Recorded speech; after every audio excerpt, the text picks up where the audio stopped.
pass. My God, this game. Oh boy. With the refs, hey, be on your game. You got to call your stuff and be honest out here. This is NSL. That's how we play. Exactly. These are the best teams here. They deserve to be out here. Hi, this is Anthony Piacenti, and you're watching the NSL Pro Series.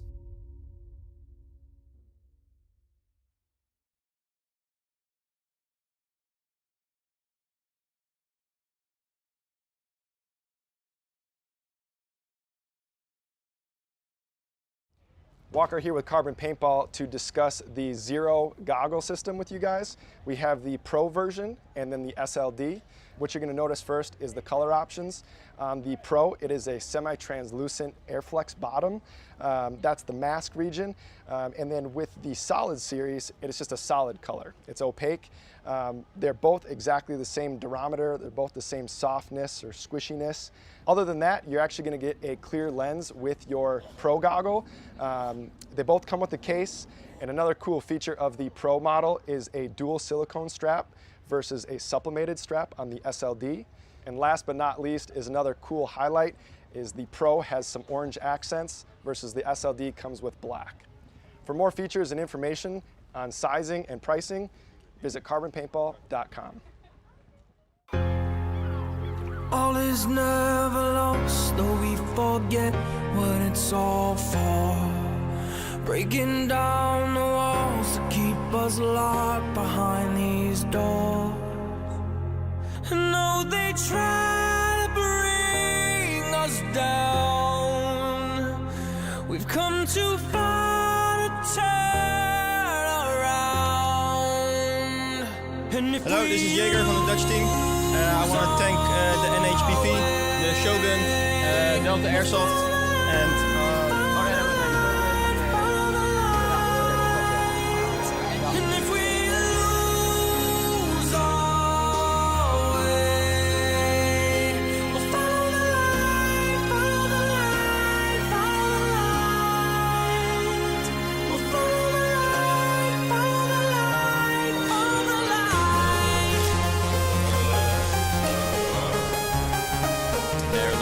attacking from the right in black and orange.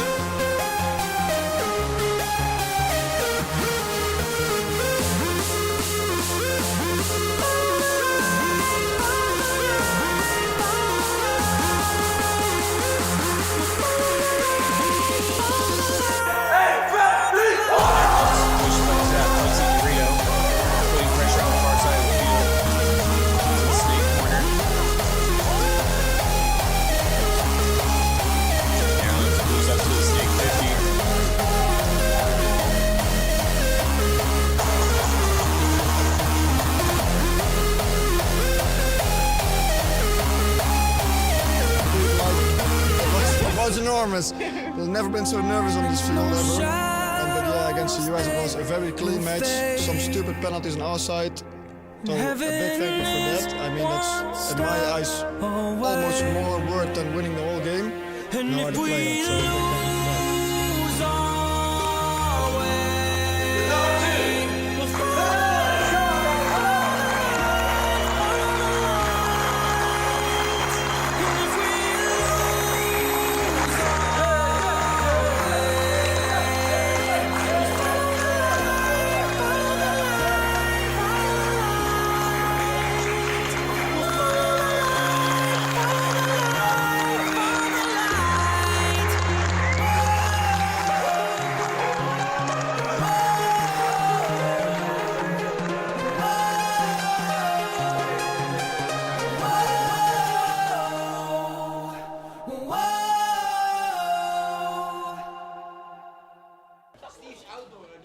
Ja, oké.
Mira, llega y bájame el volumen que me escucho distorsionado.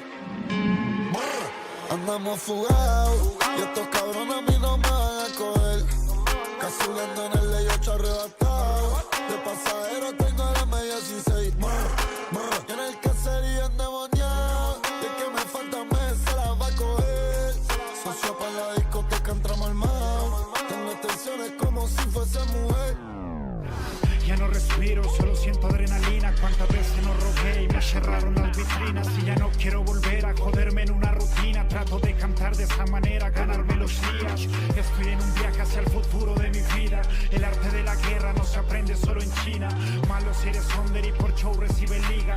Malo si comercial y quieres salir de esquina. Me estoy agotando, pienso a veces que es el fin. Llegar a la victoria es ganar sin combatir. Hacerlo inteligente mientras bajan tu subir. A veces en el juego el importante es el alfil. Yo no nací en una puta cuna de oro y trabajo pa' que mis hijos nunca toquen el fondo. Que me juzguen y critiquen, al final todo eso bobos. Tengo una mujer que me ama y amigos que valen oro. El demonio en mi hombro, Dios sobre mi pecho. A veces los contratos nunca te mencionan eso. Ustedes no saben cuántas veces pedí al cielo de al menos poder comer y pagar bien el arriendo. Este es mi momento, no hay tiempo de distraerme. El que canta lo hace bien sobre cualquier BPM. Yo no tengo la culpa de que seas estrechamente y que el mundo sea gigante para alguien que no lo entiende como tú. Como tú. Como tú. Españoles, por favor. Todo el mundo haciendo el baile del dinero. Los maleantes, las mujeres y las cueros. Calce en la mano todo el que está haciendo dinero. Ahora estamos arriba, ya no estamos en cero. Dame dicho quién puñeta eres tú. Yo tengo una 45 full pa' tu actitud. Rascabicho no te atrevas a pisarme la cama blue. Aquí se fuma creepy, patea como con fu. Ella quiere que la azote. Cabrón, así tú quieres ser bichote. Y lo que era un soplapote. Mi Shaquilla Roma le quita un rebote. Hasta el respeto de mis enemigos yo me lo gané. No me jodí por lo mío, lo tuyo fue regalado. A mí me hizo la calle, a ti te hizo tu disquera. Mi rifle canta guajira, Guantanamera. El mejor trapero vivo, tú chambeas, yo doy tiro. Si me muero queda orfano, cabrón, tú eres mi hijo. Las llenas siempre roncan con el león, están hablados. Y por la probatoria tengo a mis demonios amarrados. Todo el mundo haciendo.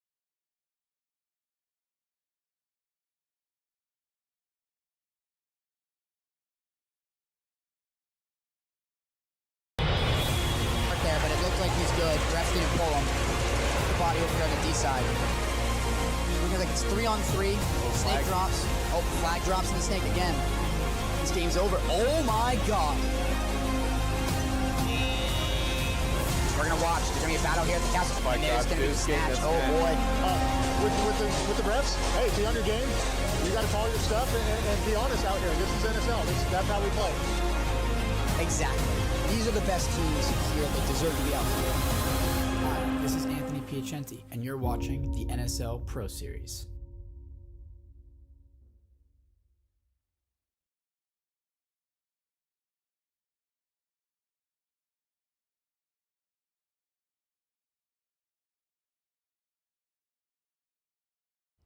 Walker here with Carbon Paintball to discuss the Zero goggle system with you guys. We have the Pro version and then the SLD. What you're going to notice first is the color options. On the Pro, it is a semi-translucent Airflex bottom. That's the mask region. And then with the Solid series, it is just a solid color. It's opaque. They're both exactly the same durometer. They're both the same softness or squishiness. Other than that, you're actually going to get a clear lens with your Pro goggle. They both come with a case. And another cool feature of the Pro model is a dual silicone strap versus a sublimated strap on the SLD. And last but not least is another cool highlight is the Pro has some orange accents versus the SLD comes with black. For more features and information on sizing and pricing, visit carbonpaintball.com. All is never lost, though we forget what it's all for. Breaking down the walls to keep us locked behind these doors. No, they try to bring us down.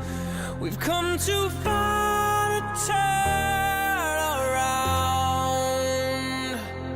Hello, this is Jaeger from the Dutch team. I want to thank the NHBV, the Shogun, Delta Airsoft, and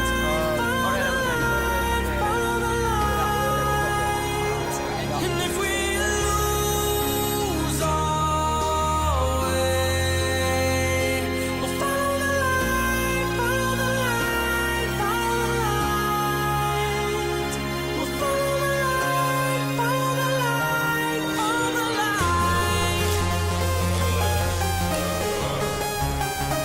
Netherlands will be attacking from the right in black and orange.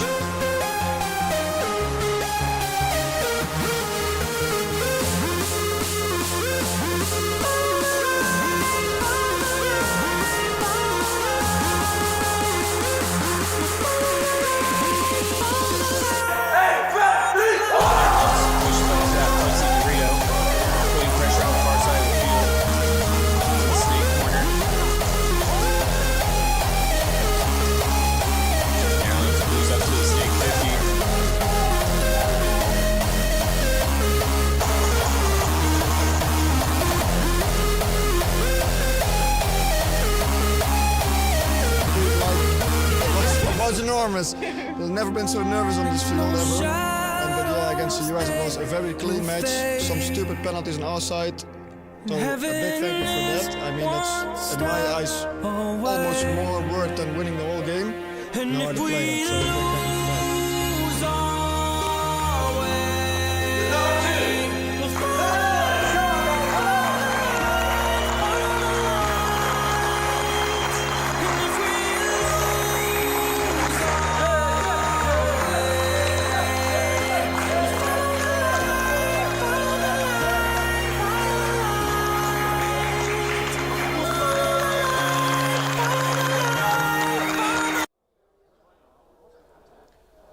Good morning, everybody. We are back for day 2 of the first round of NSL Pro Series.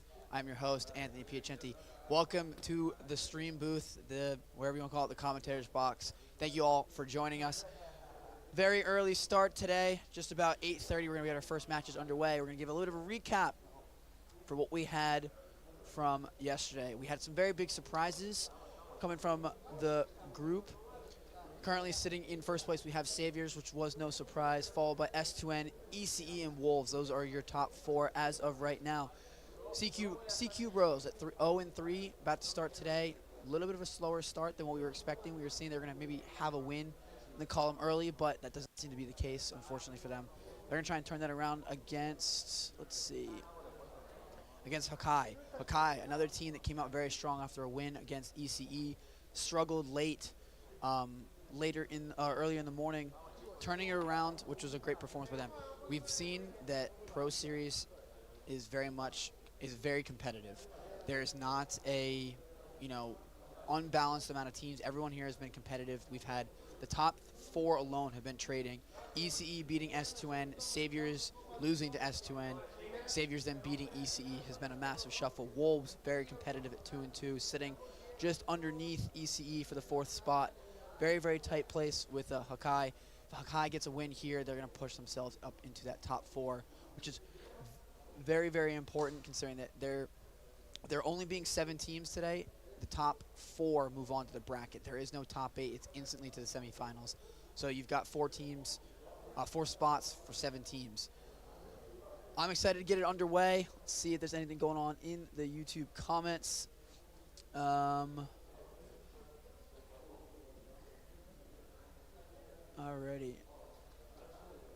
Alrighty. Okay. We're going to switch ourselves down to the field and get ourselves rolling for the first game of the day. See you on the field.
Already, a very big and warm good morning to you all in stream. I hope you guys are warm because I am not. It is still very cold here, but we are right into the action between Hakai and CQ Bros. CQ Bros trying to turn around after having a very slow start yesterday at 0-3. Hakai, a surprise team coming at 2-2 after that big win against ECE. Hakai, very warm, ready to go all the way up into the snake, putting pressure on CQ Bros.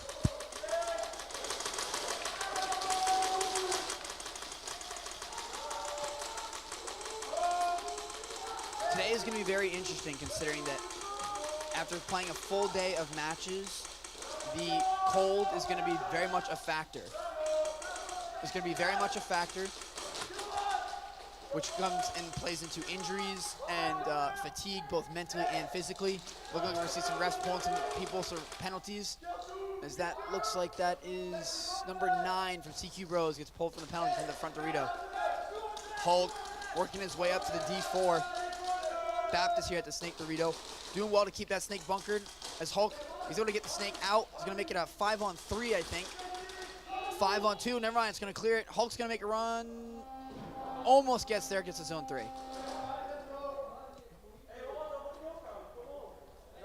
Seeing lots and lots of love already in the chat. We are loving it.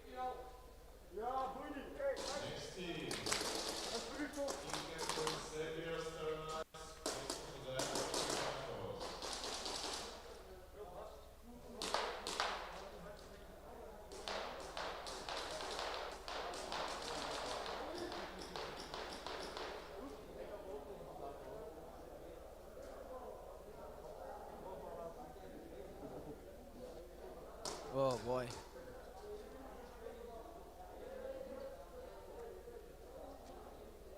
It's definitely days like today that don't make me miss playing, that's for sure.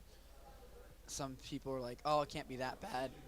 The wet turf mixed with the cold air is just a awful combination. So I can only imagine that these players and what they're feeling. It was advised to them by everyone here at the NSL that after you were playing to change into dry clothes as immediately to try and prevent any sort of muscle cramping and any other potential physical damage, as the wet clothes and jerseys and all that sitting against the body is not going to help in any way, shape, or form. Got the coin toss going down between Saviors and Terra Knights. Terra Knights win the toss and decide to start with the flag. Terra Knights were very much an up and down team yesterday. They were looking very strong. They lost in a nail biter to ECE, and then I think knocked off. I think they then lost to Hakai.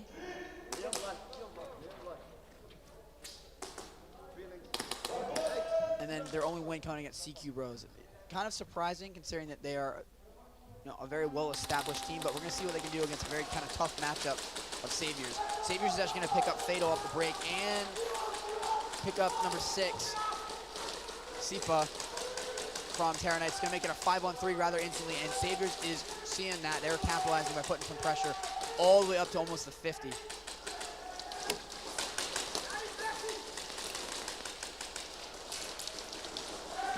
Pick up another one, young one, nope. And that is going to wipe them. Savior's clearly not ready for that, as none of them were anticipating the 5-man pickoff. So it's going to still be scoreless, but a very strong start for Saviors, looking warm.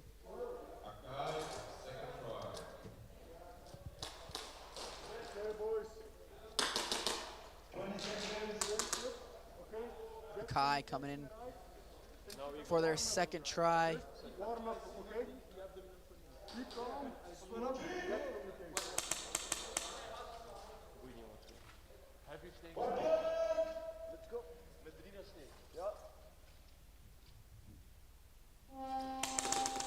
CQ Bros starting down a player after their penalty last round.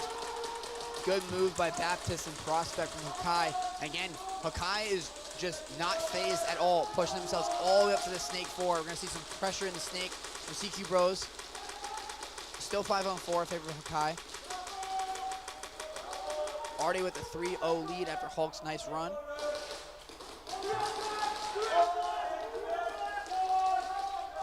They're actually going to pick up once. It's going to make it a 5-on-3 now. Hulk with the flag at the D2. Make that a 4-on-3 now. Hulk giving call out, trying to bunker the Snake 4.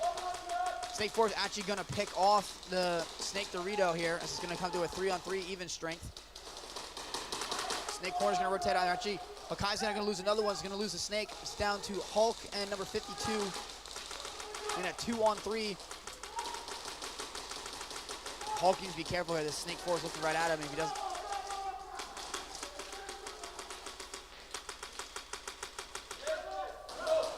Snake corner for Hakai is doing a very good job of keeping the other two CQ bros bunkered, allowing Hulk to kind of overextend himself a little bit, giving a little bit of a better image.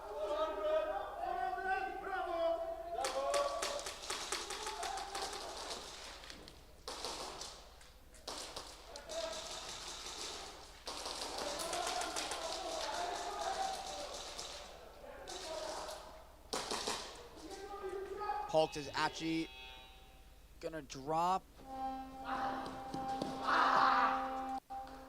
But a great low body situation, starting down a player for CQ Bros and able to salvage it, and pick off 5 people.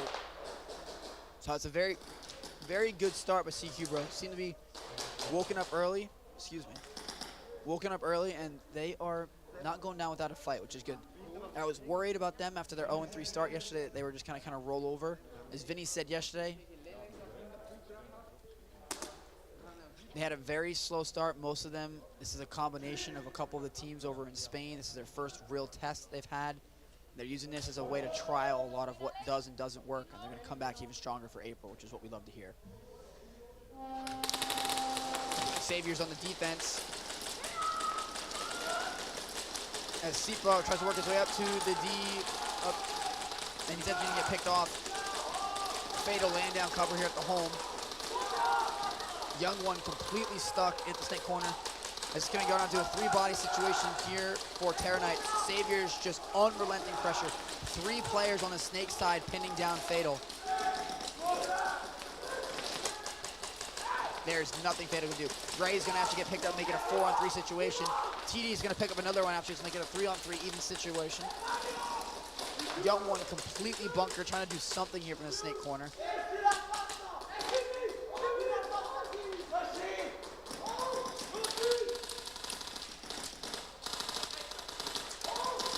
The young one's going to get picked up off the Snake corner, make it as Fatal's going to kick out to the Snake, try and stretch this field.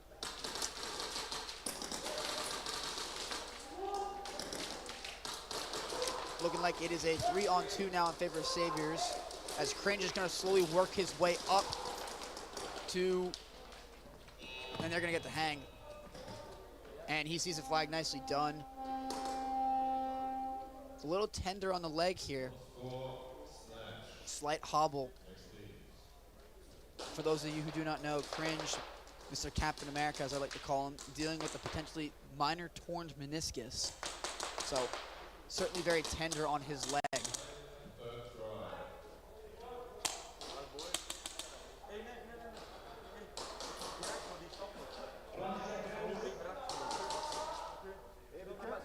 Hakai with their 3rd try, trying to figure something out. They have a narrow 3-0 lead. Okay, breaks up video. Okay, boys, same shit, communication, smoke. Heavy stakes,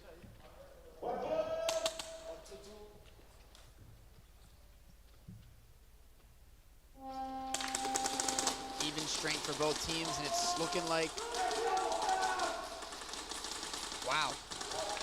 CQ Bros somehow gets away, keeps it a 5-on-5 after what looks like a pretty aggressive lane by Hakai. Should have picked up that CQ Bros front Dorito player, but we move on. Number 52 is going to kick out here to the Dorito corner. Going to put some pressure on his mirror.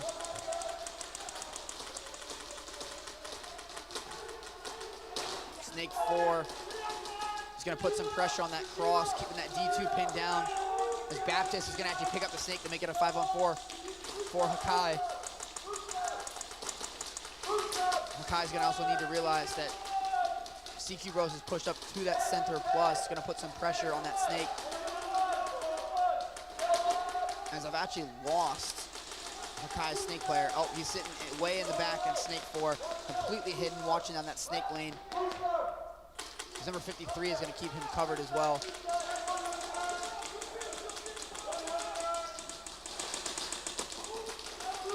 Hakai's gonna pick up 2 more, make it a 5-on-2 situation. 5-on-1, gets rid of the plus player. He's gonna train up with a snake. And that's gonna get them all, I think. Hulk's gonna need to make a move. There it is, yep. He's gonna get a zone 2. A little bit of a later buzzer for CQ Bros. I think they might have miscounted what was on the field. But nonetheless, Hakai, they're gonna actually give him a zone 3. Hakai goes up 6-0 early. Terra Knights rocking them brand new jerseys. Quite honestly, I think the best looking jerseys here in this tournament so far.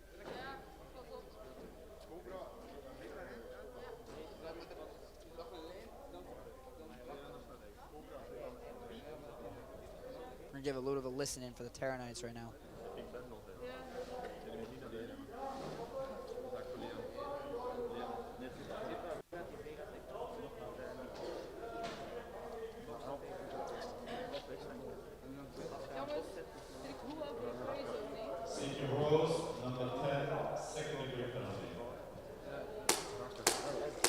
Alrighty, number 10 from CQ Bros actually going to pick up a second-degree penalty. Penalties seem to be the recurring theme and story for CQ Bros. They cannot seem to keep themselves out of penalty trouble, which is a lot of the major factors as to why they're having a very slow start here to this first event. Iago suspended for this game after picking up a stacked first degree. And now that means they're going to go back to being down a player for this next try. Savior is going to come out with the flag for their first possession of the day. We're going to see if they can do anything early with 13 minutes to go. 3 guns up instantly. Picking one off the break as Terra going to counter with an inverted U. Clean break still. Fire Pants going to put some pressure from his V1.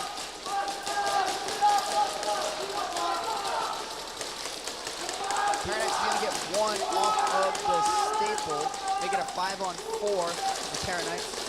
Stranger's going to rotate out to the Snake Burrito, going to put some pressure on the staple here. Gray is going to actually go down as well, making a 5-on-3. Another one's going to go down. Strange making a 5-on-2. Not the start I was expecting for offense for Saviors.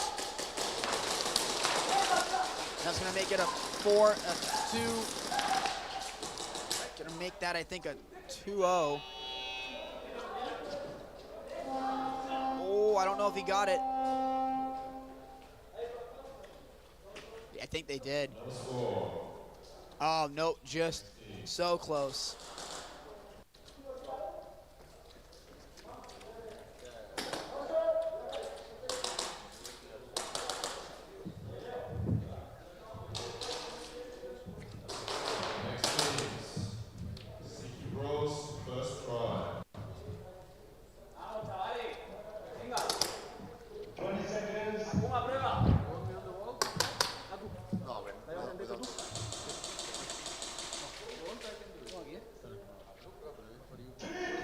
CQ Bros deciding to switch up the field, going to start on down a man. Last time out in a low body situation, they actually turned it around relatively well and were able to clutch up. Let's see if they can do the same now on offense. 1 gun up from Ty. Kuma putting some pressure into the hole, giving them some information for his teammates. CQ Bros ready to go, pushing all it to the Snake 50.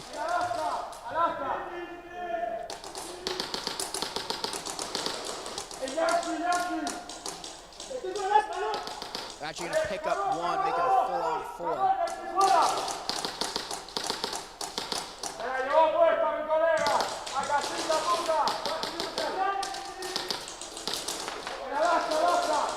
Akuma looking to rotate out of the home here. Hakai actually going to run over across the field to trade out the snake fit as Akuma is actually going to get shot off the home, leaving the flag. He's going to trade. Oh, Haros is able to pick up the last kill, but flag has been dropped at home. So, good job from Hakai, maximizing the best that they could from the man advantage. All right, Saviors coming out for their second try. That's a kind of a, what is a shockingly slow start for them on offense, as their offense has been quite strong this weekend.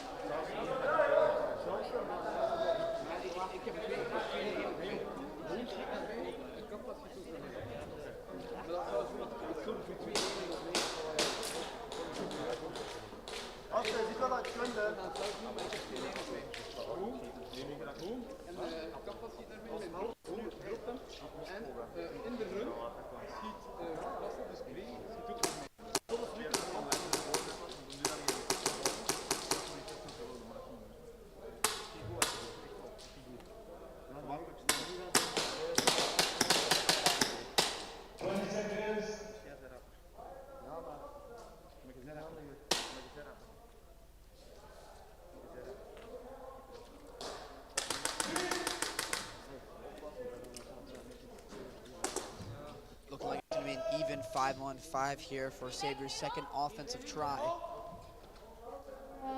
12 to go. 4 lane up. Gray's going to push himself all the way up to that front burrito as Fatal's going to copy him.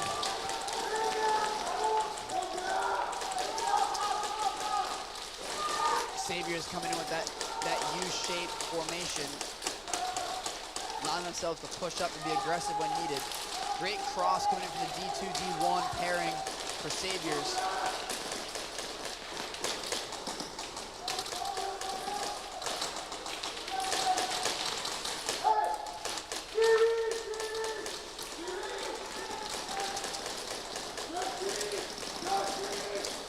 Looking like it's a 5-on-4 in favor of the Saviors. TD putting down some serious suppressing fire.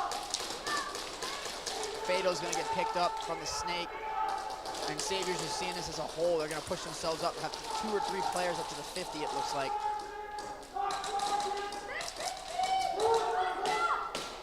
Weeby gonna pick up at the 50, make it a 4-on-3. Gray gets up to the castle, looking to put some pressure on TD and Fire Pants here on the D side.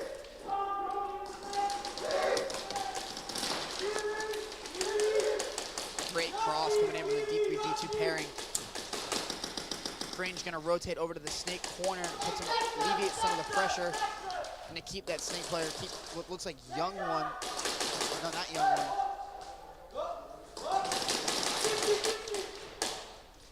Looks like Sipa in the snake 3, excuse me.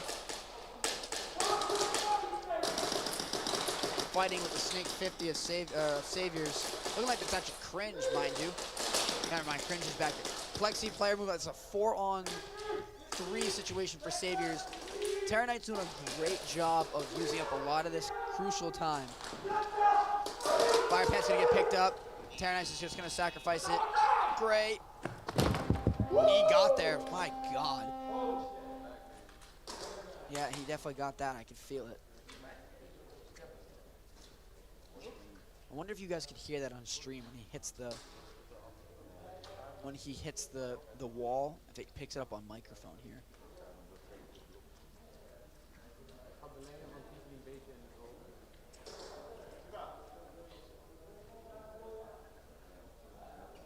I think they're looking to confirm whether or not it was a flag hang. Oh, zone 3, there it is. So never mind, no 1v1, but Saviors takes the lead. Yeah, and I can feel it. Every time Gray hits the wall, my entire setup up here full on shakes.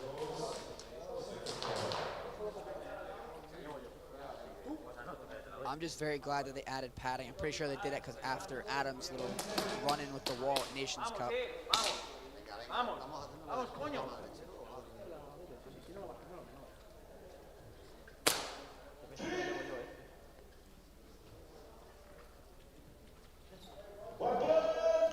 Alrighty, CQ Bros going on their second try here. Trying to see if they can get some points on the board. Get back in this game. Double lane here from the home. CQ Bros actually going to lose Martinez at the snake corner. Diaz going to kick out to the snake Dorito.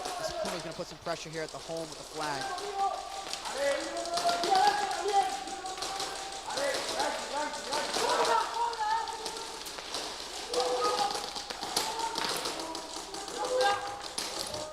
Looking like it's going to be a 5-on-4 towards Hakai. Diaz got to be careful here not to overextend as you have a snake 3 from Hakai watching his lane. Definitely need some more water. My voice is getting hoarse. Looking like to be a 4-on-4 as the snake's going to get picked up.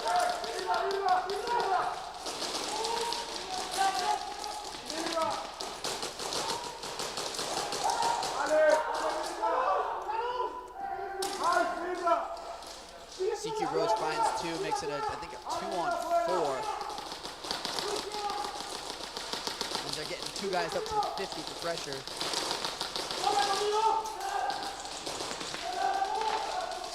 The snake corner actually doing some suppressing fire, trying to keep Akuma from pushing his way up.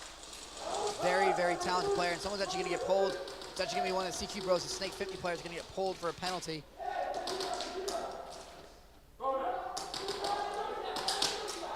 Making it a 2-on-3, I think. CQ Bros taking up a lot of time here. Gonna lose another one, actually. Haros gonna get taken out from the D3. Gonna drop the flag. So Akuma Martinez is gonna need to identify that. And that's exactly what Martinez is gonna do. He's gonna rotate over to the D3, pick up the flag. Haros is gonna get, Akuma, excuse me, gonna get picked up from the front Dorito, and Diaz is gonna get picked up. Flags down at the D3. Hakai not even gonna make an attempt for it, but they stop it with about 6:45 to go.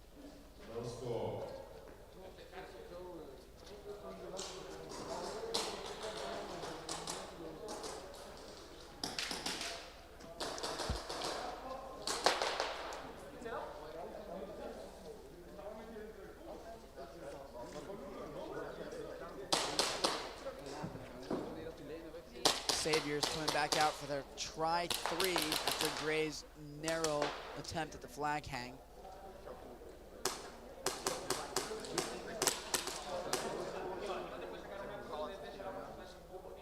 Paranite's doing a good job of keeping this dominant Saviors offense at bay.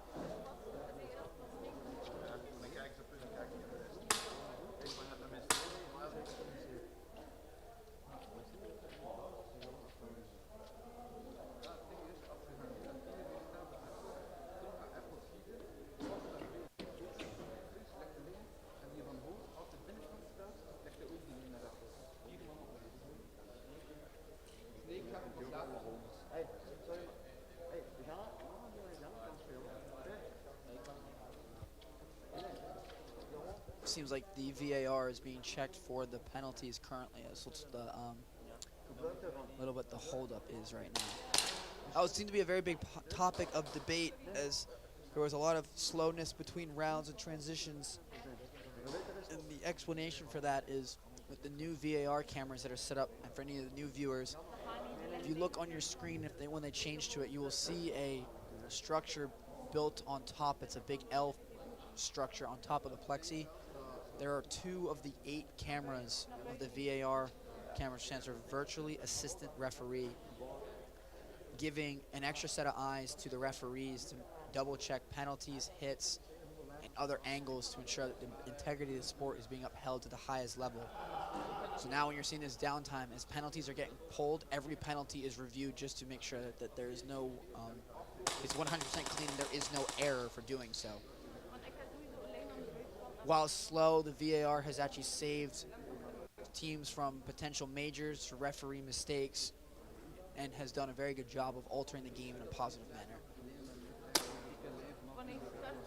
So after the penalty getting pulled, or the penalty coming from CQ Bros at the Snake 50, it seems like they are going to be reviewing that to make sure that it is indeed a penalty and not just a potential referee error.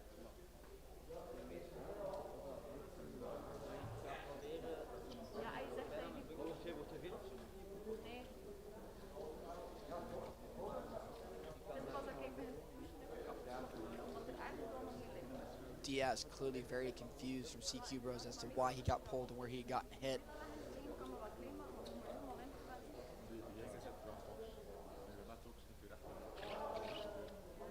We're also just waiting for the announcement for the confirmation of that said penalty.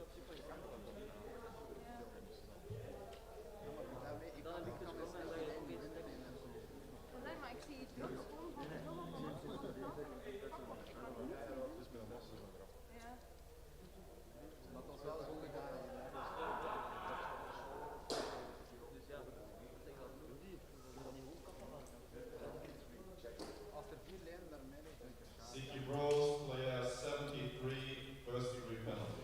Oh boy. All right, so that's actually a different player from CQ Bros picking up a penalty than what I remember, but I could very well probably missed it. But yeah, I do think that the VAR is a great addition. People say, yeah, it's slow, it slows the game down. But wouldn't you rather the game be slowed down and, again, maintain that integrity the best that you can rather than just kind of half-ass it? There's a lot of very added benefits to it. And I think for a lot of the players who may disagree with it now, it will probably save your life later in the season. 4 guns up for Saviors on this try-3 attempt with a narrow 3-0 lead over Terra Knights.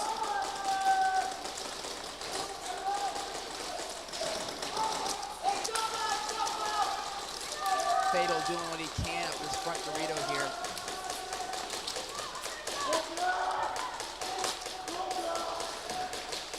Sipa pushing himself up into this Snake 2.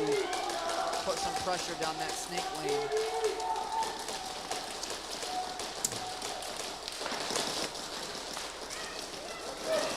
Fatal getting completely bunkered by the Snake 4 of Saviors. It's going to be actually, Gray's going to trade out the Snake, and Fatal's going to go down as well as Sipa. Gray's going to go down. It's going to make it a 4-on-2 with TD and Fire Pants playing at the D1 and 2. Saviors triple stacking that front burrito, it looks like, for a second. Cringe going to slowly work his way up. I don't think he knows TD's here.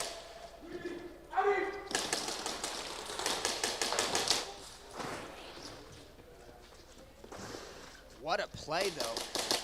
Oh, actually, never, excuse me.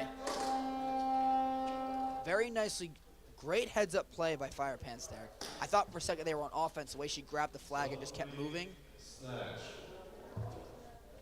But great heads-up play by Fire Pants to react, get the player running for the hang, and then pick up the snatch. So, turnover, Terra Knights stop Savior at the goal line practically. But it'll be 6-0 Saviors. CQ Bros trying to bounce back after just relenting penalty trouble.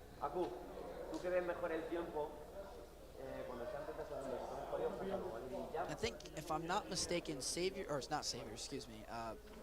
Bros is a combination of Raptor, Speedbone, and CQ Bros from last season. They're a combination mix of 3 different teams, so you can imagine the gelling for a lot of these players.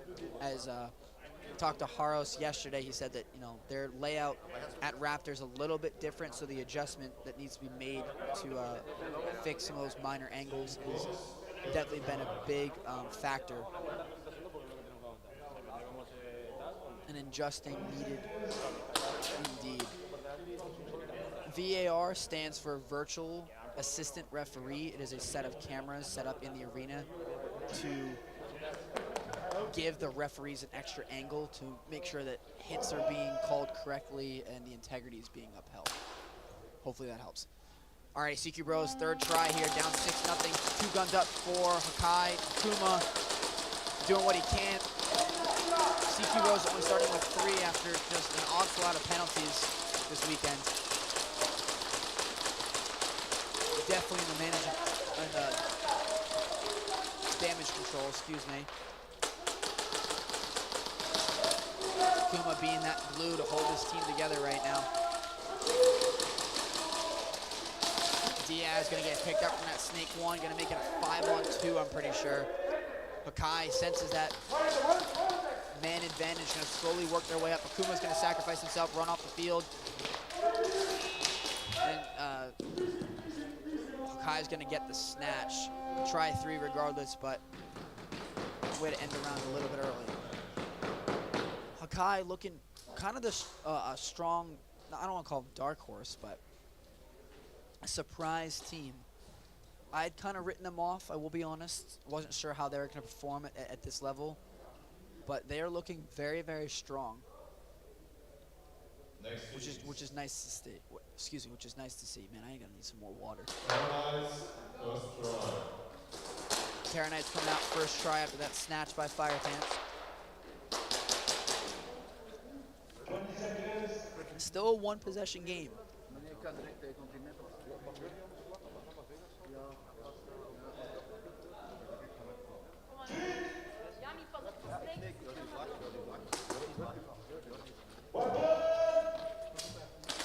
Let's see what Terra Knights can do, see if they can get themselves some points on the board. Minor false started at the Saviors, the most outside right player. And he slightly jumped the gun there, but he's gonna go clean. No, the refs are actually gonna pull him. I saw that right. Look at that, might have been Jaeger on a slight false start. It's gonna make it 5-on-4, gonna be a minor penalty.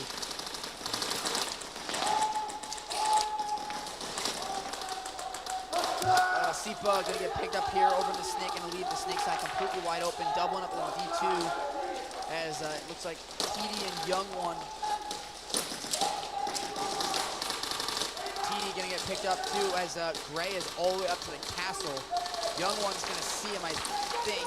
He's actually Gray's gonna kick out Fatal at the home. Gonna make it a 4-on-2 situation. Yeah, Gray sees Young One at this front Dorito. Fringe running up the field. Gray is gonna run up. Oh, Gray's gonna look. Yeah, he ran right by it.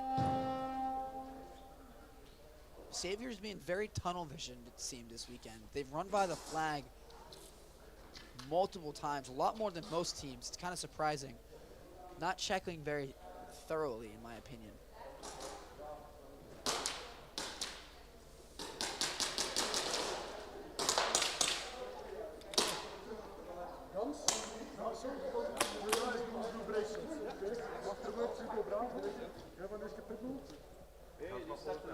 A 6 to 8 hour drive, totally worth it, in my opinion. If you're really worried about it, just fly. It is worth it. It's an experience. Waiting to see what the penalty is. In fact, I'm pretty sure it was a false start. It's going to be a 2nd degree for Saviors. I think it's, can't see his number.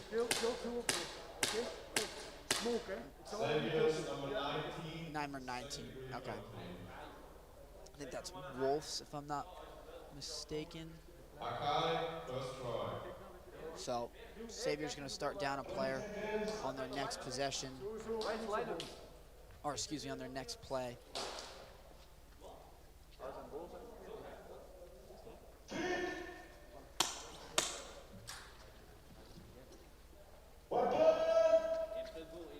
CQ Bros starting with 3 players again. About just under 7 to go. Makai gonna maximize that man advantage by taking up as much space as they can. That's gonna be possibly a penalty for trying to get the ref's attention from Hakai. He can't be doing that. Yep, all right. Diaz getting picked up at the plus. Gonna make it a 4-on-2.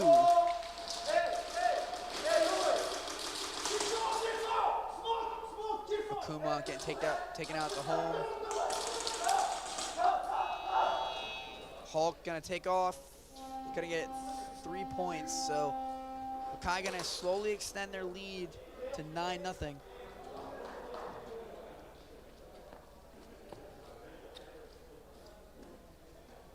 NSL is by far the hardest game mode in Speedsoft. I'm gonna get flamed for it. Go right ahead. I've seen what I've played in pretty much every other league there is in Speedsoft. And yeah, it's the only one I've played that actually involves and requires a sense of strategy and not just, hey, who can shoot fastest, put the most BBs downrange. There's no skill involved in that, in my opinion, but hey, that's just me. Come at me, flame me for it, go right ahead. I said what I said.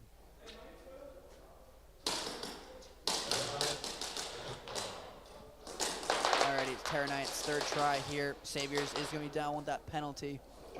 So let's see if Terra Knights can capitalize on this. What is only a 6-point game.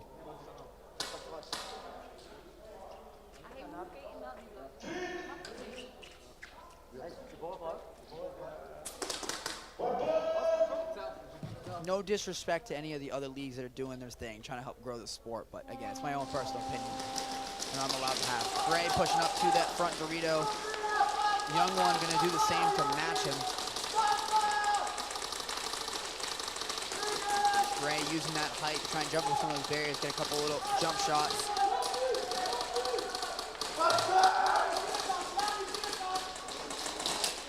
Gonna push up to the castle with that Gray. Yes. Gonna try and challenge Young One. Gonna actually switch aside to the other side of the castle, which is over to the plus. Saviors is gonna lose one, possibly two people. Fringe gonna get picked up. Yeah, definitely hobbling right now. Buddy needs to sit down, not hurt himself even more. Oh, that's gonna look like that's gonna hurt for, is that Pyro? Yeah. Pyro took an awkward fall, hits the D4 and smacked his leg, hobbling as he came off.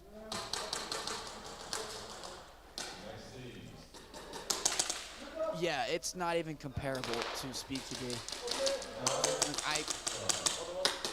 Someone in chat can go in and explain a lot of it to you from like a rule standpoint, but it's not even comparable. Hopefully Pyro is okay, however, because he hit that barrier rather hard. It's actually come out of place, it looks like. I might have missed it, the refs moved it. And these poor CQ bros, man. With still playing with 3 players. Doing the best that they can just to minimize this damage being done.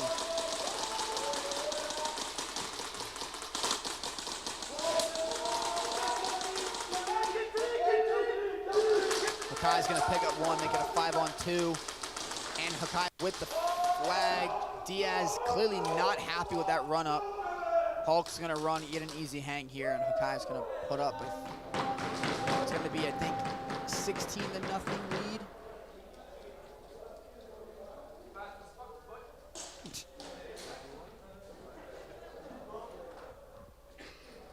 Hulk indeed, very fast, I agree.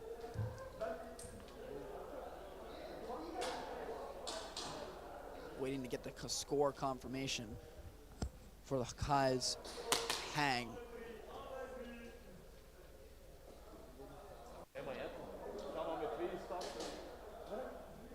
Hulk, I think, looking like he's going to be taking the 1v1.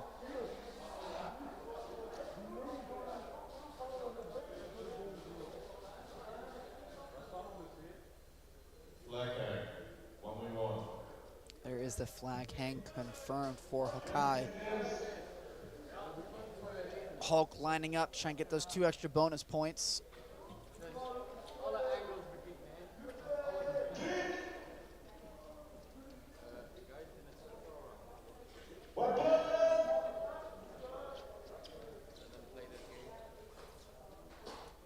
Hakai trying to make it a 19-0 lead here with these bonus points. Oh. Hulk a little bit too antsy there. Timing is everything in this. For any of my video game players out there that know COD timing and all of those jokes, that very much applies to NSL as well. You look one way, hold an angle for the longest amount of time, nobody's there. Second you look away, someone's there and ends up getting you. And it is a presence that needs to be studied, in my opinion, why that stuff happens, the timing of it. quite comedic, but quite frustrating when it happens to you. Savior's back to full strength now. Terra Knights on their 3rd try, I think.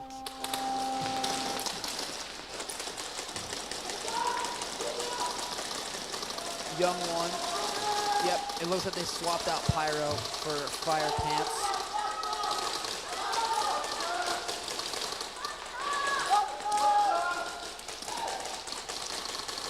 Young one gonna get taken out from the front.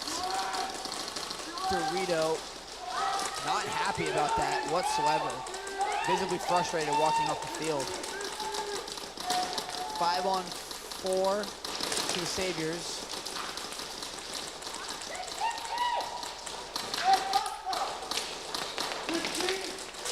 Gray going back to where he loves, that castle. They're actually going to double the castle for Saviors. Gray going to inch his way up. Sipa going to get taken out. Angry. Fatal, TT, and Fire Pants left. Gray going to get taken out by Fatal. Good shots.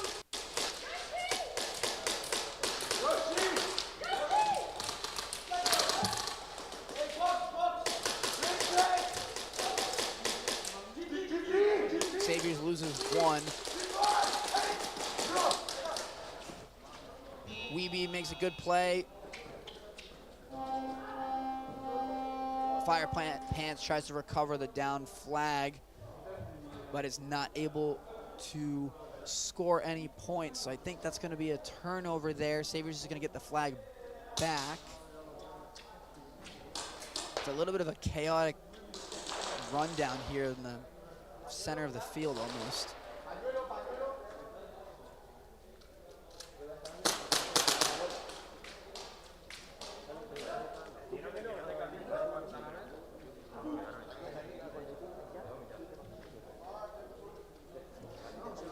We'll try and get Vinny up here a little bit later for all the Spanish viewers.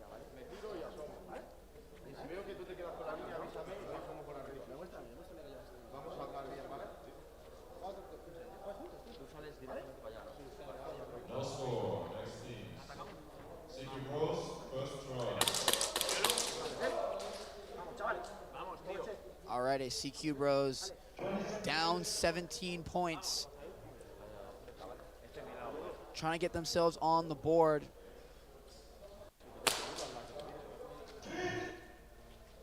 Playing with 4 players now. No, finally back to full strength. About time, honestly.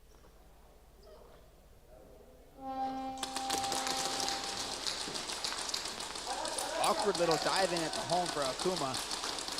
CQ Bros gonna double up at the D2, having gun troubles.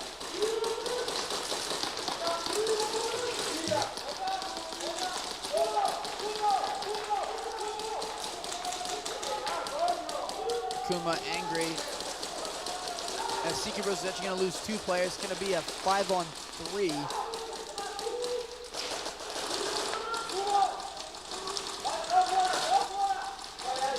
Hakai player gonna get pulled from the Snake 50, it seems.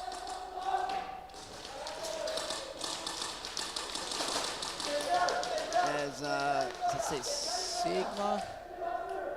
Number 2 for CQ Bros gonna push his way up to the castle. To what I think is a 3-on-3 now, with just about under 5 to go. Castle's gonna get traded out. It's gonna make it a 2-on-2. Snake corner and D2 for Hakai. Hakai's actually gonna get taken out the Snake corner.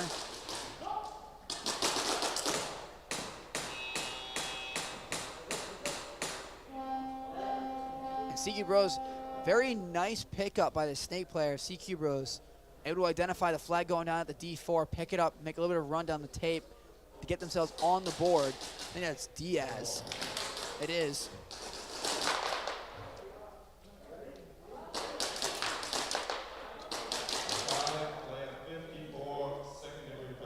Second degree penalty for Hakai. That was the player that got pulled from the Snake 50. Savior's going back to the offense now. After the Terra Knights' little stumble.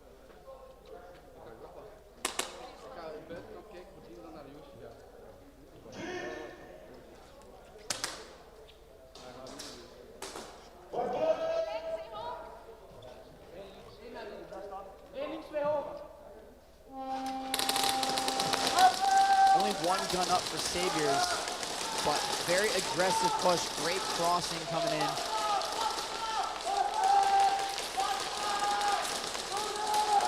Terranites actually going to lose one, it looks like. And they're actually going to even that out to make it a 4-on-4. Fatal doing the best he can. He's actually going to pick up another one. Looks like it's going to be number 18 for Saviors. Going to make it a 4-on-3 in favor of Terranites. Fatal's going to move his way up. Excuse me, no. Terranites has all 5 of them up. It's going to be a 5-on-4 in their advantage. Fatal putting some pressure up. Seepa going to work his way up to the staple to support his Snake player. TD putting some pressure on the 2 Dorito players. And as I say that, Seepa's actually going to get taken out. Gonna be 4-on-4 now.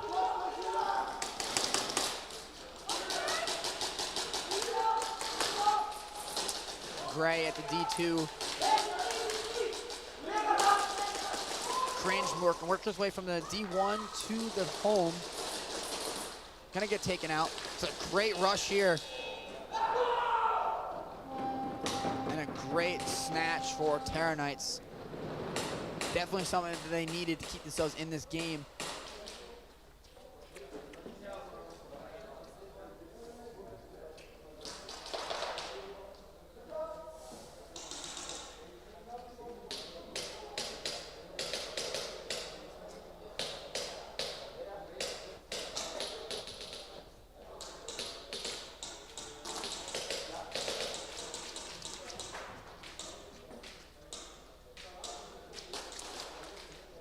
Appreciating all the love and support going on in chat, as well as some of our notable veterans explaining some of the greatness of NSL.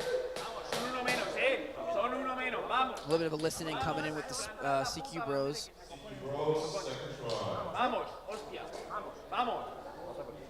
Vamos ahí. 20 seconds. Vamos, va. No voy a Snake ahora, ¿vale? Es tuyo. Jorge, number 13, it looked like, from CQ Bros, really trying to get his guys together, get them to rally on their try two, down 16 points, though. Steep hill to climb, still a 2-possession game. Trying to get their first win of the event. 4.5 to go.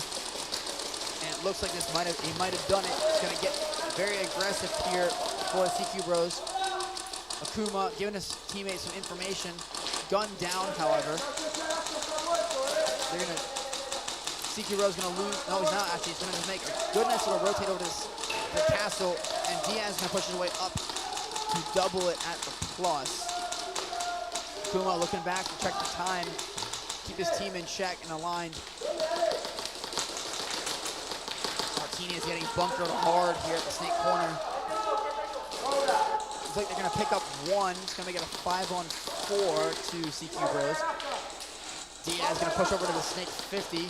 Gonna take another one, it seems to be a 5-on-3 now. Akuma needs to move his position, and he's gonna do just so, move it to the Snake Dorito. Ref's pointing to something. Diaz is gonna get penalized for something. Confused and frustrated as it's gonna be his second one in this game alone.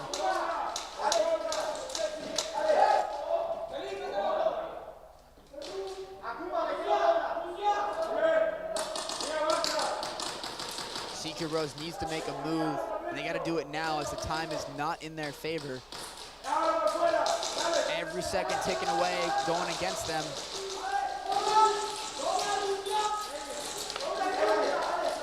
Can very much get back in this game if they can score, make it a 3-point game. Akuma shooting his teammate's barrier to get his attention. Not happy about him not listening. Oy.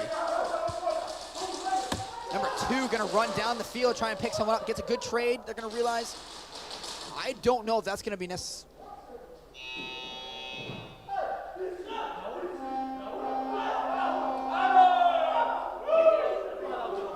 CQ Bros gonna get the hang, and Hakai is not happy about Akuma's run down the line. He was one-handing his gun as he ran up to the Snake corner.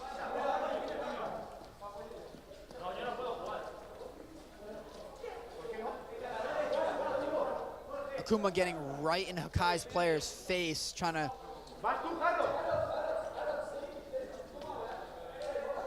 We're just glad that it didn't get physical because they were not happy. Definitely some trash talk going on.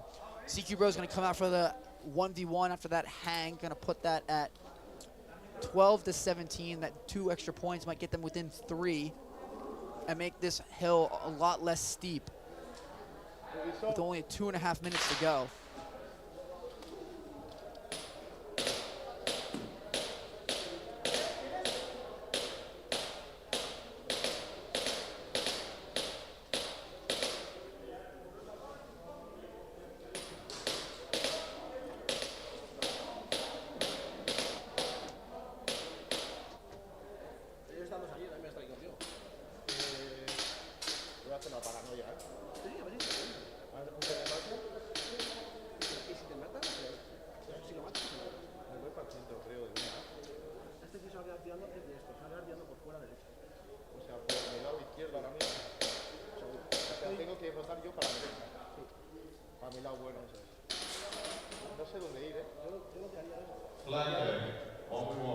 Alrighty, flag hang confirmed for CQ Bros. Makai a little visibly frustrated. Not happy about what looked like Akuma's run down the, what would be considered, I guess, the inside of the snake lane, one-handing his rifle. But nonetheless, we move on. Martinez trying to make this a 4-point game with the bonus points. He's actually going to make an interesting move here and go into the snake. Not something you see very often in a 1v1. Going to work his way up. I think Hakai is going to see him. He puts himself in a really bad position here. With only 7 seconds to go, he's going to have to make a move now. He's not going to get these bonus points. He's going to get him. He's not going to get it.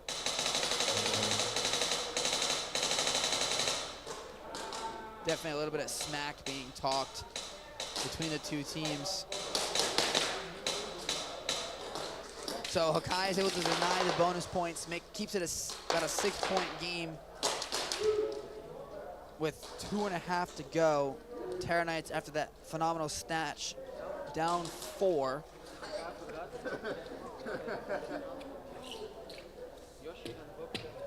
Mudcat doing God's work here in the chat.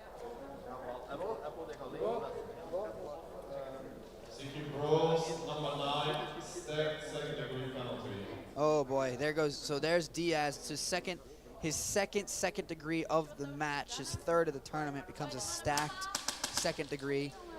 If I'm not mistaken, that means he is now done for this game and the next game. It's basically a 1st degree penalty, but his team doesn't serve it as hard, more of an individual penalty.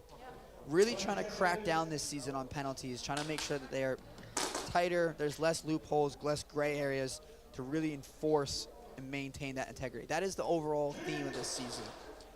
Maintain and uphold integrity. Xavier's on the defense, trying to hold on to this narrow lead with just a little over 4 to go. Triple lane coming out from the Saviors, 3 guns up. They're actually gonna get one, however. Looks like it's gonna be Young One getting picked up. And Savior's not holding back, going very aggressive. Kind of a diamond-shaped push with 5.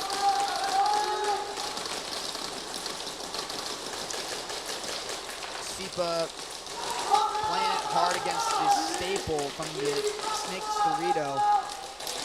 Cringe against Fatal, home to the D3.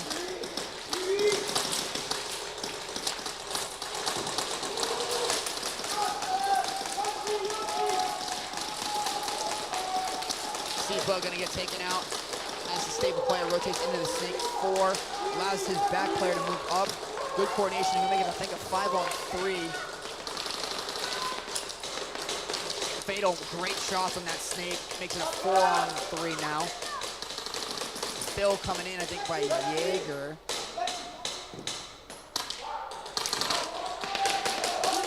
Negative. It's like a Weeby keeps going in the Snake. Weeby's actually gonna get taken out, mind you. It's gonna be a 3-on-3 now. Fatal gonna get dropped from the home. 3-on-2, and they're gonna trade that one out with Diablo, I think.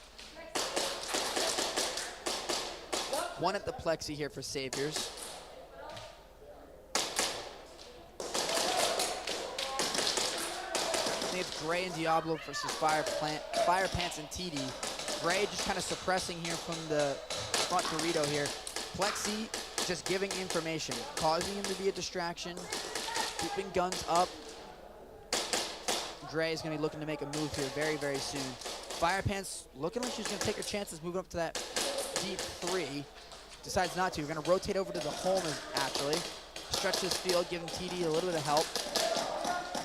Going to inch her way over. Keeps going. Going to move over. She's actually going to get picked up. That was a good move, good attempt. TD going to make the rush. And again, Gray walks right by it. Stares right at the flag and runs right by it. I think you might have assumed that was a potential mag.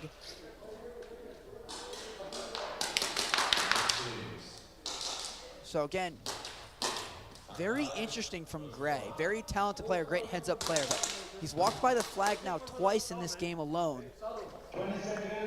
Not paying attention. Look, dude. Hey, smoke communication.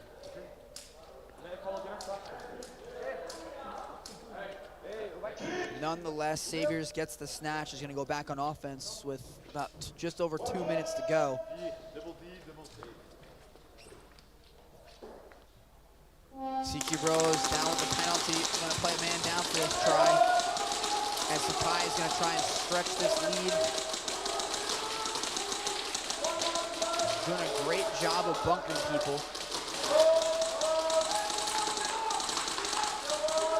Going to take one out at the castle. It's going to be a 5-on-3.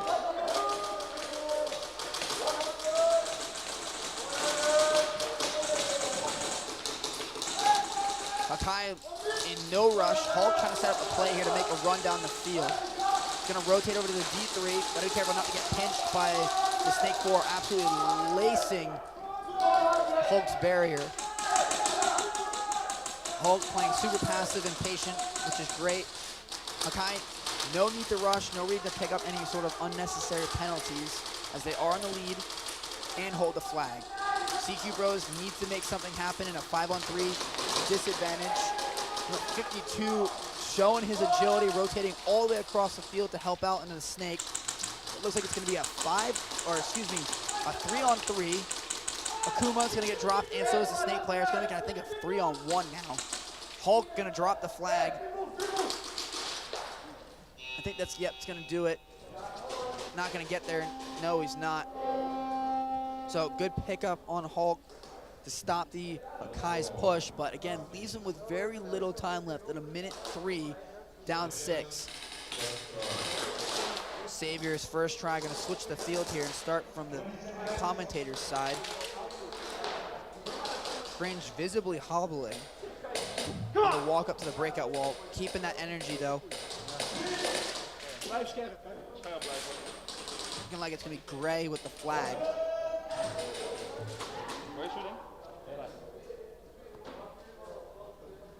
Wolf set up to go to the Snake here. 20 seconds.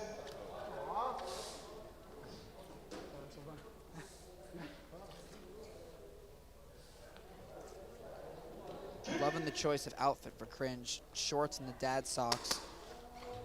Let's see what the Saviors can do here. Make this a little bit more of a comfortable lead. 2 minutes to go. Double, triple lane, actually. Gray's going to push up to that front reel. They're going to lose one, though. Wolf's going to get taken out. They get a 5-on-4 early for Terra Knights. Crane's going to move over to the D2 to help out Gray. Weeby doing what he can here at the Snake corner, whereas Diablo just sitting in the back. They're going to pick up one. Fatal's going to drop at the front Dorito, making a 4-on-4 now.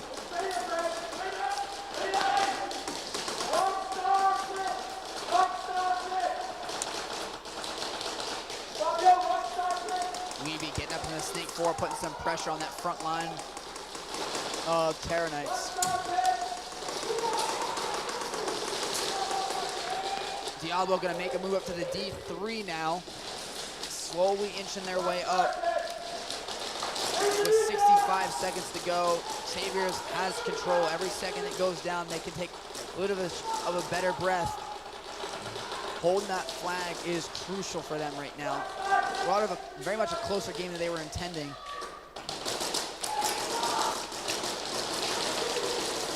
Gray looking, his time's gonna make his move up to the plus. Saviors is actually gonna trade out another one, making a 3-on-3 now. Weeby putting down that pressure. Cringe working to the D side here, trying to take it out. He's actually gonna get one. Looks like that's gonna be TT. Cringe is gonna get traded out, however, make it a 2-on-2. Gray, Weeby gonna make his way all the way down to the opposing team's snake corner, putting some pressure. Gray needs to go now. He's gonna have to identify that, get into the opponent's staple. 22 seconds. Definitely trying to set up the hang. Fire Pants sitting at the D1. Get absolutely bunkered. 15 seconds to go. She's gonna get him. Oh, Gray's gonna slip. I don't think he's gonna get it. No, that slip with only about 7 seconds to go. That little stumble as he gets up costs them the hang, but they will hang on with only 7 seconds to go. Unfortunate little slip there, but nonetheless, it will not matter. 7 seconds, they're gonna have the flag. The game is over for the Saviors match. A lot closer of a game than Saviors probably would have liked, at only 6-2 over Terra Knights. But Terra Knights' stumble continues, moving them to 1-4 now. CQ Bros, on the other hand, with about, I think, 65 seconds and change on the defense, not in a particularly great situation, considering that they are down points. Akai can just, that's right, Savior's gonna take that zone 3, make it a 9-2 win. Akai, on the other hand, with the 6-point lead, can very much just sit in the back and play super defensive or fortress, like as it's been called. No need to rush, and this is the time we will see the composure come into play. Don't want to make or take any stupid penalties, mind you, that will potentially carry over into the next match. So if I'm Hakai, I set up 5 people in the back, potentially 2 at home, 1 at the Snake Dorito, 1 in the Snake, 1 at Snake Corner, to play super defensive. And actually, they're going to lose 1. It's going to be a 5-on-4 to CQ Bros, but only 50 seconds to go. Hakai, excuse me, the CQ Bros is going to do anything. They got to go now. They're going to take the Snake out, 5-on-3. 5-on-2 now. It's doable. I think the flag is with Hulk at the D2.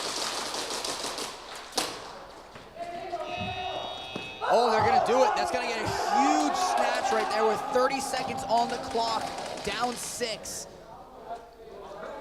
CQ Bros gonna go back to the drawing board and assess what can they do at 30 seconds to go, down 6 points.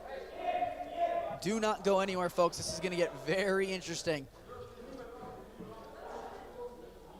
Refs discerning on whether or not the player who snatched the flag for CQ Bros was hit or not. Massive decision, and this is where the VAR system comes into play. Massive play by CQ Bros and whatnot. Luckily, the camera being right above where the play happens. We're going to get an extra couple views on this to make sure that it was in fact an eligible player snatching the flag. We await the decision.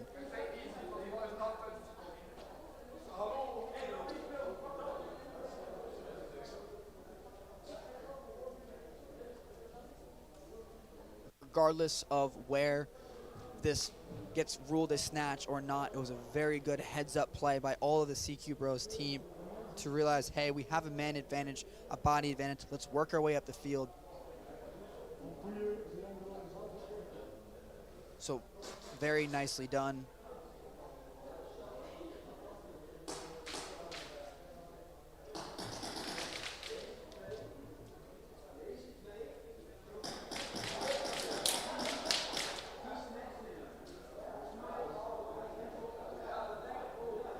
Yeah, the refs are discerning whether or not the player that snatched the flag did indeed get traded out, or, and this is a very big decision that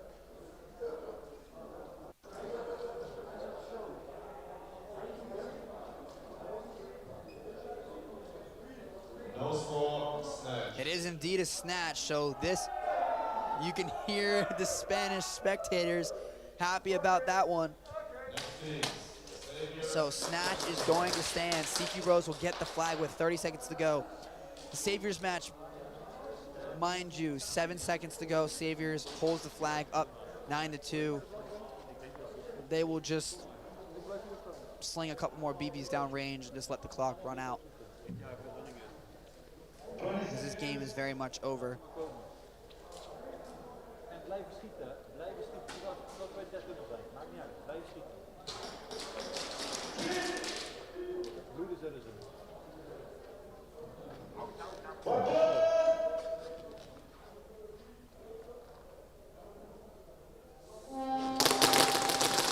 Triple lane coming out for Saviors. I mean,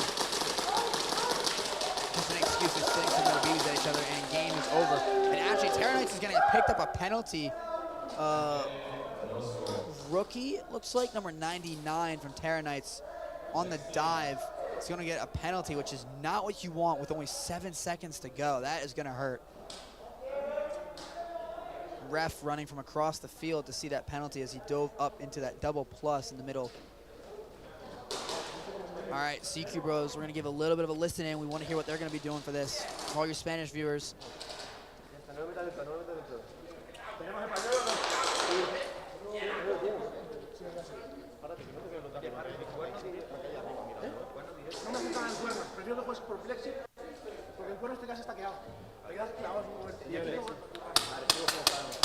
Chavales, tenéis que volar, hay que intentarlo, ¿eh? Agresivos como sabemos. Enciéndela. Vaya. Yo nada más cortar la línea me voy a entrar.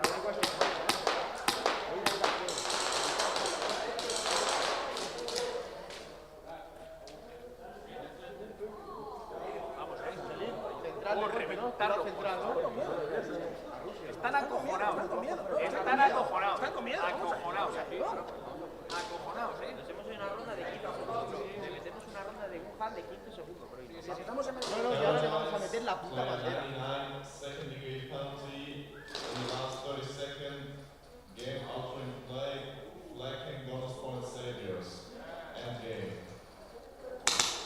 Alrighty. Sorry to interrupt the CQ Bros little chat, but game-altering penalty in the last 30 seconds gives Saviors the automatic hang. That is the definition of committing stupid penalties in a situation you don't need to. There is 7 seconds left, no time, there's nothing to even be played for, and you now commit a penalty. So that game is going to finish 19-2. This game not over yet. 30 seconds to go. For all you Spanish viewers, hold on to your seats. This was about to get crazy. Here we go. 30 seconds, down 6 with the flag. Let's see what happens.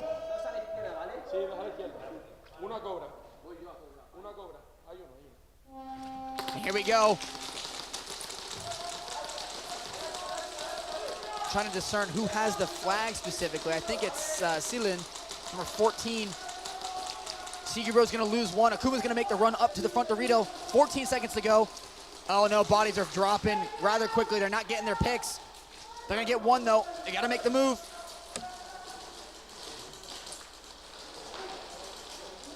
Oh my.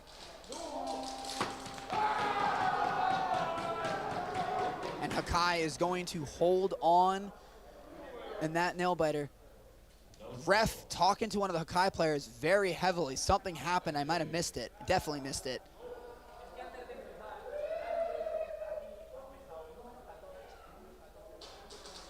Not sure what happened. The ref is furious with one of the Hakai players on the other side of the field. It's not on camera in any way. Let's see if I can get myself a little bit of a replay on stream.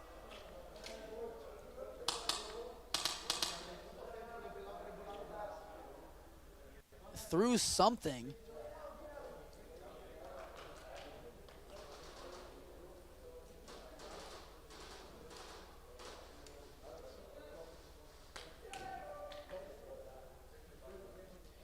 Looks like he almost shot the referee once the game ended. I'm not really sure what just happened.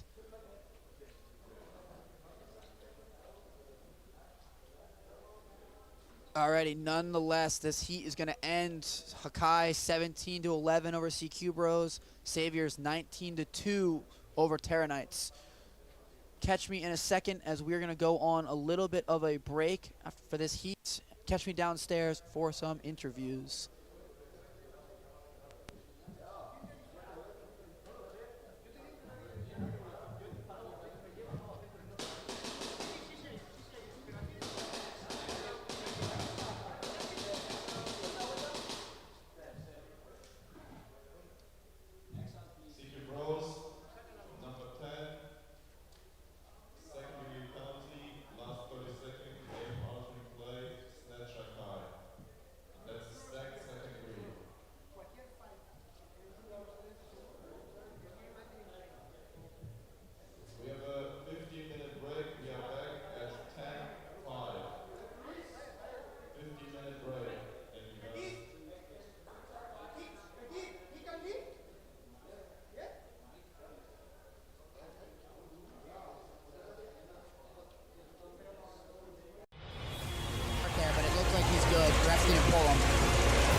Side.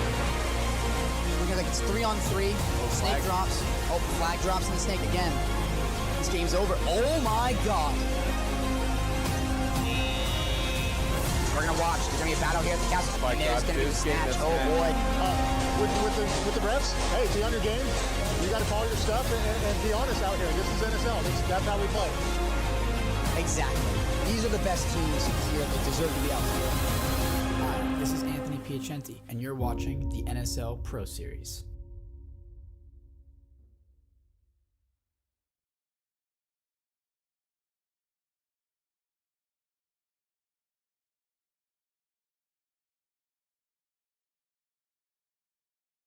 So for those of you who are new, I'm going to give a brief introduction for what is going on.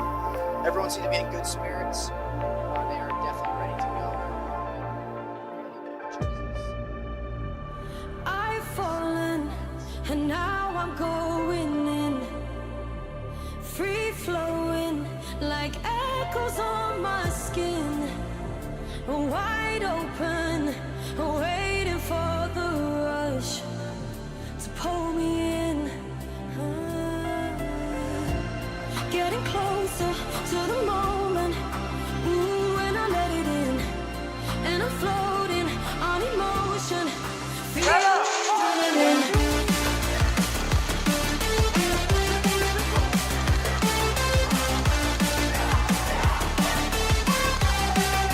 Feel the adrenaline.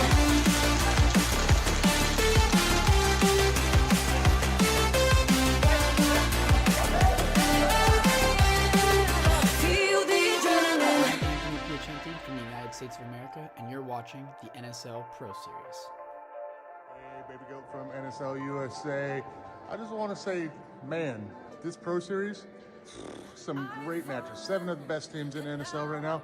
If you haven't watched it, go back and watch it. Shout out to East Coast Energy for going over there doing their thing. Man, making USA proud.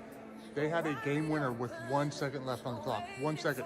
So if you guys haven't watched it, or if you're not watching it live, go back and watch all the matches. They were great.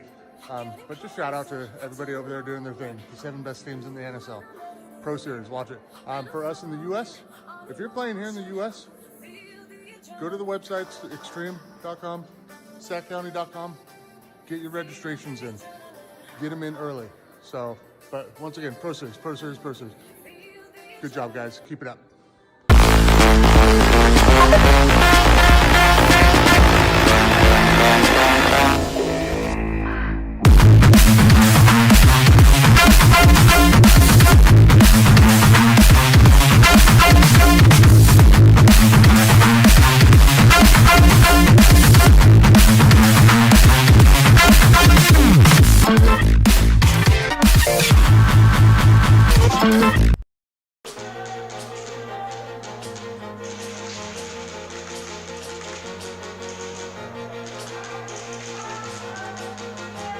Well, good morning and welcome to the 2023 NSL Globals here at Real Strike Arena.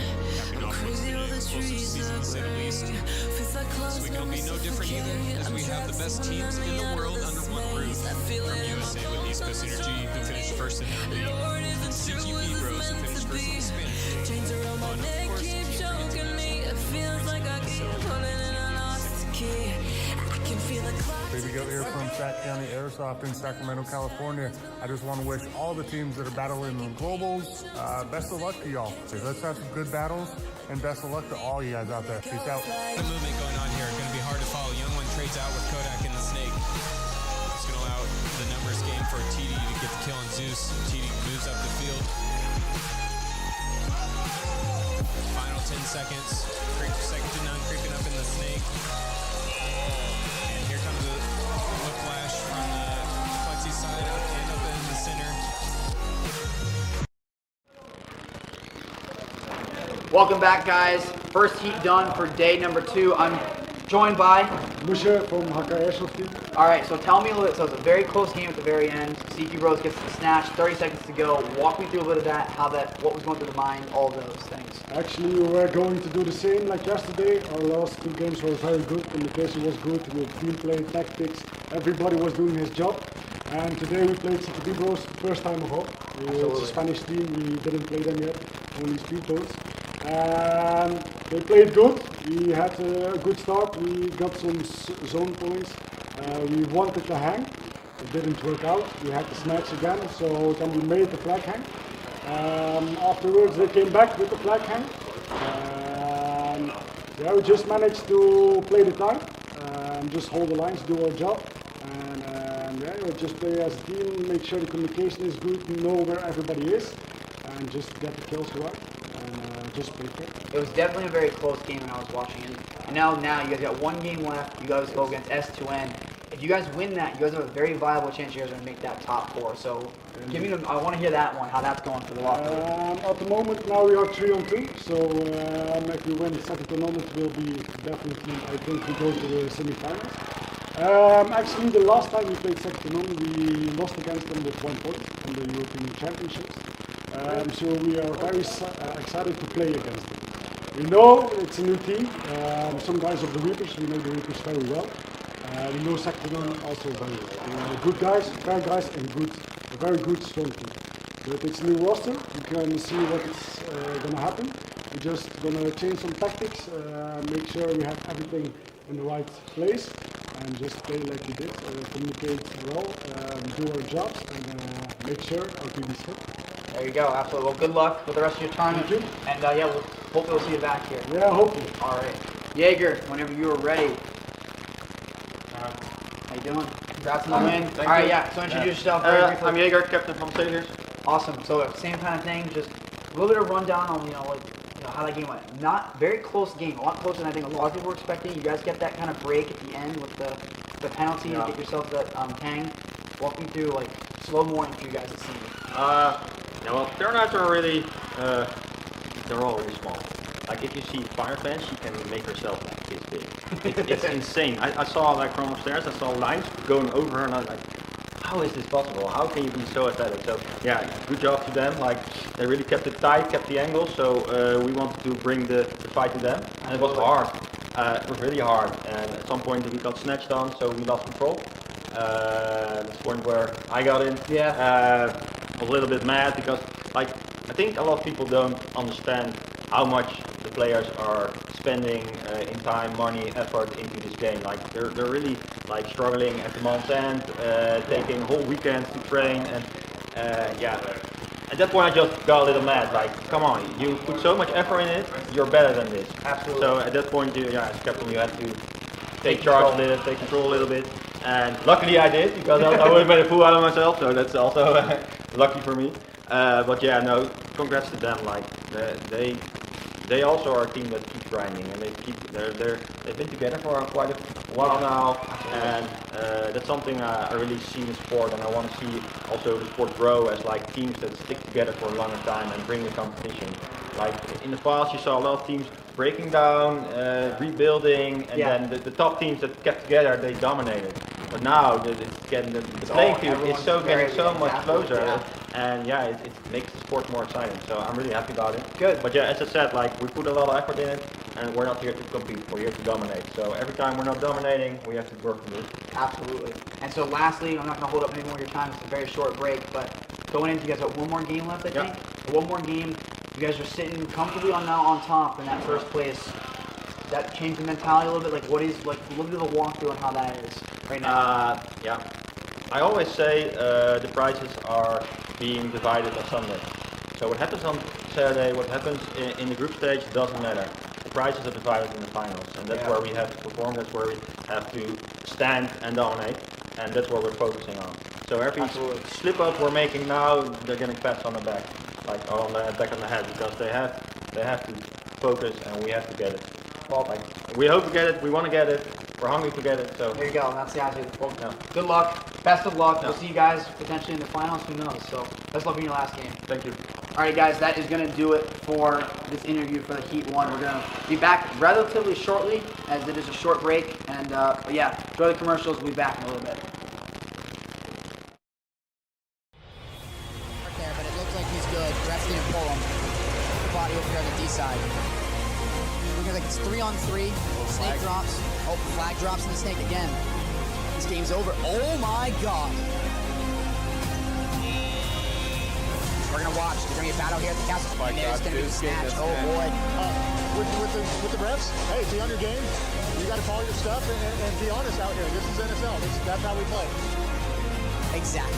These are the best teams here. They deserve to be out here. Hi, this is Anthony Piacenti, and you're watching the NSL Pro Series.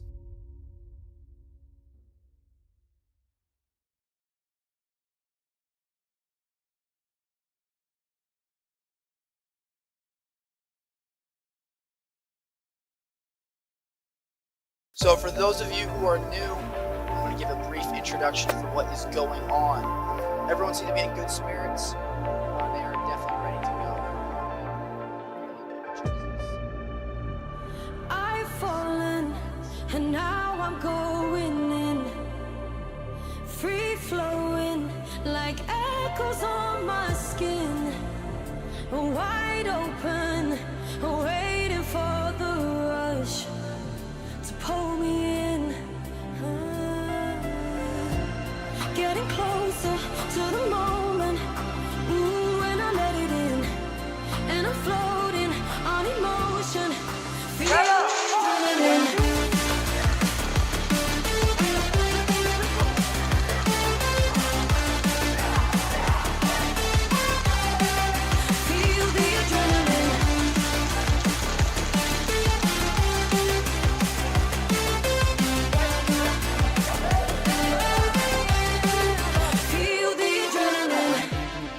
from the United States of America, and you're watching the NSL Pro Series. Hey, baby goat from NSL USA. I just want to say, man, this Pro Series, some great matches. 7 of the best teams in NSL right now. If you haven't watched it, go back and watch it.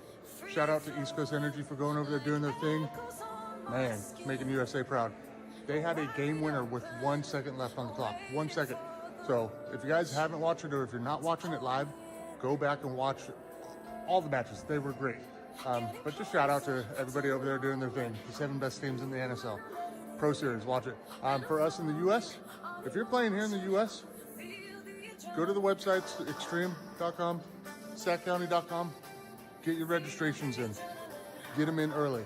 So, but once again, Pro Series, Pro Series, Pro Series. Good job, guys. Keep it up.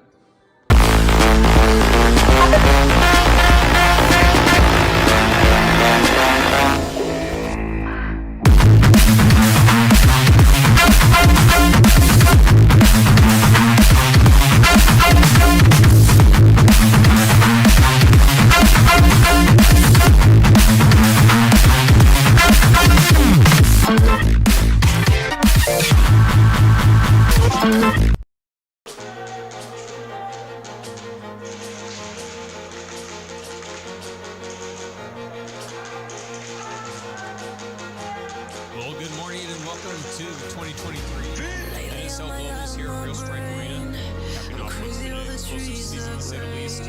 This week it'll be no different either, as we have the best teams in the world under one roof. From USA with East Coast Energy, who finished first in their league, and CGP Bros, who finished first in the Spanish league. Chains around my neck keep choking me. It feels like I keep pulling and I lost the key. I can feel the clock. Baby Goat here from Sac County Airsoft in Sacramento, California. I just want to wish all the teams that are battling in the globals best of luck to y'all. Let's have some good battles, and best of luck to all you guys out there. Peace out. The movement going on here, going to be hard to follow. Young one trades out with Kodak and the Snake. It's going to allow the numbers game for TD to get the kill on Zeus. TD moves up the field. Final 10 seconds. Second to none, creeping up in the Snake. And here comes a whiplash from the Plexi side up and up in the center. Isolation, zero play. Lost so many lives here on the way. Lord, can you fill up my energy and revive them in my memory? I feel it in my bones, so much over me. Lord, is it true? This is meant to be. Chains around my neck, they keep choking me. It feels like I keep running and I lost the key. I can feel the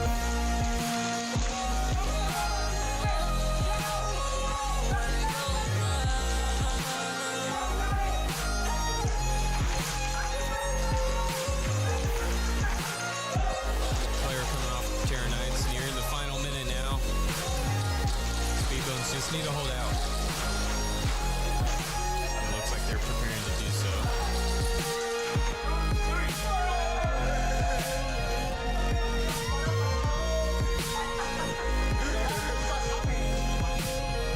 That's been a good time, and super proud of the boys. They've been playing real hard and learning and trying new things, you know, because today's kind of practice. They're getting some points, and they're doing. Three of the boys have played here before, right? And you know, turf is a new experience for the rest of the team, so they're all adjusting and really playing for the first time.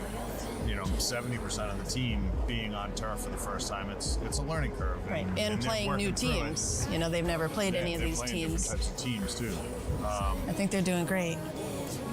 You know, tomorrow we'll see what tomorrow brings. Yeah.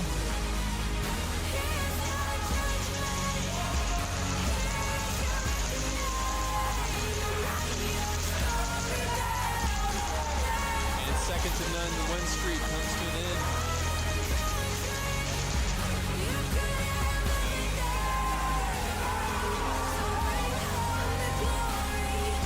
Well, good morning. Welcome to day 2 of the NSL Globals here at Real Strike Arena for 2023. Golden day here. Some close games already ensued yesterday. We are moments away from seeing who climbs to the top as our global champions here on Holy Sunday. I've talked to one of your teammates. He mentioned that this has just been a learning experience, and a lot of things have changed recently with the team overall. So just tell us what's going on.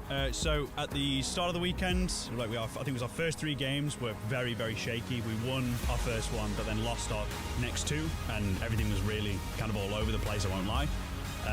But I brought my boy Kyle over from Legion, so we've got a bit of a Legion Secton on crossover going at the minute, and we drew plans up, and we've just been smashing it since then. Like everyone's found their spot now, everyone's killing it, and so far the weekend's looking real good. Yeah, I feel like as far as preparation's concerned, we've played how we wanted to. Some moments felt like we kind of ran out of time, like we started clicking and gelling and forcing players where we wanted to, and we just didn't have the moment to kind of cap off the games. So going into the quarterfinals, I know the games are going to be a little bit longer. Teams are going to be more prepared and ready to go, so as we should be as well. We're locked in. We're just coming to fucking kill you. Like, we're ready. We're ready. We're ready now. We've done our trial phase. We're fucking ready. We're coming to fucking kill you. All of you. It's worth mentioning it is cold here today for the players. A whopping 10 degrees Celsius. And knowing that the field is damp, it'll definitely impact these players.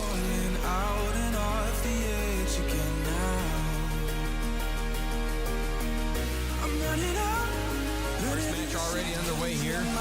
Wolves again attacking from the right. We get 15 minutes now on the clock. CQ Bros making a good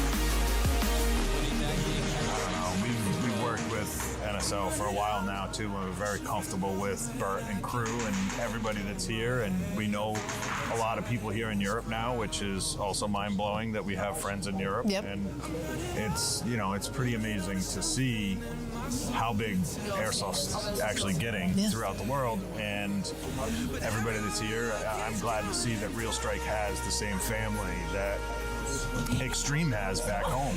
And don't start crying. I'm not going to cry. No. Don't cry. I really know that back home right now, there's a ton of people watching ECE play here in Europe, and very proud of just us representing the United States.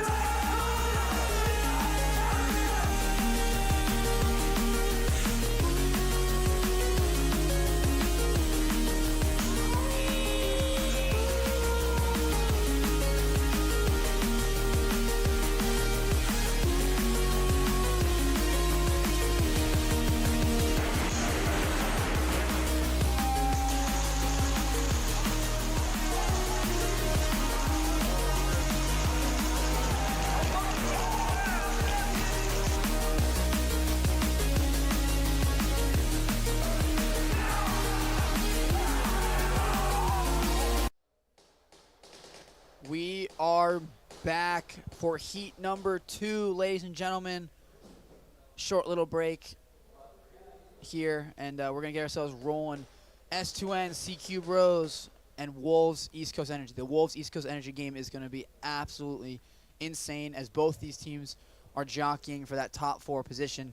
I think if I did my math correctly, the winner of that ECE Wolves game is going to ensure that they go into the knockout stage. With Hakai at 2-2, they're going to be an outsider looking against S2N later in the day. S2N playing at CQ Bros.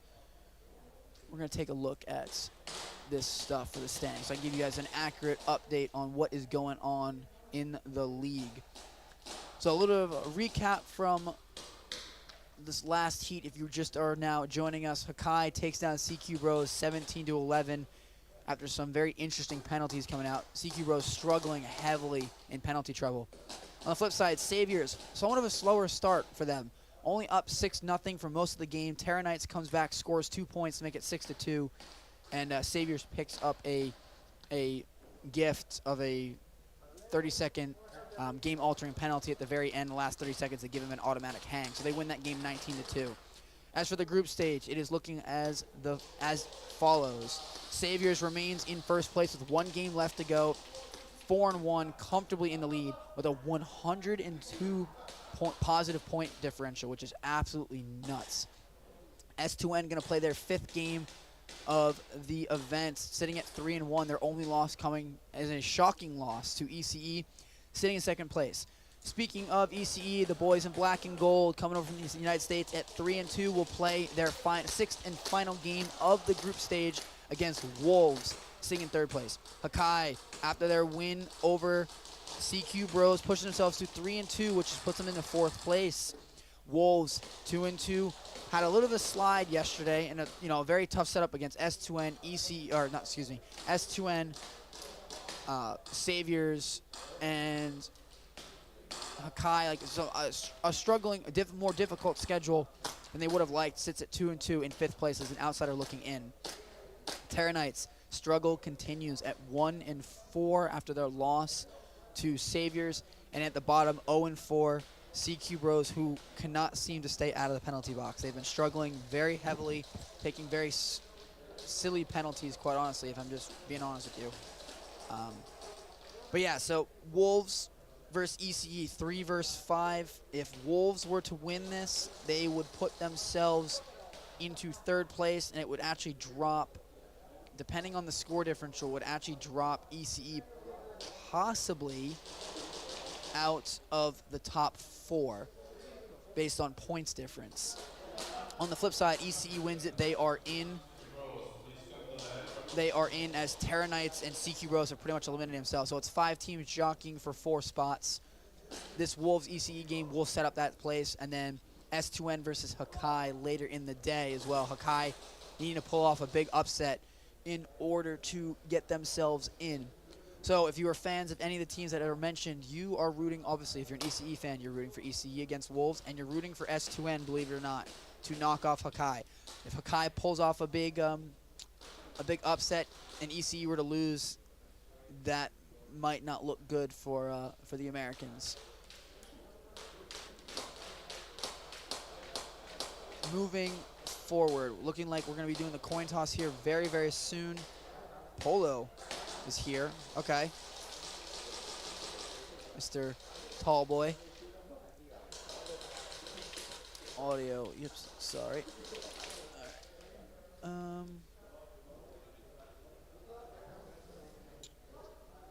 Trying to get my stream working on my end so I can keep up with all the comments and all of you lovely people. But my internet doesn't seem to be working. Great. So S2N versus CQ Bros. This is going to be a very tough game for CQ Bros. They are mathematically eliminated already from the bracket. They are not eligible to make the bracket after an 0-4 showing thus far. But so they are playing for pride. They're going to play to hopefully fix the penalty trouble as well as learn as much as possible.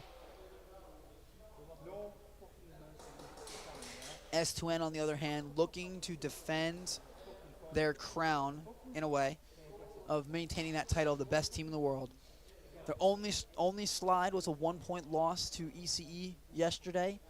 And somewhat of a slower team, not as high scoring, actually the lowest scoring team on the table at only 56 points scored. Even lower than CQ Bros, who's played the same amount of games. So very surprising. We'll see if the addition of Polo being out here may or may not spurt a little bit of energy and some points on the board. Seeing some massive love for S2N and ECE. We'd love to see it.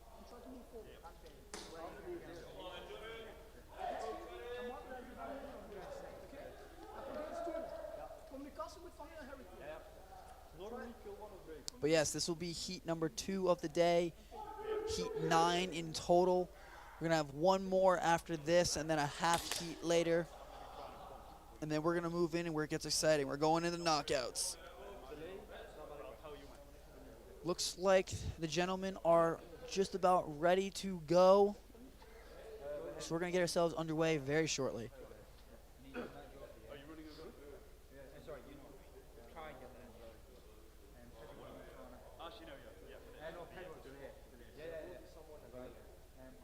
Give you guys a little bit of a listen in for the S2N breakout. Okay, let's go, boys. Yeah. Kill one. Okay, let's go, boys. Kill one. 2 runners.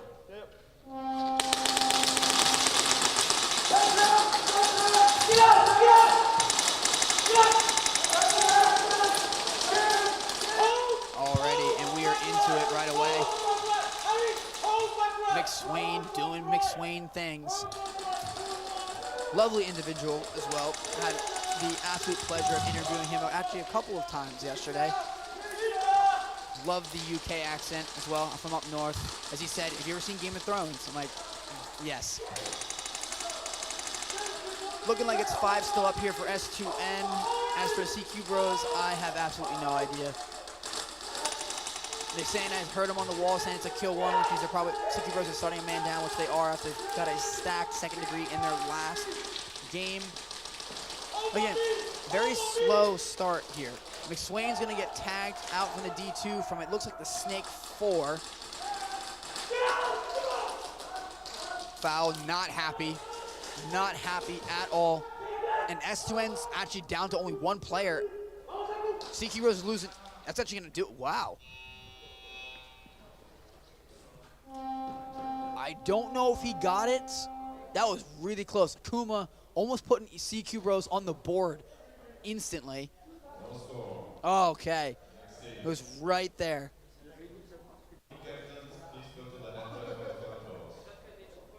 Already, captains for ECE and Wolves going to meet in the center for the coin toss.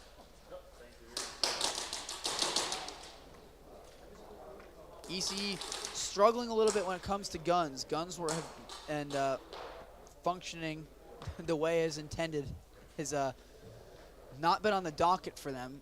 Nonetheless, they're making it work with what they can, as it is very difficult to get any sort of equipment over here, overseas.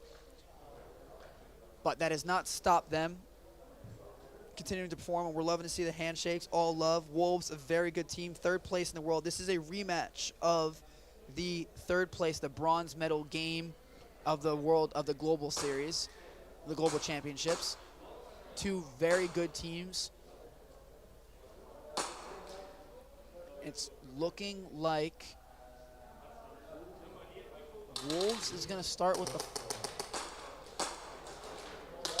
It's like Wolves is going to start with the flag on the VIP side. Energy on 3. 1, 2, 3. Energy! East Coast, long day yesterday, playing 5 games. Their one and only group game. Trying to win it to stay in it. And we are about to get underway. Here we go. 1 gun up for both sides. Tristan Abstract, and one of the MVPs, in my opinion, for the boys in black and gold yesterday. Absolutely clutch player, doing what he does best. Kodak absolutely launching himself up the snake into the snake 4. Excuse me, actually that's Nick, that's Kuoko, as I was thoroughly corrected yesterday. I'm just gonna call him Nick. Number 12, doing things from the snake. Big man in the snake. I was surprised when he said he plays D2, he used to play D2 paintball over in the States. Snake was, and it seems to be working. He's picked up 2 players already, and the EC boys smell blood. They are pushing their way up. Bread all the way up to the castle. Kodak gonna follow him. James Hollywood right behind him. Kodak doing his little jump shot, seeing what he can do. Gonna get a good trade. It was beautifully done. Bread gonna do his thing, work his way up. He's gonna get another one. And they get the snatch. Beautifully done by TJ.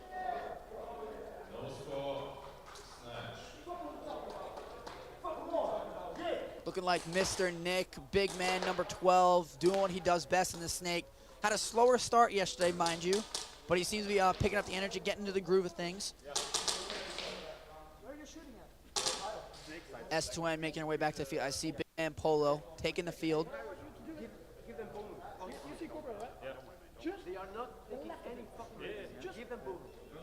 Maybe just do 1 finish from the bunker. Yeah, just say it. I'll move through. Yeah. I'm going to move straight. He's going to go straight. Honestly,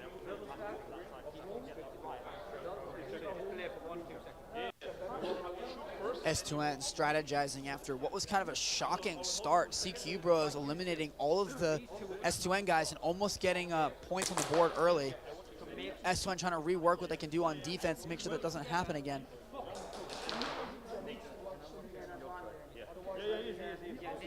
You're watching Snake, you're watching 3-0, yeah? Trying to get a little bit of a listen in here for the S2N boys. You'll see the 0-1 call. I'll say we lost.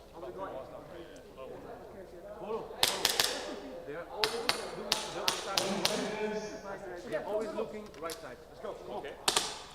But low. Go, boy, yeah. First point's gone now. First point's gone. Let's go. Come on, Polo. You can hear McSwain trying to get the boys ready to go. Polo as well. Absolute big man on the team, quite literally and metaphorically. Key player missing yesterday, here today. Looking to get them back to where they belong. Polo, big man getting up to the front. Very, very aggressive push.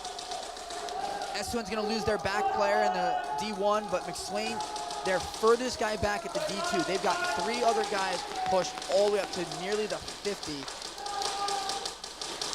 Polo pretty much almost towers over this barrier. Like, if he were to stand on his tippy toes, he's actually gonna, I think he's taller than Gray.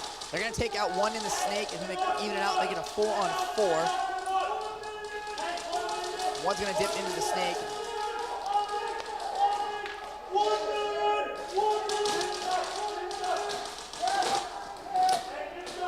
McSwain gonna get taken out of the D2, make this a 3-on-4 to the CQ Bros.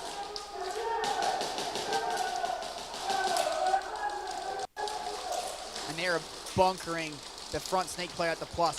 3-4 guns on him right now. Iago's gonna get hit. but it allows some of the CQ bros to slowly push away, and they're all looking. I don't think they know that Polo's up here at this front Dorito. Now they definitely know he's there. Polo's gonna get out. They're gonna trade out at the castle. There's one left at the Snake 50 for S2N. He's actually gonna run it. Oh, what a play. What a play. What a play, nicely done. Very nicely done. Great heads-up play to run around the Snake 50 and recognize that, hey, Akuma's gonna make a break for the breakout wall, for the hang. Very nicely done.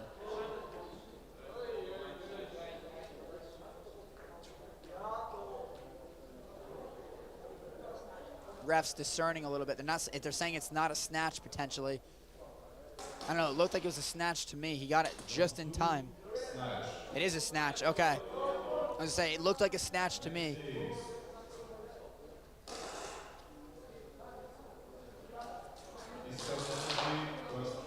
Lots of support here for S2N. ECE, after their big snatch, is coming onto the field to get their offense underway. Kodak wrapping up the flag. 1, 2, 3. Boys are hyped. Looking like it's gonna be Tristan, Hannah, Hollywood, Kodak, and Nick on the lineup. One gun up, Hollywood doing his thing from the home. He's definitely gonna pick up one. He's got to at least. I guess he doesn't. Nick pushes his way up to the Snake 1. He's gonna wait for him to make his move, and he's gonna keep working his way up. Tristan doing his thing, giving him his information. Brett, I think, is gonna go down early, it looks like. Didn't make it to his bunker, so it's gonna be a 4-man still standing for ECE. Wolves playing passive, now playing on the defense, kind of just figuring it out. And ECE is gonna take that. Let them be passive, because they're gonna stand up, they're gonna do their thing and just put BBs down range. Kodak just keeping the Snake 4's head down at the center here at this main front Dorito. Looking like he's gonna make a move to the castle if the lane is open. Nick looking down the Snake lane, trying to keep that Snake bunker, that Snake corner. Lots of BBs down range. And he's gonna go for it. That's his moment to move. Snake 3 as he goes. Kodak sees the player at the Snake Dorito and is just trying to bunker him a little bit. You can see the home player for both sides slowly peeking their head out, trying not to overexpose themselves. Kodak getting bunkered, giving himself information. James Hollywood's actually gonna get dropped here at the home, making it a 4-on-3 to Wolves. 2 rifles and a pistol still remaining for ECE, and they're gonna get 2 players. No, they're gonna get just 1. Looks like Rogue's gonna kick out to the D1.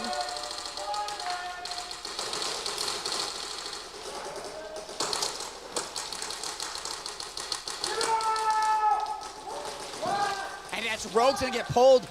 Rogue's gonna get pulled on his bump up to the D3. Tristan lit him up on his run up to the barrier. It's gonna make it, I think, a 3-on-2 now in favor of ECE, and a penalty coming Wolves' way on the next possession.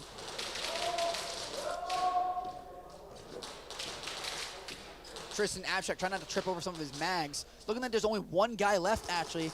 There's 2 guys left. One at the front right. Actually gonna take another one down. It's gonna be a 3-on-1. Nick slowly inching his way up, realizing there's someone there. He's actually gonna get picked off, but he gives his team valuable information as to where this last guy is. 11:45 to go. They see the jump. Tristan's gonna read this, I think. Knowing that he's there, he's gonna try to inch his way up. And he got him. Oh, there's one more actually in the Snake 4 that I lost, and he got him. He's gonna get a zone 2, however. None of us knew there was still a player in the Snake, but Tristan, again, picking up 2, I think even maybe 3 guys that round. Showing why he's an absolute shooter on the field. Kodak doing a good job of keeping himself together, not exposing him. Drop the flag. S2N coming out on offense for the first time, or excuse me, not the first time, I think. Oh, no, that was. This is going to be their first offensive attempt after the beautiful snatch.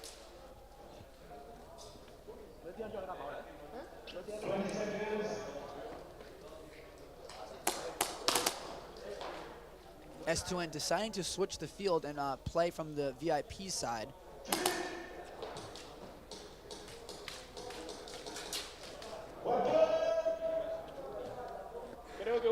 want to see if S2N can get themselves on the board after they are down 2-0. Iago.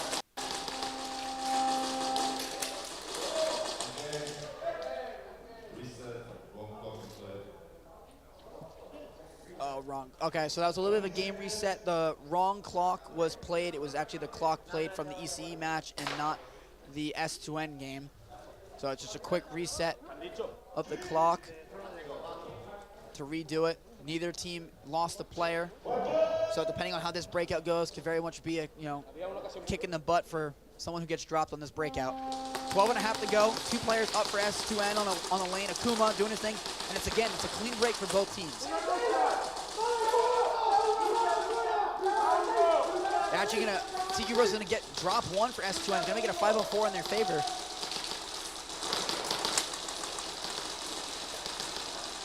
Iago slightly overextending here at this front barrier, just trying to get himself some information. Looking like they're gonna go D-side heavy for S2N. Haro sitting in the D2. Quick peeking. Iago's gonna make a run up the field, get a trade. He's actually gonna trade out Polo at the front Dorito. It's a great play, a great heads-up play, because that now relieves a lot of the pressure for the front guys. McSwain's gonna kick out to the D3 and play this Plexi side. He's actually gonna get tagged up, it looks like, by the Snake player. Now Akuma's gonna work his way up to this front Dorito. And actually gonna keep going. Silin moving his way up to the D3. And CQ Bros, this is a completely different team. I don't know what Vinny said to them, but this is incredible. They're gonna get another one out. I think this is now a 4-on-1 with the last guy for S2N remaining at the D2.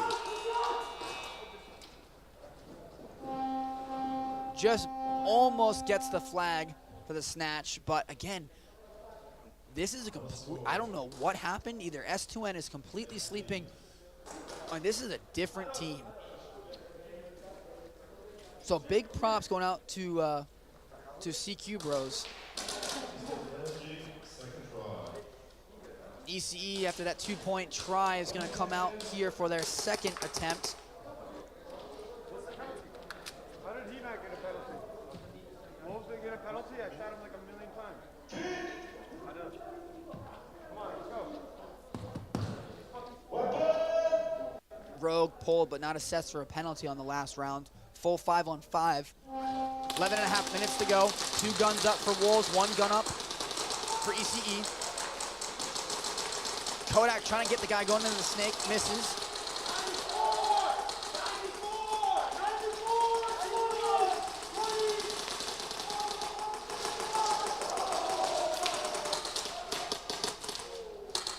Bread gonna get out as well, it looks like. Kodak's gonna get dropped from the Snake 4 and is gonna leave the flag at the front Dorito. It's gonna be a 4-on-3 in favor of Wolves.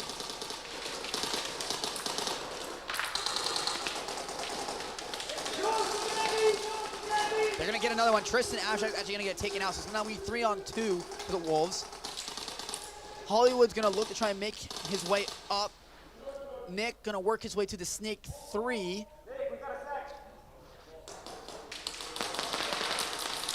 Hollywood in a bad position right now, having 2 guns down on him. Gotta make sure he doesn't overextend himself. Gives viable information. Nick looking, he's gonna move up to the Snake 4. Doesn't give a call out saying there's now 1 in the Snake. Nick might actually get popped by him if he's not paying attention. Yep, and Nick's now learned there's a guy in the Snake with him. And he's gonna get traded, or not traded, excuse me, he's gonna get picked up. Hollywood's just gonna run himself down the field, just trying to burn some of this time here.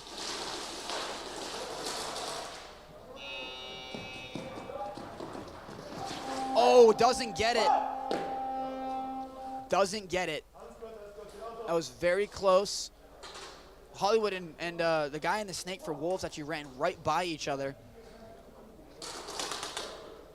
Again, comes back to that really unique timing. So EC is going to come out for a try 3 next time, up 2-0 over Wolves. S2N, this is now a second try for them, if I'm not mistaken. Down 2-0.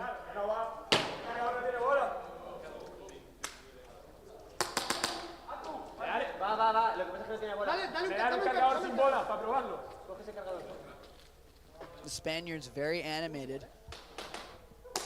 Feeling a little bit of the pressure. Que el tío va a fusil por este lado, se me para, o sea, lo veo como para la salida, como para tirarme, yo me quedo por seguridad. Y luego ya me muevo. Tú manda, lo hablamos, háblame, nos escuchamos. Háblame, nos escuchamos aquí. ¿Vale?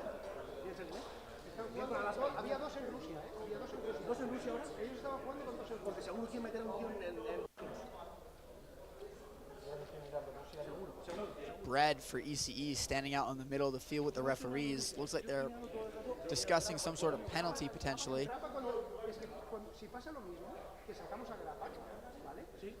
Waiting for the confirmation.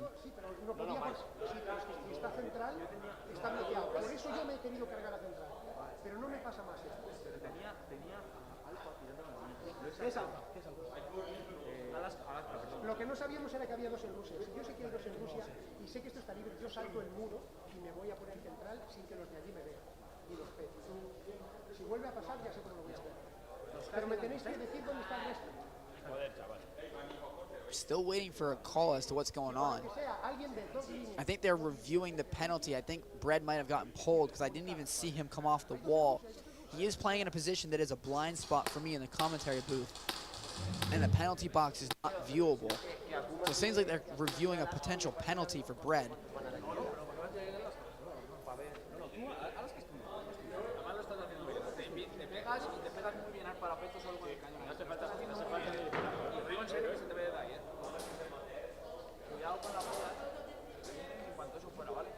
We're going to give a little bit more of a listen into the CQ bros below me.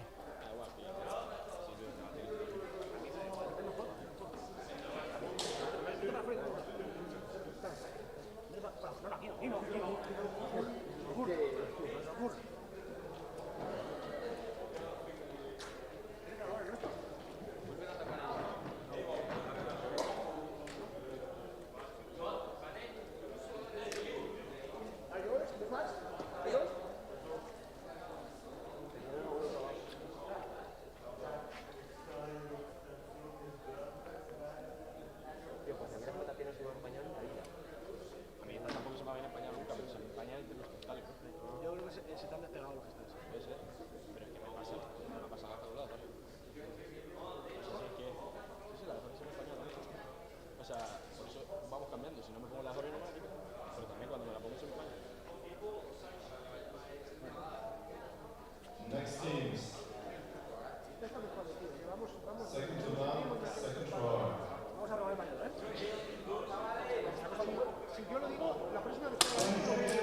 Alrighty, so it seems as if there's no penalty being assessed for TJ. Anyway, moving on into the S2N game. It's going to be a second try for S2N, down 2. We're going to see how they react to this. 11 minutes to go. 3 guns up, 4 guns up actually. Iago from CQ Bros going to work his way up to the front burrito. He loves that position. I want to see who gets picked up first. Number 77, 73 it looks like from CQ Bros. Worked his way all the way up the snake, gets picked off. 5-on-4 to S2N. Caros gonna get taken out as well, 5-on-3. S2N pushes up to the plus. Very heavy forward pressure. One in the snake, one at the front burrito, one at the plus.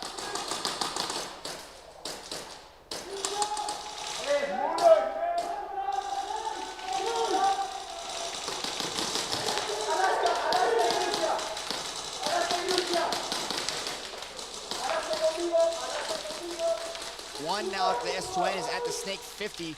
Iago's gonna try and go trade this one out, not realizing.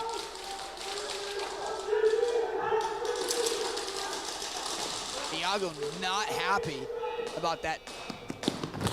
Holy Lord, and S2N's gonna score.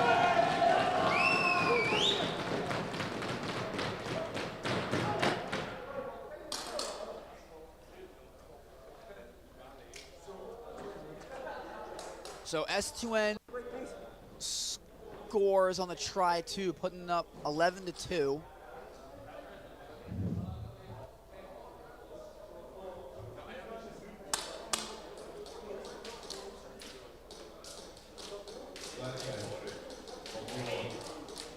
Flag hang confirmed. Looks like it's going to be Polo taking the 1v1 for S2N.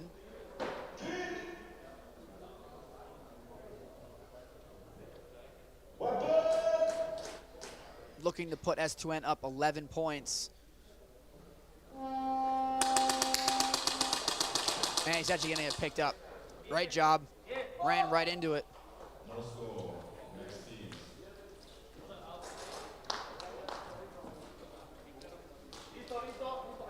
Energy, third try. EC making their way back to the field on their try 3. Bread coming his way to the field, no penalty. Kodak with the flag, folding it up. Bring it in. 20 seconds. Let's get it. Energy on me, energy on 3. 1, 2, 3, energy!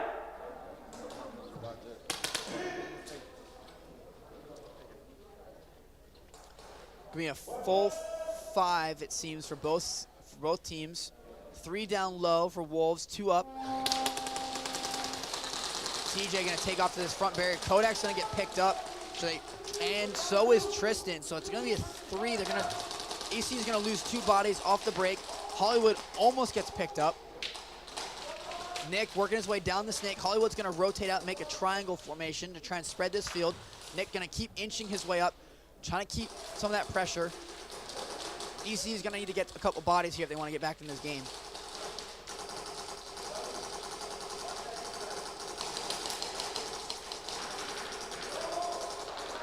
EC playing very tight to their barrier, just kind of looking to see options. Nick's gonna get picked up out of the snakes. It's gonna be a 5-on-2, I think.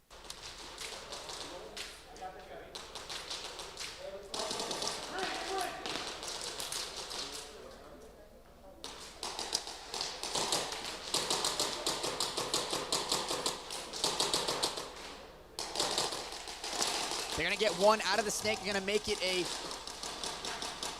4-on-1. The flag is really exposed now.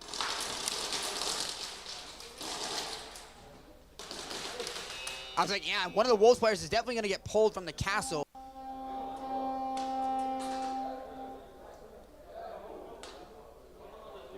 A little bit of confusion here on the field as James Hollywood trades out with a player at the castle with Wolves. Wolves player wasn't really sure what was going on.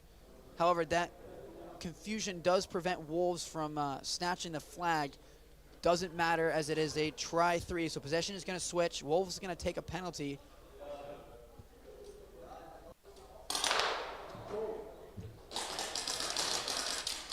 S2N going on the defense after an excellent hang on their last time out.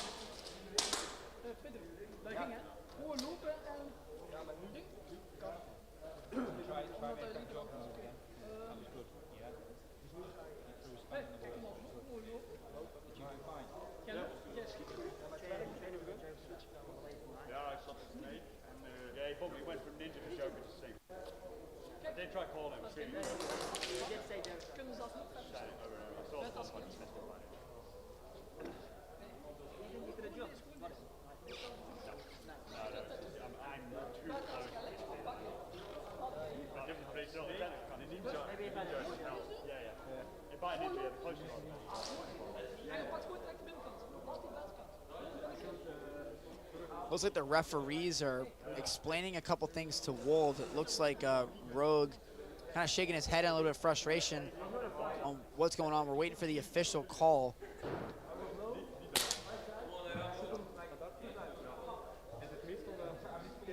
Might be a first-degree penalty for Wolves, potentially.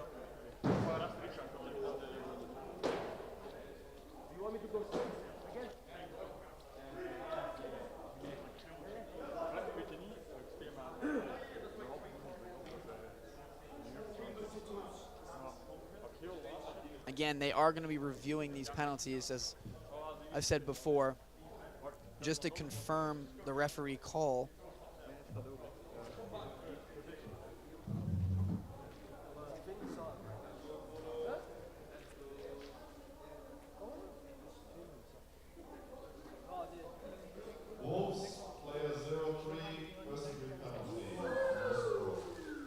So there it is, that's confirmed. It is a first-degree penalty for Wolves after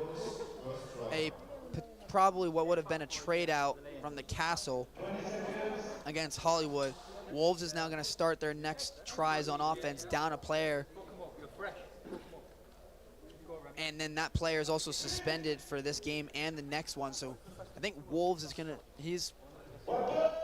is suspended for their game against Terra Knights. Thankfully not suspended for a potential bracket matchup. S2N working their way up. Looks like it's a clean 5-person breakout for both teams. Again, S2N doing well, bringing some points, but still a fairly low scoring team, lower than what they normally are known for.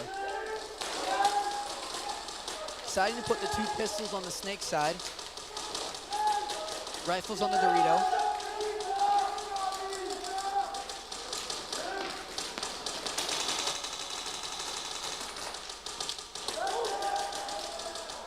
One's gonna drop out of the Snake. It's gonna end up getting filled. It's gonna be a 4-man still up. Iago from CQ Bros is gonna work his way into the plus. Put a little bit of front pressure, but Foul might actually see him.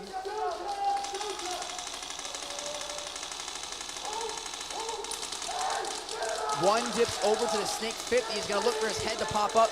It's gonna get,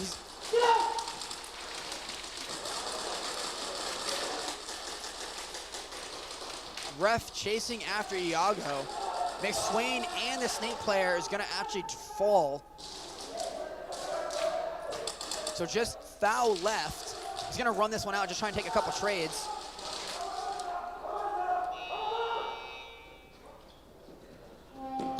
Looks like they're gonna get a zone 2. It's gonna put them in the 4 points.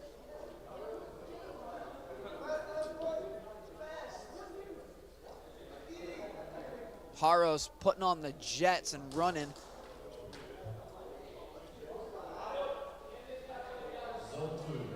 Zone 2, so that's gonna put CQ Bros at 4 now.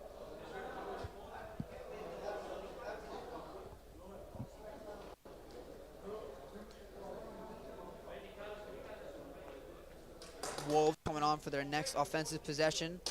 Started with the flag at the beginning of the game, was snatched instantly in their first try by ECE. They will, however, be playing down a player after the first degree picked up in their last outing. They will play the next 3 tries down a player. So it'll be 5-on-4 in ECE's favor, pending there's no penalties on the ECE end.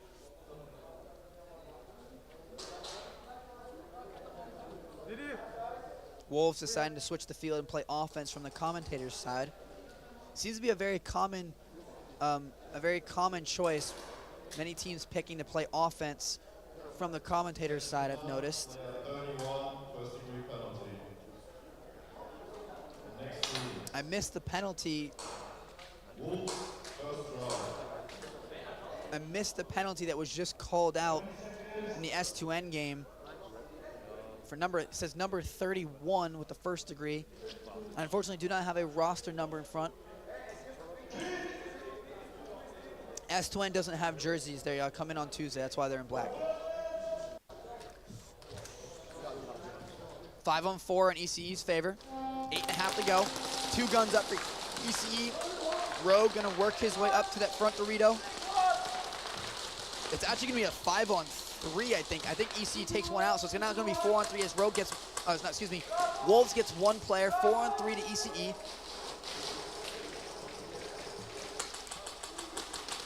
Looking like Rogue has the flag up at this front Dorito here.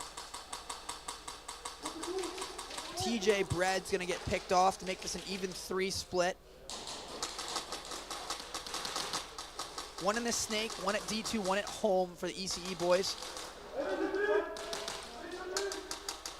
Looks like Tristan Abstract kicks out to the D3 to try and put some pressure on the D2 player.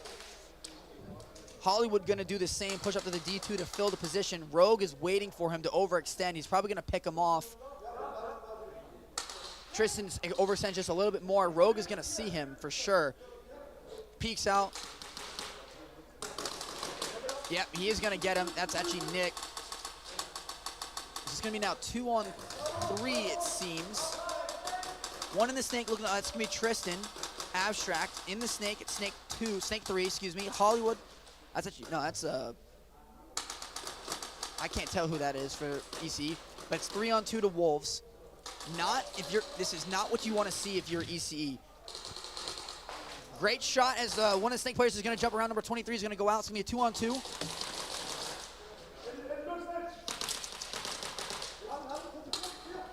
Great shot. Flag's going to go down. He's going to get the other one. Huge clutch play by Tristan Abstract. This is what I am telling you. The dude is an absolute shooter.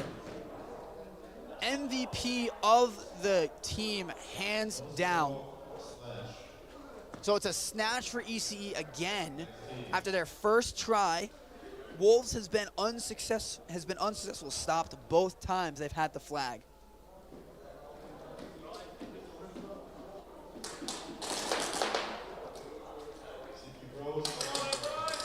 CQ Bros coming out for their, I think what is their second try.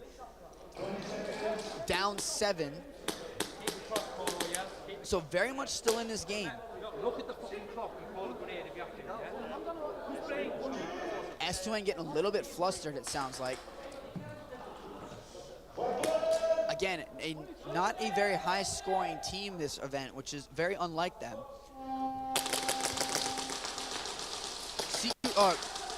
Wow, yeah, S2N starting with, S2N I think is serving that first degree penalty, so S2N's only playing with 3 people. It's going to be a 3-on-5. If this is how CQ Rose wants to take down S2N, this is the time to do it. They're on the man disadvantage. But again, S2N, best team in the world for a reason. They find ways. Iago's going to actually work his way up. He might see Polo up the snake corner. He's going to get McSwain. He's going to get Polo. He's going to get a zone 3, however. Haros, again, putting on the Jets, absolutely moving. Freight train coming through. Going to put them within 4 now. So, while they are getting the bodies taken down, their coordination is still slightly lacking.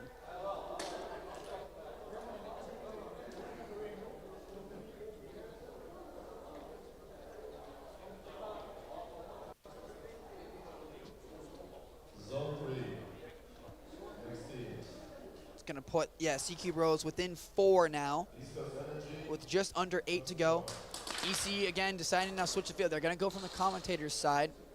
Wolves, 2 more tries with 4 people. So this is where EC needs to put some points on the board to run away with it. Wolves starting with 3 players now.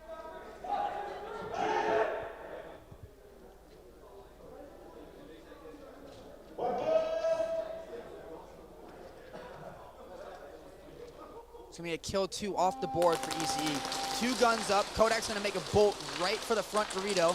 2 players at the home, double stacked. 1 at the home, excuse me, 1 at snake corner, 1 at the D2, and 1 at the front Dorito for Wolves. Kind of a lopsided triangle. Kodak bouncing up and down at this front Dorito, trying to give his teammates some information as to where the players are. Wolves playing very passive, not shooting, just holding angles, waiting, setting a trap almost. Waiting for ECE to walk into the line of fire, taking gunfights. They know they can win.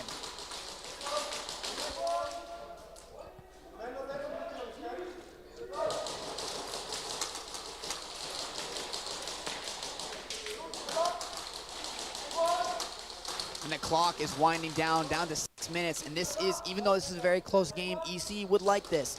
If they can capitalize, get some points on the board, they will take complete control of this game.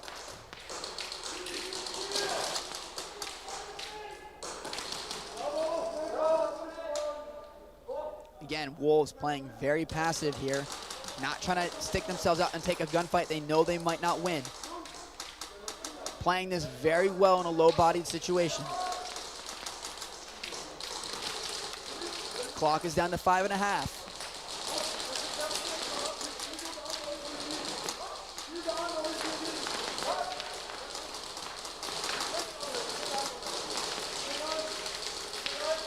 EC just trying to keep these guys bunkered. They're doing what they need to do, even while playing passive. Looks like they're going to double up the D2 for EC. One at home, laying down low, trying to play a low angle here. Snake's going to push up for Wolves up to the Snake 2. Down to under 5 now.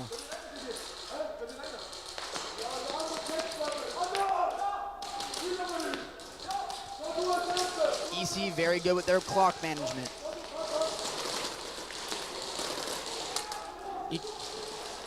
He can't.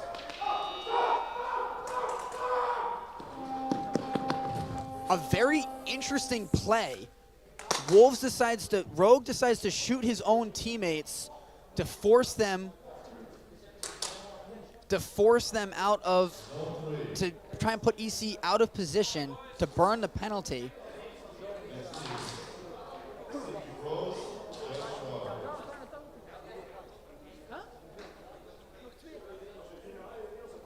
Not something I've ever seen before.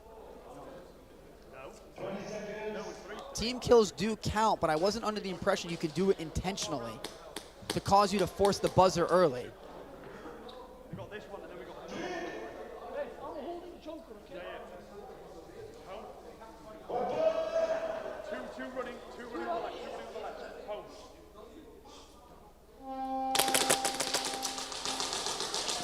Moving along, still playing with 3 people for S2N. S2N doing some massive damage control. CQ Bros on their 3rd try, down 4 with just over 7.5 to go.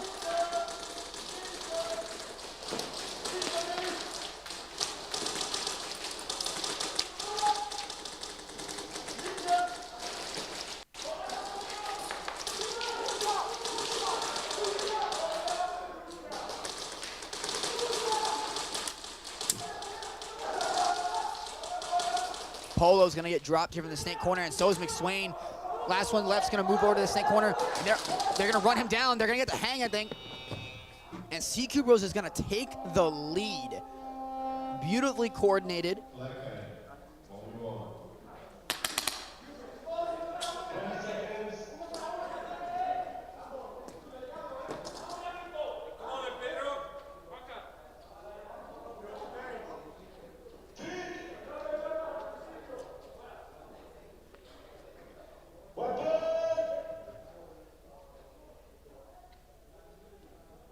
CQ Rose trying to win this 1v1 to take the lead.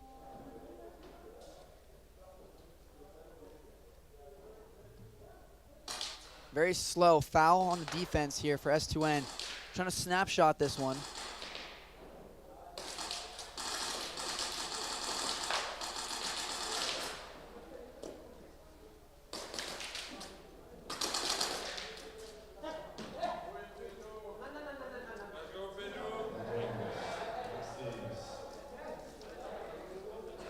Alrighty, a little bit of an interesting interaction between Fao and Iago, it looked like.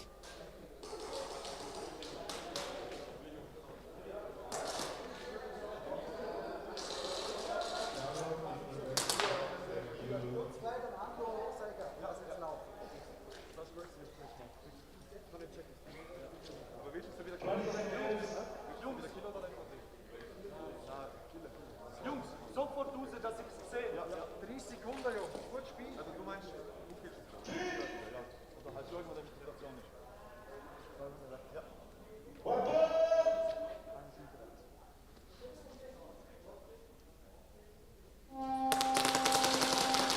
Alrighty, ECE back out on the field for a try 3, 5-0. Wolves playing their last round down a player, or down 2 at least. So it's gonna be 5-on-3. Nick is gonna push his way up to the castle. Rogue is gonna be waiting for it, however. He is looking.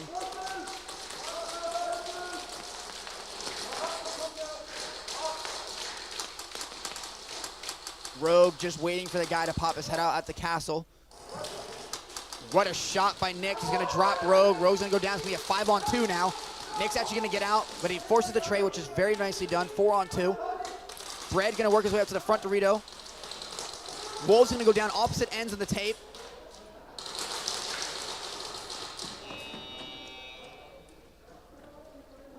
Oh, he doesn't get there, however. So it was actually a very well coordinated play by Wolves.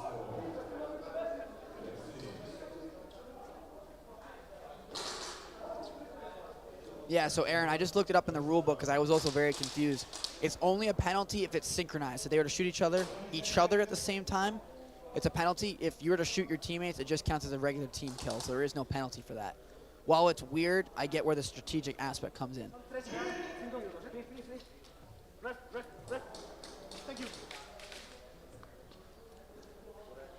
Alrighty, S2N gets the flag back after CQ Bros gets their hang. Still playing with 3. 20 seconds. Very hard to tell how many players are on the field for S2N as that black uniform blends right in with the wall.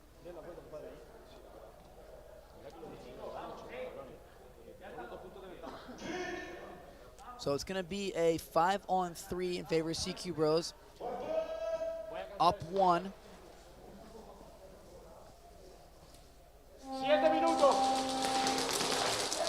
It's going to be a clean breakout for both teams. Still 5-on-3, however. And as I say that, Haros is going to drop, make it a 4-on-3. Ago's going to work his way up to the front Dorito here.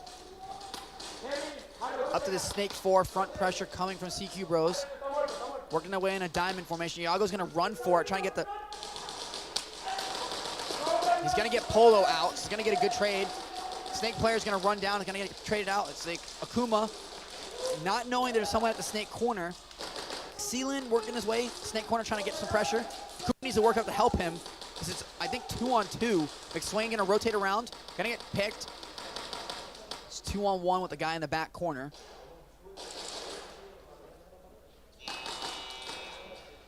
That looked like that was slightly early from S2N, as the player hadn't fully raised his hand.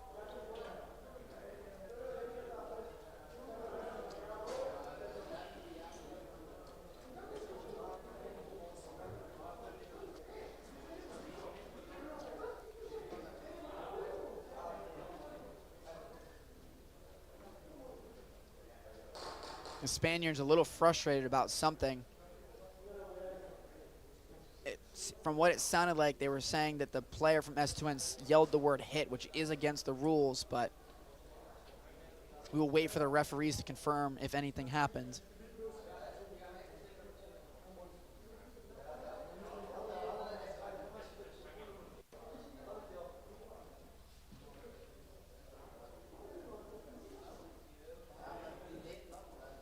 If you are joining us, good morning to everybody. We are in the second heat of the day.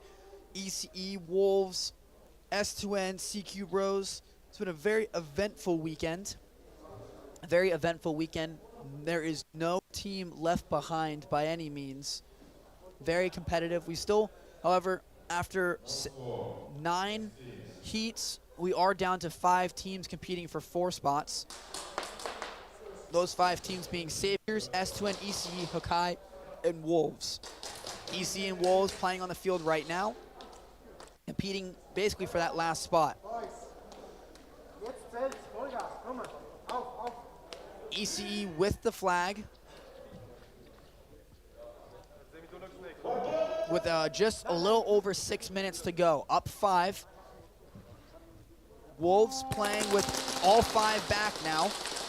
Gonna lose 1 off the break. It's gonna be 5-on-4 now to ECE. ECE gonna try and burn some of this clock. Excuse me, there's only 3.5 minutes now to go.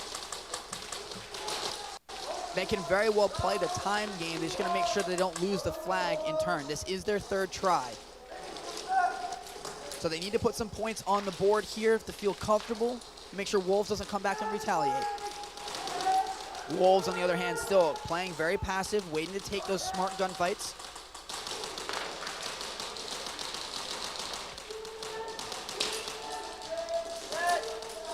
Sounded like something from glass just shattered. Snake is going to go down from the Wolves, frustrated. 5-on-3 now. Every second ticking down, being in favor of ECE. Rogue gonna do the same thing. It looks like he's gonna team kill them again, just so he can get them looking like he's going to set up another team kill. Decides not to. He's trying to coordinate with his snake corner to try and get his teammates out so they can't.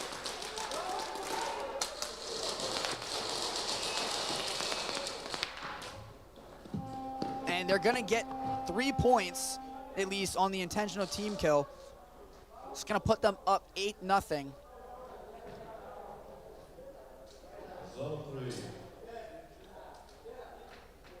Personally, I'm not really sure how I feel about the intentional team kill. I understand the strategic aspect of it, but I do think it's kind of cheesy, where you can just kind of wiggle your way out of it.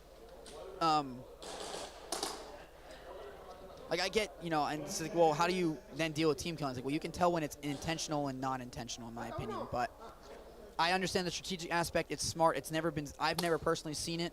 I get why it's done, but personally, not a massive fan of it. I think it's kind of a more coward's way out.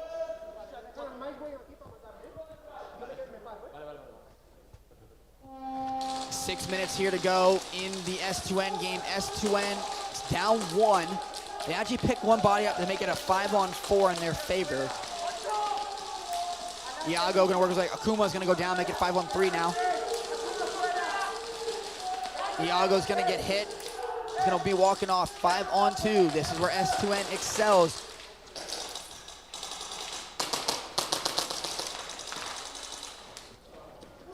And S2N is gonna score the hang. Lots of support here in the crowd for S2N.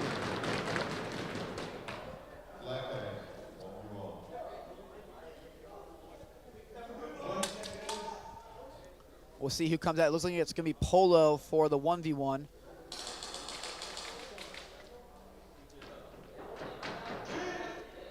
Excuse me, no, it's going to actually be foul.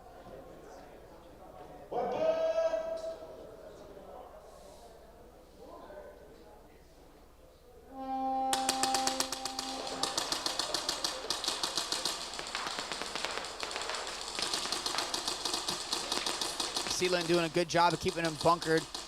Foul, trying to play snap peek with him. He's actually going to rotate over across the field. 15 seconds to go. He's actually going to get him. Nicely done. That's going to put them up 12.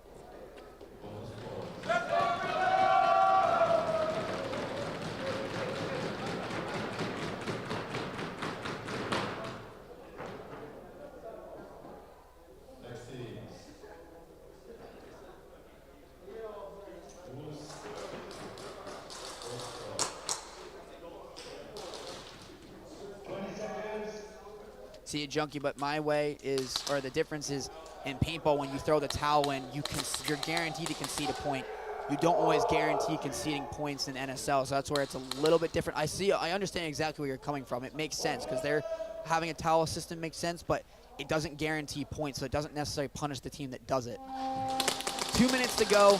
ECE now on defense. They're going to lose, Hollywood at the home, 5-on-4 to Wolves.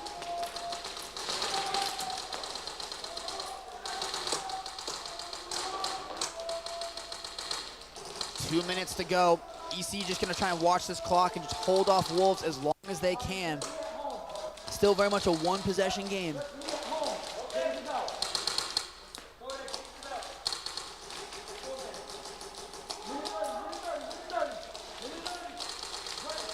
Uh-oh. Nick's going to get called for a penalty.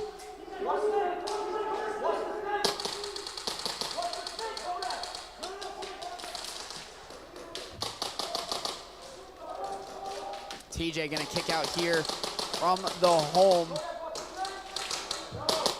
Just under a minute 30 now to go. It's a 5-on-3, I think. EC is playing passive. They get one. They pick up Rogue. It's gonna be now 4-on-3.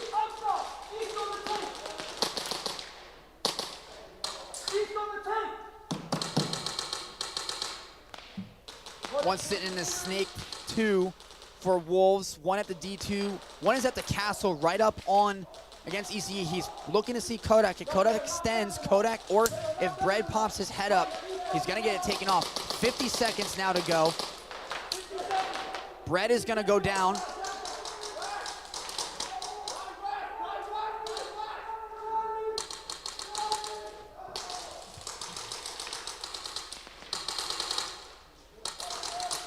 just trying to hold on. Kodak now knows there's someone at the castle.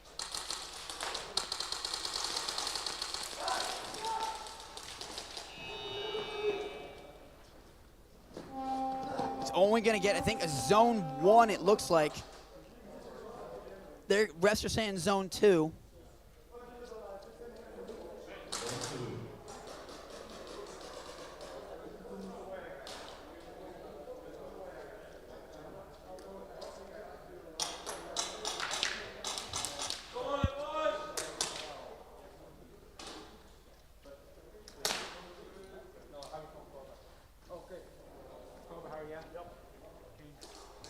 Wolves picks up 2 points with about 22 seconds to go, so they're going to have to come running full force down the field, and they have to hang it. And with that penalty against ECE, it's a scary situation if you're in black and gold. S2N, on the other hand, very much in control of this game after a very slow start.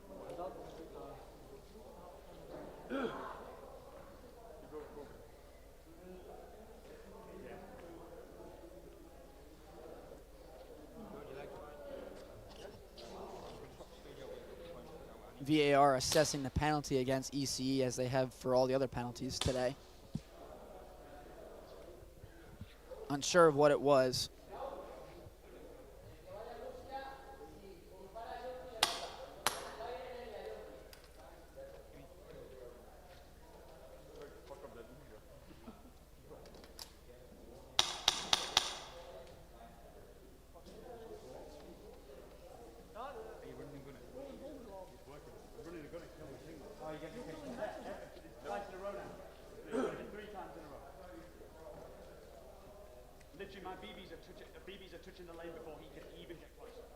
We're going to give it a little bit more of a listen in on S2N as I can hear McSwain talking about some things.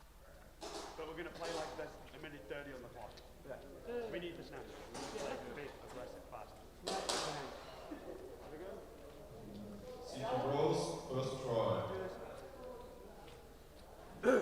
20 seconds. White school mask. White school mask has a flag. White school mask. White school mask. Already. No penalty confirmed from the ECE game, but we move on. As you can hear, the white skull mask of CQ Bros has the flag, and the S2N boys are aware of it. 5:40 to go. S2N wants that flag back, even though they're in the lead. They want to run this score up and show that they deserve to be the team that they are.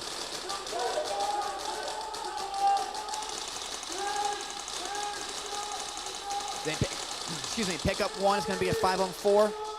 McSwain playing it low. They're going to pick up another one. It's going to be 5-on-3 now.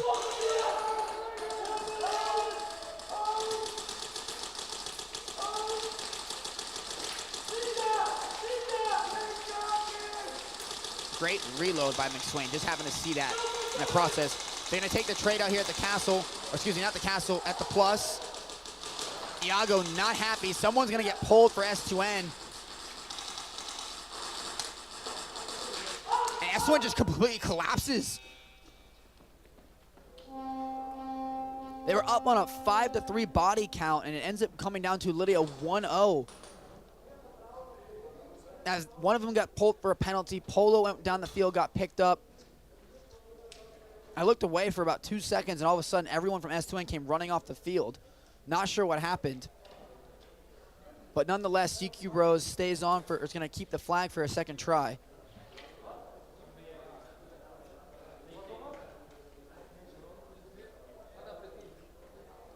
Speaking of second tries, Wolves is going to make their way back onto the field with about 22 seconds to go, down 6 with the flag.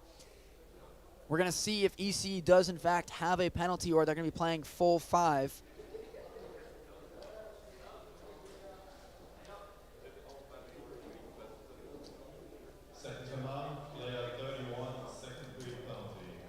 Second-degree penalty for number 31 on S2N, which was their back Dorito player.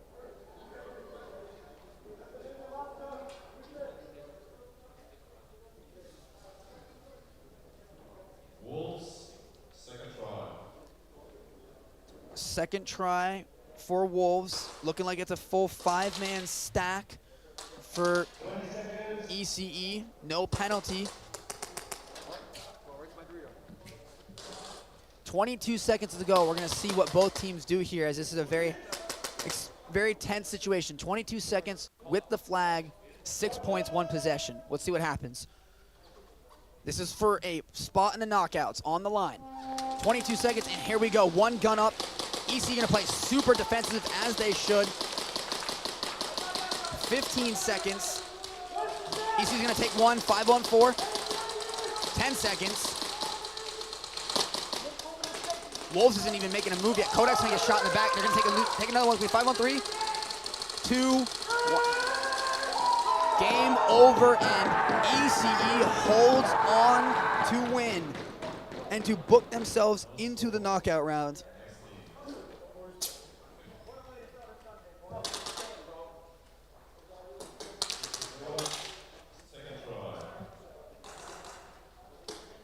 Wolves not the happiest, understandable, but regardless, coming over to shake hands. We love to see that.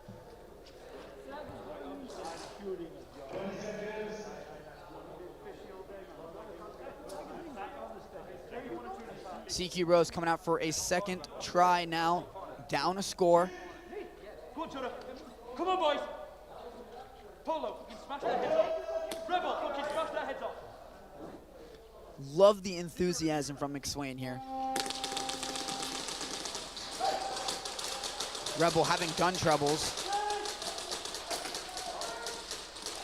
Polo and McSwain, the dynamic duo over here, playing the D2 and the Snake Dorito. Gonna lose the Snake player, however, and it's actually down to 3 people left for S2N after they are playing with that penalty. Just a little over 4 to go.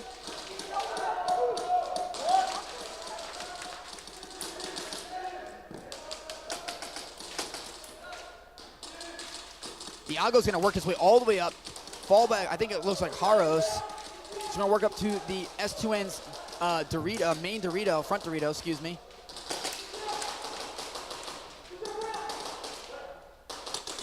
I mean, CQ Bros could...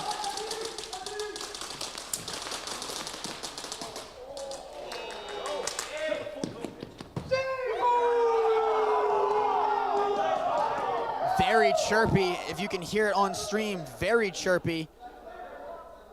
We're gonna see what happens. McSwain might get assessed for a potential penalty.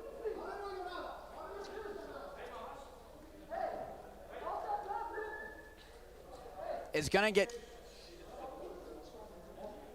Refs trying to settle things down now. After McSwain got a little bit too animated for their liking. We're gonna see what happens. Refs are definitely gonna be discussing this one, as it's gonna be deemed probably an overshoot.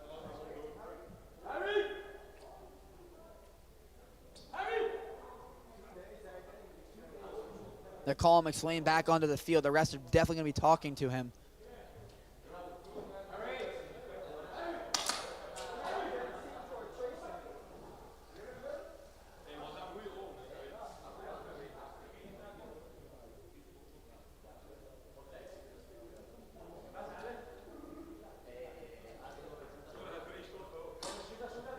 It's like Foul is trying to calm McSwain down.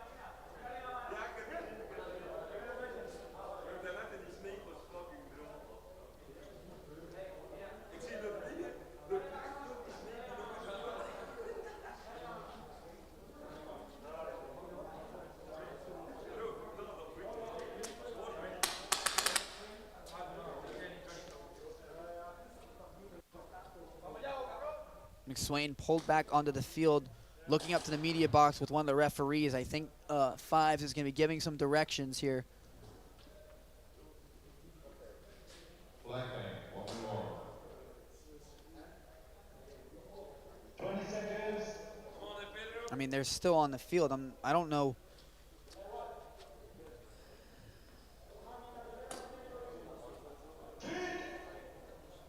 It's now a tie game. If CQ Rose scores, they're going to take the lead with about just under 4 to go.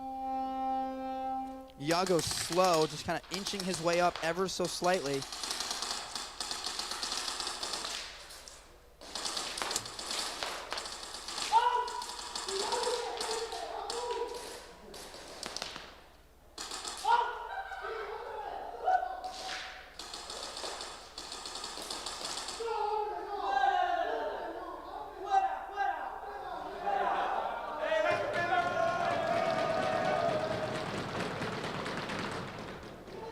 Tensions and are flying here.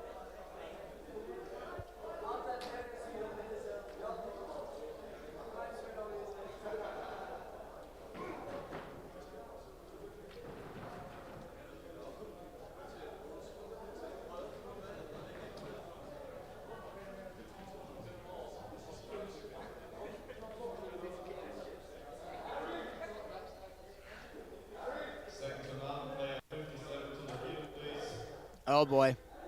McSwain is being called to the field.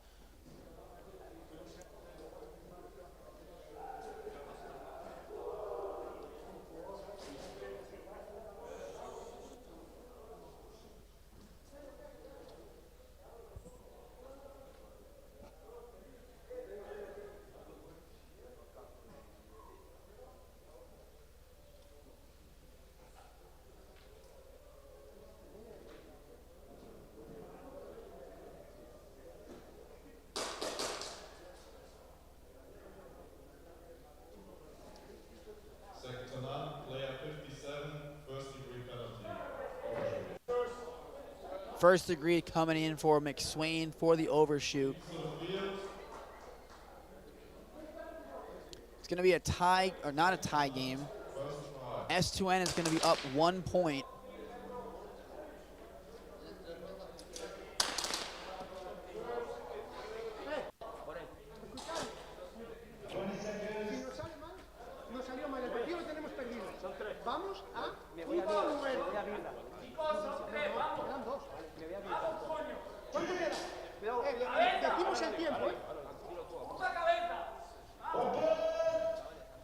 All right.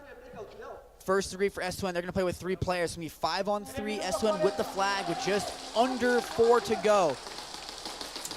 CQ Bros has the ability to pull up a massive upset and get their first win of the event against the best team in the world. They're going to push them away all the way. This is going to be a 4-on-3 now. Akuma doing what he can to keep the back bunkers bunkered. Akuma's going to get picked off. Actually, it looks like it might be by foul. Can't see who's playing that D2. Iago gets 1. He's going to run up and try and take this trade here.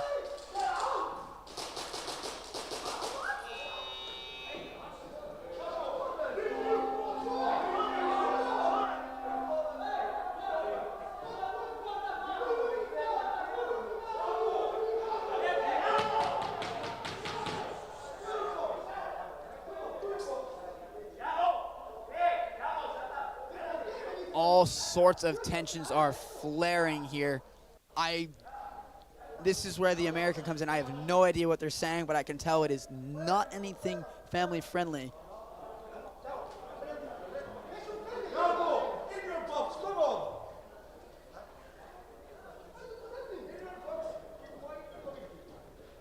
I could not see what happened as it did take place behind one of the barriers. I'm going to watch this back on stream so I can figure out what happened. It looks like Iago went running down the field. Went running down the field, doesn't take the trade on the spin. Goes, yeah, running around. Refs are telling him to go to the box.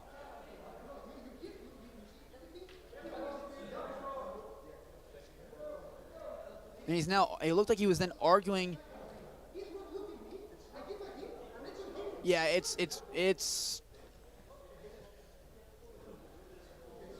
I'm not going to speak on the matter just because I did not get a good look on it. I don't want to say anything that might not be happening because it is kind of confusing. For any of the viewers at home, we apologize for the confusion, but I'm just as confused as you are, so bear with me as we figure out what is going on. We're going to wait for some confirmation, probably coming after the game.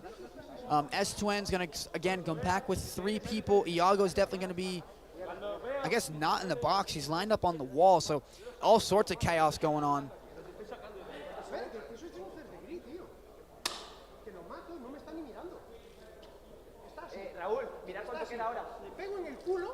Refs trying to get everything under control. If there's anyone that can speak Spanish, can maybe translate what's going on in the chat, that would be much appreciated.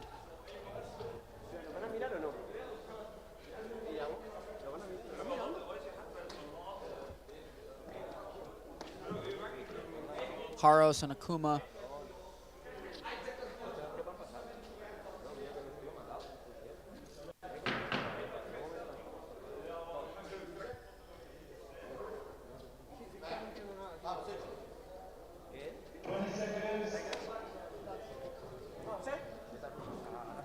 All right, it's going to be a try 2 for S2N with 3 players on the field. It's looking like with just over 3 minutes to go. Let's hope this game doesn't get out of hand.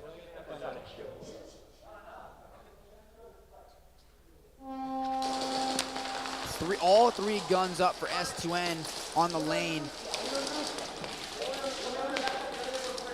Iago gonna work his way up to that front Dorito. Spread people out. Snake is gonna go up all the way to Snake 4. Iago's gonna go for it again. He's gonna get picked off. Another one's gonna drop, make this a 3-on-3 now. Akuma's gonna move over. He's gonna pick up 1. Looks like that might be foul. Foul definitely does drop. They're gonna run down the field. Akuma just misses the flag with about, let's see how much time was left on the clock. With just about 2:30 to go.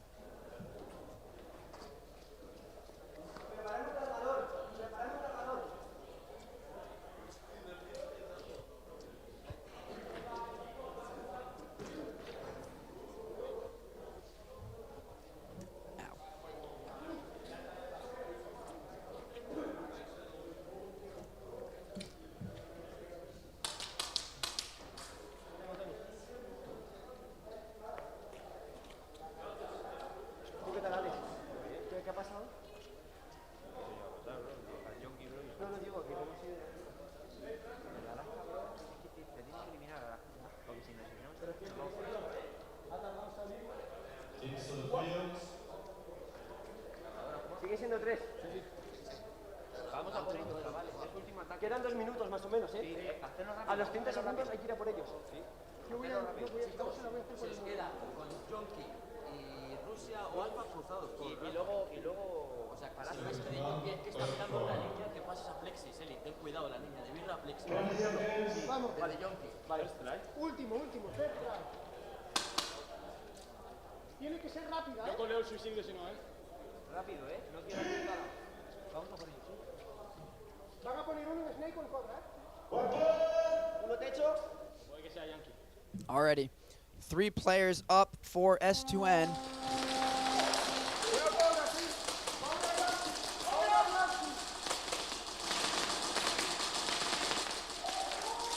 Iago gonna work his way up to the plus.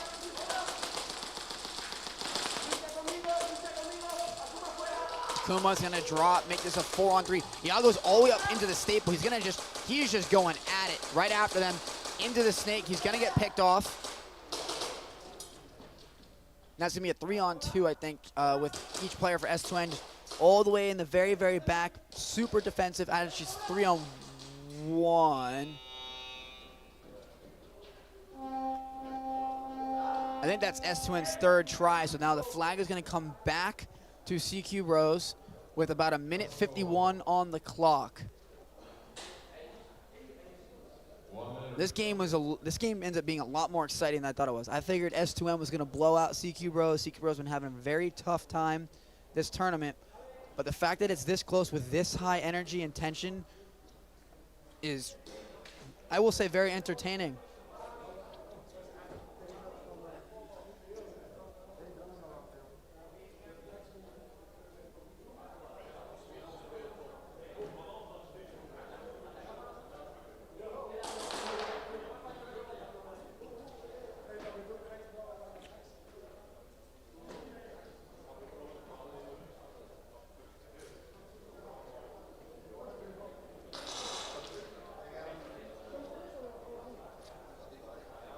We're gonna let the refill go on right now. His team's worked their way back to the field for just under 2 minutes.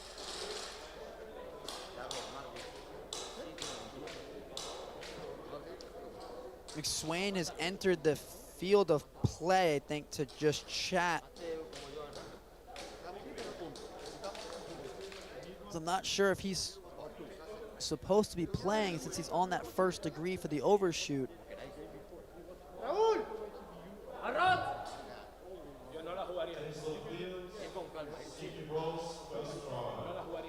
Yeah, based on a first degree, according to the rules, that player with that oh,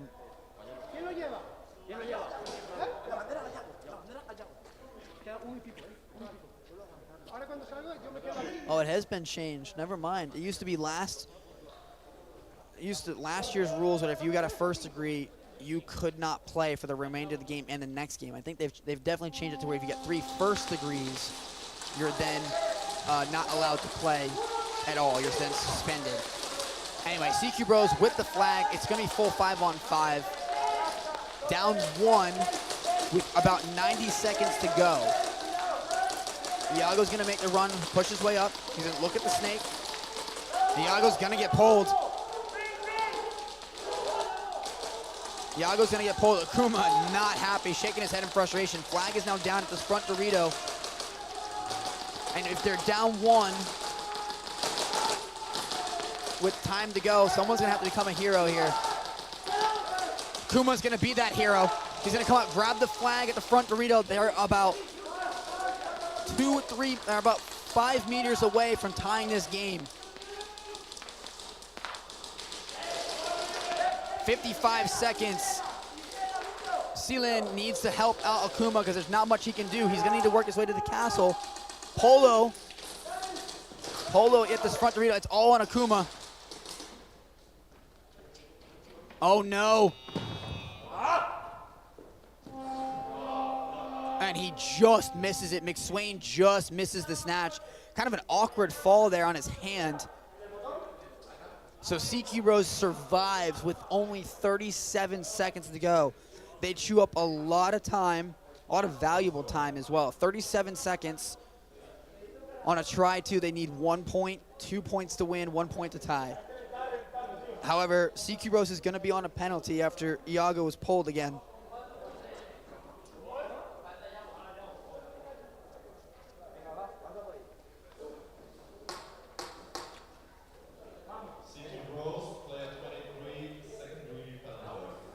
Secondary penalty coming in for Iago.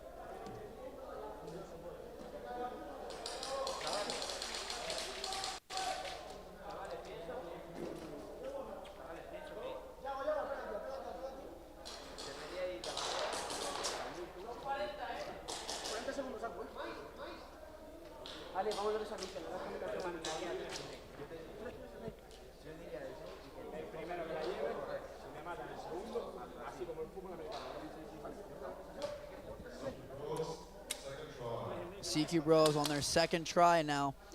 This will most likely be the last try of the game as the buzzer is dead inside 37 seconds, excuse me. So buzzer's it's not dead. But playing down a player, they gotta make something happen. 5-on-4 in favor of S2N.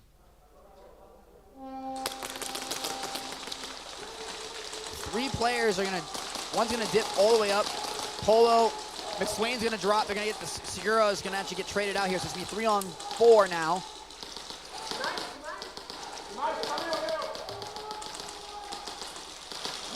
I think the flag is right on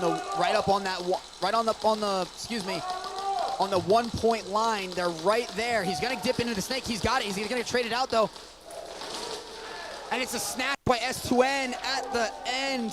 Oh, what a way to lose that. What a way to lose that. It was a great play. I couldn't see who it was from CQ Bros. Dives into the other team's snake, gets traded or gets shot.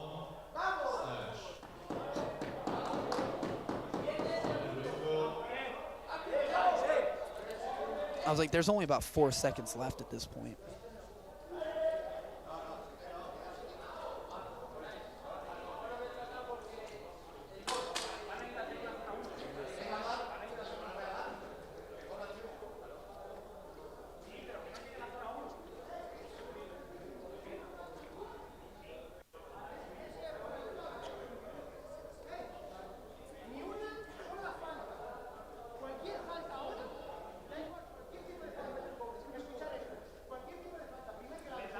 Yeah, something else going on. I'm not really sure. This is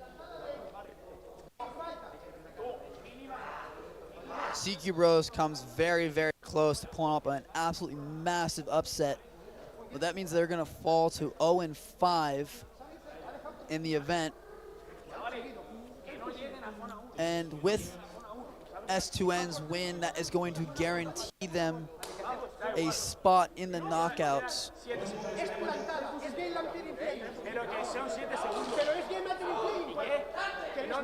It's going to guarantee them the third out of the 4 spots in the knockouts.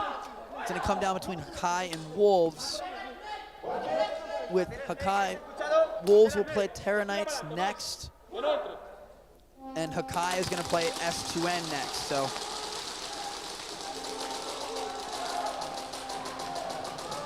very interesting end already. Polo just goes bolting down the field.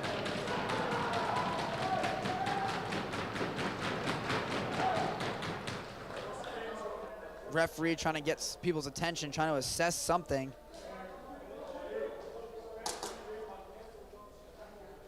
Good to know after all this, there's still smiles and handshakes going about. I'm not sure why this score reads 24-24, however.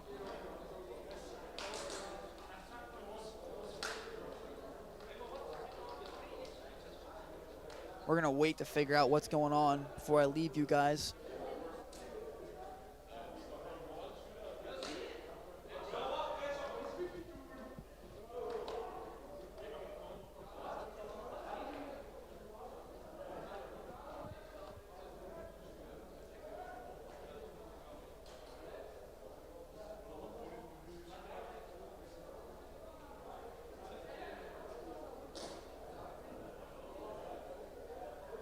Yeah, I'm not really sure why it's saying this is a tie game.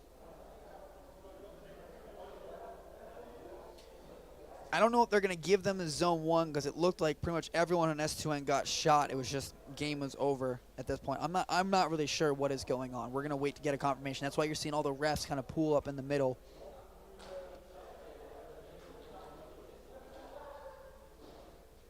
Aaron's probably giving them is probably giving them a very stern talking to right now, is what I would assume. So we will wait to... No, so the Mudcat, the flag got snatched in the zone 1, so the point doesn't count. I don't think it does. If it gets snatched, I don't think you're getting points for that.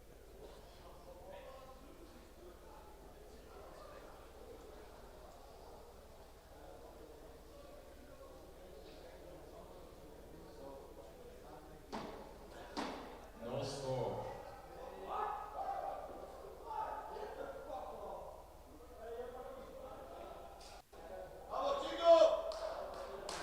All right, now, okay. Holy shit, you are right. It was a tie game. My bad.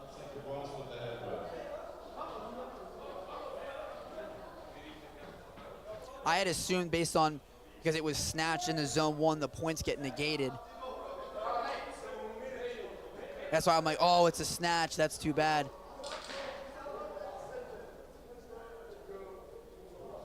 All right, so we're going to go to a shootout here.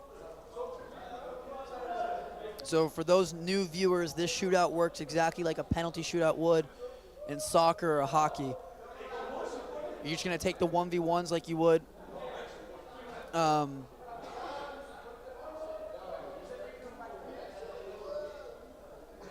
I think, Junkie, I think the zone 1 didn't count because I think he might have gotten shot right before he crossed over the line and his momentum carried him into zone 1. I'm not really sure.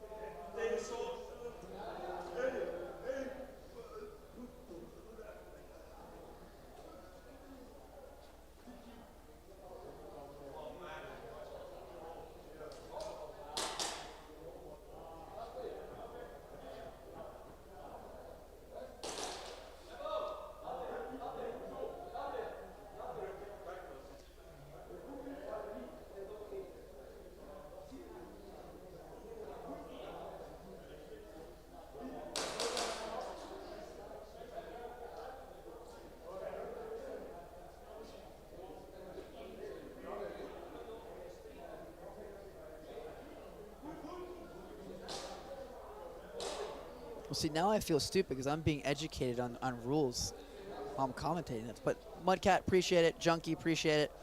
That's my own stupidity shining through.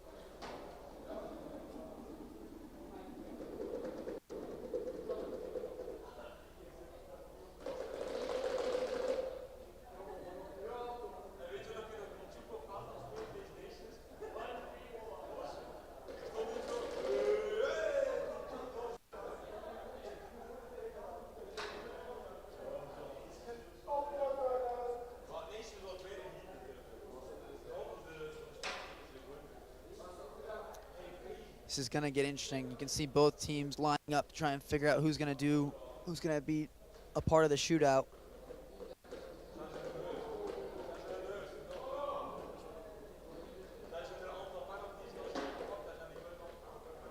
Now, before I say anything else, I'm gonna go check the rules myself, just to make sure that I don't say anything else dumb. Let's see.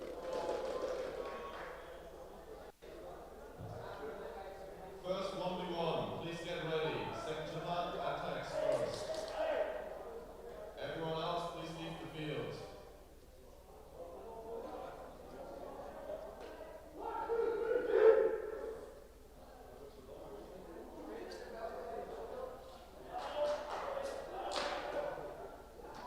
Everyone, please leave the field except the 2 players.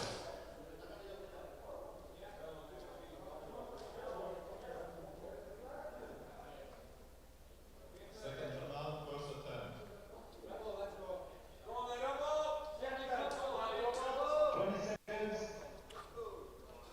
So here's the thing, though, is I couldn't remember if it's only 3 shooters or if it's 5, or if it's all 5. I think it's 3, and then it goes on to more if it needs it. Alrighty, let's see who is and he gets him. Wow, Iago gets the first one. No score, switch sides. Just gonna switch. Switch possession. Yeah, I'm pretty sure it's 3. Yes, please correct me if I'm wrong. I'm trying not to sound stupid, but I'm looking at the rules and I couldn't find it. 5 seems like it would go on for too long.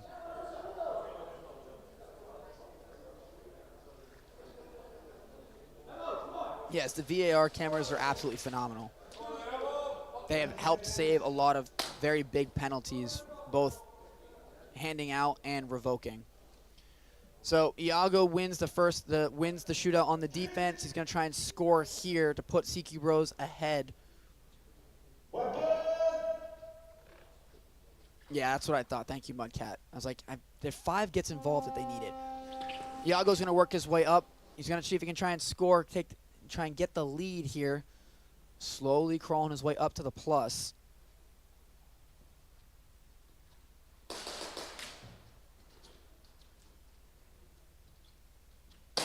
The composure here.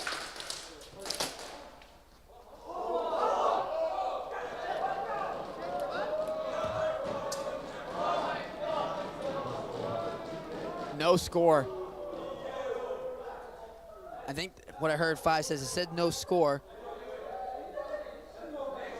It definitely looked like he got hit here.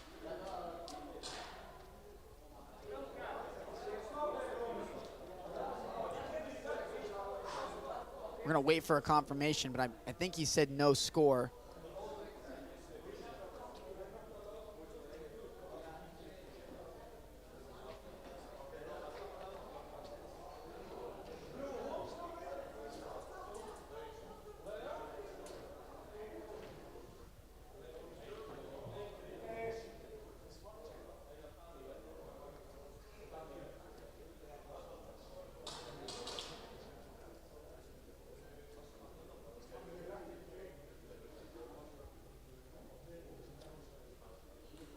They're definitely going to be checking the VAR cameras on that one.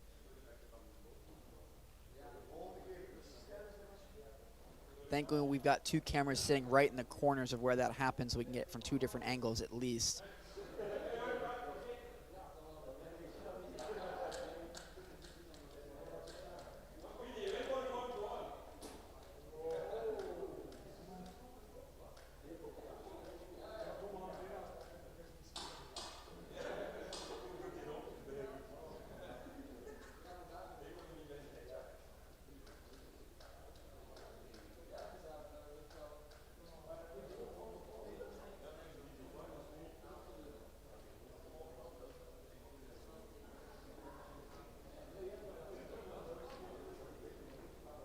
No, Junkie, I agree. From my view where he was pushing down the snake, it looked like he had gotten snapped. He had gotten shot a couple of times. It looked like it watched BBs fall off of him. And the way he had flinched, it looked like he had gotten shot. But, again, I'm not a referee, so it's not my job to call it. But it definitely looked like he got shot on my end.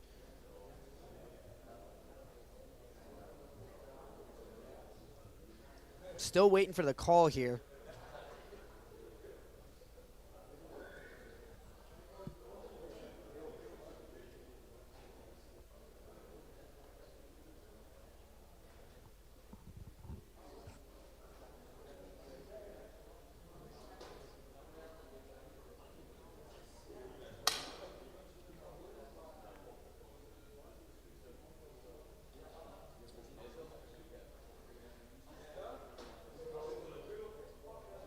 I can see some conversating up in the media booth about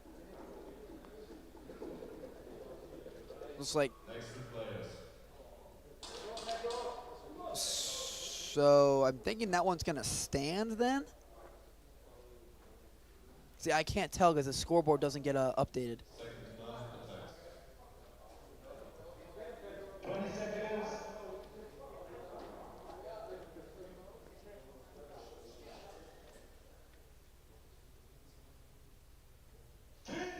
Alrighty, so I guess, yeah, CQ Bros is up 1-0.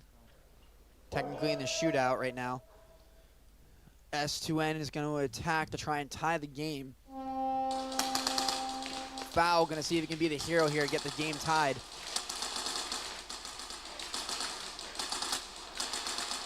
Doing a good job snapping between these barriers.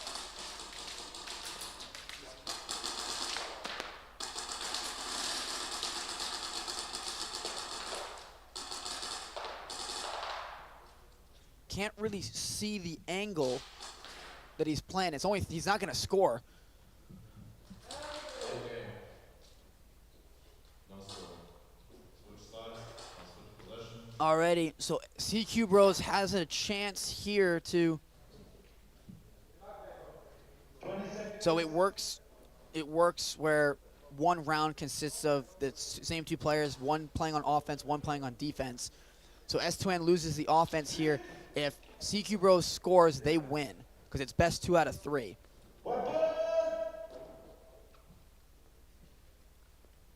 Yeah, so far CQ Bros has won all 3 rounds. So far the 3 rounds have been played. This is round number 4 in terms of attacking and defense being combined. But yes, if S2N doesn't get a stop here, they will lose.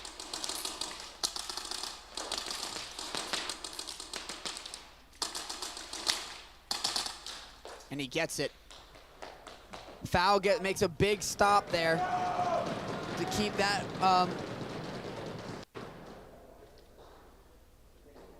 Next two players.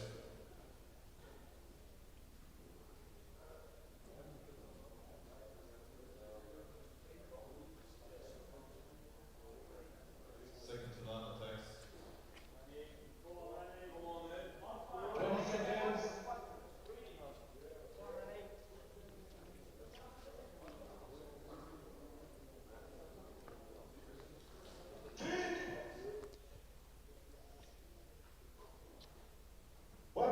I missed who's on the attack here.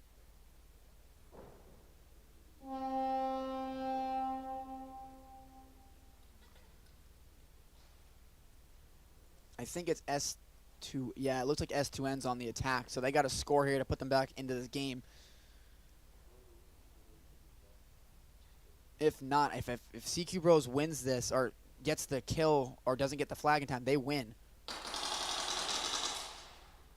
He's got to go now. He's got to go now.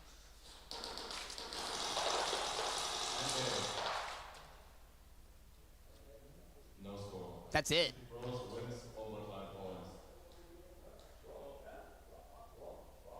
points. Everyone's like, wait, what?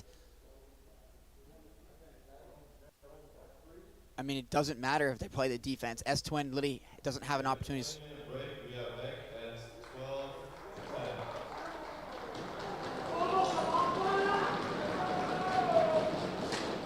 Alrighty, well, that's a way to do it. CQ Bros gets their first win against S2N in an overtime shootout. Right there, but it looks like he's good. Ref's gonna pull him. The body over here on the D side. Looking like it's 3-on-3. Snake drops. Oh, flag drops in the snake again. This game's over. Oh my God. We're gonna watch. There's gonna be a battle here at the castle. My and God, there's gonna be a this snatch. game Oh is boy. With the refs, hey, be on your game. You got to call your stuff and be honest out here. This is NSL. That's how we play. Exactly. These are the best teams here. They deserve to be out here. Hi, this is Anthony Piacenti, and you're watching the NSL Pro Series.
We are the rulers. Brace for the countdown. Change has arrived. The light's taken over the night.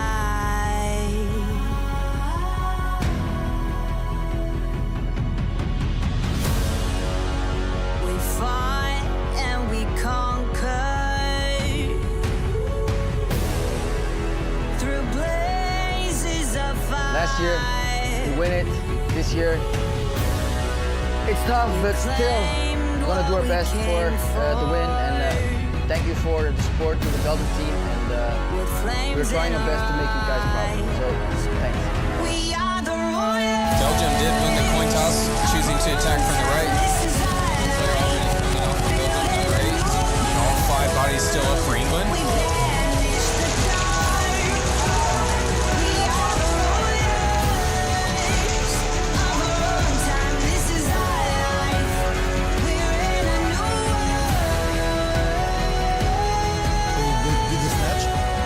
Props to them.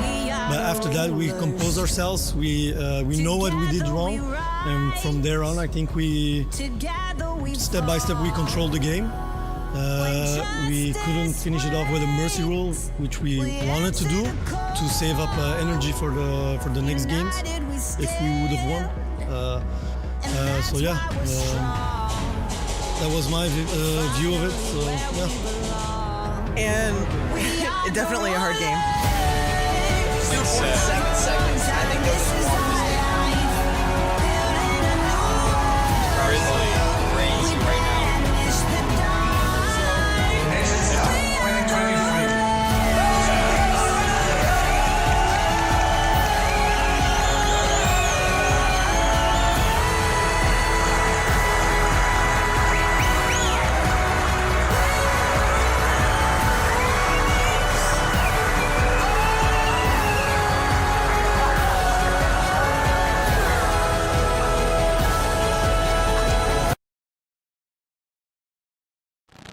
Alrighty guys, we are back at the conclusion of Heat 9. I am joined by Kodak from East Coast Energy. Talk to me a little bit about that. Was a big game that guarantees you guys a spot now in the knockout round against a very strong, Wolves team. Got redemption after your global placement. It's like, walk me through a little, talk me through it. Yeah, so going into that game, we wanted to win very badly because of the globals. If you guys aren't aware, we lost third place to them, so they got third in globals and we got fourth. Kicked us out of the podium, so we were back for blood. Went up early, I think 2-0, and then they got the flag. We were trying to hang it. Couldn't really get there at first, and then we got 2 zone 3s, which rough that we couldn't get the hang, but we knew we just had to hold on to the score, run down the clock, and we did exactly that. They put up a fierce fight. Yeah, they really just tried to run the field. We just wanted to hold against them, try and get the flag back to secure our spot. Ended up getting it anyways without having to get the flag back, so now here we are, going to the finals. So talk to me, so you guys are now guaranteed your spot in knockouts. What's the team you want to play potentially in knockouts? If you had to pick, not to jinx anything, but who do you want to see again? I mean, you lose to Sabres, you lose to Kakai. You want to see either of those again to get your redemption? Tell me about it a little bit. Oh yeah, going against Sabres again would be so nice. If you guys, we had a couple of gun malfunctions during our game yesterday, and we hated to lose that way, so even if we lose again against them, it would be much better with guns losing than guns down, so we would love to get our redemption against Saviors. And yeah, you heard it here first. It's pretty much how it is. Good luck. Congratulations on making the knockouts. And yeah, we'll see you in the rest of the tournament. Thank you. Absolutely. I'm looking for Akuma. I don't know where Akuma is. All right. All right, cool. Now we're joined by Akuma. The man, the myth, the legend. How you doing, bud? Yeah, all right. Fine, and you? But yeah, we're gonna mic you up. Okay. All right, Akuma. Introduce yourself for people who don't know who you are. Yeah, I'm Akuma, ex-captain of Speedbone, and now a pro league player of Siku Bros. Awesome. So now tell me a little bit. That was an intense game. Your first win of the event comes against the reigning world champions. Very chaotic game. Comments were all over the place of what's going on. Give me a little bit of the background from your guys' perspective. What happened? All that. Yeah. Yeah, it was a very chaotic game, as you said. We were too close in points. I think the score was 24-23. We had to do minimum of zone 1. And then if they did a snatch, they had time to attack one more time. There were 7 seconds remaining on the clock, I think. So we did a zone 1, they did a snatch, and they had 7 seconds to make a zone 1 to win it, because we were 24-24. They did the zone 1, theoretically, we weren't on the pit. We were on the pit. And VAR checked it, and they said that no, it wasn't a score, because this light didn't pass all the body. That he passed the flag, yeah, but he had to pass all the body too. So yeah, we changed very quickly and went in. Yeah, it was a big win coming into it in a shootout, mind you. A rough tournament, however, I think you guys have finished for group games, I think. We have one more game, yeah. So you guys are 1-4, you're sitting at the bottom, you are mathematically eliminated, but I talked to Vinny a little bit, he said this is a learning lesson for you guys. What are you guys going to take away from a tough weekend and apply it maybe better for April and future events? Yeah, we prefer having a tough weekend, because this is our first time playing actually all together. So we prefer that teams play at the best, because you learn from the best. You don't learn from easy wins. No. We learn from the best. We want tough weekends. This was one. We have to learn a lot. Absolutely a massive win. If there's anything you want to say to all the Spanish viewers at home, go right ahead. Yeah. The camera is yours. Señores, os quiero. Un besito a todos. Lo hemos conseguido, aunque solo hayamos ganado uno, pero bueno, se ha hecho lo que se puede. Awesome. That's going to do it for the end of Heat 9. Thank you so much. Fortunately for the battle weekend, but we're going to see you plenty more times. We'll be back after the break. Right there, but it looks like he's good. The ref's didn't pull him. The body over here on the D side. Looks like it's 3-on-3. Snake drops. Oh, flag drops in the snake again. This game's over. Oh my God. We're gonna watch. There's gonna be a battle here at the castle. Oh my God, it's gonna be snatched. Oh boy. With the refs, hey, be on your game. You got to follow your stuff and be honest out here. This is NSL. That's how we play. Exactly. These are the best teams here that deserve to be out here. Hi, this is Anthony Piacenti, and you're watching the NSL Pro Series.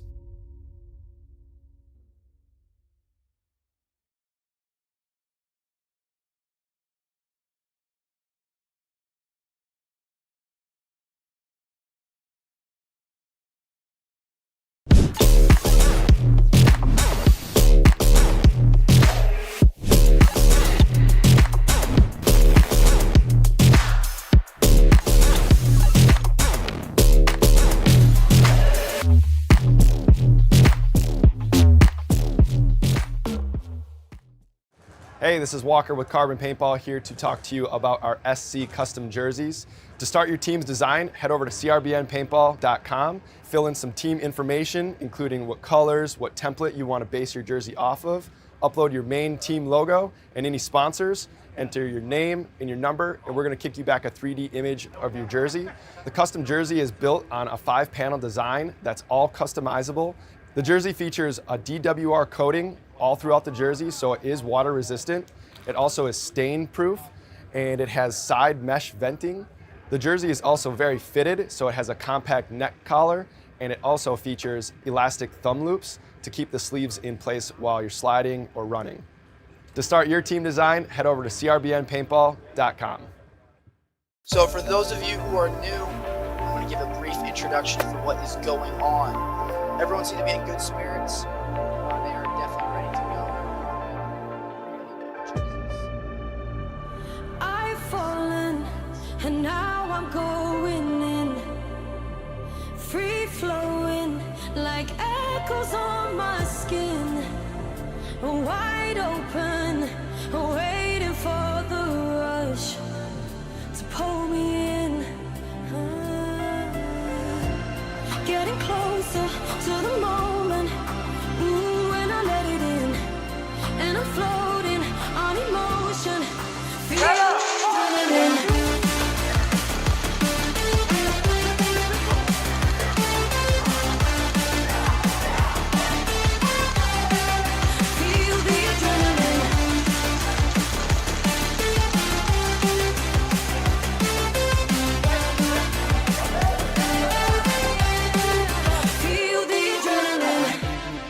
From the United States of America, and you're watching the NSL Pro Series. Hey, baby goat from NSL USA. I just want to say, man, this Pro Series, some great matches. 7 of the best teams in NSL right now. If you haven't watched it, go back and watch it. Shout out to East Coast Energy for going over there doing their thing. Man, making USA proud. They had a game winner with 1 second left on the clock. 1 second. So if you guys haven't watched it, or if you're not watching it live, go back and watch all the matches. They were great. But just shout out to everybody over there doing their thing. The 7 best teams in the NSL Pro Series. Watch it. For us in the U.S., if you're playing here in the U.S., go to the websites, extreme.com, sackcounty.com, get your registrations in.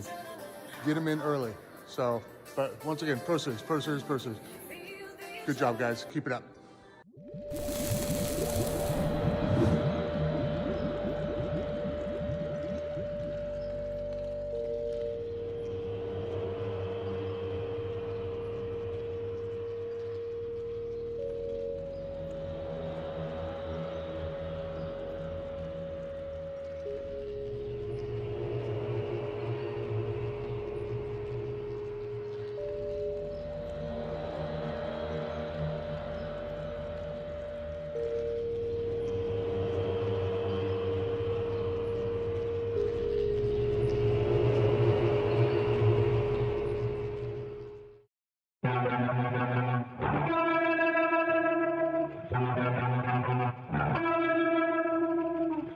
I'm trying to let it slowly kind of easing in, kicking in, but the USA stuff is a big deal. Getting to represent the country is a monumental achievement of mine.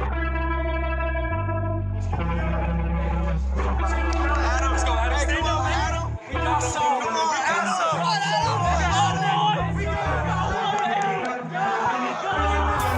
USA can do attacking first from the left. let it burn. Smell the essence of exquisite earth. We are all pride, excited earth. Just to grow, we need a little girl. When you win and they pay attention. When you walking through the struggle, they never mention ya.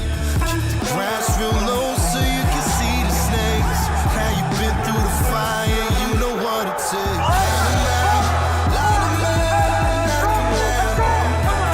Even when they expect you to fall. A flag at half stand means nothing at all. And USA is going to secure the win with the snatch.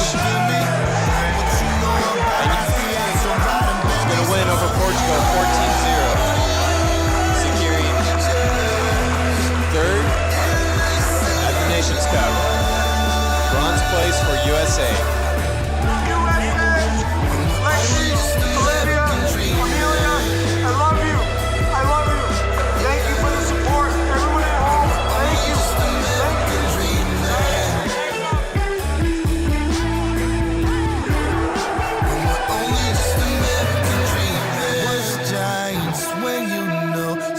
Just one stone to throw, you gotta find. When you're hungry for it all, you know.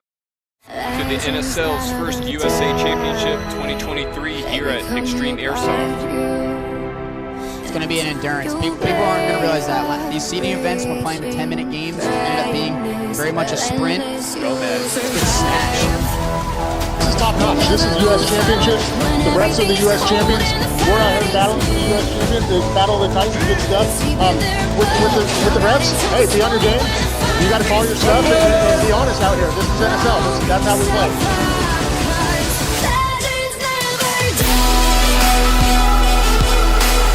He almost had a false start there, but it looks like he's good. Refs didn't pull him.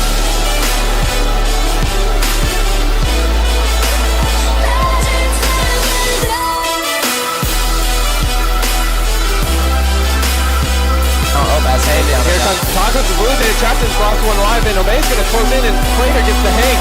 That's going to do it. That's the biggest play of the weekend so far. Obey stays on a winning streak. Obey took full advantage of the middle of the field.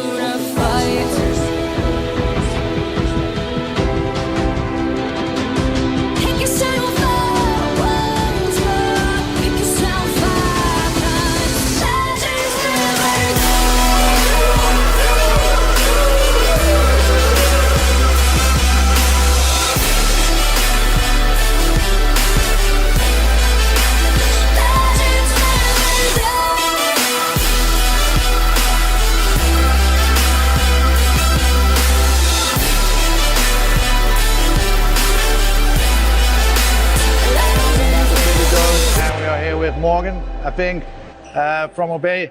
Man, what a match was this, man. I mean, you had it until the last 30 seconds. What happened right there, man? If you don't like that, you don't like NSL. Come on, that's what this is. It's supposed to be, down to the last second.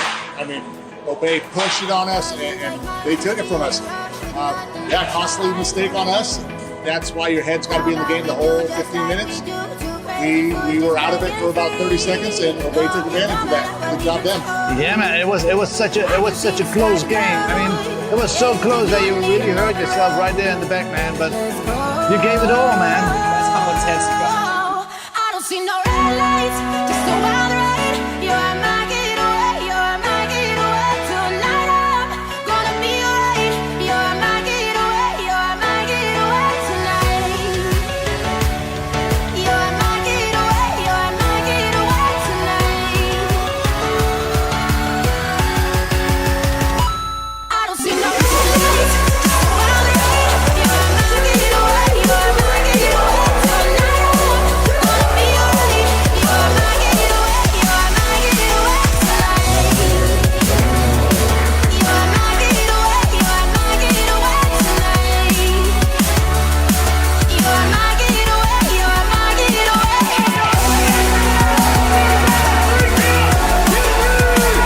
getaway, you're my getaway tonight. You're my getaway, you're my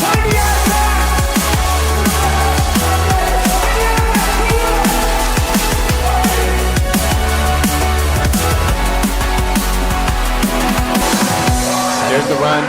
Down the far side of the field, Tech gets all the way up to the wall and gets a hang. Oh, they're going to call him out.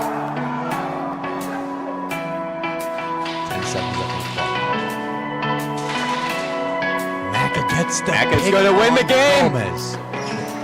And Macca just won it for Elite. SCA season comes to an end. I don't see no red lights. You're my getaway, you're my getaway. Tonight I'm gonna be alright. You're my getaway, you're my getaway tonight. You're my getaway, you're my getaway tonight. You're my getaway, you're my getaway.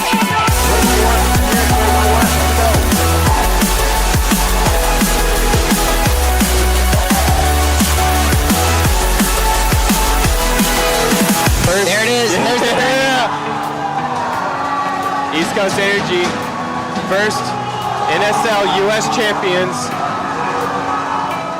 here at East Arena. Crowd goes wild, team celebrating, throwing. Zeus is on the field, on his knees, he's crying. I mean, this is really kind of what you want to see, though. I mean, people don't understand. This means a lot to these guys that are out here. And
Well, good morning and welcome to the 2023 NSL Globals here at Real Strike Arena. Capping off what's been an explosive season, to say the least. Alrighty, guys, we are back with the stream coming up on, I think this is now heat number 10 between Terra Knights and Wolves and CQ Bros and Saviors. I am joined by a very special guest. I'm Kodak from East Coast Energy. I figure I'd get one of the Americans up in the box for all the East Coast Energy love. But yeah, thank you so much for joining me. No, it's nice and warm in here. Oh yeah, it's so much warmer than out on the field. And you guys are now done with the day. So well, done for the groups, I should say. And you got a, what we're talking, 3 hours, something like that? 3-4 hour break. Yeah, it's nice. We got most of our games done yesterday. And we can just save our energy, save everything, save the guns, make sure they don't break down in between.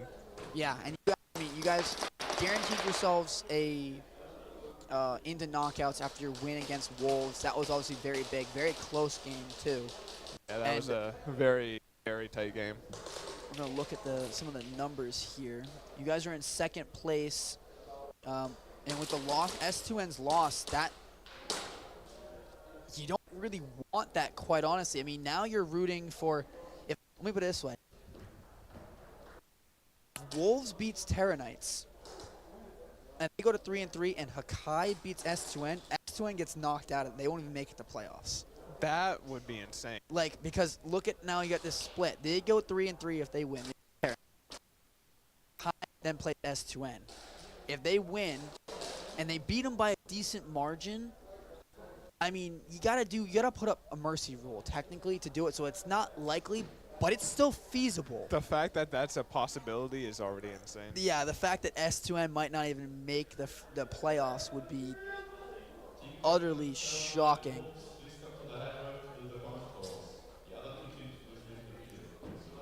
Yeah, Saviors is just doing absolute bits. They've allowed 19 points. Your guys' defense has been a little bit tough. I mean, you guys have allowed the most points. Yeah, it's been a bit rough on the defense side. A lot of it was that Saviors game. We really got screwed over in that game. They played very well. And, yeah, we went down a lot of points in that game. Yeah, I was like, you guys, I mean, for being in second place, -16 and allowing the most points in the game. Now, keep in mind, you're the only team with completed, so far with groups. Everyone else still has to play a round of games.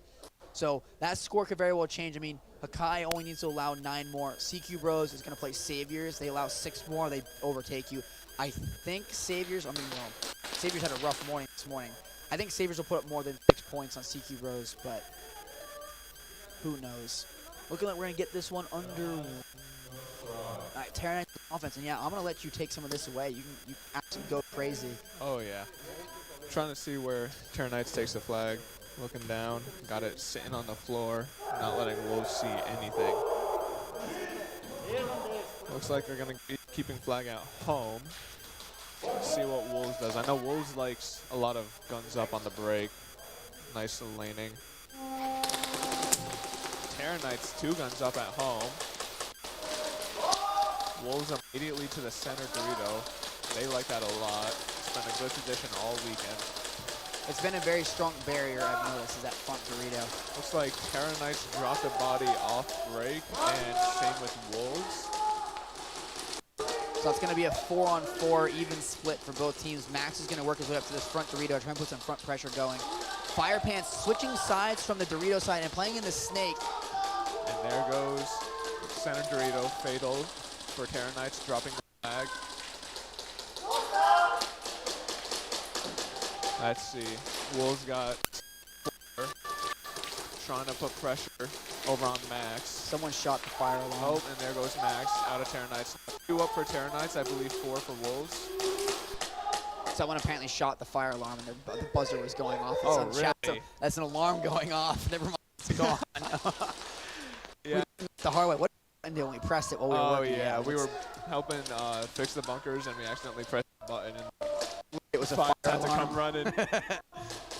But Yeah. 2 up for Terra Knights, Fire Pants and Snake 1. Can't tell who that is. I can't even see a number. It's Got not Wolves up at the 2 pluses and at the Snake box. 2 on the 50. 1 more in Snake 2. Oh, and there goes the 50 box. See what Wolves can do here. Oh, it's Lolly. Lolly hasn't been playing much. I was like, I can't tell who that is. And Wolves jumping up through Snake. Now it's Snake 4. Trying to get an angle on that Dorito at Lolly. And now he's at 50. 2 players on the 50 for Wolves. Trying to get as much forward to get the flag. Yeah, flag being down in the middle of the field here is not exactly ideal, especially when you have pressure coming from, coming from just the Snake, at least it's not double. Actually, no, there's someone at the D2. I can't point, which is. Someone is at the D2, pinning down Fire Pants. Yeah. Fire Pants is going to take the fight with a pistol. So 2v2 now. Wolves, someone still at the double pluses, I believe, and at Dorito 2. Fire Pants trying to take the fight at Dorito 2, seeing what she can do. Oh, there goes the double pluses, and Wolves coming to sack Rogue's the play. going to come up. Gets out. We'll see Gets if they the can. trade, though. Yep, gonna be. Good trade, though, by Fire Pants. Rogue came That was running a down the great field. Like, let's just end this. Leaving it 2.5 minutes down for the first try. A very long try, mind you, 2.5 minutes. Yeah, Wolves take it nice and slow and force their opponent to also take it nice and slow. They like to hold their lanes, try and wait for their opponent to push.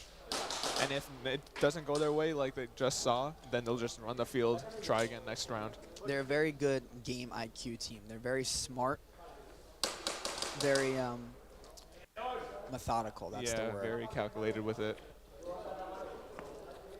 And we got CQB Bros off of their win against Second to None against Saviors. See if CQB Bros can keep it up. See, and the thing that I've noticed while watching all of these games is that I was expecting maybe a team to run away with it. Like, okay, let's say Saviors, for example. Saviors to run away with it. They have their moments where they're really impressive. Like, they were very good, very composed, structured against you guys. And then this, I don't know what happened. They were like they could not find points.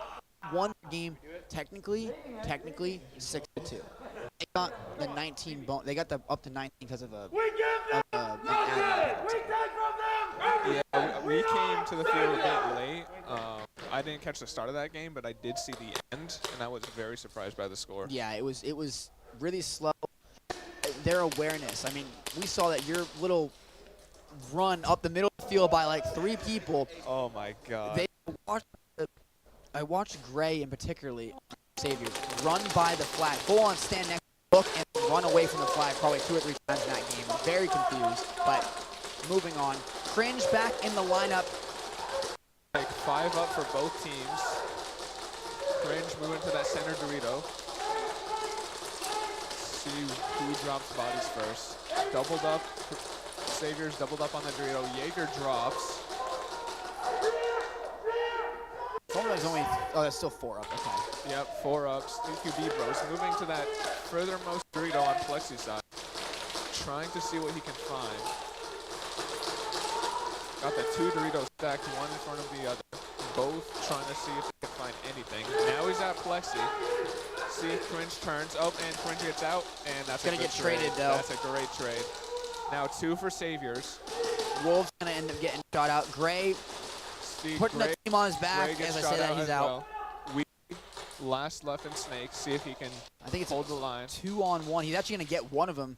Oh, he's out. Never mind. Yeah. That was the second dude. He doesn't get it. Doesn't look like any points. We'll see if the refs confirm. No, he was definitely short. Yep.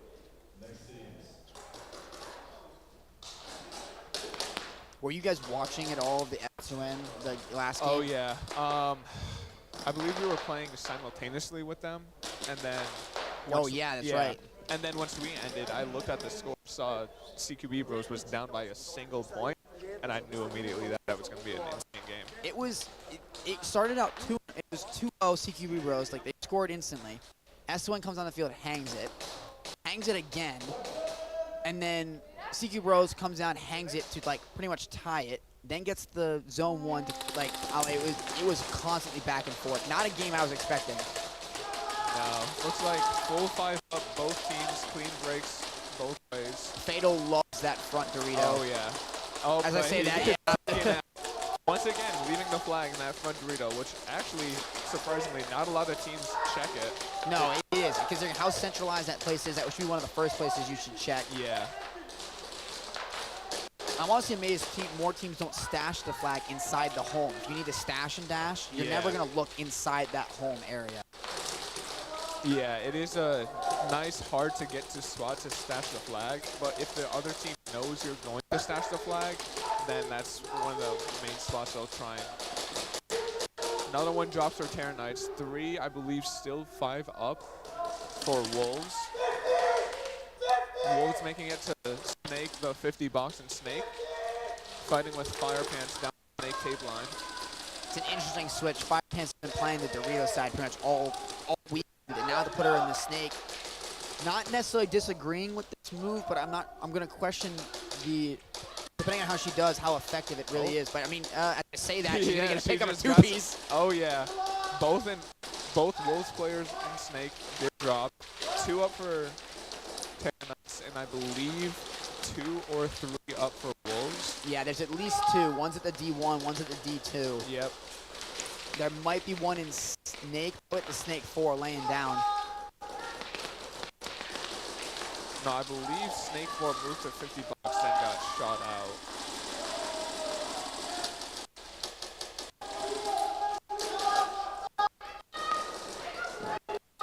See if Terra Knights can make him a play with the flag. Again, it's a really long round. Oh, We're yeah. pushing another 2 minutes. Yeah, Wolves really slow the pace down. See if Terra Knights can reflect. Oh, and just Lolly's as I say gonna that, take Lolly it, gets yeah. dropped. I mean, Fire Pants has made some clutch plays so far. She picked up a nice clutch against Saviors. See if she can do something similar. She's got to move, though. I mean, that player, Rito, I think there's 3 up for Wolves. It's 3-on-1. Yeah, all 3 stacked in that diagonal line. Look at the agility on that, though. That was impressive. To stop, turn, duck, and weave. Yeah, Matrix. She's not even going to try to go for the flag. No. She's just going to find picks. Find picks, sack the play, keep the Wolves players back. Oh. She saw him, though. She saw him. She knows she has to stop him. And I don't think they'll have time. Nope, he looked right at it and ran past it. They don't expect it. That's the funniest thing. They walk right by it. Yeah, he knew he messed up as he kept running and looked back. It's always heartbreaking when you see the flag and know you can't grab it. I think it was your guys' game yesterday. Vinny was up here, and you guys had folded it in such a way. You fold your flag sometimes. You fold it in such a way that you put it at the Dorito. And Vinny and I didn't even know what the flag was. It looked like it was a downed mag. The way it was folded, we're like, wait, that's the flag? We're like, we looked at each other, there's no way. And sure enough, they picked it. I'm like, wow. Yeah, there was a play where we got off the field and they couldn't find the flag. Yeah, I saw it. I'm like, what happened? I had to run out and show them it was Snake Corner, and it was just sitting there. Oh, getting to the wall late, but he puts his gun on the wall. He does get it. He had to swap out his gun. Yeah. He's good. I mean, the refs are about to pull him. He made it in time. Not in time, but he touched the gun. He did what he needed to do. Dropping for each side. But yeah, there are some newer refs, and it has been a problem in the past in America too, where if you jump off the wall, if you don't shoot and put your gun back on the wall before going, you're good. So cringe is good on this one. Even though he was late to it, he still did the foot and the gun touching the wall. He's good to go. I mean, you risk getting shot by being late off the wall, but he did what he needed to do. It was legal. And the rest looked at him like, am I supposed to pull him? Like, no, please don't do that. Another one drops. Ruby dropping out a snake for Saviors. Cringe moving up with Gray to double up that center Dorito. Trying to see if they can drop these CQB Bros players, find the flag. 4 up against Saviors 3. It's also crazy when you watch how big Gray is and how easily he moves and now around. 2 up for Cringe is Saviors. gonna pick up Cringe 2. doesn't know yet. Oh, Cringe finds another, gets the trade. Gray. And they're running. They're going. Oh, Cringe with the amazing trade at Plexi drops the flag runner. Prevents any points. That was a beautiful trade from Cringe. Beautiful heads-up play to turn around, shoot the runner on the Plexi side. TQP Bros unlucky that that was their runner. It's very interesting to listen to Saviors. When you listen to how they talk in an English-Dutch like hybrid. I know. Like they're yelling a call out, and half of it's in English, the other half is in, I think, Dutch. I'm like, that is, I could never like even manage. I can't even understand call outs in English sometimes, let alone another language. Yeah, I was very surprised watching some of these games, and some of the teams have call outs in English, which I thought they would make use of knowing another language over everyone else to use that language for all their call outs, but I was like, yeah, it's, we get, play CQ Bros when they're playing. Most of them are speaking Spanish. You have no idea what's going on. I was like, all right, fine. You got teams out here speaking German, and someone with, like, again, a German-English hybrid. It's, I remember that from Nations as well. You like playing France and going through like different countries, and they're all speaking a different language. Yeah. You might as well just be out there by yourself because you have no idea what they're talking about. Oh my God, yeah. It's especially when everyone knows English because of us dumb Americans. Right. Yeah, they can understand us, we can't understand them, but doesn't seem to be working. I mean, you guys are still top 4. Oh yeah. Right, Terran Knights on, I believe, their 3rd attempt. Let's see if they can make anything happen.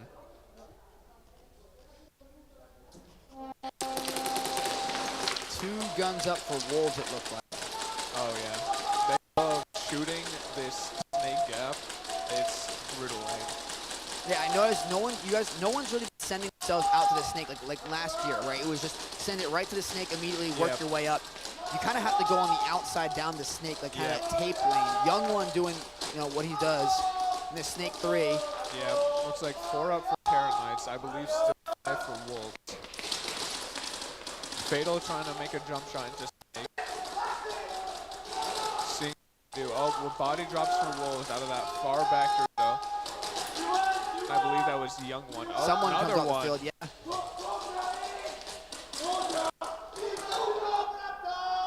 Wolves player makes a move over to home and gets picked off. That's 3 bodies down for Wolves. Now 2 up.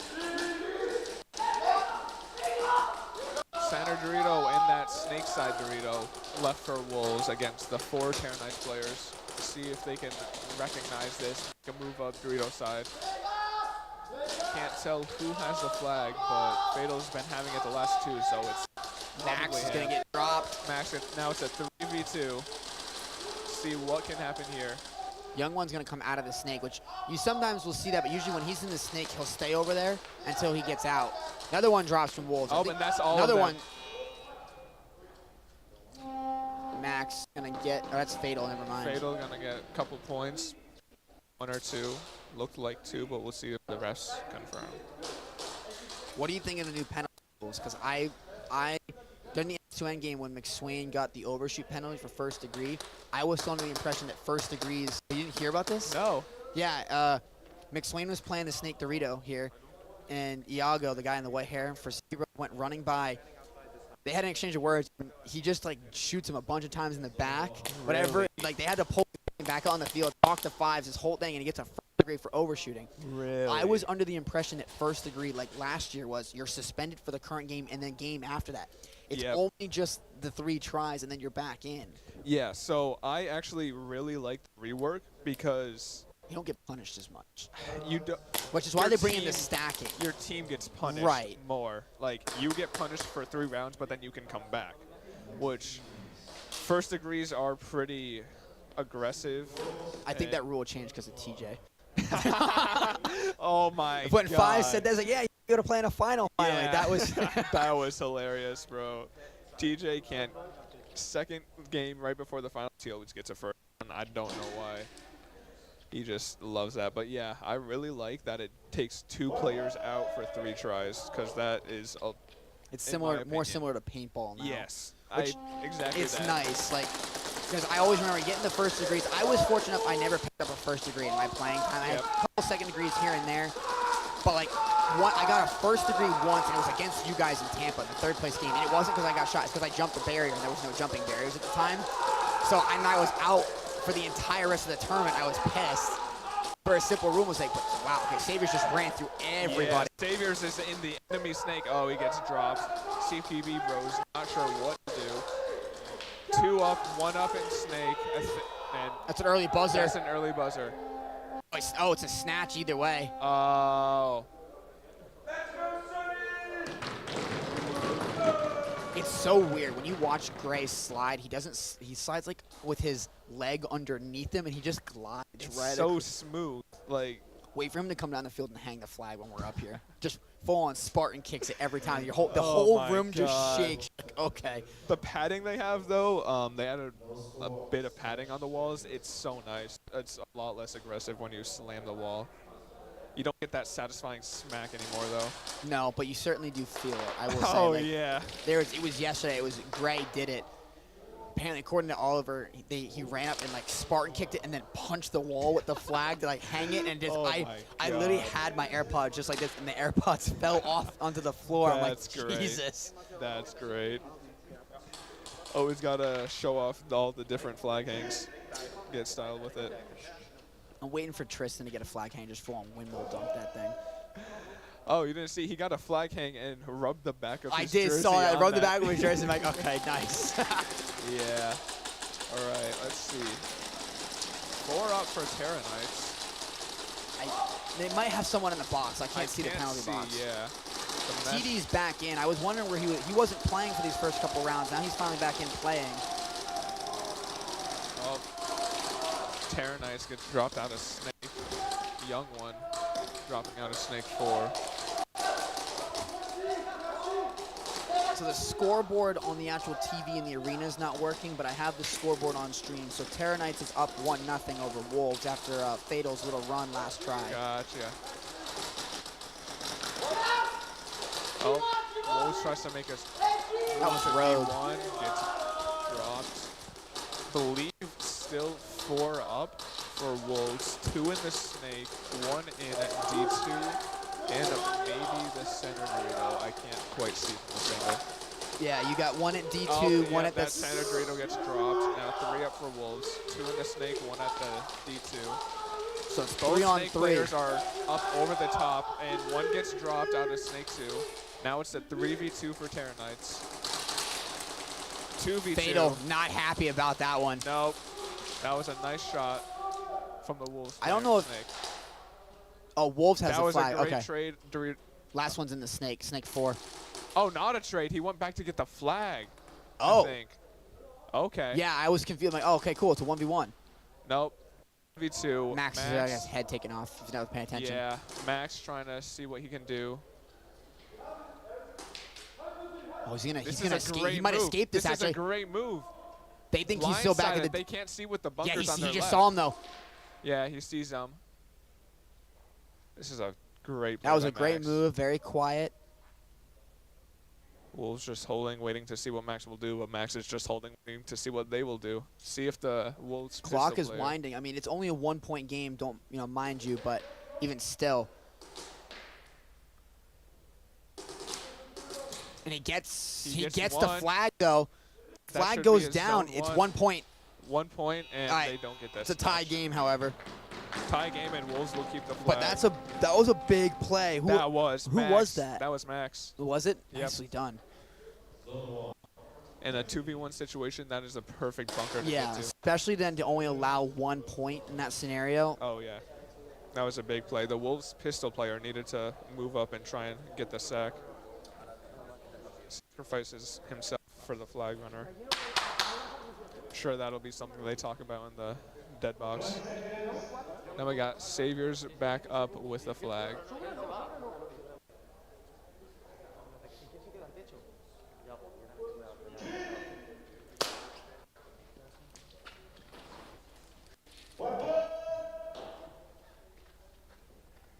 See what CQB Bros can do. Still scoreless in the Saviors game. Only 4 up for CQB Bros. Looks like one might be in the box.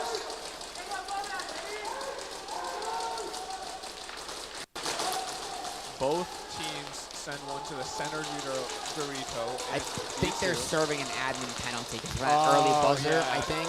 That would be it. Another one drops. I think And another one drops. They're dropping like flies. Oh, yeah. Savior smells the blood and is running. Yeah, they're up. running. Oh, Look at Craig's like, yeah, come on. And there it He goes. gets absolutely wrecked. Here comes it. Here comes. And he doesn't get it, though. Oh, my God. That is so unfortunate. Gray giving it his all to try and get that hang, but just a second off. That was a great buzzer by CQB Bros.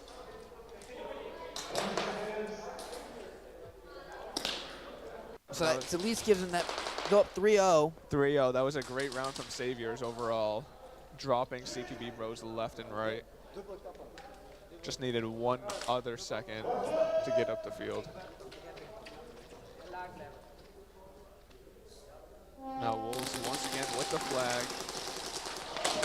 Both teams full 5 off break.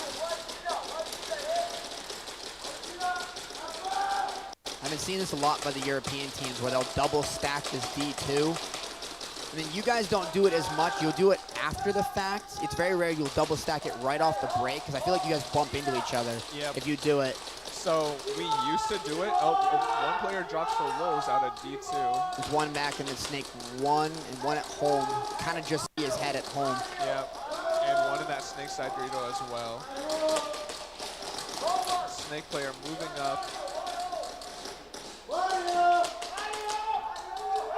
Home trying to look to see if he can bump out somewhere.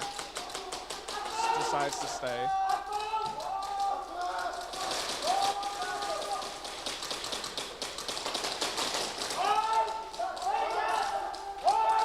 Oh, one body drops for Terra Knights. Looks like it was TD that dropped, yeah. Still 4 up though. Yep, 4 on 4 for both teams. Both teams have one in Snake and that Snake side Dorito. Both have one in the center Dorito. Oh, just say that Wolves gets dropped out of that center Dorito. Wolves now at 3. Almost mirrored positions for both teams. Snake player gets dropped out for Wolves. Now 2, 4 on 2. See if Terra Knights can move the field, try and get the flag. And Terra Knights gets dropped out of the double pluses by that D2 player for Wolves. He is very far out of the bunker. See if anyone can capitalize on this. Now on D3. Terra Knights playing a lot of, I guess not, I don't want to say inexperienced players, but these were not their starters by any means. Now they need to try and find the flag, but no time. There's only 3:42 left. I mean, it's a 1-1 game. Yeah, this is a tight game. Terra Knights has been playing pretty solid today. They've been a lot better this event than the last event. I noticed they've improved a lot. They have nice jerseys too. Their Also, the jerseys are nice. CQ Bros jerseys I think are the Miami Vice vibe is what I'm getting. Oh yeah, very flashy. Yeah, I had no idea who they were at first when we walked out because their jerseys were just so different. Something I feel like you'd see like in Southern Cali. Like that's exactly what it reminded me of. Probably like some like Murder Inc. limited edition jersey. Yeah. I believe they'll still have 4 due to that administrative penalty. They shouldn't. Yep. I mean, an admin penalty. It is a 3-round penalty. Oh, okay. No guns. I need to brush up on these rules. My God. Yeah, there's a lot. Saviors full 5 up, guns blazing, trying to find their mark. Up to Castle. Trying to find the back of Iago. Oh, and Iago gets taken. Gets a couple extra on the way out, too. That's Couple little love taps, yeah. Here comes Gray. No, that's not Gray. Jaeger. Oh, it's Jaeger. It looked like Gray for just a second. I'm like, no, it's too short. Ref almost going after Jaeger, too. Nicely done. Good hang.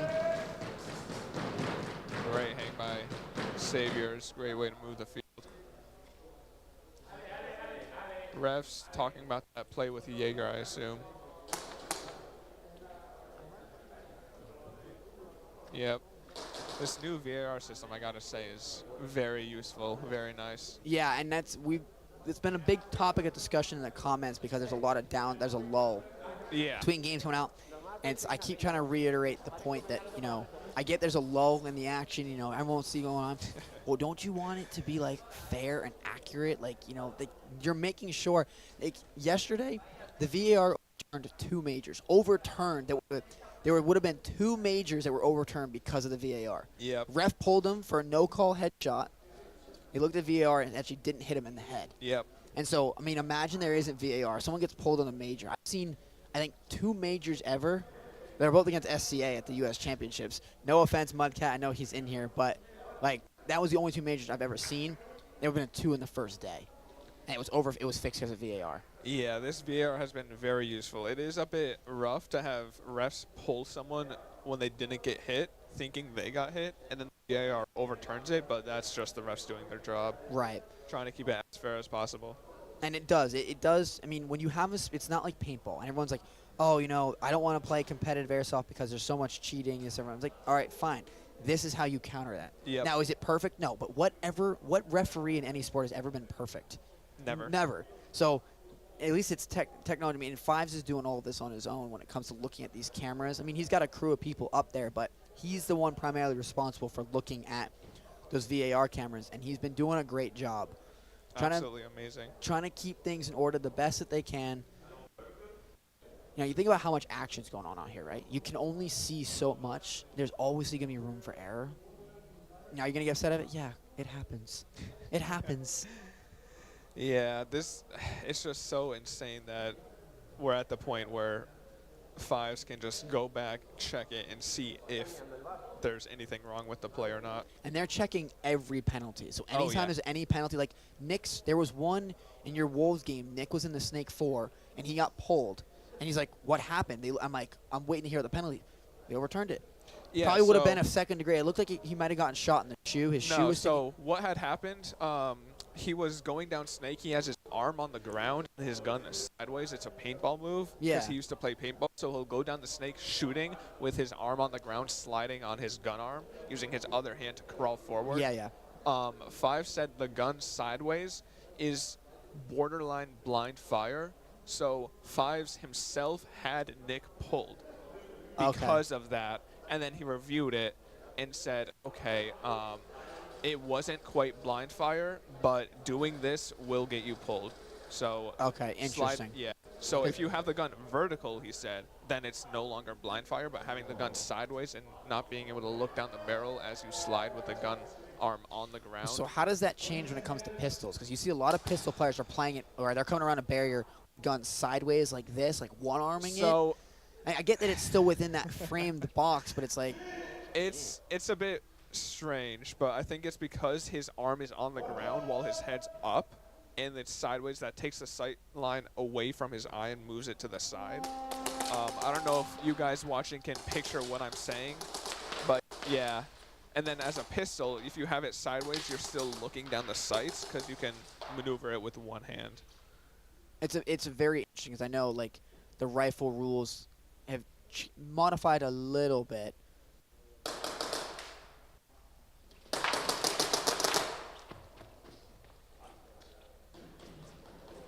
Not sure what. Yeah, not really sure what happened. I mean, here we can watch it on camera. They called bonus points. Yeah, I mean he got shot. He did. That would have been technically a penalty in paintball because he did spin after he got shot. He did the old paintball turnaround. So Wolves with the 1v1. It makes it 13-0.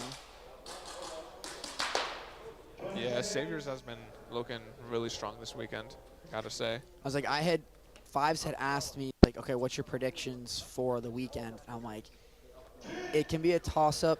I was skeptical on how S2M was going to perform with them having kind of a little bit of a different roster, not practicing together, whatever.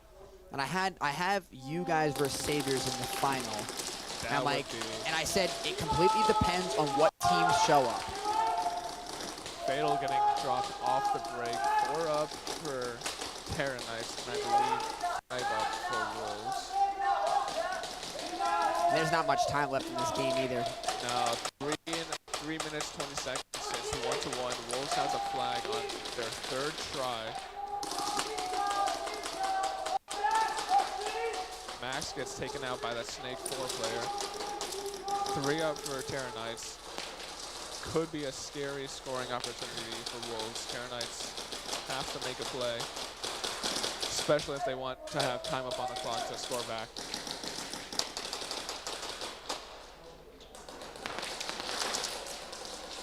Yeah, TD just got out. Yep.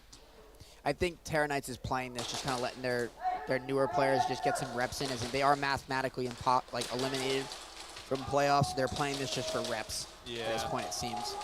It is rough that not all the teams can make it to the single elim stage, but it is what it is. Wolves, 2 players in the Snake. Snake 3 and 4, both looking over. There's another guy at D2 and at the castle. And it's at the 4 castle. on 2.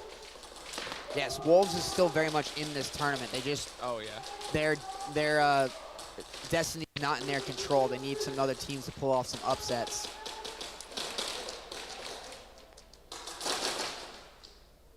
Because this is actually going to come down between Wolves and Hakai, technically. It depends on. That'll be. Yeah, that's going to be. To see how that plays out. Interesting. I think 3 up for Wolves. Yeah, I think they Rookie got 1. It's 3 on 2. One's at the castle. And there goes Snake Rookie. takes out Rookie. But I don't know if they know about the Snake player left. Looks like they are aware. Not sure where he is, though.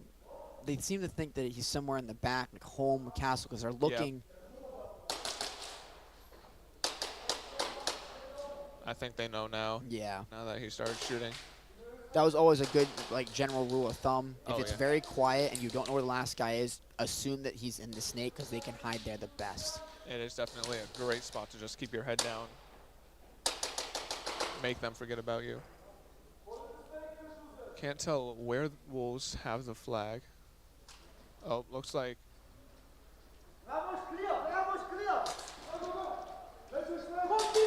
Nice little jump shot there. Great move by Rogue Wolves. gets the hang. Amazing move. Have that player run down the plexi side tape line, figure out where he's at, sacrifice his body, and then the Snake player runs down and sacrifices his body as well, just to protect the flag runner. Amazing play by Wolves. So this can put them up, not in a full possession. This only put them up 11. Yeah. But again, time becomes a fact. It's 57 seconds left in this game. It's enough if Terra Knights it's can make enough. something happen. It's by far easy. It's not at all. Like, especially,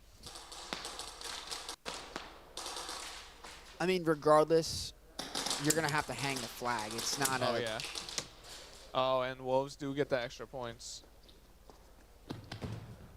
Nice little fist bump. Acknowledge the 1v1 from TT. So it's going to be 12-1 to Wolves.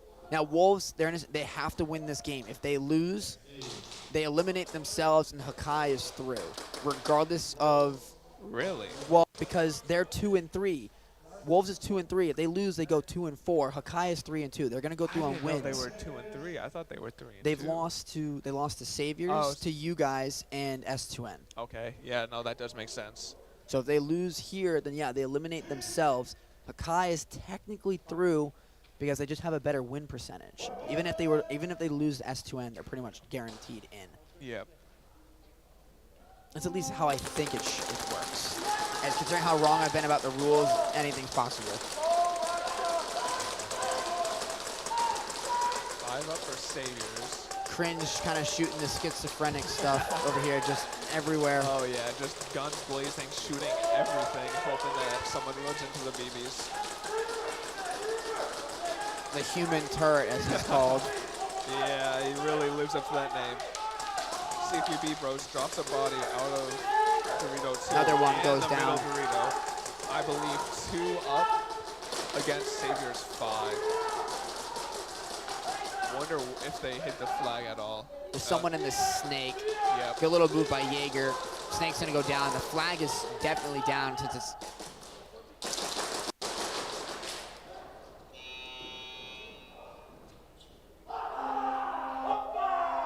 And it looks like they got it. Yeah, they got it. A little bit upset. Jaeger gave him a couple of love taps his own running off the field, but I mean, you're running towards the dead box with your gun still up. It looks like you're still in play. I didn't see that part. He I was was- focused on the right side of the He was field. running from the snake corner all the way over to the dead box, but he's sprinting with his gun up, and Jaeger just starts shooting him. He's like, dude, what are you doing? He's like, Gotcha. and you watch Jaeger go, my bad. I'm like, you're running with your gun up. I mean, I get it. Yeah. No, Especially at that considering that's a point- very common rotation to come out from the snake corner and slide all the way over to the Dorito corner. Yeah, gun over the head or on the head is always the play when you're running off the field. Tells both your teammates in the dead box that you're dead and hopefully knock it over shot, but mostly just tells your teammates that you're dead. It seems more that I don't want to say Central European teams, but the teams like, I don't want to single out this like CQB Bros, but like they've been more upset, a little bit more flustered is the better word or sensitive to a little bit of extra BBs coming out their way, whereas in most of the guys that are out here playing, the core European dudes don't even give it a second thought. I mean, unless it's excessive, it's like, all right, but you catch a couple 4 or 5 extras, it's kind of like, yeah, well, it's going to happen.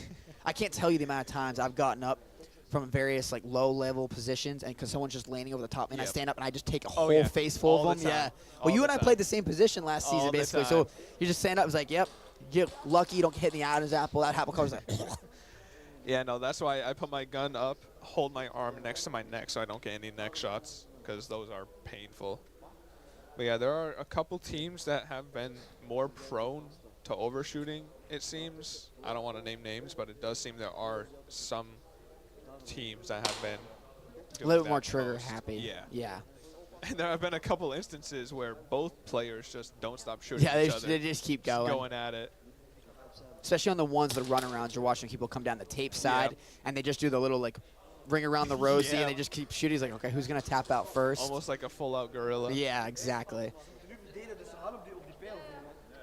We're going to go a little bit of a listen in here with, this should be Terra Knights. See what they're saying.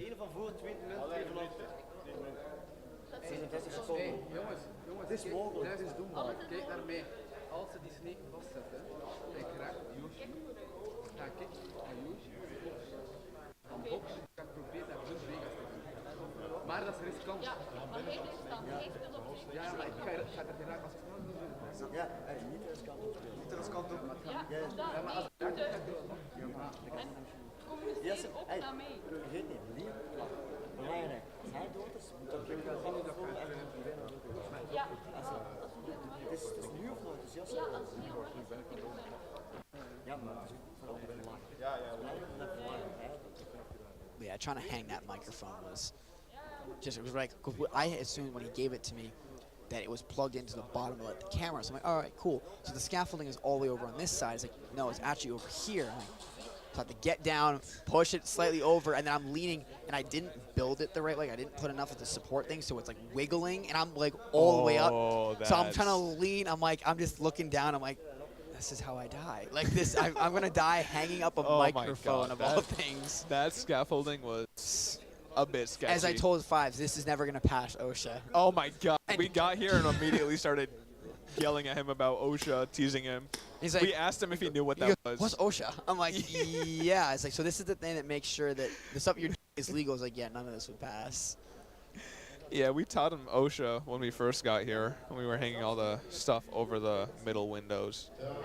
I'm also realizing most of the Europeans, and you probably have no idea what OSHA is. OSHA is basically the like a governing body kind of in, Yeah, in for America. like construction and stuff like that. Making sure that things that are built is safe, so like scaffolding, making that sure the that it's workers secure are the right way safe. so you're not going to injure people. It's like workers' comp things.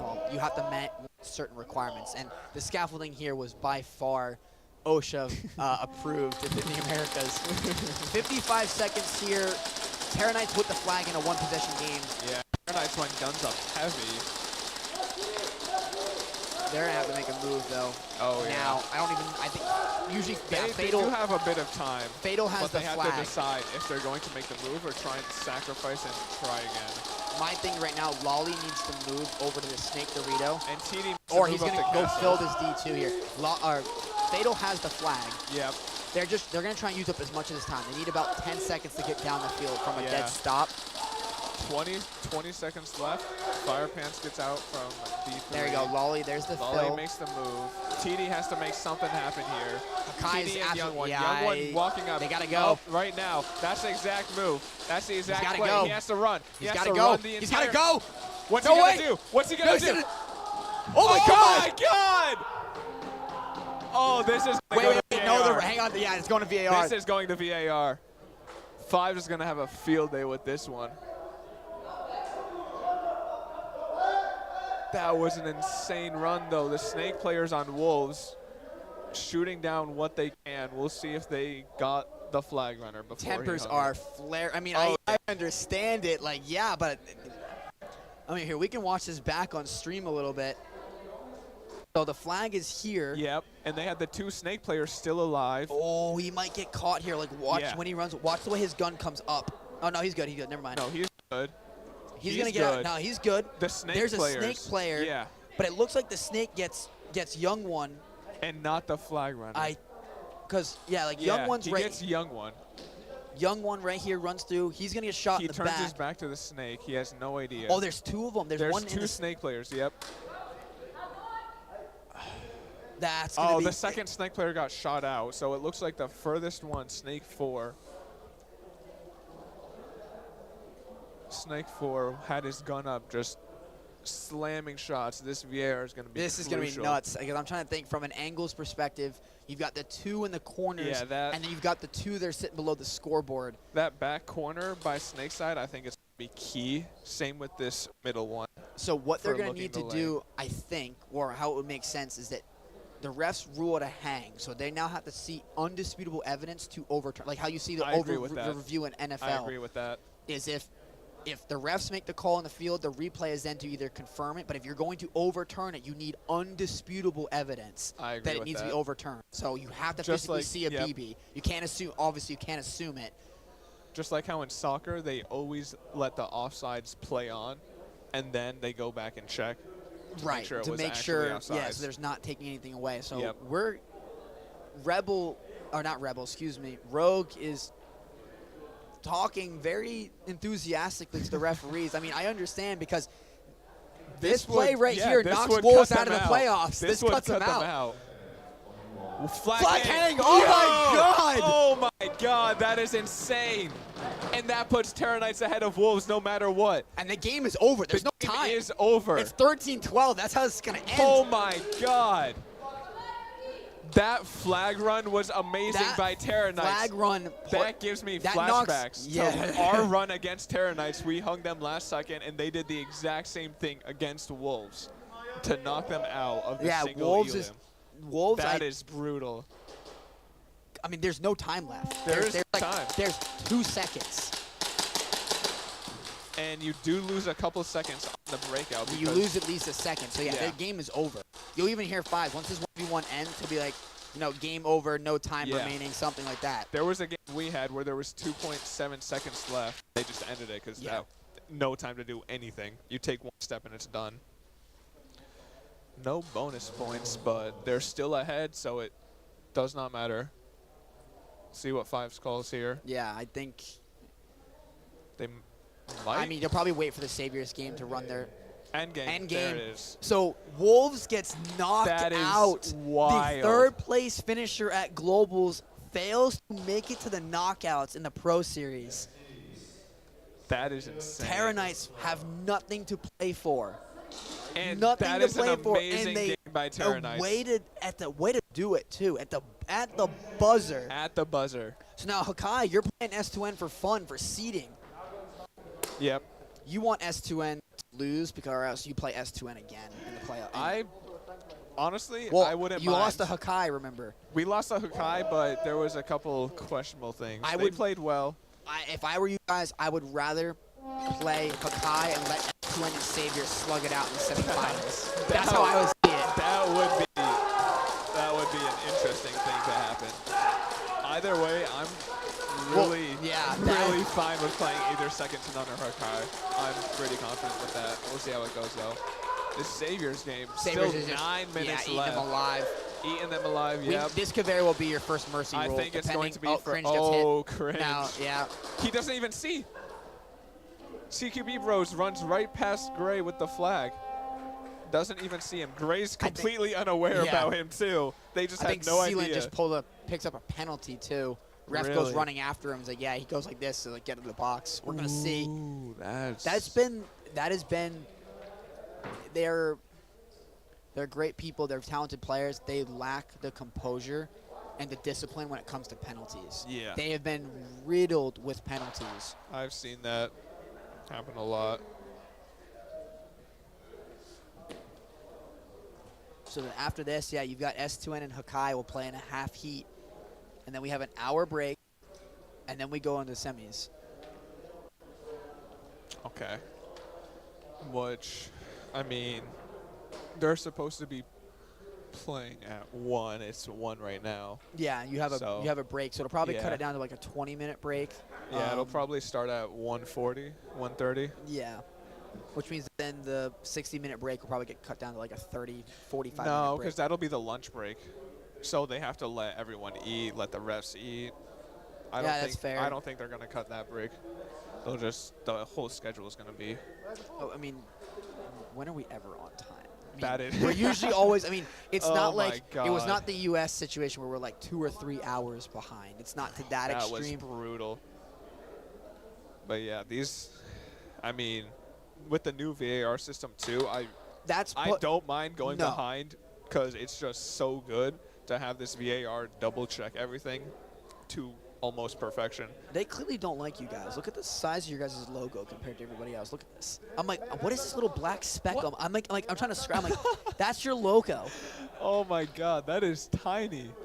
I mean, the yellow lightning bolt doesn't really show too well either. No, it doesn't. That is very tiny. I was like, wow, okay. That's funny. That is. I think we will see our first mercy rule. Was that a try too? That's the other thing I noticed that for on the stream. Last season they used to tell you what try the teams are on. They don't have it anymore. I said this to Fives too. I don't think it shows flag possession on the stream. I think it only shows up there. It says flag possession in the corner, but when they're walking on, it says like team attacking, but then it goes away. Who's doing commentary? So I'm doing commentary for the main stream. My name is Anthony Piacenti. And I'm Kodak from East Coast Energy. Anthony invited me up here to commentate these couple games. We're doing some co-casting. I've been casting all week, so welcome. Yeah, we're about halfway through the day today on day 2. Been a wild day. Yeah. Wild day of. This day's been far more entertaining than yesterday. Oh my yesterday God. was like slow. I mean, I was expecting people to be slower after really long day yesterday. You know, whatever. No, everyone. I mean, Sunday's the day to play for. Yeah. You know. Everyone's in it to win it. Just trying to see the most they can do today. H10 means heat. So every game is played with 2 sets of teams. So it's 4 teams in total. Just standard, and so heat. So we're on heat 10 of the weekend. Appreciate it. Thank you. I'm not sure what the. Are they? Wait. Oh, this was the Saviors game. Never mind. This was the Saviors. The run by. Yeah. So they're still reviewing something. I mean, there was a lot of BBs flying through the air. Saviors sending a lot. CQB Bros sending a lot back. So that's what the holdup is right now. Oh, damn. Throwing shots about HGK. Oh my no. How was that event? Yeah, yeah. Honestly, because we've been over here. Second degree and a flag hang. Second degree. I've missed on who it was. Saviors. I didn't hear who. Second degree for 18. It's at 18. That's a Weeby, I think. Yeah, Weeby. Second degree penalty for Weeby. Yep. Just saw him walk out of the penalty box. Yeah, Harry is here. McSwain, yeah, he pulled a first degree in the last game for overshooting. That was, and saying a few very English words. I'm gonna leave it that. As in. Yeah, I've noticed. Second to none. They flipped the bird against us too. Yeah. They flipped us off. Got a penalty for it. Yeah, it's Harry. He's a great player. Very, very nice. He's a very fiery, very fierce competitor. So I think sometimes he lets the, what's the word? He does a good job not touching the wall. Amazing. I respect that a lot. Because he doesn't touch the wall. Because he touches the wall, he's going to pick up a penalty. Yep. Dropping the flag immediately, showing that he's not even trying to touch the wall. Respecting the trade. I respect that.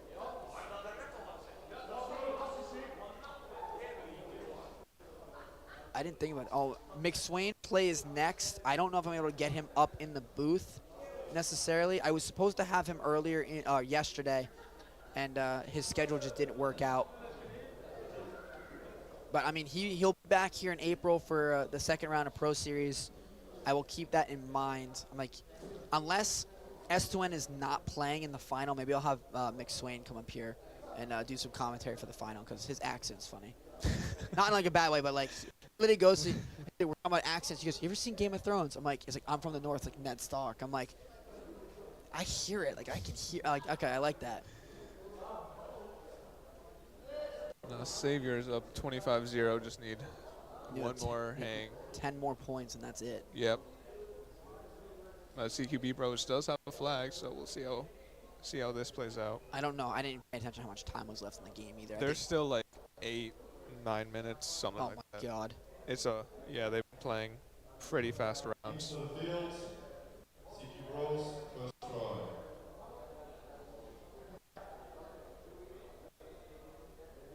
What are your thoughts on the overshooting stuff? I mean, I know, a sensitive subject, but I'm always curious to hear other people's opinions on it, especially coming from a player's perspective. Yeah. So it's rough because most of it is never intentional. It's when it's intentional overshooting. That's when it's a problem. And see, the thing is that you get into is that how do you declare intention, right? That's when, in my opinion, that's when the person is tracking them off the field with the gun, just nonstop shooting when they know for certain that player is out. If you're like across the field and you're shooting and you're not sure if he's out, shoot him. I mean, I'm going to have to disagree. Overshooting penalties should only count if they keep shooting and then reload and continue to shoot. You're never, I mean, yeah, that penalty, but like that draws a very specific line because you got to keep in mind some of these guys may or not, some guys may not need to. If they put a brand new fresh mag and they're just unloading on him, they're not going to get 150 rounds in before someone's going to sock him. Yeah, like, no they'll way. be, his ass will be on the ground, pardon my language, but like he's not going to get that far through a mag before someone starts swinging. I mean, these guys. Oh my God, there's still 9 minutes left. Yeah. No, these guys can shoot fast, but they're not emptying the mag that fast. Like the people, if someone decides to unload a mag on this game, you will have 10 referees on you, and then probably the entire other team will be just wrecking you. They will not let that slide. No one should let that slide. The refs are going to be all over that by the time anything happens. We're not playing gorilla out here. No.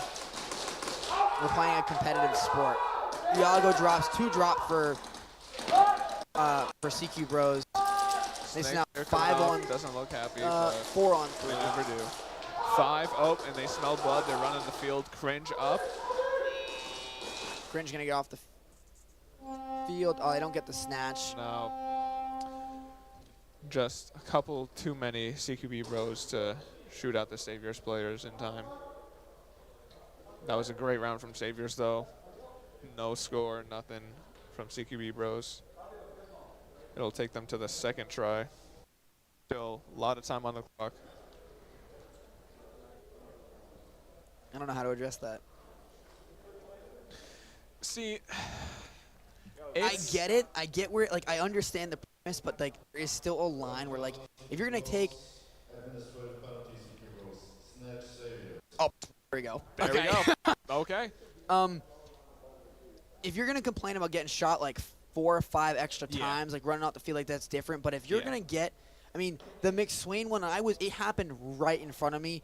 The guy had already run past McSwain. It's the difference of overshooting can also count if the player is already out, well out, and they're just continuing to shoot because they're upset. Yeah.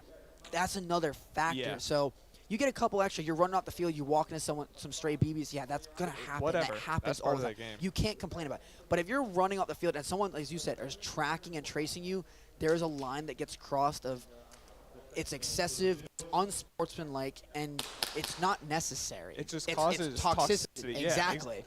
It just creates a toxic mentality in the sport that is not needed. So, while I agree with you, someone you man up a little bit. If you're gonna complain about getting shot 4 or 5 extra times, like within reason, a couple extra BBs coming after you right after you get shot, like you can't be like it only takes 1 BB because it doesn't take 1 BB. No. You shoot until a hand goes up. Yeah. If you decide not to put a hand up or do whatever you need to signal you're out, you can't complain about getting shot. But if your hand is up and you're waving whatever, like hey, I'm out, and you're continuing to get shot, then there's a problem. yeah. It's honestly those players that overshoot like that just need to control their emotion a bit more. Try not to let emotion leak It's into all about the discipline field. and composure. Oh, exactly. It's composure and discipline. Have to separate off the field and on the field. So Saviors is going to get the flag. They're 10 points away from the first mercy rule of the 2024 season. QB Bros, only 4 players up. And they're going to, the admin company said serves for 3 rounds, right? They're going to lose rounds. 1. It's 5-on-3 now. Yep. 5-on-3. They're going to be 5-on-2. 2, 5-on-1. Nice shot from Gray. There it Believe is. That was Mercy a rule's ball. coming.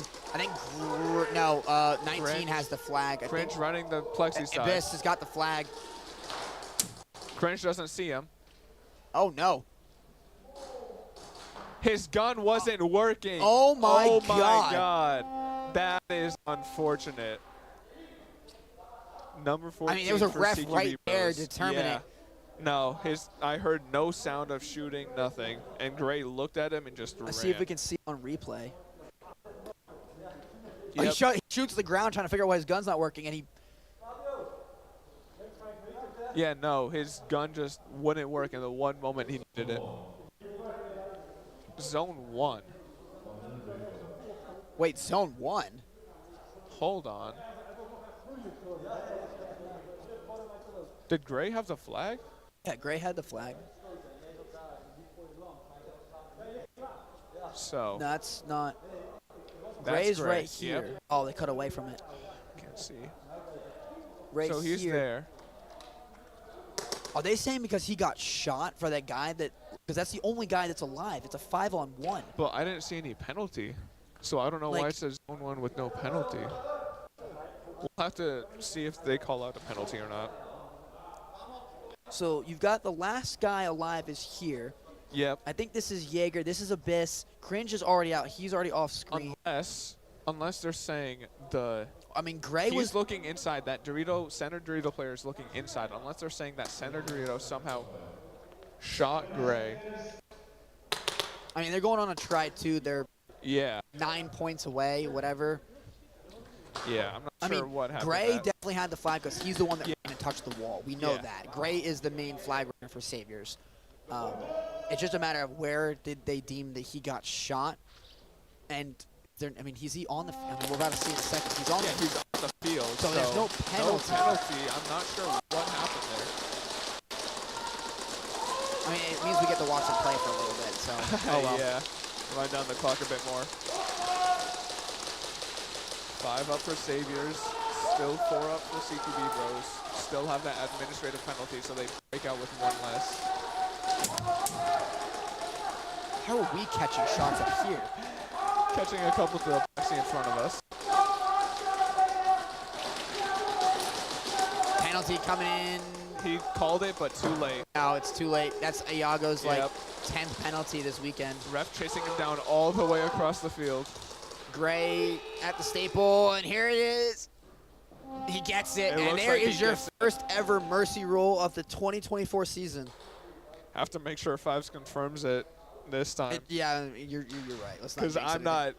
I thought he got it last time, and Five said zone 1. I'm still confused on what happened with that.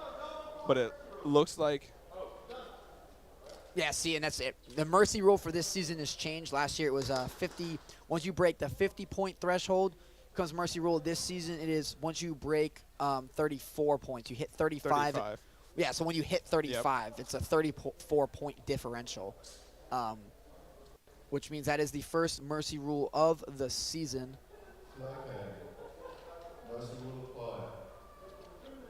There it is. Yep, Mercy rule and there's the applied. official mercy rule. So we're going to go down and have a couple interviews. I mean, it's up to you. You want to hang out here for the next half heat, or you want to go hang out the rest of your teams? I could hang out for the next half heat. All right, perfect. Well, Kodak is going to be joining me again for the next half heat between S2N and Hakai, with the loss by Wolves that knocks them out of the bracket. Yeah, that was an insane game. Oh, there's going to be no break in between. Did they say no break? Just said Hakai and second to none to the Chrono Station. Okay, well, I don't know what I'm going to do about interviews. You know what? See what the big man up top has to say. I'll give Rex a call. Terra Knights and Wolves game, that was a wild ride. Down to the last second, Terra Knights with an insane push. Wish I could go watch that back. Probably will.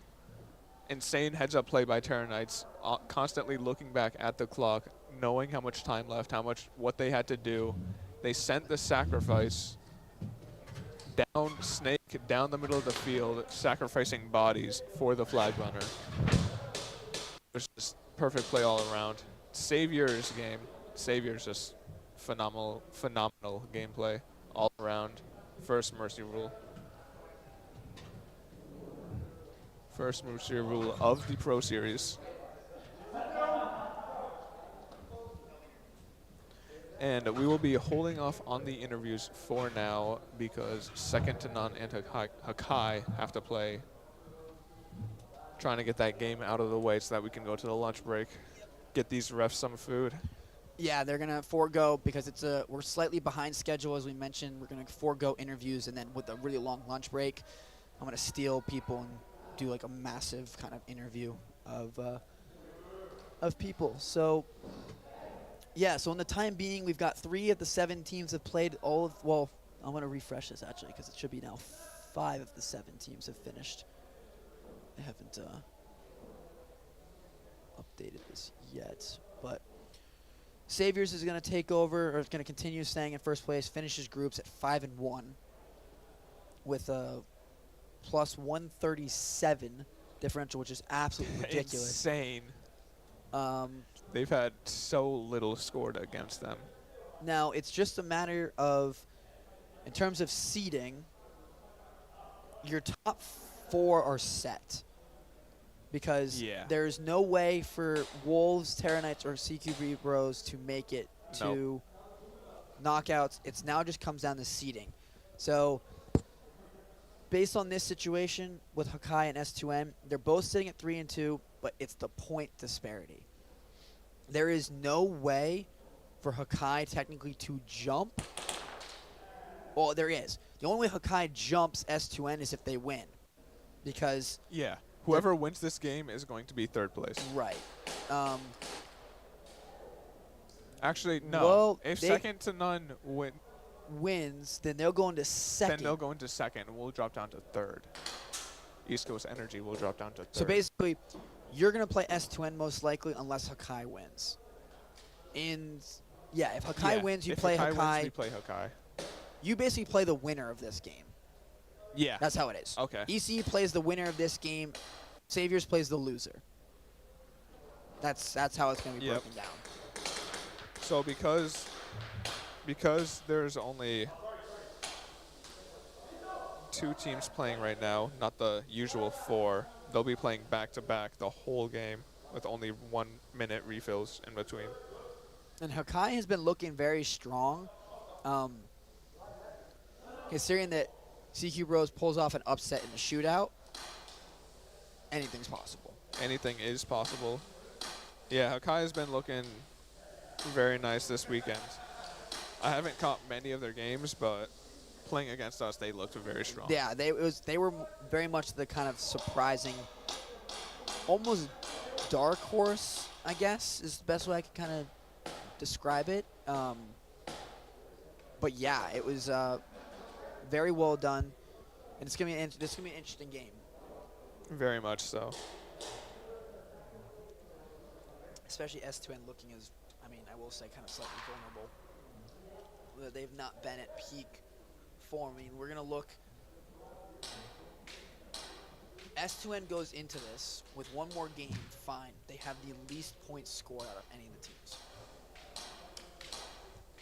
Which, if you told me that, S2N has the lowest amount of points scored out of any team in the tournament. That is wild.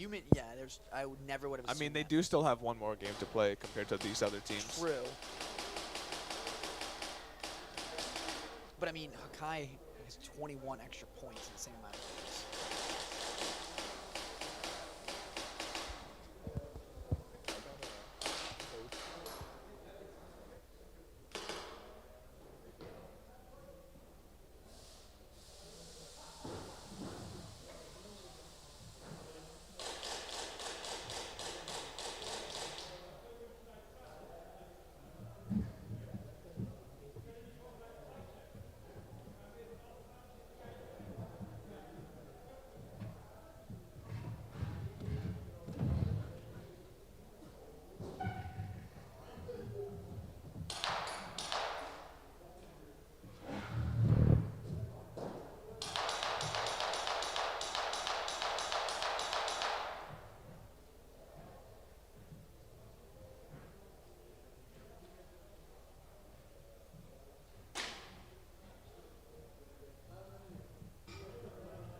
All right, sorry guys, we're back. We're dealing with some logistics. Us Americans got to get our flights ready for tomorrow. Passports getting scanned, but we're right into the action. So these two teams have already secured their spots into the knockouts. It's now just a matter of seeding at this point. Second to none has a player pick off out of Snake corner. He did not look happy. Waving at the ref. Looks like 5 on 4. Or, sorry, Hokai gets a player taken out. Second to none has 5. Hokai has 4.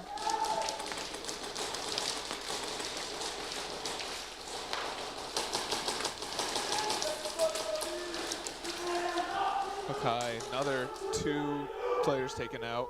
Now looks like 5 on 2 for second to none. Really pushed up far. 1 at Castle, 1 at the double pluses. Castle takes out the plexi side. Now it's only Snake. Second to none making the move, drops the flag in the middle. Grabs it. Looks like a zone 3. See if he got his full body across that line in time for it to be a zone 3.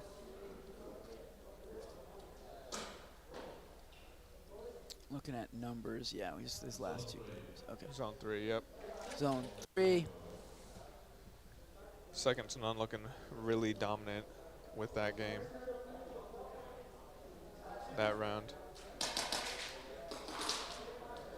See if Hokai can find an answer. Well, they're going to come back for another try. Yep.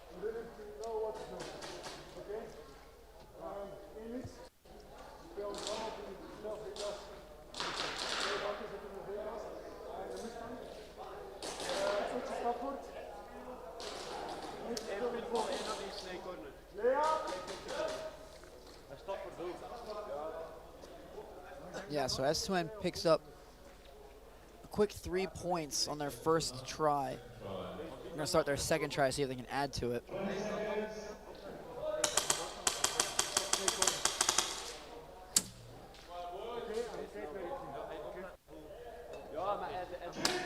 Both teams seem to be fairly easy on the penalties, full strength.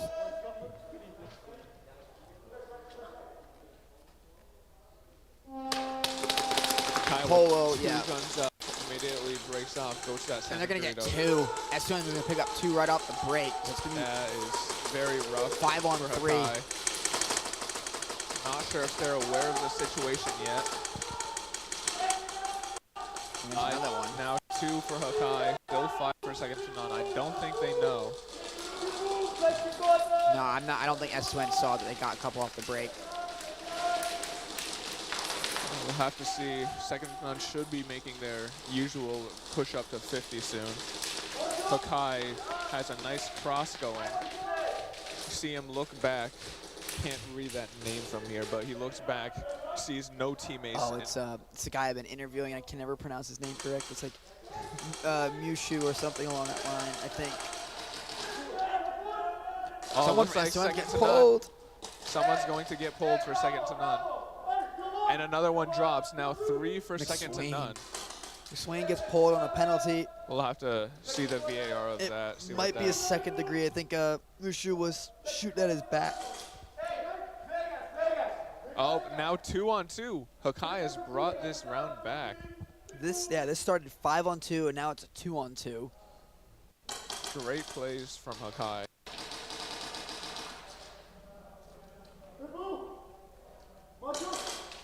Second son with 1 at the center Dorito, and I believe D2. Yeah. Yep. Nice shot. Nice. Makes it 2 on 1. He's going to run it. Let's see. Does he find the flag in time? Oh, no, he cannot. he does not. Oh. I believe it was in the double pluses. I'm trying to see it on the cameras. Yep, ref just picked it up, double pluses. Oh, it's just out of frame. It's literally right here behind Yep. that. Wow. Let's see what happens with this penalty. My guess, it's a second degree on McSwain for It looked like Mushu was shooting at him, and McSwain's back was slightly out. Might have been a belt. But either way, yeah, S1's going to be down a player for this try. If the penalty, VAR might clear the penalty. That's true. That's what I'm thinking about most. Which, if it does clear the penalty, second to none's not going to be happy about getting pulled for nothing.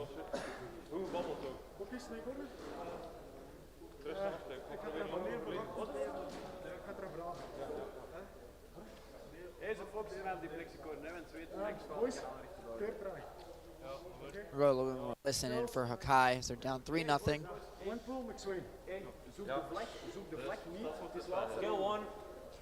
Boys, same shit. Het is allemaal Nederlands, hè? Eet snel. Same shit, gewoon. Nee, maar hoe communiceren? Stil maar nog breed. Stil maar nog breed. Ik was niet zeker of dat je swing had. Ik wist juist mijn snapshot. Dat is hier anders.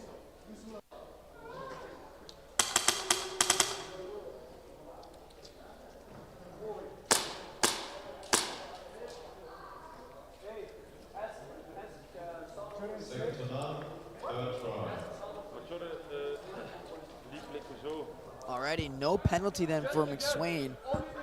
So it's going to be a full 5 for both teams. I got a tracer in the bottle. But again, another showing how VAR is working to do its job. Yep.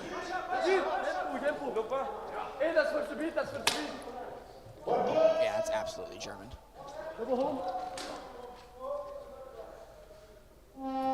Second to none, 3 guns up. Takes off a body for both sides. 4 on 4.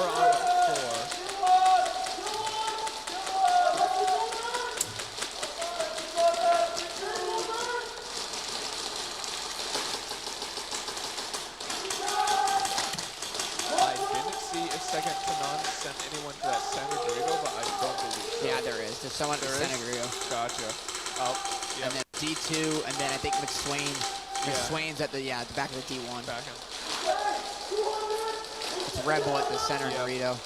Rebel's been killing it at that center Dorito. Takes out D1 as well. And D2. And D2, both dropping. 2 players once again for Hakai. Running up that plexi side. He gets taken out. Oh, that looks like that hurt. Yep, he's good. Ref checking on him, make sure he's good. Rebel wants this bad. Snake player trying to find the kill. Oy, oy. And that is flagging. Great move from Rebel. So that's going to make it 10-0 without the bonus. Yeah, so it'll be 10-0. Okay.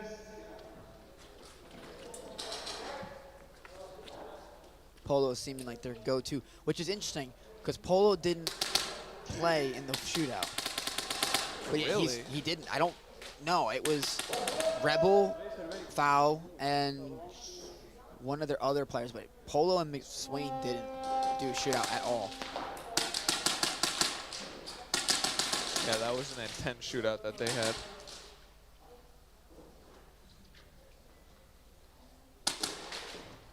And Nice he shot. gets taken out. Great. Yeah, great shot from Hakai. One of their prospects.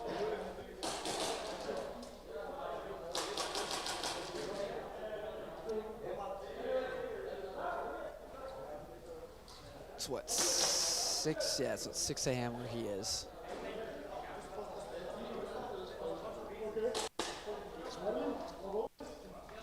Really, most of these states isn't even awake yet. Yep. Still sleeping over there. Yeah, this time change messed me up. I didn't sleep at all last night because I didn't fall asleep till about 4:30, 5 a.m. here.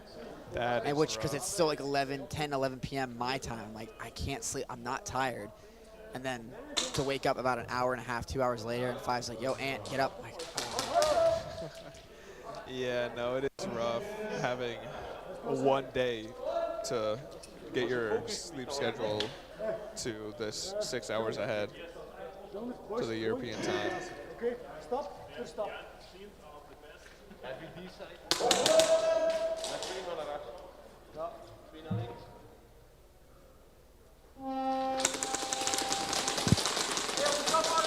Minutes to go. McSwain's actually going to get dropped here off the break. We have 5-on-4 in favor of Hakai. Polo's going to go down. So it's now, I think, 5-on-2. It's still 5 up for Hakai? Yeah. 5 up for Hakai. 5-on-2. One at the plexi. One at the plexi. They're going to be making a big move with this. They know, 4-on-2. Good trade, though. Gets the plexi Great out. trade. They know where he is. They know he's the only one left. He's going. He's gone. Oh, he gets it. I think that was good. Yeah, he gets it. I think that was good. Yeah, he gets it. So now Hakai takes the lead. 12-10. We'll see if they can get the bonus points. Yeah, this game's going to go back and forth. Oh, yeah. All the games from here on out are going to be wild.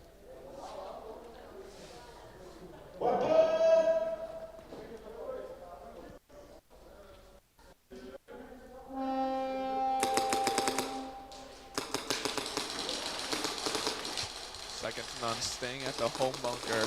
Seems to be bunker of choice for a lot of teams. Oh, and he takes down. Yeah. Great shots from second to none. Does keep it at 12-10. Second to none has their first try coming up.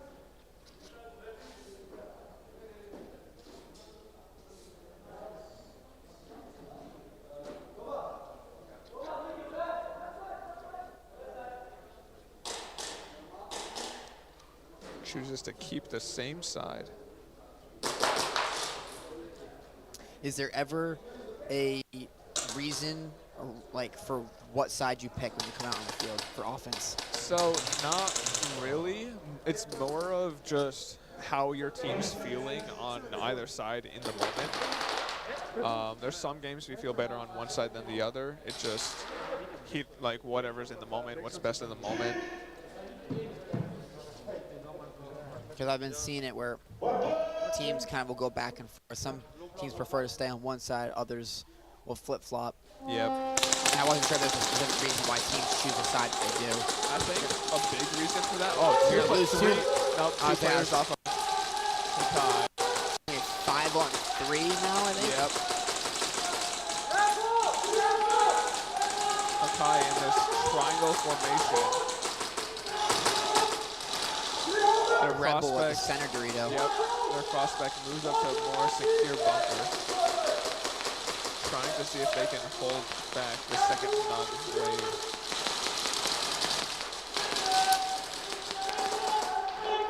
Rebel gets taken out. 4-on-3. 4-on-3. 3-on-3. McSwain.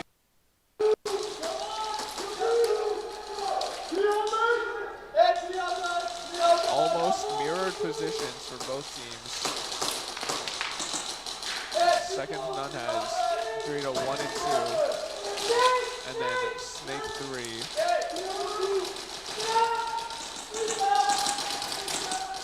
Hakai holding strong at this center Dorito.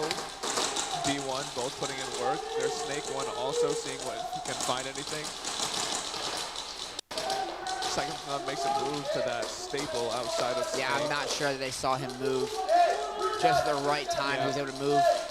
Great timing. The Snake needs to maybe work his way up one more. Makes the move up to the double pluses. Don't think they know he's there. Yeah, Second now S2's working their way up. Making the move. Yep. Yeah, it's Dorito 2 and 3 and the double pluses. Nice, smart. He shoots his teammate. Great play, great play. Zone 1. Turned around, was shot smart. his teammate, no hesitation. I don't even think his teammate knew what just happened. No, he had did not. no idea. I was honestly surprised about that because it. Let's see if they'll show it on camera. Zone 1. I don't think you can see it. I think. No, Yep, you literally look at it. You can't tell what happened on the camera, but that center Dorito player, the second he saw his teammate on that D3 get out. He turned around, no hesitation, put a couple into his teammate, shot his teammate, and immediately went to die. No hesitation. That is a great play from Hakai. I was so confused. It was just like, there was no coordination. You just turn around Yeah. like, oh, he's playing for S2N then. Yeah. It is a good play. It caused them only 1 point instead of probably a potential hang because S2N was slowly kind of creeping their way in. Yep.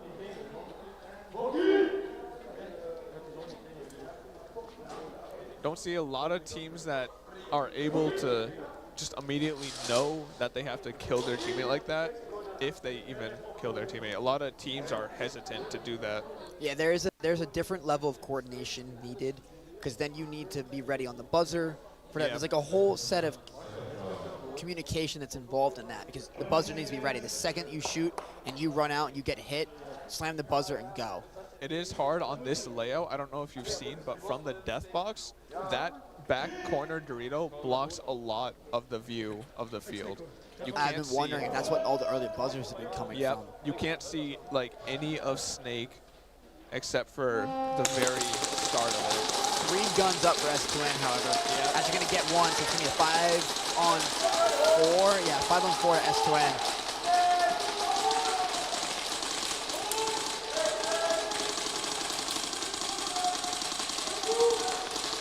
Rebel making his move up to that center Dorito. Another one falls for Hakai. Their entire left side of the field has fallen. Let's see if Second to None can capitalize on this. Looking like the prospect for Hakai. Yep, makes a move out to D2.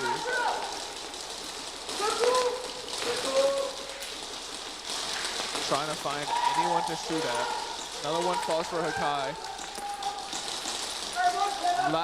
Last one left, makes the sacrificial run and gets out. And that's exactly what I was saying about the Dorito. Just gets it, I think, just barely.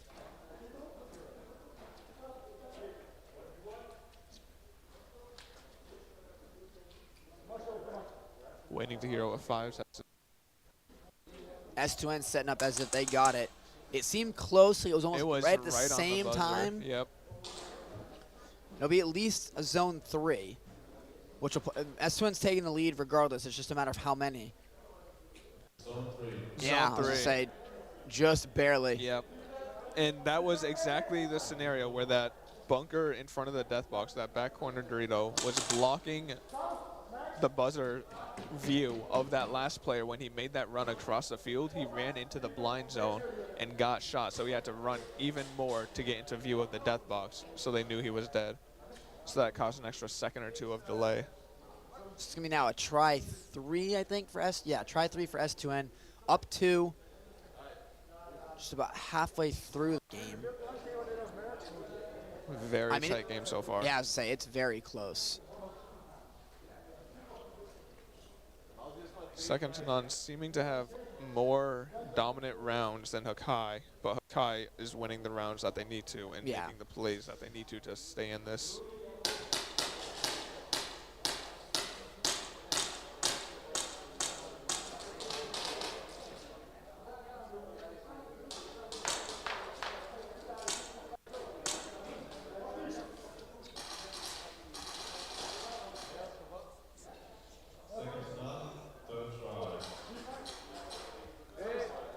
Third try for Second to None.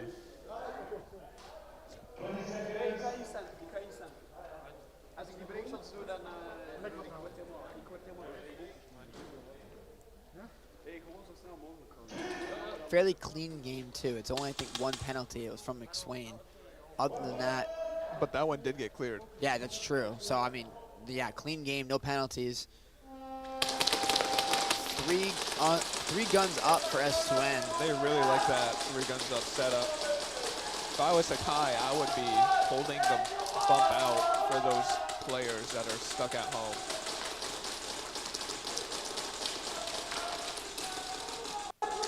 Kai drops a body at D2. Now a 5v4.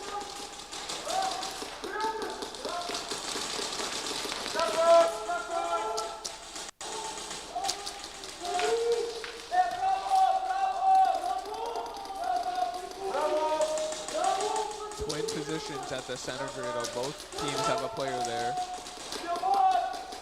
Second to none, holding the inside of Snake, trying to peek up, see if he can find anything.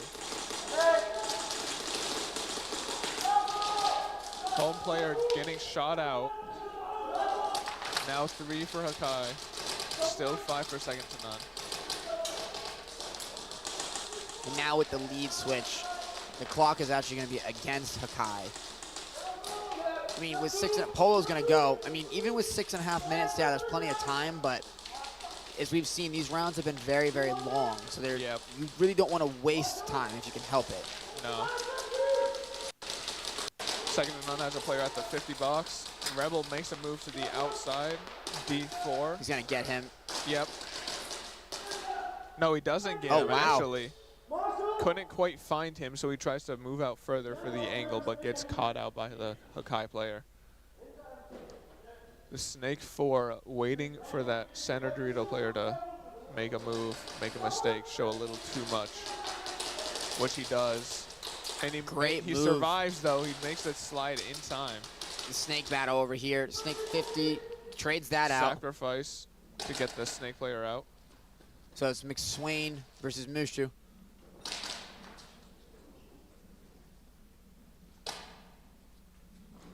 Wonder where the flag is for second to none. I feel like Rebel might have dropped it over by... Probably. He's usually the flag runner, which if so, Hakai has the chance to grab the flag and end the round. This is a try. It's a try 3, so it's not even about the snatch. You're just yes. At this point, you're killing valuable time. You know it's try 3. You know he probably doesn't have the flag, and even if he does, he's not getting very far. I say you just run this one. Sacrifice yourself. But if he can grab the flag, then that just ends the round. He doesn't have to worry about killing or getting killed, any points, nothing. But see, he's just wasting time at this point. Honestly, it's not that bad of a play because it gives second to none less time if Hakai manages to score some points. Right, but then that puts Hakai then has to score, right? Hakai does have to score. 4.5 minutes and counting. Hakai making the move to be a more head-on gunfight. They're having a whole conversation on the field. He gets shot out and makes the run, make it look like he's still alive. All hugs on the field. That was funny. Yeah. I didn't hear what he said, but it got a good chuckle out of some people. Oh, yeah. So it chews up a solid amount of time, but Hakai now gets the flag back. So you now just got to bank on the fact that you use up all that time, you now need to convert. This might be another Terra Knights versus Wolves situation where they score in the last seconds and have no time for anything else. Let's see if Hakai can make the right play with the time on the board. Yeah, we're aware that S2N has a cam. He's McSwain has a barrel cam. Oh, gotcha. Is it hooked up to the stream? I don't know. I don't know if it's hooked up to the stream, but Fives and all of them, they're aware of it. Yep. They are aware of it. They're more worried on having cameras on the head because it's going to potentially cause more unnecessary penalties. Yep. Barrel cams, they didn't seem to be all that concerned because it's attached to your gun. I don't know. It has been cleared. Yeah, I was under the impression it was so players aren't going around spreading different media. Yeah, Fives just cleared it. So yeah, it's for the NSL. Yeah. Okay.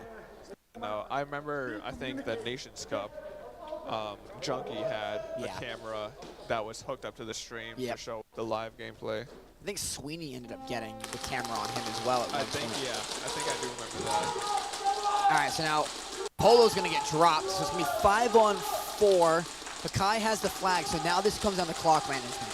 Yeah. If you play it as a relatively, I don't say calm, but average round, you can eat up 90 seconds to 2 minutes. Yeah. You get 2 tries at this. You just don't get the flag, don't get it snatched. Yeah. I think Hakai, if they get a zone 3 or a hang right now, they're perfect if they run down the clock enough. I say for them what they can do, get a zone 3, So this way they can maintain the flag and run it out. Like, I agree. If they get, like, they run it down the field, whatever, and it's completely clear, I would almost say don't even hang it. Don't hang it because you want to hold on to the flag, because then you can control the game. And you then have to play passive. Because if you hang it, great. We're on try 1. Yep. They go up 10, potentially 12 points, but then it's 1 possession. But then you lose the flag. Yep. Which you don't want. Well, they're going to drop at you like 3 or 4 people. Yep. And it's a sacrificial run for the last player.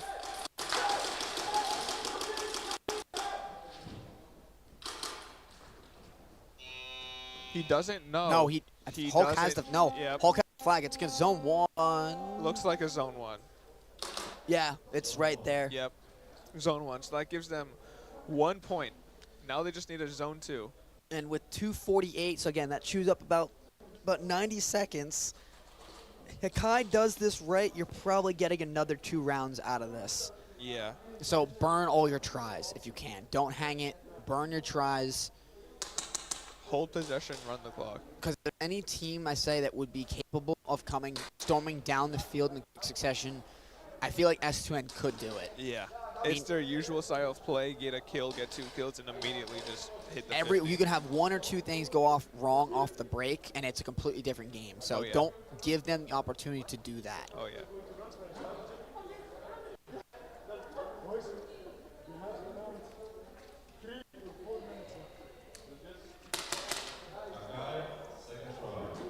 And also, the key thing we haven't talked about is make sure you don't pick up unnecessary penalties. Most definitely. Because you pick up a second-degree penalty, even though it being second degree, you go down on your 3rd try down a man, you're not going to get your time that you need. Play passive. Don't take gunfights you're not going to win. Wolves did that very, very well against you guys. They didn't challenge you guys. They just sat back, waited for you to walk into them. Yep. That's what Hakai needs to do to get through this game. Most definitely agree. They need to slow down the pace to match what they need. Everyone gets away clean.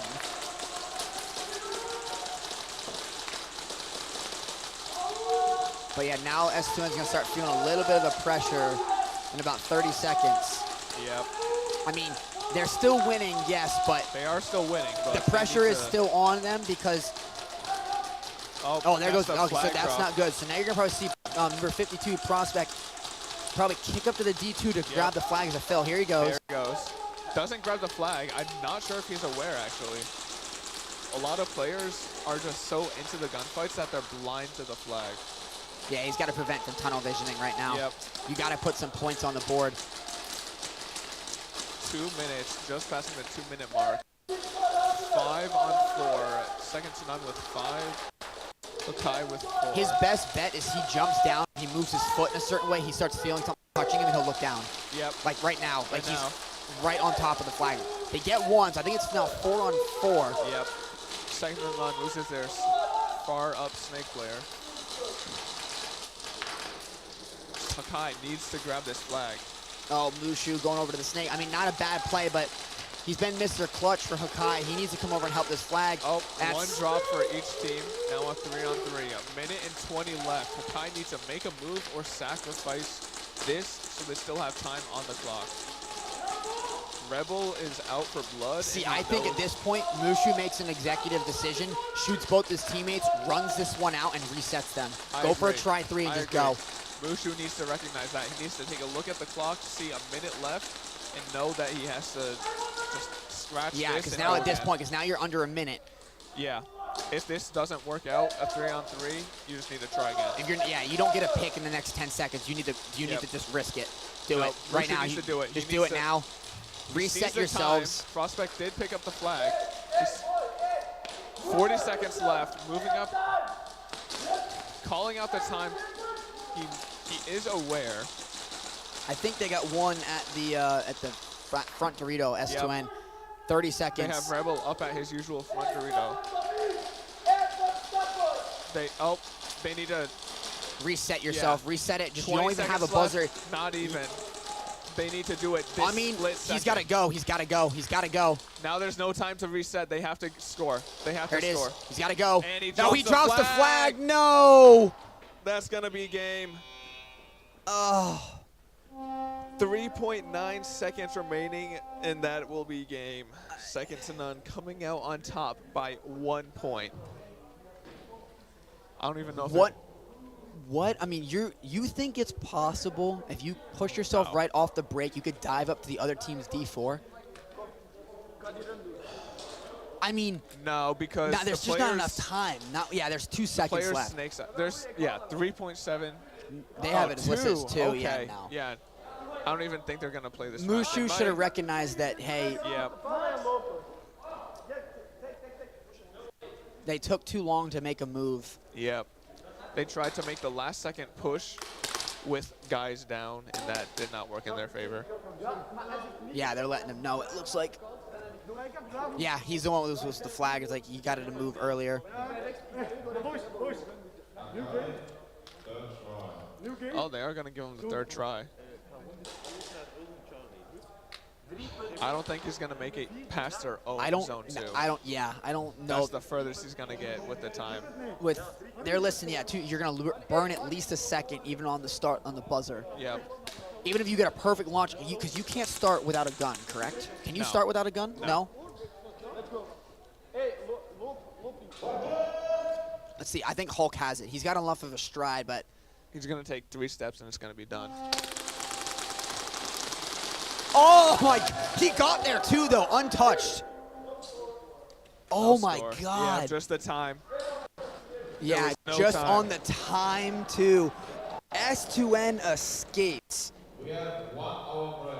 We're going to be back with Corona for the semifinals. 3 p.m. 4 o'clock, at 3 o'clock. Yeah, they're like, not 4 o'clock. That's 2 hours from now. Fives. And all right, that was... That'll do it for the second to none versus Hakai game. Second to none keeps their... No, they move up to second now. That means that for knockouts, that's going to mean that Saviors will play Hakai, ECE versus S2N will be your matchups. And first game will be Saviors versus Hakai, and then they play at the same time. Yeah, you'll play same time. Well, yeah, thank you so much for joining me. Good luck. Yeah, thanks for having me. Rematch against S2N. Oh, yeah. Boys, go and enjoy that. We are going to go downstairs and catch an interview in a little bit. But, yeah, we will see you guys there. Yeah, thank you for having me. Crazy games. Glad I could watch them from up here. This angle's amazing. Right there, but it looks like he's good. Refs didn't pull him. The body over here on the D side. Looks like it's 3-on-3. Snake drops. Oh, flag drops and the snake again. This game's over. Oh my God. We're gonna watch. There's gonna be a battle here at the castle. My God, it's gonna be a this game snatch. is Oh boy. With the refs, hey, be on your game. You got to call your stuff and be honest out here. This is NSL. That's how we play. Exactly. These are the best teams here. They deserve to be out here. Hi, this is Anthony Piacenti, and you're watching the NSL Pro Series.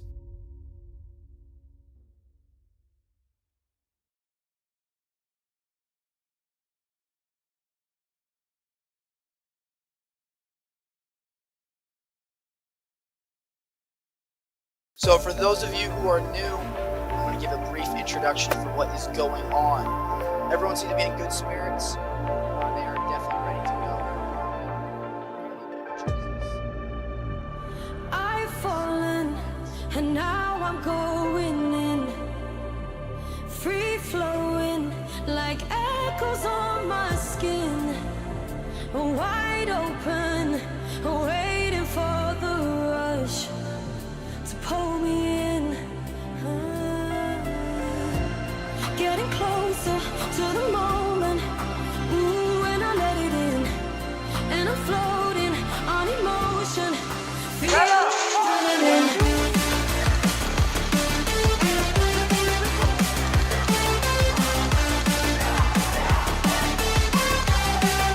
Feel the adrenaline.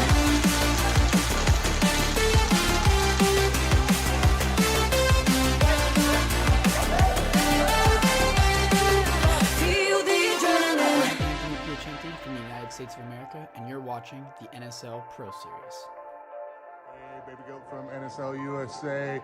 I just want to say, man, this Pro Series, some great matches. 7 of the best teams in NSL right now. If you haven't watched it, go back and watch it. Shout out to East Coast Energy for going over there doing their thing. Man, making USA proud. They had a game winner with 1 second left on the clock. 1 second. So if you guys haven't watched it, or if you're not watching it live, go back and watch all the matches. They were great. But just shout out to everybody over there doing their thing. The 7 best teams in the NSL Pro Series. Watch it. For us in the US, if you're playing here in the US, go to the websites, extreme.com, sackcounty.com, get your registrations in. Get them in early. So, but once again, Pro Series, Pro Series, Pro Series. Good job, guys. Keep it up.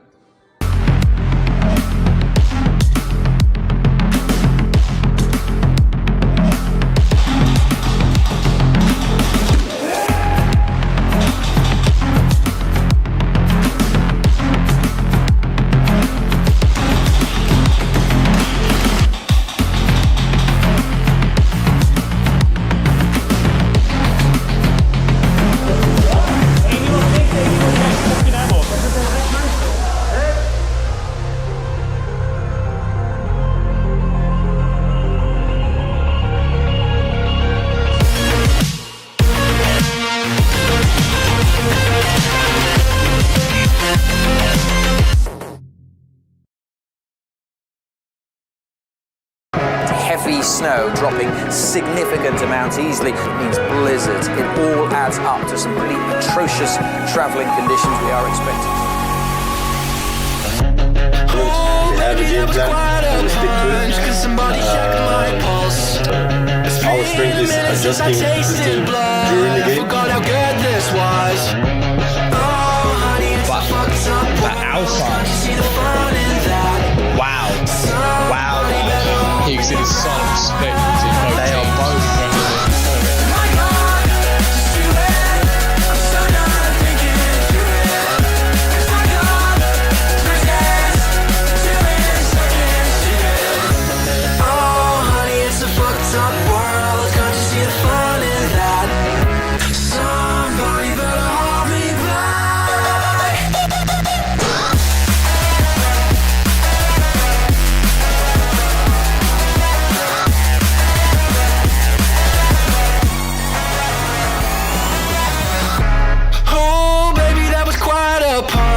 Somebody check my pulse.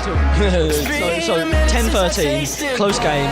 What are you feeling? Like, even though you lost, you got a second play. How you feeling? Yeah, it's not possible. You can lose a game and feel like winning. It was a hard game. It was a fair game.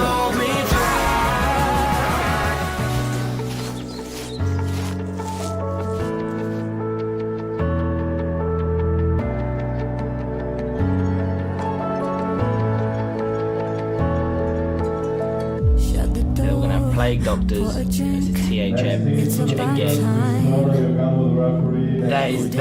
This heat is a very nice heat to see. This is exciting.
Congratulations, number 2, Canada.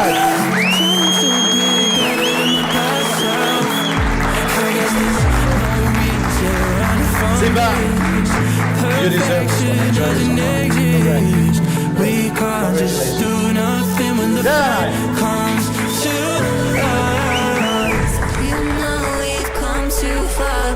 never turn back, never turn back, never turn.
There, but it looks like he's good. Ref's gonna pull him. The body over here on the D side.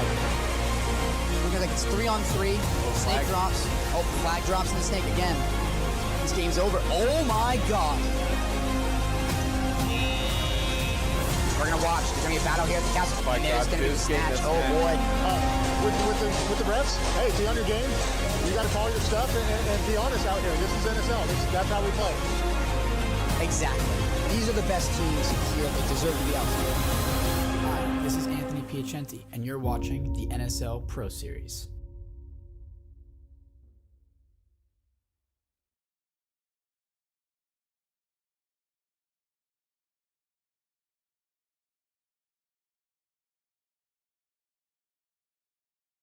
So for those of you who are new, I'm going to give a brief introduction for what is going on. Everyone seems to be in good spirits. They are definitely ready to go.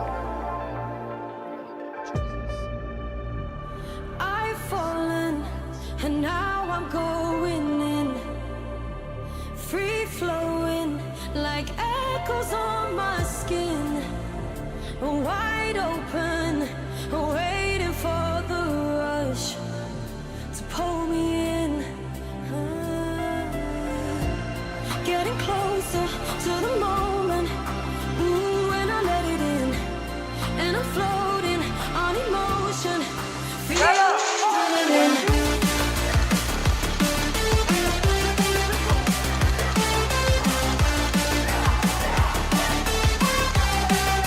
Feel the adrenaline.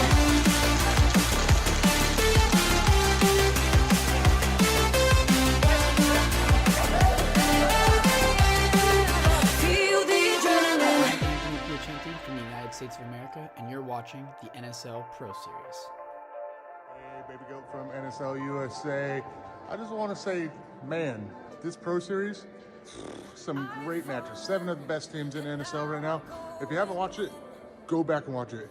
Shout out to East Coast Energy for going over there doing their thing. Man, making USA proud. They had a game winner with 1 second left on the clock. 1 second. So if you guys haven't watched it, or if you're not watching it live, go back and watch all the matches. They were great. But just shout out to everybody over there doing their thing. The 7 best teams in the NSL. Pro Series, watch it. For us in the US, if you're playing here in the US, go to the websites, extreme.com, sackcounty.com, get your registrations in. get them in early. So, but once again, Pro Series, Pro Series, Pro Series. Good job, guys. Keep it up.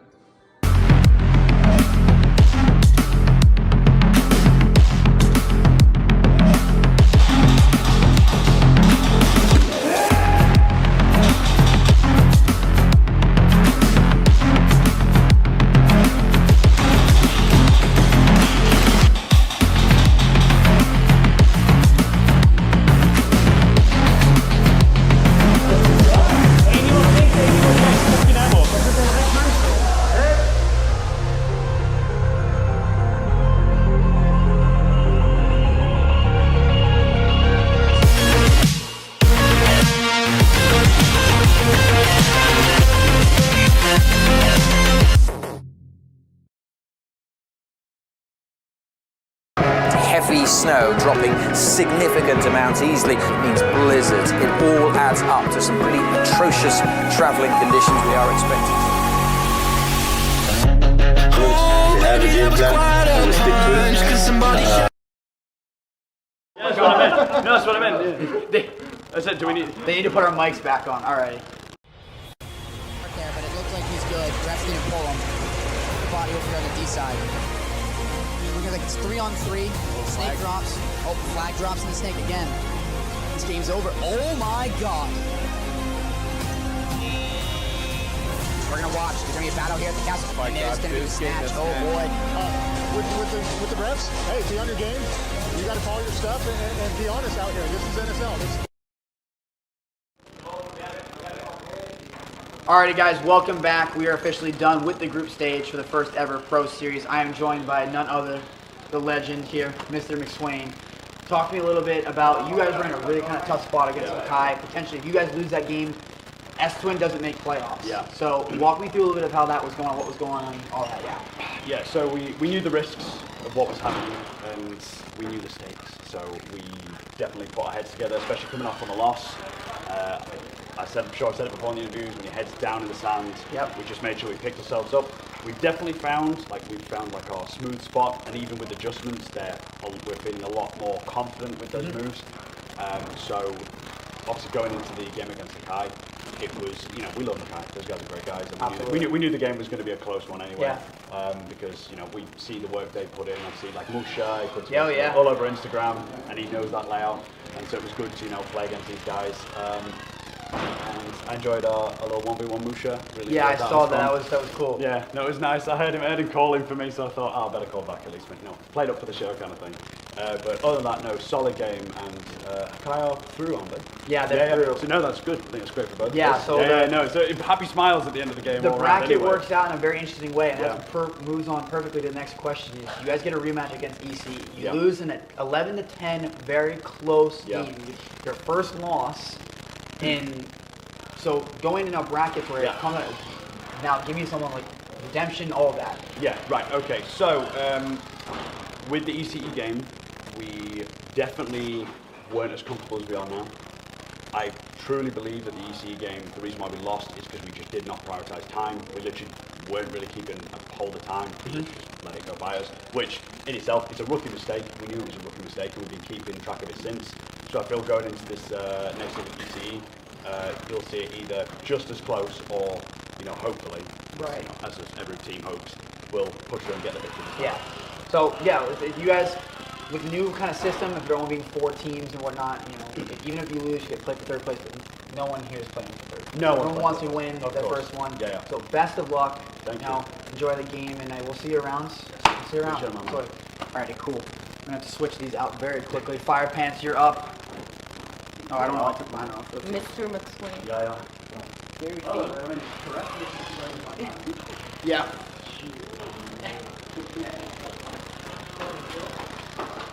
Alrighty. Alright, you want me to outro it then?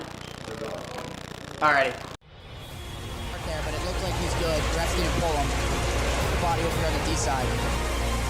Looking like it's 3-on-3. Snake drops. Oh, flag drops and the snake again. This game's over. Oh my god.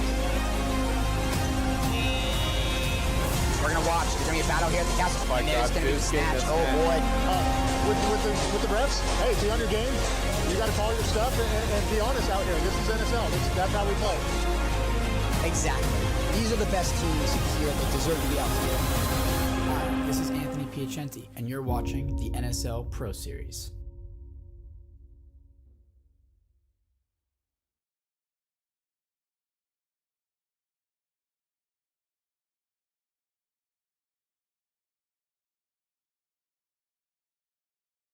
So for those of you who are new, I'm going to give a brief introduction for what is going on. Everyone seems to be in good spirits. They are definitely ready to go. I've fallen, and now I'm going in, free flowing like echoes on my skin, wide open, waiting for the rush to pull me in. Getting closer to the moment, ooh, when I let it in, and I'm floating on emotion. Feel adrenaline.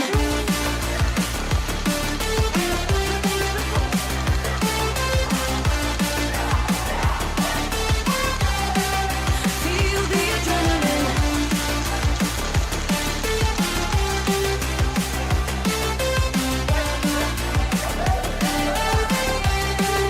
Feel the adrenaline. Anthony Piacenti from the United States of America, and you're watching the NSL Pro Series.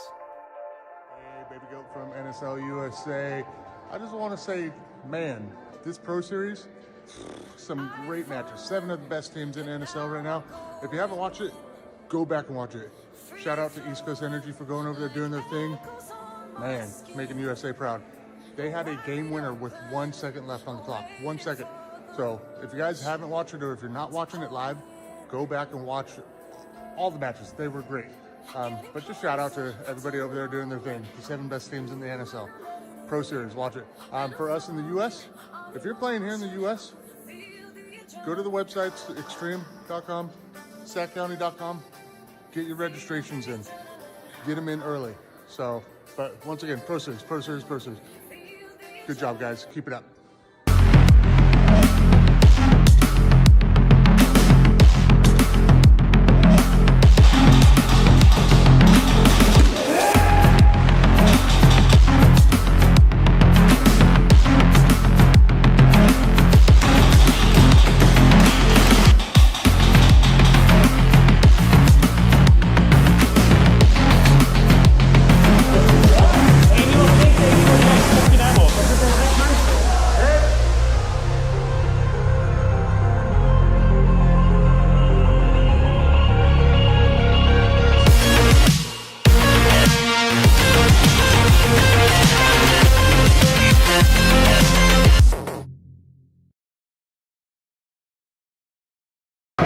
Heavy snow dropping significant amounts easily. It means blizzards. It all adds up to some pretty atrocious travelling conditions we are expecting.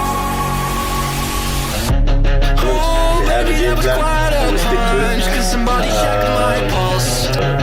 Our strength is adjusting the team during the game. But outside. Wow. Wow. You can see the sun spectacles in both They are teams. both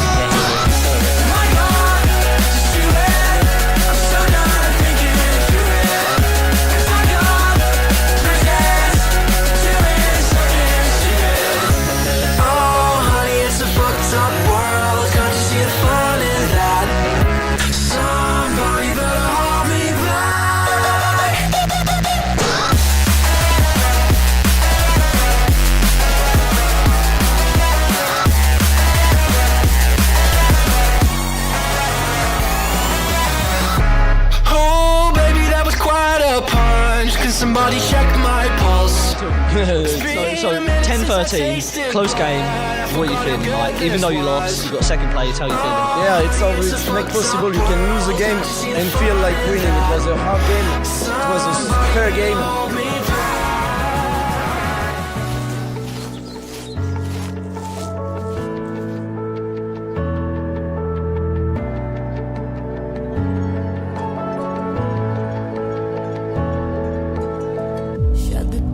Plague Doctors, THM, again. that is the heat. This heat is a very nice heat to see. This is exciting.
Congratulations, number 2, Canada.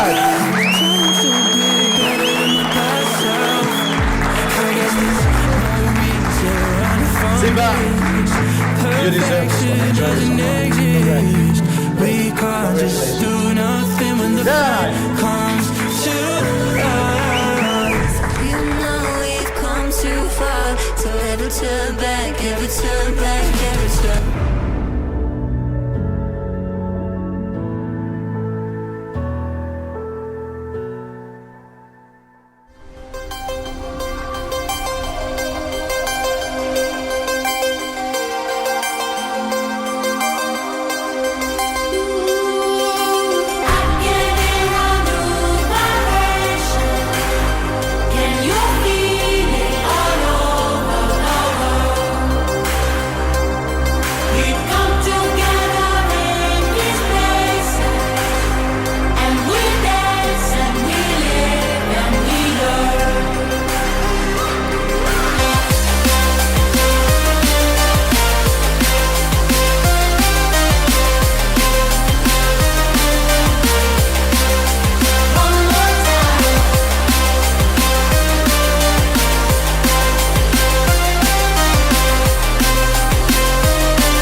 We can find a place somewhere by the shore where we'll meet face to face.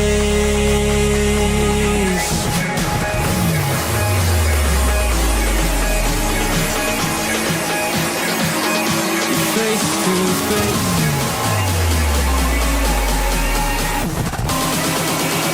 We'll meet face to face.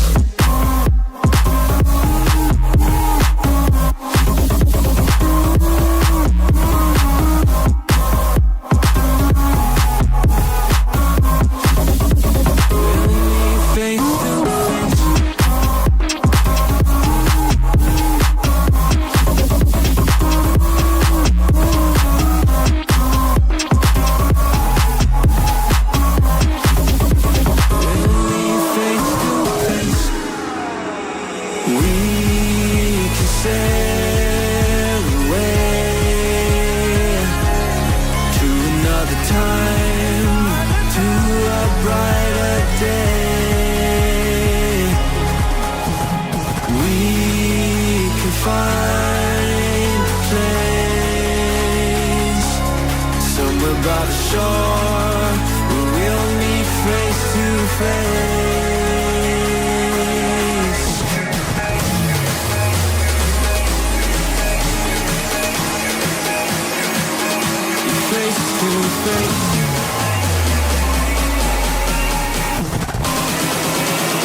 face to face.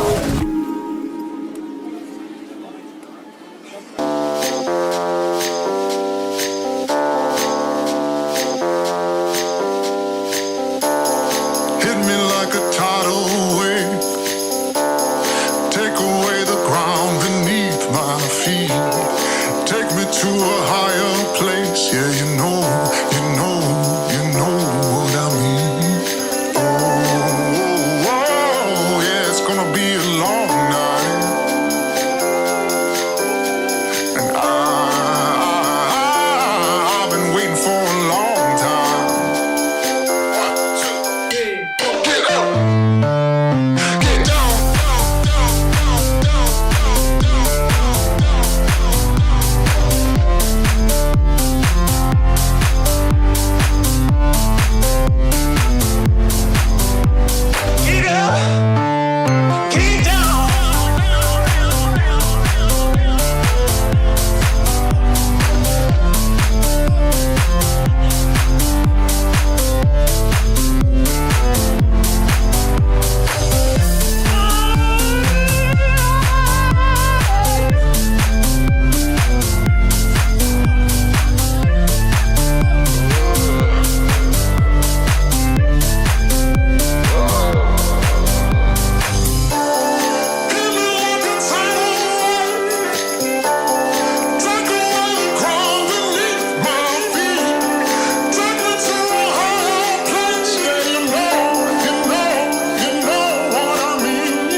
having to stay very, very tight.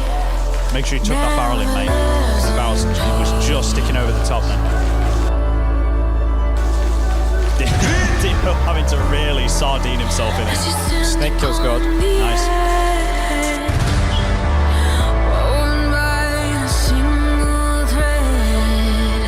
Hero making a bump out to the plexi corner. So we've got 3 on the plexi side. Snake, Snake yeah, number 25 played off, taking the ball. The devil is knocking right at your door.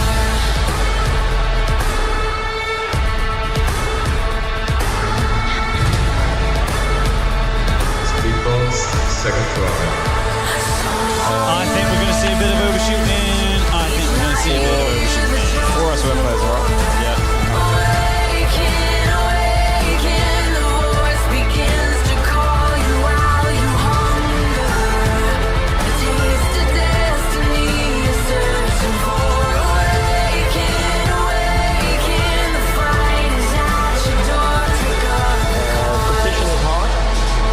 We had a decent first day. We had 3 wins today, so that's good for the pool. So we definitely know we're making Sunday. But we're still a new team. People tend to forget that. We only got together this year, and to see the results of the guys and how they're growing and how the bond is building up is just amazing. I'm already excited for Globals. But yeah, for now we're focusing on today and tomorrow and the Sunday, of course, because at the end of the day we're here to compete.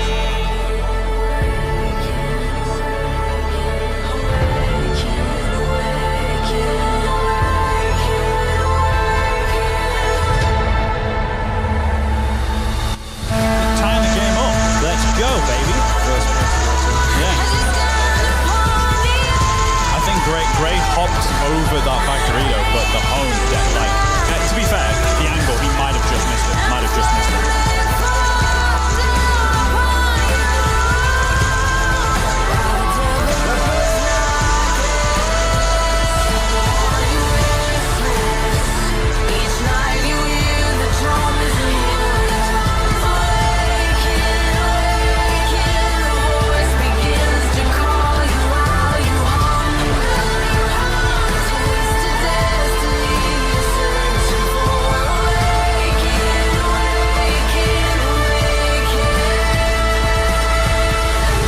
European Championships 2023. How is it going so far?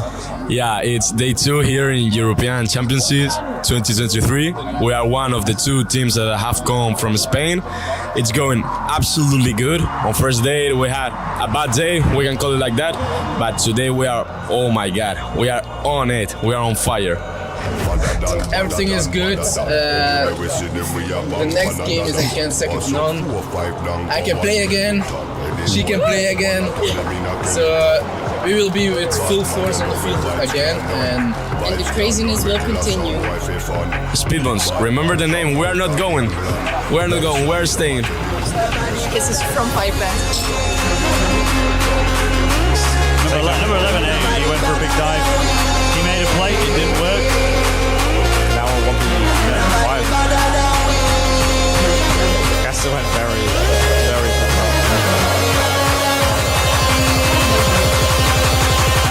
you got the flag. Yo, walk with the rapper pam pam. From a guy this day program. Shot a snap snap. Them say them a bad man. Me have to hawk. Which one? When we a fire shot, pull pin and fling from them dead. Me have to trample them like dogs pull up on your foot and none of them no sing song. All a club up on face. Matic in a hand. We not have time for waste. With the rapper pam pam. Shot a slam me better than. Hey guys, Caleb here. I just wanted to say congratulations to Terra Knights for making it to Sunday. It was awesome to get to watch you guys play. One more day, I'm rooting for you guys. Just play it hard, give it everything you got. You guys got this. There's a distance between us. It's getting hard to reach out. Haven't seen you in seasons, but all I hear is your voice. I know my limits. You can break me down, but I'll stay till the finish. Yeah, still happy to be here. We 5-0'd our group phase on the Friday and Saturday. Were really hard battles, but we managed to get them all. again.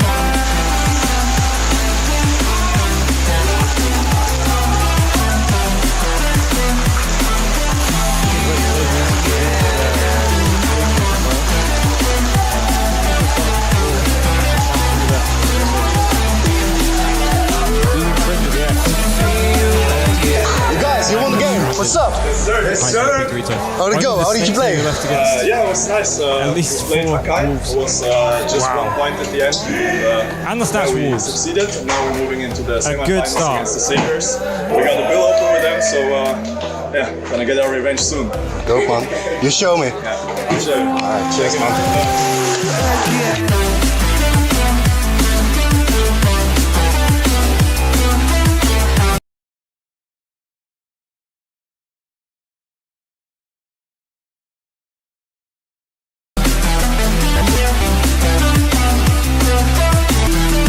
Wolves get the better of that by 2 points. Well played from both teams there. Wolves pulled it back at the end with the hang. That's Sabres knocked out there. Yeah, it was crazy. First, we beat Hakai in the quarterfinals with 1 point difference, and now Saviors with a 2 points difference. It was a crazy fight in both games, but luckily we succeeded. It's a super well played match by my team, and we won that gold. We won that gold. I know I'm not always strong. Hey, what's up, guys? Jack here from S2N. In a few minutes, we're gonna kick off with the finals, the European Championship here in Europe. Looking forward to is the 5th one, and we will see who will get to win. So we're gonna do our best, and we hope for fair play. And yeah, we'll see. After this, there is an announcement to make. So yeah.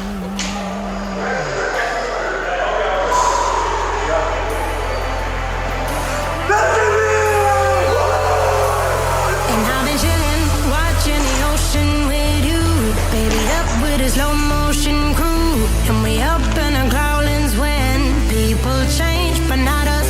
And we just chillin', kicking it, kissed by the sun. Could be soaked to the skin in the mall soon. I know she got the good vibes when seasons change, but we're the same.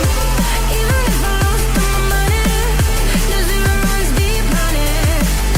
And I don't need to speak a single word, 'cause you got me holding.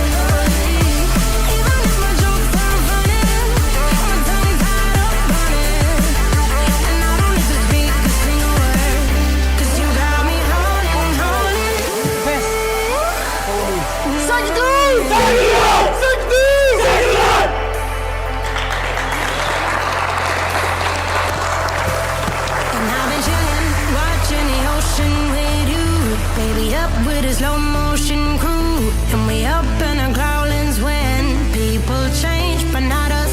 And we just chillin', kicking it, kissed by the sun. Could be soaked to the skin in the mall soon. I know she got the good vibes when seasons change, but we're the same. Even if I lost all my money, the zero runs deep on it. And I don't need to speak a single word, 'cause you got me holding. Say it, come on, say it.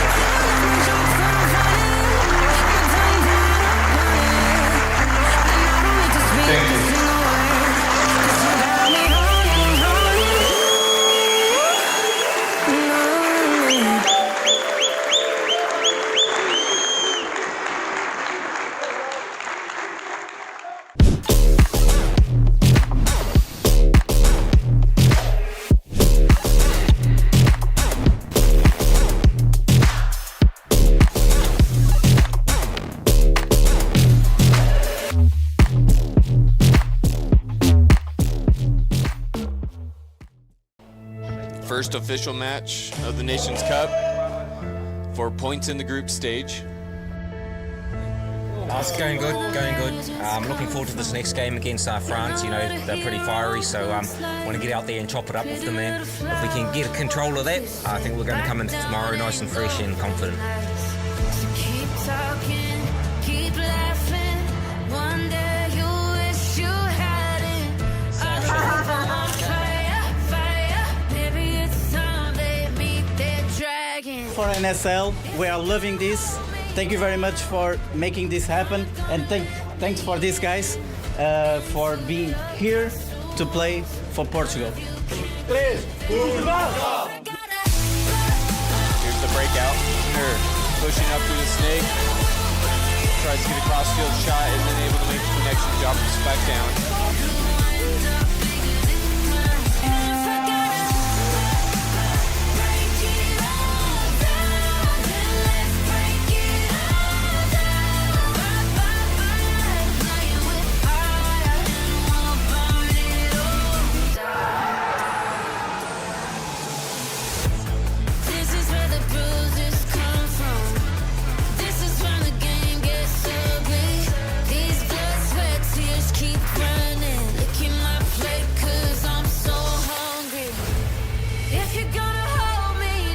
This is Jager, the captain from the Dutch team. I want to have a shout out to the NABV, to Shogun and to Delta Airship Events for sponsoring us this weekend.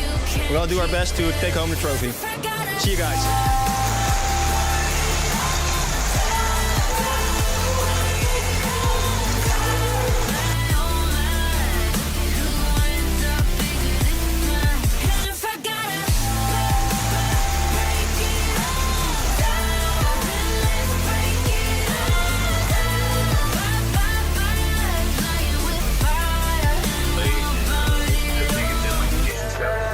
So this plan started actually late December when I first started with Bullet Crew. So I'm actually working for Bullet Crew. Michael, the manager, told me to let's make this sport, let's make Australia be on the map for speed. So let's send someone to make it strong.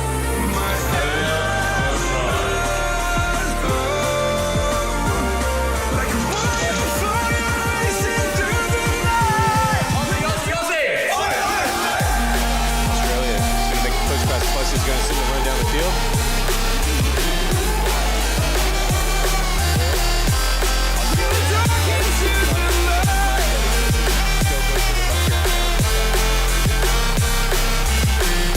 In Australia, Hilliard with the hang.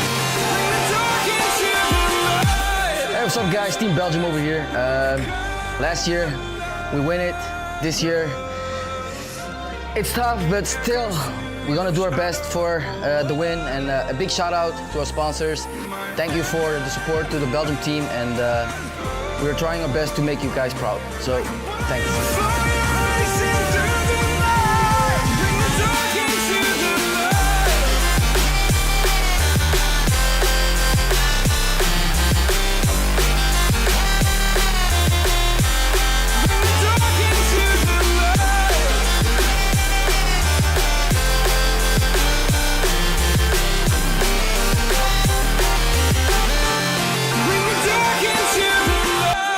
Team Belgium, Team Australia. I have with me Junkie and Ramirez. This was legit a hard-fought match. Team Australia kept Belgium on their toes this entire time. Gentlemen, please tell me how this went. It was intense, like versing Belgium.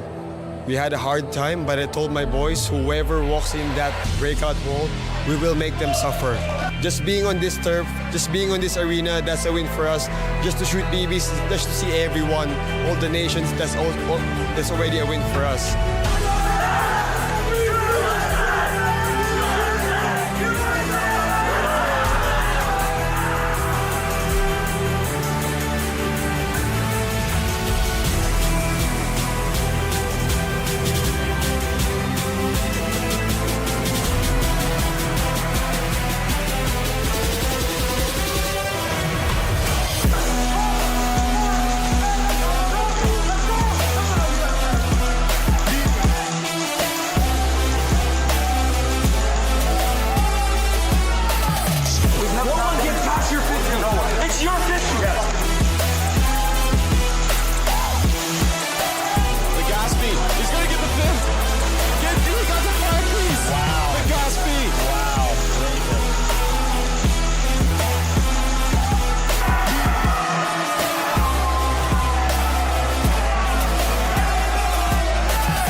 actually, that's 100% right, and I see the improvement of Portugal doing.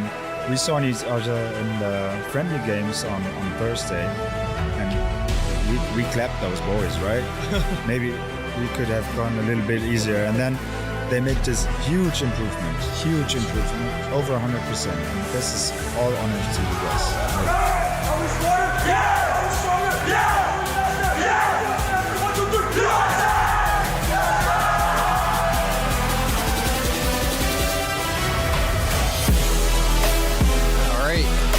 Ready for the battle between USA and Portugal.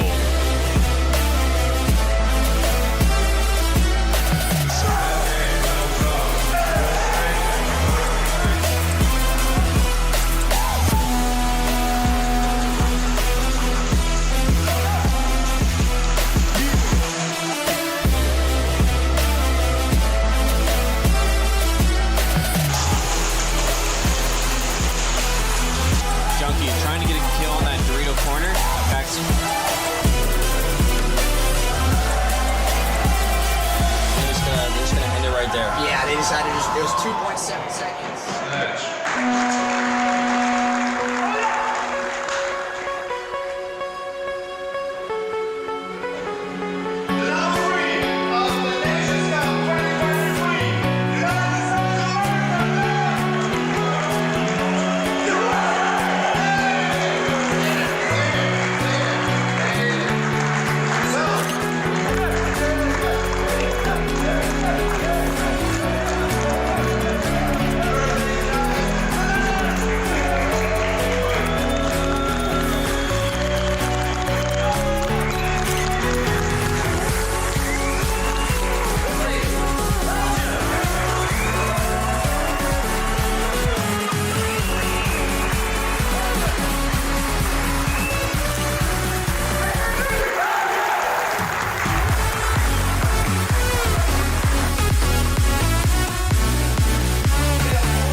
I want to eat food. Is this on right? I think so. We love you all, guys. Thank you so much for coming out. And see you next year at Nations Cup 24.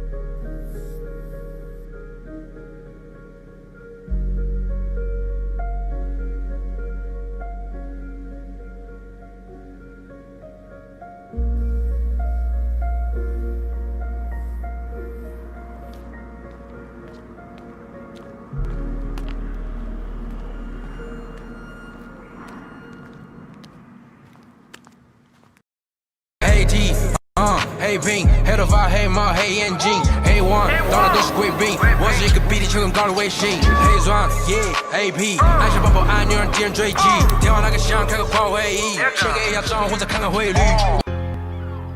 All is never lost, though we forget what it's all for. Breaking down the walls to keep us locked behind these doors. No, they try to bring us down. We've come too far to turn around. And if Hello, this is Jaeger from the Dutch team. I want to thank the NHPV, the Shogun, Delta Airsoft, and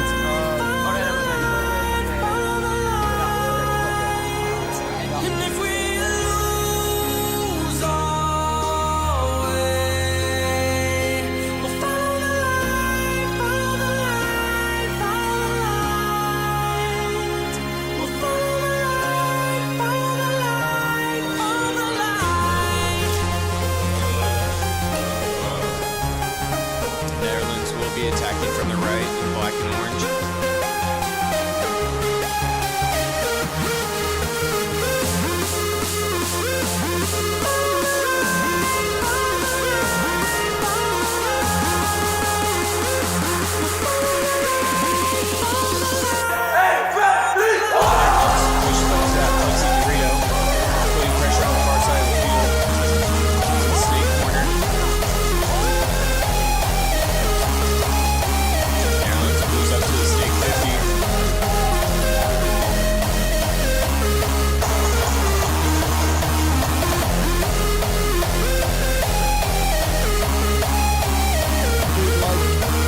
It was enormous. I've never been so nervous on this field ever. But yeah, against the US it was a very clean match. Some stupid penalties on our side. So a big thank you for that. I mean, that's in my eyes almost more worth than winning the whole game. No how to play that, so a big thank you for that.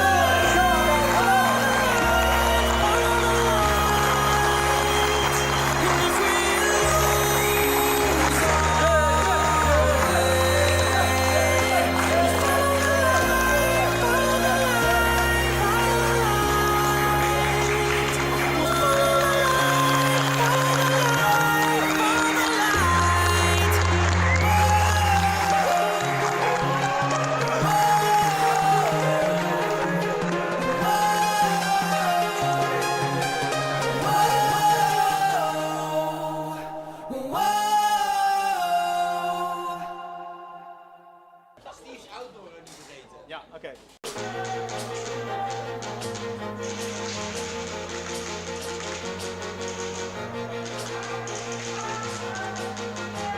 Well, good morning and welcome to the 2023 NSL Globals here at Real Strike Arena.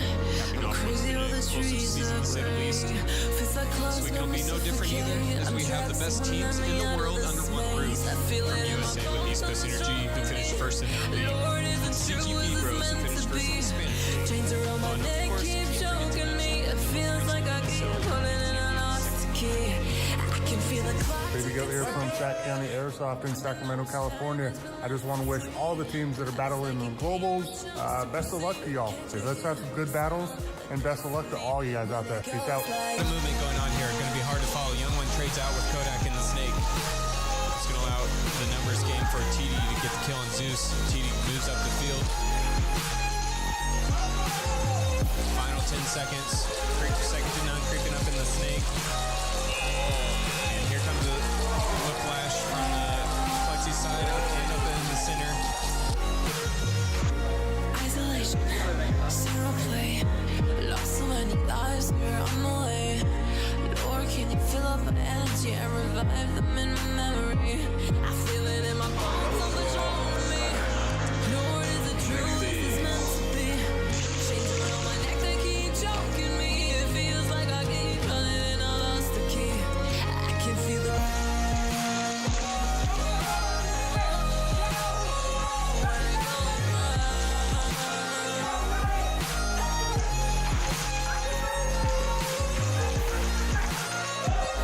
Player coming off Terra Knights, nearing the final minute now. Speedbones just need to hold out. It looks like they're preparing to do so.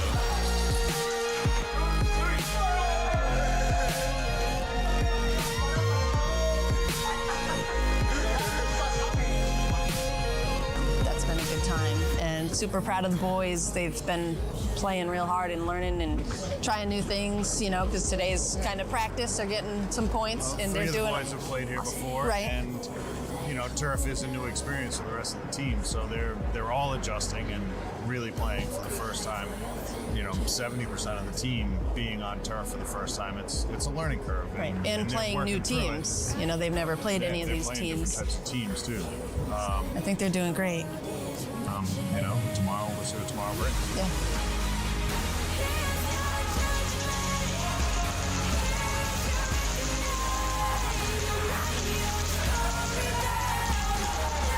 And second to none, the win streak comes to an end.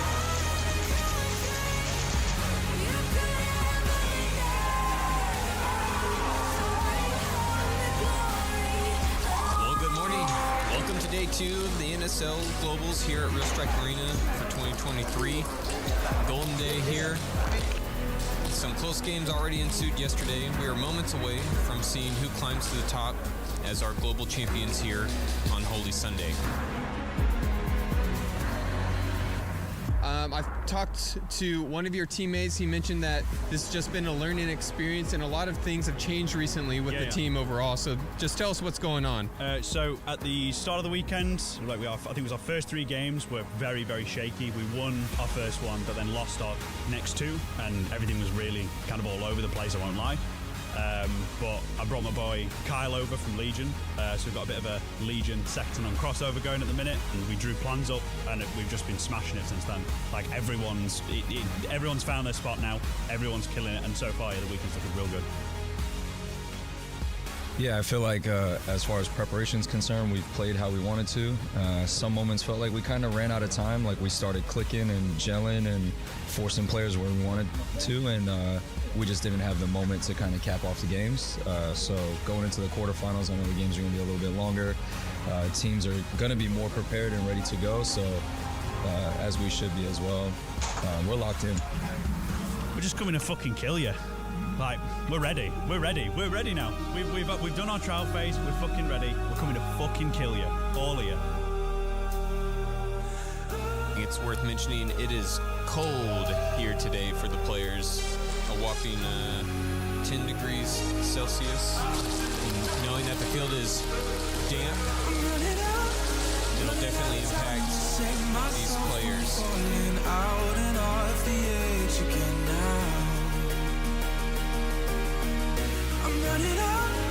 First match already underway here. Wolves again attacking from the right. Getting 15 minutes now on the clock. CQ Bros making a good connection, getting ecos off the break.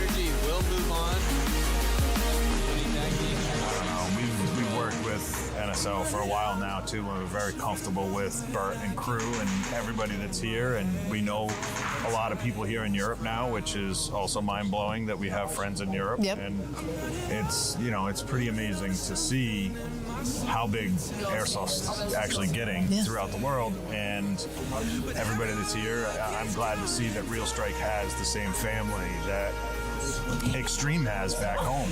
And don't start crying. I'm not going to cry. No. Don't cry. I really know that back home right now, there's a ton of people watching ECE play here in Europe, and very proud of just us representing the United States.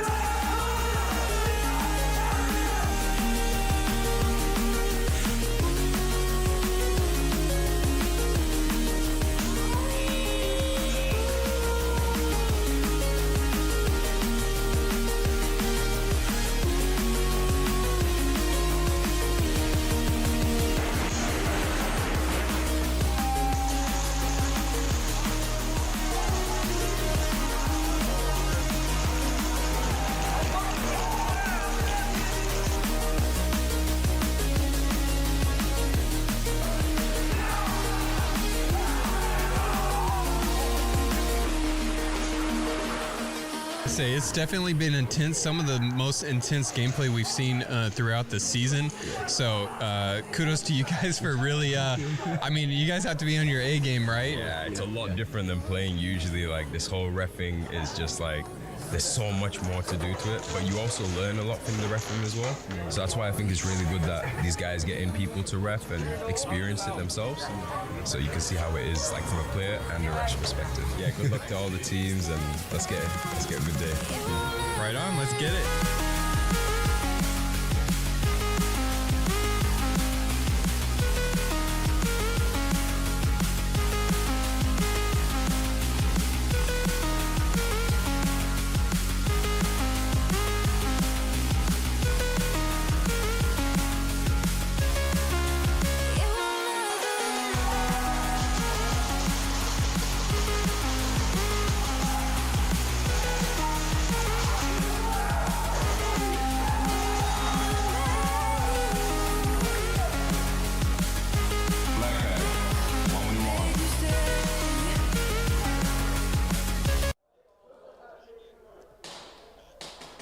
And we are back, ladies and gentlemen. It is go time. This is when everything gets real. We started with 7 teams at the beginning of the weekend. We are down to the final 4. 2 semifinal matchups between 4 teams that have battled very, very hard. In the first matchup, the number 1 seed Saviors, very, very dominant showing, going 5-1 through groups. Their only loss coming from a 3-0 narrow defeat to S2N. Their opponent, Hakai, very much the dark horse in my personal opinion. Written off early, they have battled back, knocking off some big teams like ECE and others to fight their way into the 4th place spot. Mind you, they've had a little bit of help along the way after Terra Knight's massive win over Wolves, knocking Wolves out of the top 4. Nonetheless, Hakai has proven throughout this weekend that they deserve to be here. In our next semifinal matchup, you have the defending and reigning world champions, S2N. Shaky with a new roster and lineup, they have still proven that they are the best in the world. Coming in at 4-2 with their losses, shock loss coming from CQ Bros in a very tight, intense shootout, and their other loss coming to the Americans in a very nail-biting and intense game. With the mention of the Americans, you have S2N's opponent, a rematch of that nail-biting game of ECE. The only American team here, mind you, the defending U.S. national champions and the 4th best team in the world in globals. They will have another match against very good and very solid S2N. I am very much looking forward to all these games about to show. We're going to have 2 semifinals, then the 3rd place match, and then the championship game. I'm seeing some USA chants going on in chat. That's what we love to see. The Saviors Hakai match is going to go on first, followed by the S2N ECE game. Currently, captains are just making their way to the field to do the coin toss and get the busy stuff out of the way so we can get underway.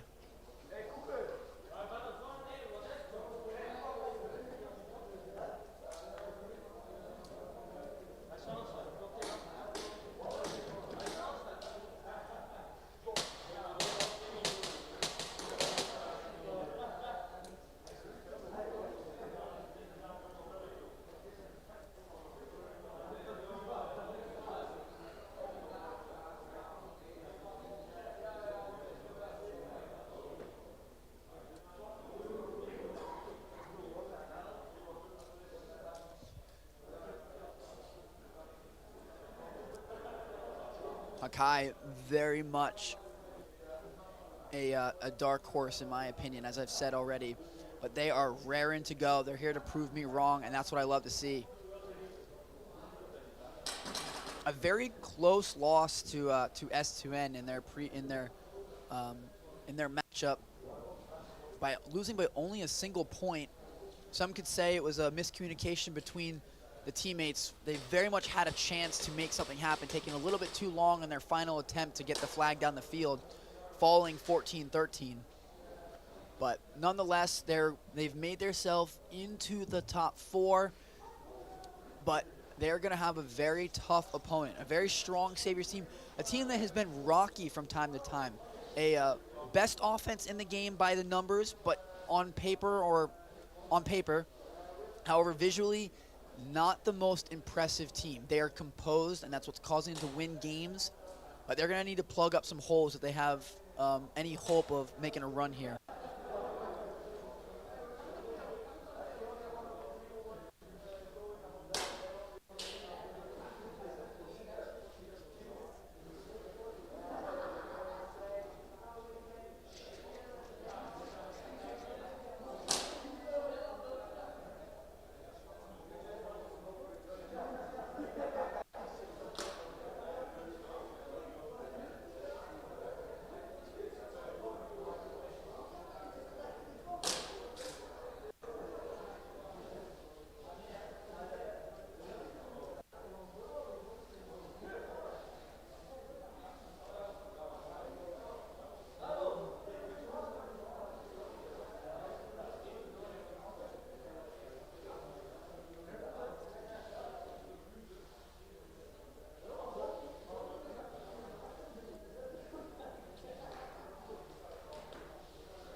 We're just waiting for the final touches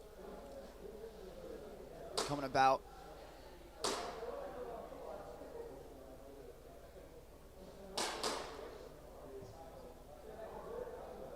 But I hope you guys are excited as much as I am, because while it has been a very long weekend, it has certainly been nothing short of entertaining.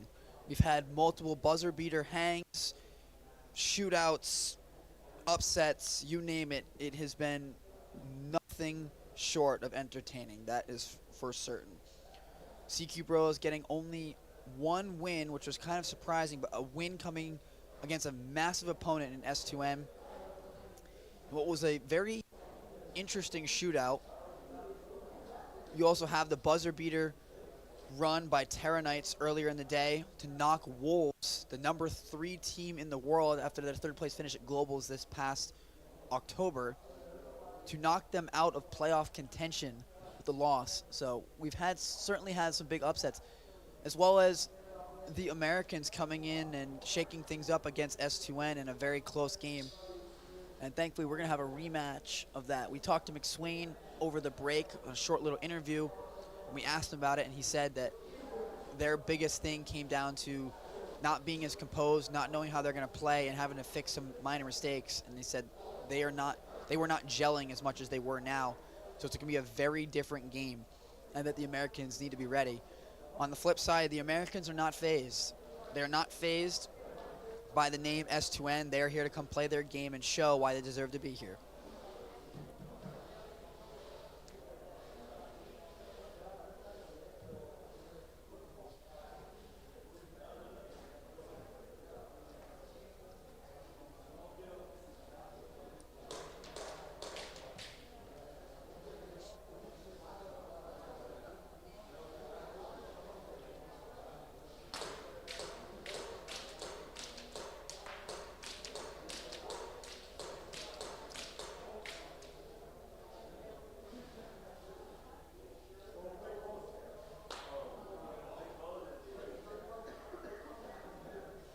Yeah, let's get those votes in for the poll of who are you rooting for in the playoffs. Let's get those votes in. I'm curious to see who you guys are all polling for. I'm trying to keep my voice from getting locked up. I've been doing a lot of talking this weekend.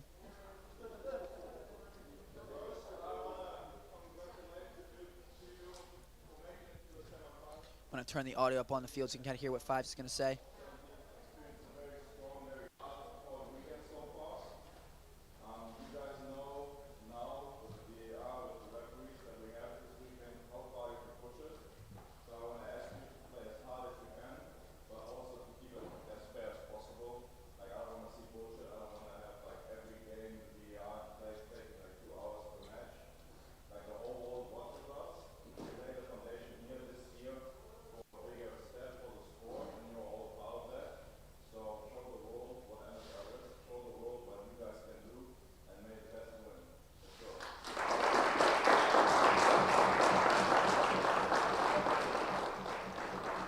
Few kind choice words, giving a quick briefing to the players on the field. Play hard, but play fair. Pretty much sums it up. And what more can you ask for? Teams are raring to go. Everyone's getting antsy. We are ready to get this underway. We're going to start with Saviors Hakai game and then jump into the S2N ECE. Seen a lot of votes for the S2N. Not surprising, as they do have a very large fan base, but I'm not going to underestimate the American fans jumping in the chat here.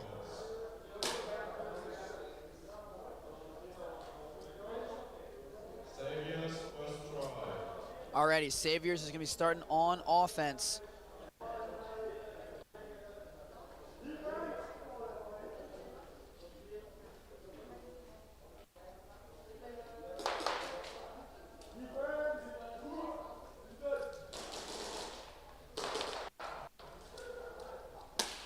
I want to see some more love for Hakai, playing that underdog story.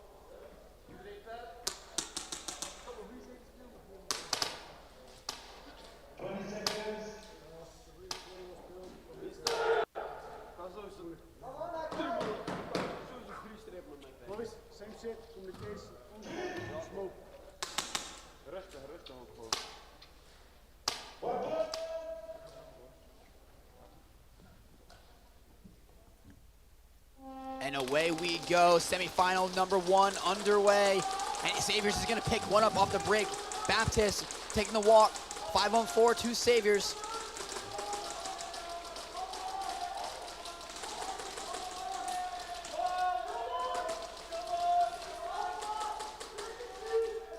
Hakai is going to actually even it out here by getting a pick.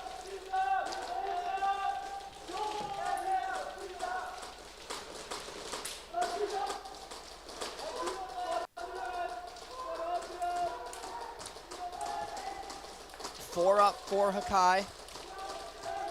Looking like there's at least 3-4 players up for Saviors, so it's 4-on-4. Jaeger's gonna trade one out at the front with Misho. I'm very bad when it comes to names. So it's now going down to a 3-on-3. Another one, Hakai is gonna take a walk from the snake. Prospect number 54. Cringe sitting up here at the castle. Knee is going to be shown. He's going to get ref running over to try and pull the player, but no, Cringe holding his leg, it looks like.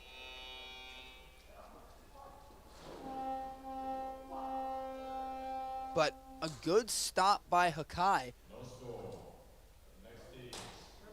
Well, we got a dead split here for S2N ECE.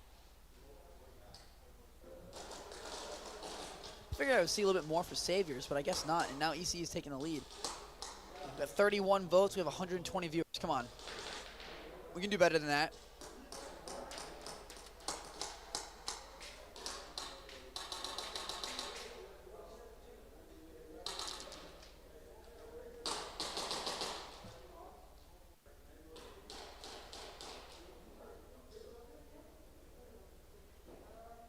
ECE and S2N going to take the coin toss here.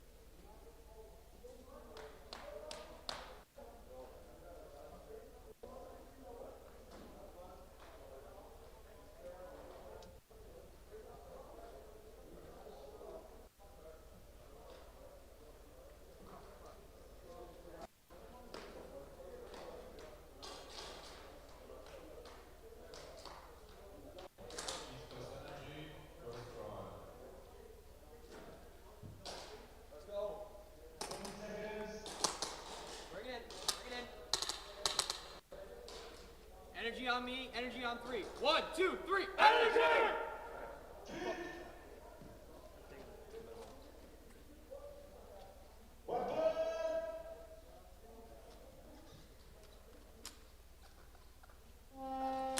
And away we go for semifinal number 2. Kodak.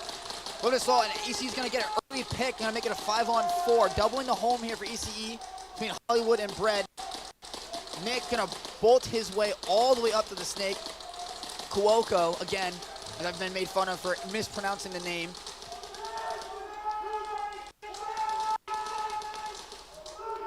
ECE picked up McSwain as well. It's going to be 5-on-3. So ECE with the flag on offense, picking up a body, making it a 5-on-3. Communication coming out good. Hollywood going to make a run up here, tie in with Kodak.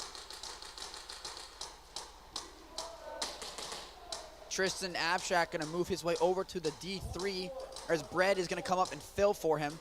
They're looking for the player in the snake. Hollywood's going to push up to the castle. Bread's going to fill his position. They're kind of a bounding maneuver here. They do this very well.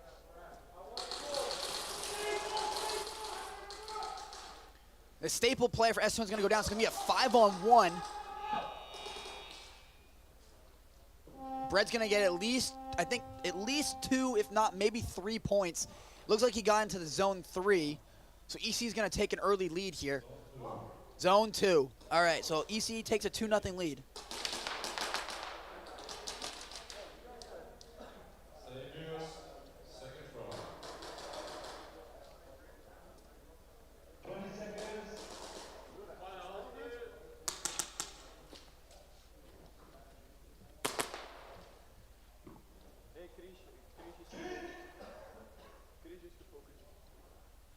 Already, Savior's second try coming up right now.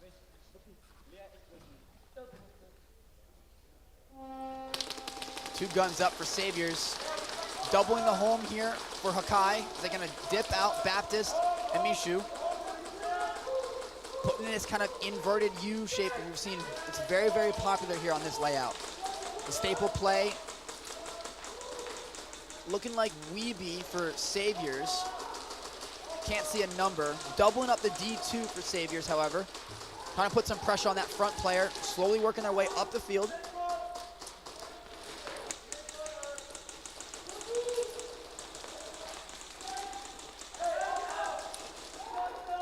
Jaeger trying to make an attempt up to the castle, gets picked on the process. It looks like it's going to be Weeby is going to work his way up to the double plus. You have a snake corner, a D2 player, a plus, and I don't know where their fourth went. It's going to be 5-on-4 to Hakai. I say that, it's going to be off now 4-on-4. As it looks like Leah. Again, I apologize for any mispronunciation of names. I've kind of learned people on the fly. So it's going to be now 4-on-4. A lot of time coming down off this clock. Another player dropping for Hakai, making this now a 4-on-3, swinging it to the Savior's favor.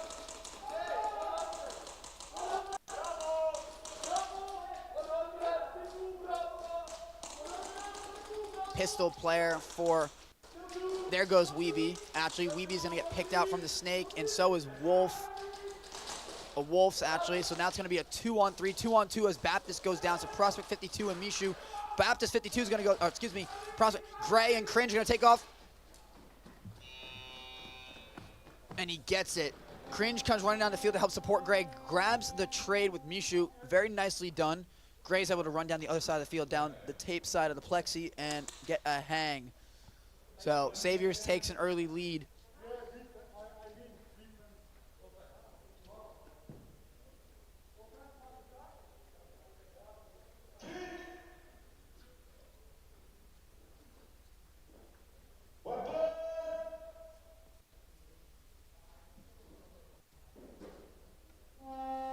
All right, 1v1 coming up, and shooting right actually over the barriers.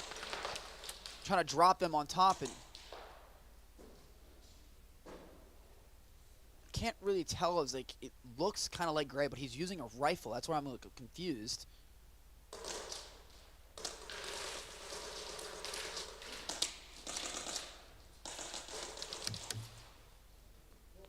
Well, that was Jaeger. Okay, a little confused there, sorry. The way that it was being played looked like he was trying to use that advantage of the height. So Jaeger gets picked off. They don't get the bonus, but they're going to be up 11-0. It's very hard to see the black numbers on the Saviors jerseys on their shoulders, and they kind of blend in when they get crushed.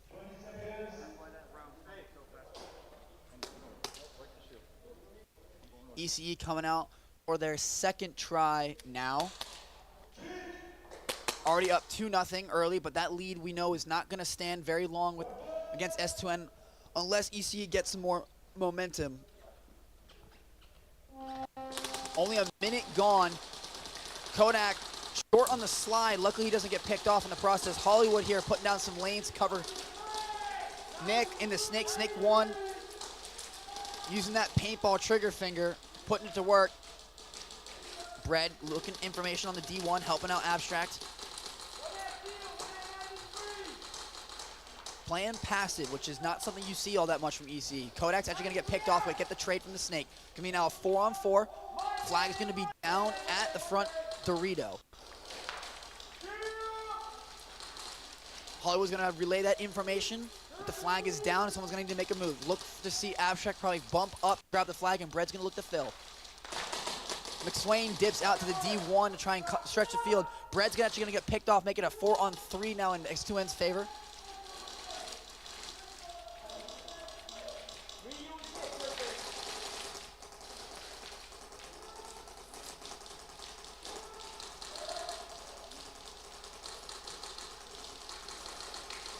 Nick is just putting down BBs right now. I've been made fun of too many times for the mispronunciation of the last name I'm not going to try. But 4-on-3 versus S2N. Clock slowly coming down. Hollywood's going to make that move. Picks up the flag, and now going to the triangle formation.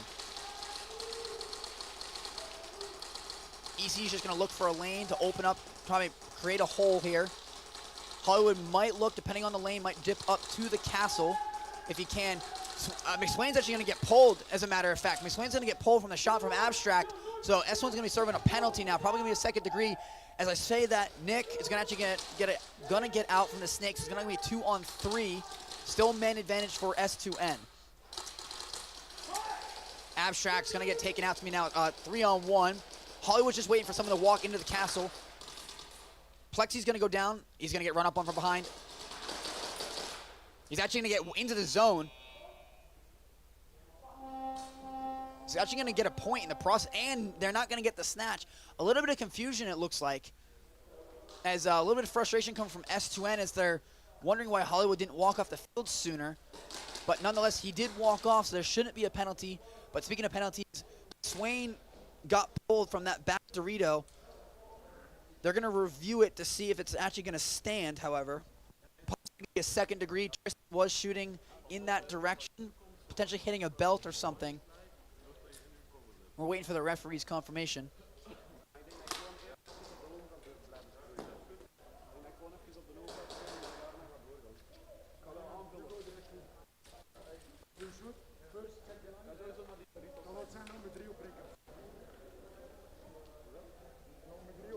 Check out this poll. How is this going? Alrighty, so Saviors ECE is pulled ahead by a wide margin with 47 votes in total, followed by Saviors, S2N, and Hakai. So very interesting. Glad to see that the American teams are being well liked by the community.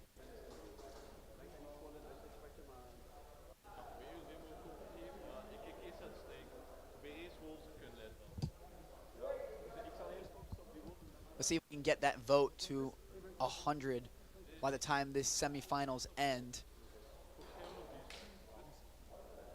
Stay communicating. Okay, that's the most important thing. If you stop communicating, that's the reason. Like they didn't have any communication. I didn't know everybody was gone, and it happened all so fast. Just it can be. It will be difficult to make it. You are not sure you can make it. Still waiting on that confirmation on whether or not the McSwain penalty is going to stand. McSwain, a very good player, very key role to the S2N offense and defense. So if they were to lose him on another penalty, I think, depending on if it stands, he might be seeing a stacked second.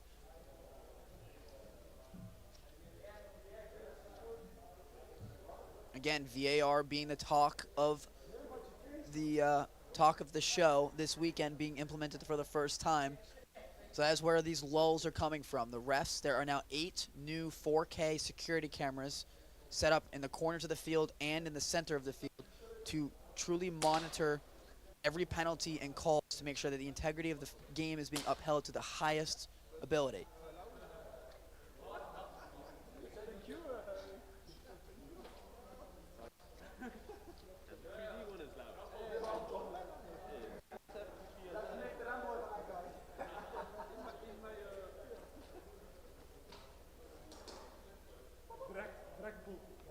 So yeah, so anytime you're seeing any of these long pauses, if you see someone getting pulled, the refs are automatically, as in 5s, Aaron is going to be checking the...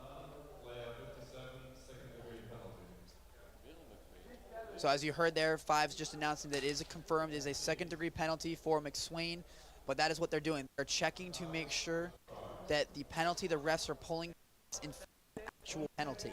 We've seen it actually this weekend. It has saved teams from majors being reversed.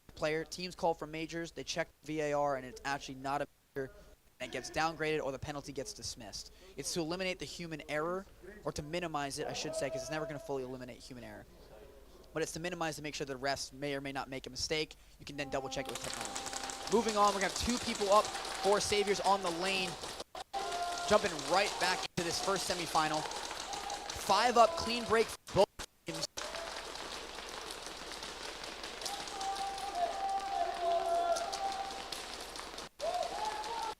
Hakai really really pinned down here. As Mishu kind of work his way. Gonna work his way over the snake corner. Savior's gonna dive up into the double plus. Someone's gonna get pulled from someone, and it's gonna be the double plus player. It's looking like it's Weeby. We're gonna assess what that penalty is in a bit. So it's gonna be a 4-on-4 with that penalty pull. Gun issue coming up for Hokai. Plexi gonna get to the Plexi half wall. Actually, Hulk with that height gonna use it to try and go for some of these barriers. Definitely gonna get hit. That's Cringe, gonna get picked off. It's gonna lose 2 more. So it's gonna be a 1-on-4 actually for Hokai. Hokai with the flag. And Diablo gets 1, but Hulk's got the flag. He's got those long legs. He's gonna run it and get 3 points.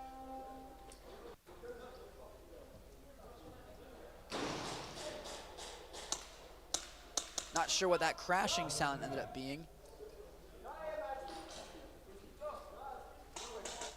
Alrighty, now we're gonna await and hear what the referee decision is for, excuse me, it's gonna be 2 points for,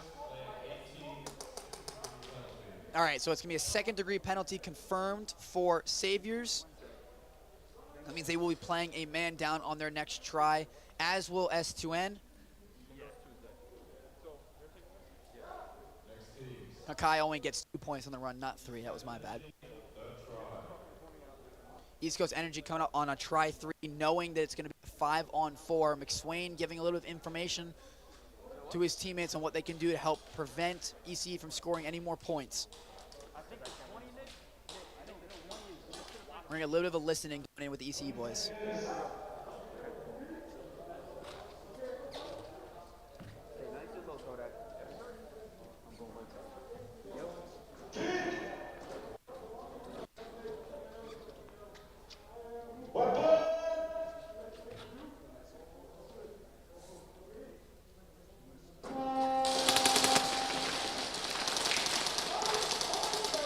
Looking like it's a clean break for both teams. It's going to stay 5-on-4 to ECE. And as I say that, Hollywood's going to get picked off at the home. They're going to double home. Bread's still there. Bread's going to probably kick his way out to spread out the field. You're going to start seeing this diamond formation come in. One's going to get picked off. It's going to be a 4-on-3 now. As it looked like potential foul might have gotten taken out. Not really sure. Couldn't see him. Red Bull up top. And Kodak almost just misses the jump shot on Red Bull on the overextension. One at the snake 3, peeking inside for S2N. Nick going all the way up to the snake 4, trying to bunker the Dorito 2. Kodak moves up to the plus. And then Bread's going to fill for him, and Tristan's going to move out. This coordinated movement, very, very good.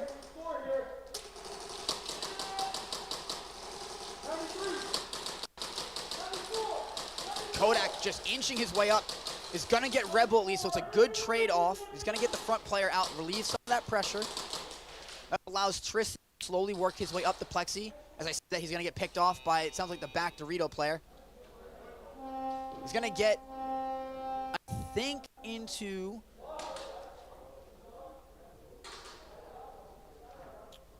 We're going to see what...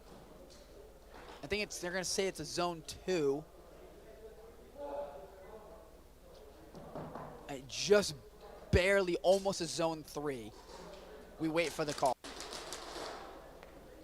On zone 2 confirmed. So ECE after 3 tries is going to be up 4-0. Possession is going to switch. Now S2N's going to have a shot at it. Second try. Try to communicate. Especially the kill 4. Ja, boys, kill 1 opbrengen. Kill 1?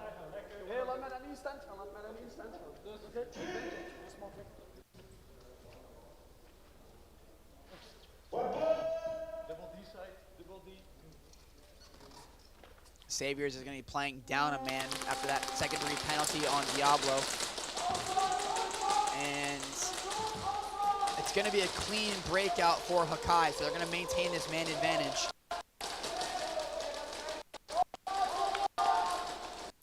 10 minutes to go.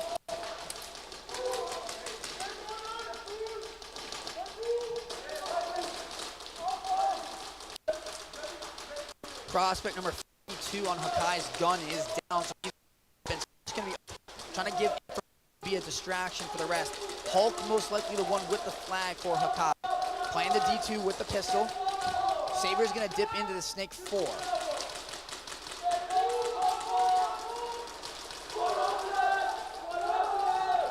They're actually going to lose 2 players. It's now going to go to a 4-on-3 as Saber's able to pick up 2 from the Snake. Looking like Prospect 52 actually got his gun fixed and up and working potentially. But he's actually being bunkered heavily by the Snake, and he's going to go down. So he's now down to 3-on-2 as... I might have my numbers wrong potentially, but anyway. 3-on-2, 1 at the D, at the center Dorito. Yeah, 3-on-2. 2 on the Snake. Wolf working his way up, going to inch his way slowly but surely out, trying to bunker this Snake 3.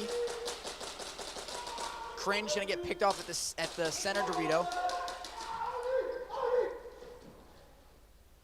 I think he heard it. Oh, he does it. It's going to good. They're going to trade out 2 for 2. So flag is not going to go anywhere.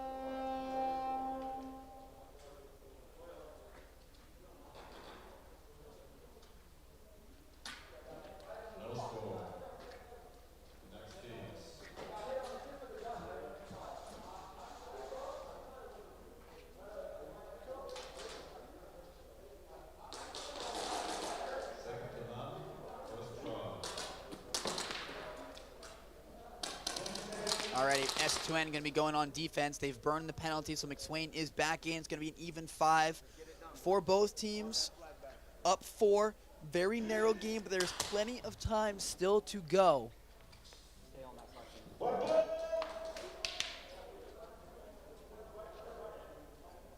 S2N trying to see if they can get some points on the board. 10.5 minutes. Kodak, again, another early slide. I think it's intentional, however, to slowly get him to crawl his way up to the barrier. Nick just working his way all the way up to Snake 4. Wants that Snake. He's got to be careful of that foot sticking out. Tucks it in.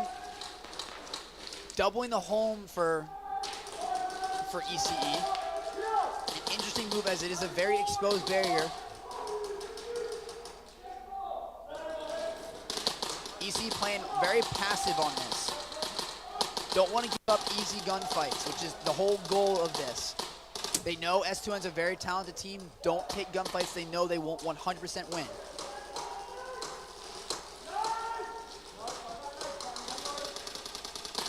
They get 1 on the bump up from the D1 to the D3. It's going to be a 5-on-4 to EC. Bread's going to move his way over to the Snake Dorito. Tucks himself in.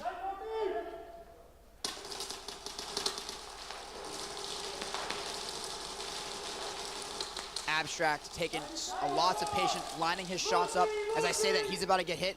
Nick is going to trade out the Snake. He's going to make this now to a 3-on-3, but now the Snake is gone. Brett is going to go into Phil, knowing the Snake should be empty. You're going to see Hollywood push his way out. You're going to see them spread and stretch this field. Slowing it down. Again, not trying to take unnecessary gunfights.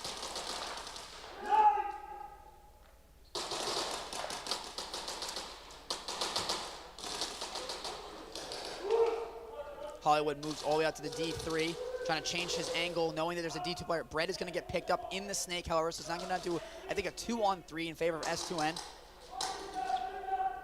Hollywood's going to now get picked off. Kodak knows this is his time to go. He's going to pick up Polo. Rebel's going to take off. I think he's going to get the hang here, though. And he is. So S2N takes the lead now, 12-4. 20 seconds.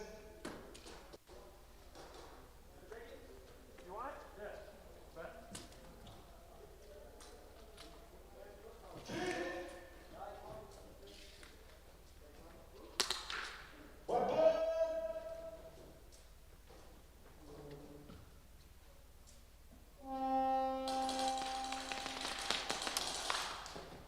Tristan.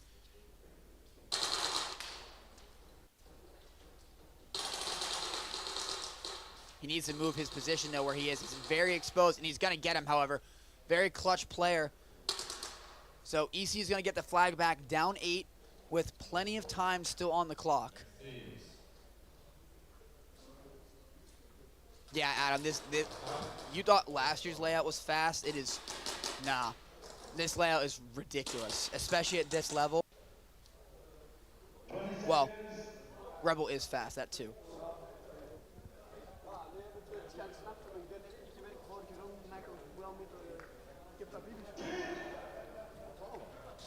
Already, Hakai, I think this is now their second try.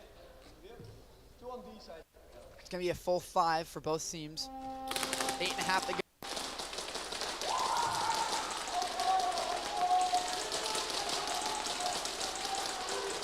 So far, and Bucky, number 98 for Hakai, is going to get taken out at the home.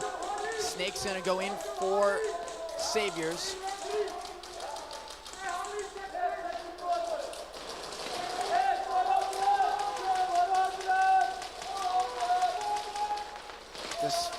This front Dorito here getting bunkered by 3 different Saviors players, making sure he cannot move. He's attempting these jump shots, but he is not going anywhere. Hulk trying to stay tight to the barrier. Looks like Gray is going to push up to the castle.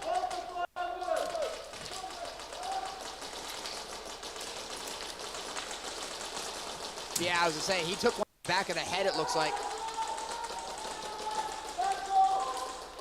Gray's going to push himself, but that is not going to be a penalty.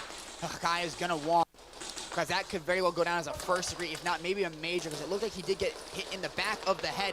Gray is going to walk right over the flag again. However, he doesn't seem to be phased by it. Yeah, this can be a very, very dangerous penalty, as he was holding the back of his head. It looked like he did get hit in the back of the head and he flinched, assuming it might have been a ricochet. So we're going to assess this penalty. This one might take a while. Yeah, Ash, I do agree with that. I think Rebel might truly be the fastest player in the NSL. The craziest part is he's very technical, very skilled, and he's fast. He's very much a, not skilled and technical is the same thing, but there's mechanic. He's very mechanical. He's got good fundamentals, but he's also tactical. That's a better phrasing for it. ECE deciding to switch the field and start on the VIP side instead of for offense. Still awaiting that call, the penalty call for the Hakai player.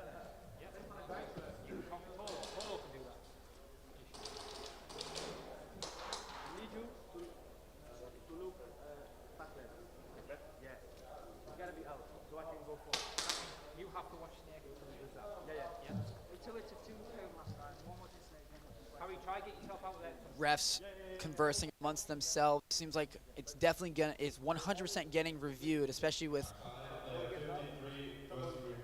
It's going to be a first degree. Okay.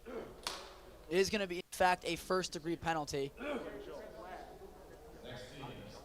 Could have very well been downgraded from a major, because it did look like, from my perspective, looking right at him, it looked like it did hit the back of his head and he thought it was a ricochet. So maybe giving him benefit of the doubt. Anyway, moving on, jumping into this EC S2N match. EC back flag, down 8. 8.5 minutes to go, 1 gun up. Polo dipping over, spreading himself out. Polo's actually going to get picked off. Rebel's going to move his way over to the plus.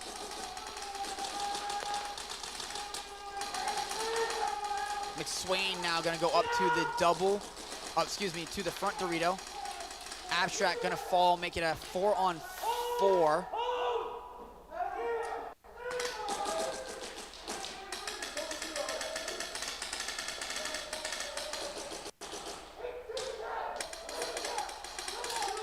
Nick going to get picked off after the dive into the snake. I think that's going to be a 4-on-3. Kodak going to get picked off in the dive to try and get the guy. Is he going to lose one in the snake? I think it's just down to Hollywood in a 3-on-1.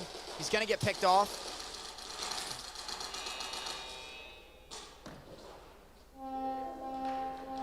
And it's looking like S2N's gonna get the snatch.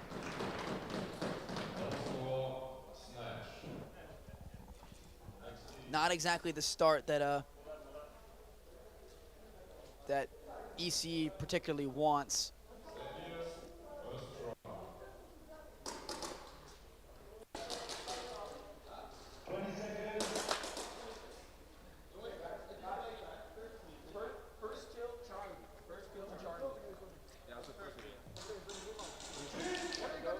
It's fine, they don't have break shooters, bro. You're fine.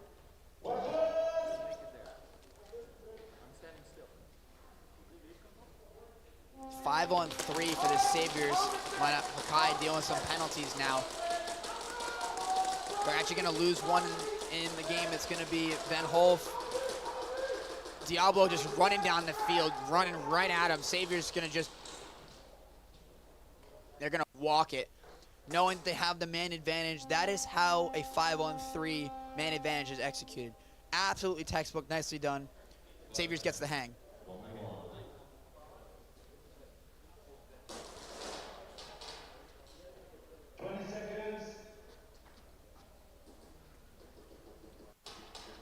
So 1v1 coming up here to make this a 23-point game.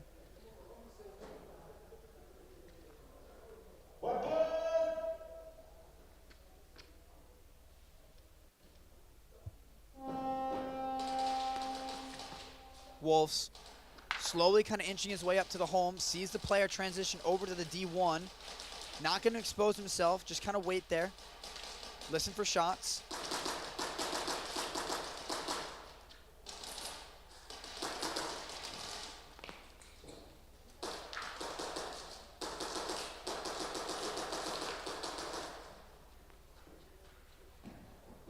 And he gets it. Wow, just in time with about 1.2 seconds left on the clock. So it's going to be a 23-point game, score being 25-2 in favor of Saviors.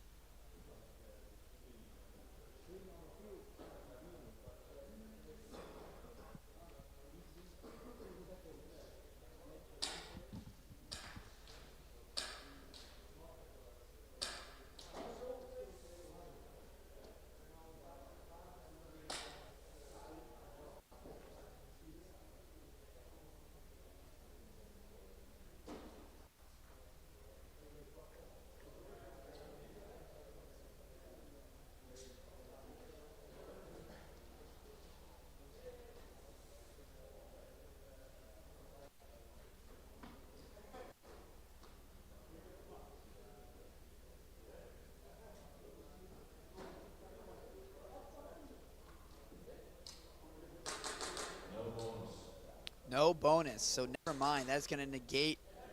It's going to go back to a 21-point lead instead. Confirm that I probably was shot in the process on the run-up.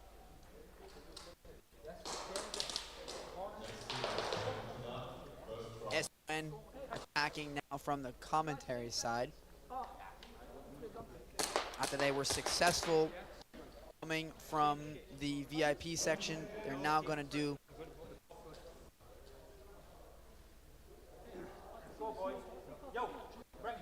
ECE is struggling, like they're not ready. All right, lining themselves up on the wall. They got to figure something out very quickly.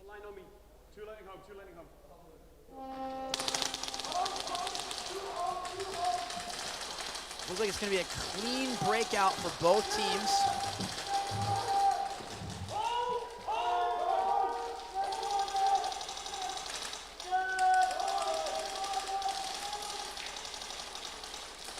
Just about 7 minutes now to go. S2N with the flag, up 8.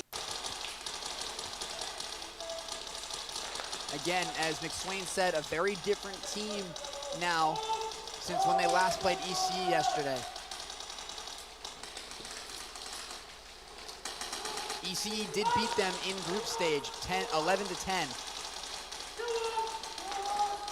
Hollywood taking a walk, making it a 5-on-4. McSwain's gonna move himself up to this front Dorito, probably gonna catch the head of the snake. Tristan Abstract's gonna take a walk as well, and so does Kodak. Bodies dropping like flies for ECE. Both of them on the snake side. 5-on-2, gonna rush down the snake.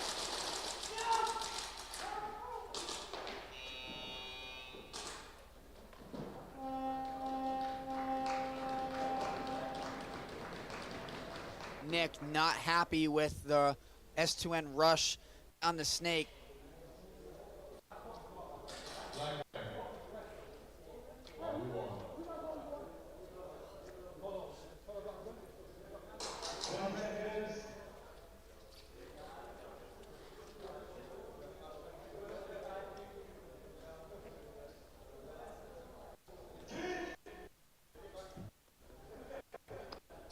EC coming out on this game a little flat-footed, in my opinion. A little bit slower than normal. Abstract didn't sound like there was a feat or a weapon, so Tristan seemed to get a little bit caught off guard that we were playing.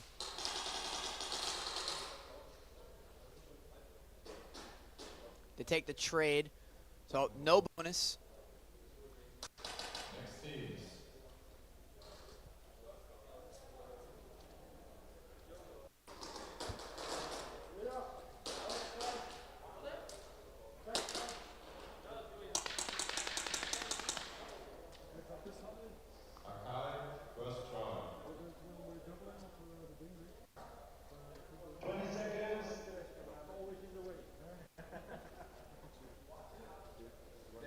Hakai now with the flag. Down 21.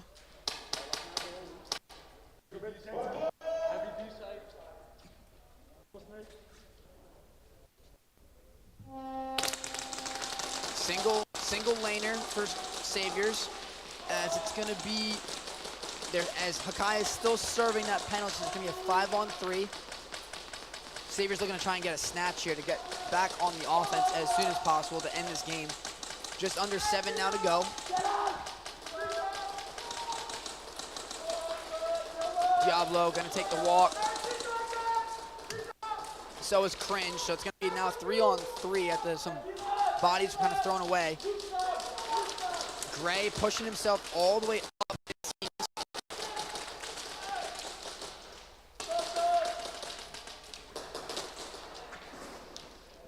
Good shot. Now it's a 2-on-1 in favor of Hakai.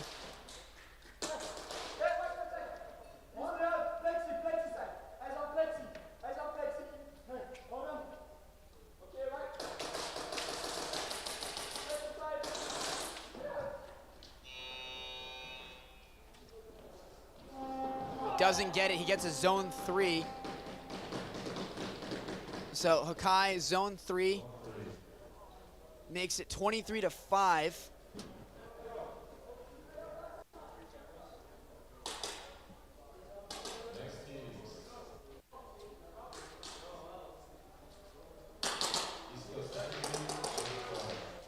EC's got to get light a fire under themselves, get something going, or else this game's going to run away. It's already a 20-point lead. Then cut this lead nearly in half if they get a hang here. Over half, excuse me.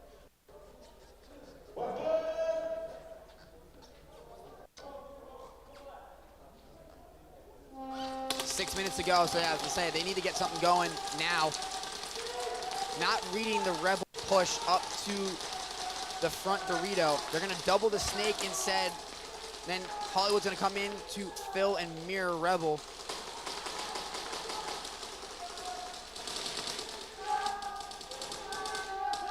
EC running snake 4, snake 2. Actually a decent spread on this. Not something they do all that often. McSwain's gonna get picked up. Rebel's gonna push up to the plus.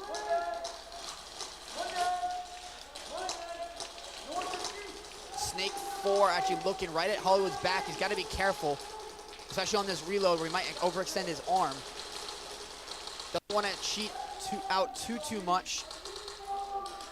Kodak might try to go for a sacrifice play if he gets the right call.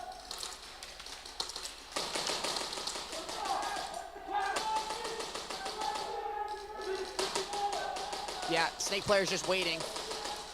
Hollywood now knows he's there. Snake 4 just barely misses his head. Nick's gonna run for it. No, he's in Snake 4.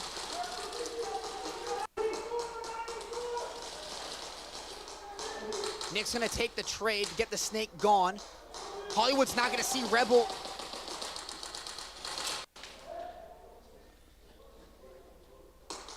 There, Kodak sees Rebel hiding in the Snake. And EC's gonna get the hang, so they're gonna cut this lead by half, at least. Some big EC supporters, Wolves, loving to see it.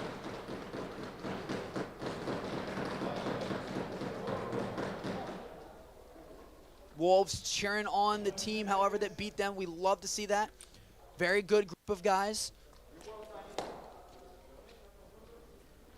So Tristan Abstract has a chance to cut this lead down to 6 with just under 5 to play.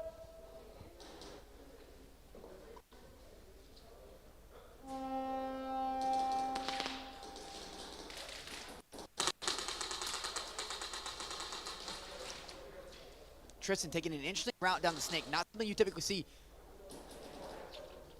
Polo actually going to get the better of him, so the lead is now cut to 8.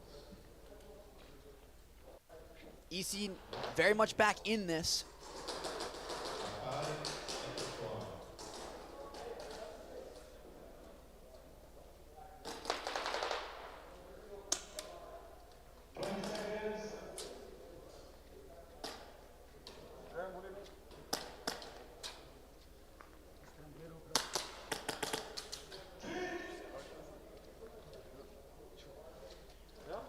Alrighty, Hakai with the flag. I think this is now their second try. They are serving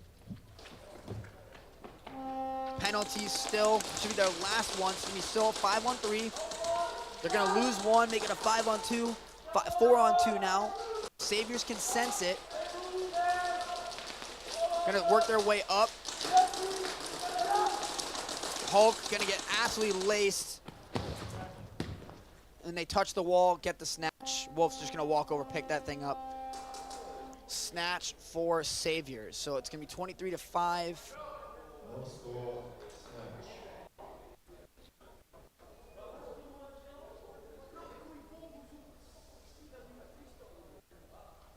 You can hear some of the Hakai players off the field a little frustrated after that last round.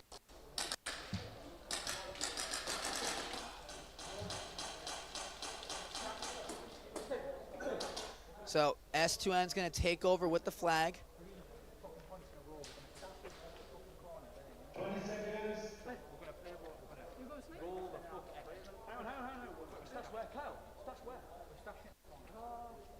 Rebel's gonna do it.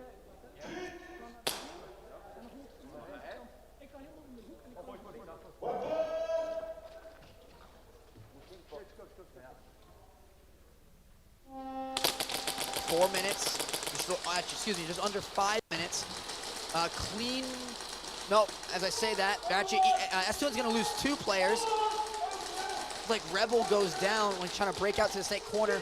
Hollywood's going to lose. We're going to lose 1, and a penalty is going to be coming for S2N.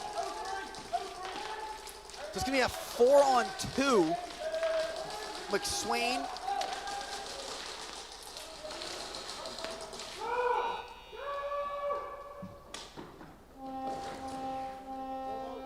Great effort, and it's right next to him at the Snake corner. Rebel did, in fact, have the flag. But there's going to be a penalty going to come up.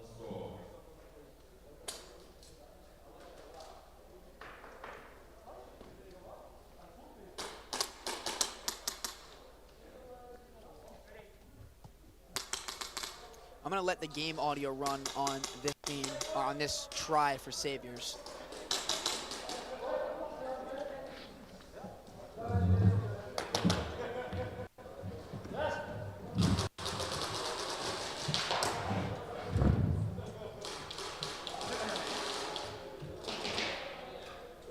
Alright guys, listen up. Right now, okay, number 1 goal is not to get snatched up. Understand? Greg, I want you at star, and I want you relaxed, okay, until the moment comes where we need to hang. If shit starts going south, to backtrack, run through the home, dump it in port, okay, and get shot out. Understood?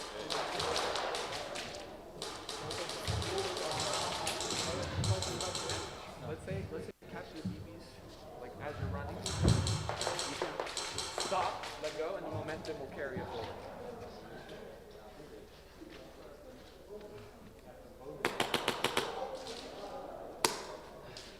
Come on, Vassar, you got this, bro.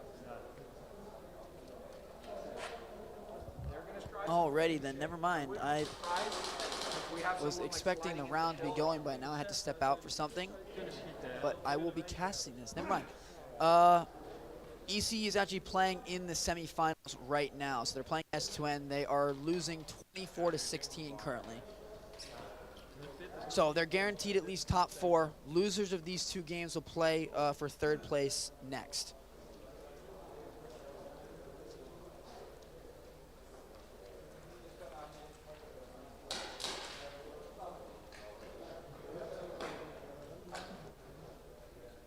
Still waiting around, I think, for this decision on the penalty against S2N. Looking like it was on foul, potentially. So checking it via VAR. Next games.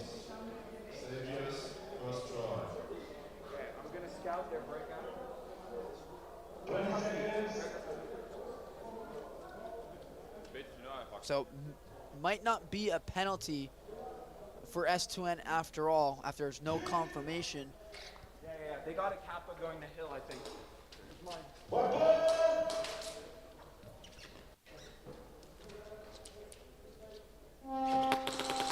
5.5 to go. And it's going to be an even 5-on-5, it seems.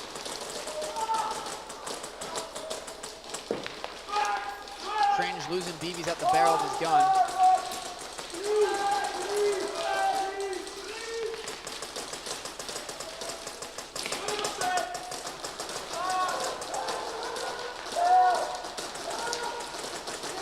Getting some good crosses going on here.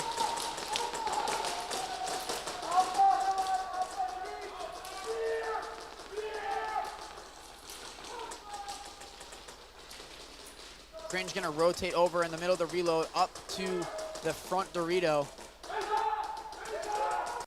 Number 5 from Hakai, number 98 going down. Cringe is gonna go down, so it's looking like Snake's gonna go down, so it's gonna be 3 on.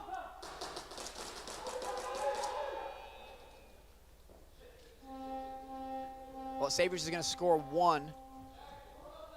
Make it a 19-point game.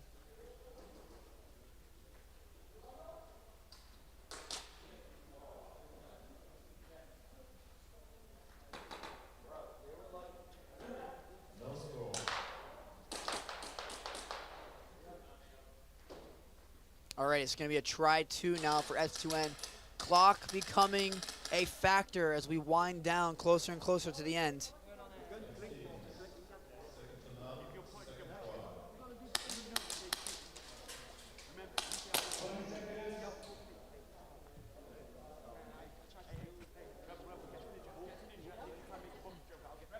Oh, yeah.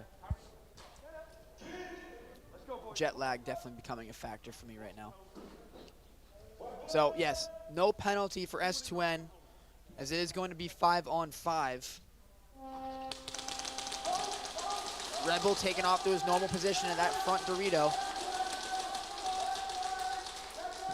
It's looking like 2 ECE players are going to take a walk. It's going to be 5-on-3. Frustration definitely getting to them. Hollywood going to make a move up to this front Dorito.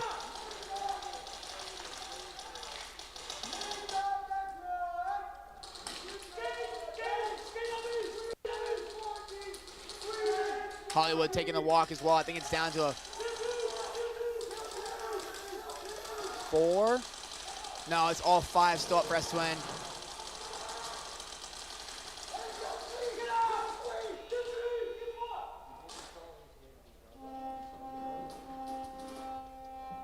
And S2N's going to score some more points.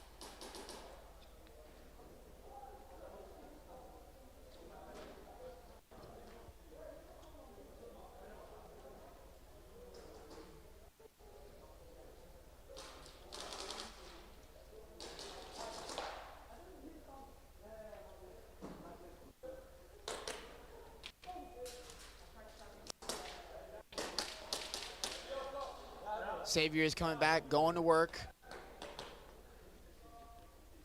Not seeing. So S2N gets a zone 3, pushing the lead to 11 now.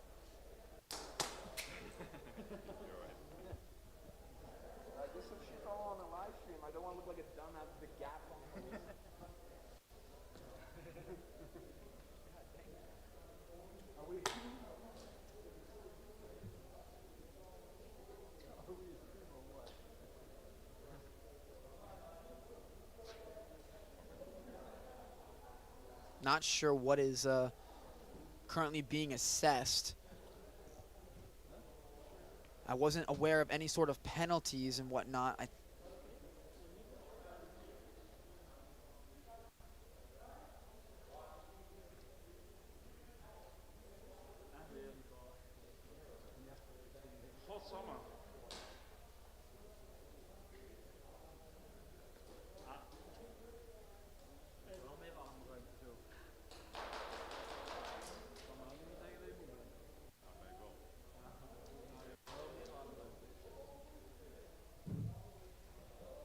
Yeah, I am not exactly sure what is going on right now. EC is going to need to step it up, though, if you guys want them in the finals. Down 11, clock not working for them either.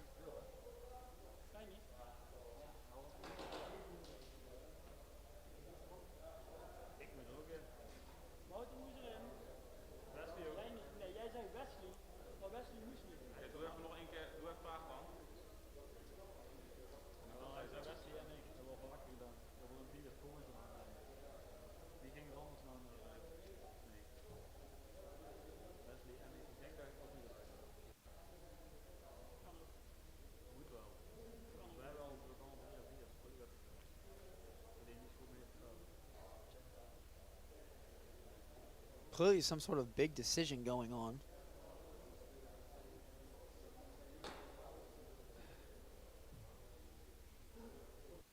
I'm going to petition to be able to have a headset so I can at least just listen to what is being passed along, because sitting in the dark here doesn't exactly help for viewership either, as I have no idea what's going on the field. I wasn't aware of penalty for either team unless someone snuck into the box at the very beginning, but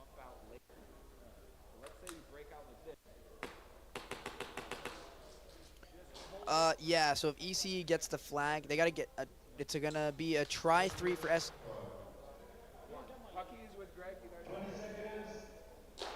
Alrighty. Saviors with the flag. EC needs to get a stop against S2N. Needs to get a stop against S2N and then has to run it down the field and hang it. However, I mean, while it's doable, time is becoming a factor. 5-on-5.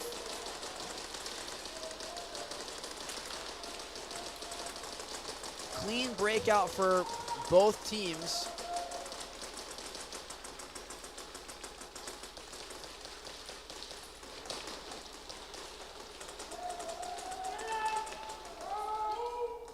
One's gonna drop here for Hakai. It's gonna be 5-on-4 now.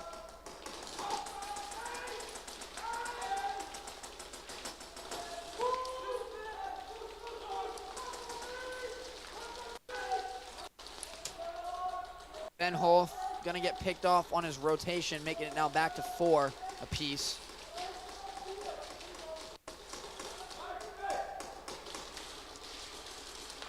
Xavier's losing bodies now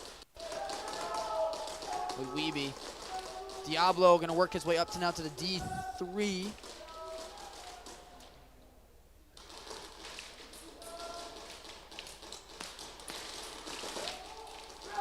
The center Doritos almost look like they're slightly misaligned now. They're not completely centered with one another.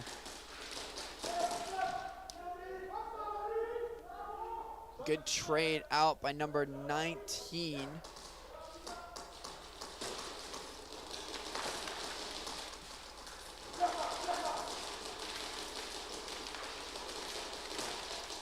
Xavier's just trying to burn up some of this clock here. Gray gonna just drop the flag, dump and dive.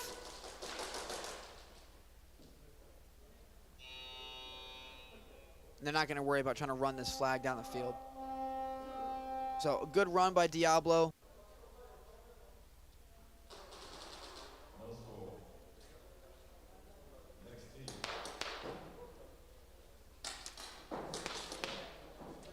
Alrighty, third try here for S2N, up 11.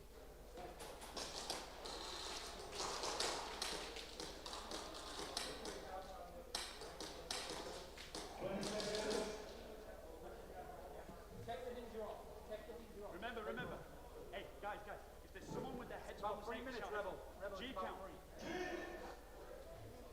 Getting nervous, boys.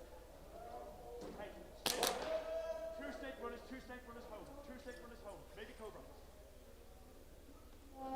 Rick Swain giving some information on potential call-outs and positions here. Red Bull up to his usual spot, up in the front Dorito. Clean break for both teams.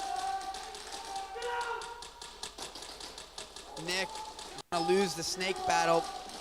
Gonna take a walk. It's gonna be now 5-on-4 to S2N. But yes, 3 minutes, kind of slowly ticking down. S2N will absolutely run this clock out if you let them.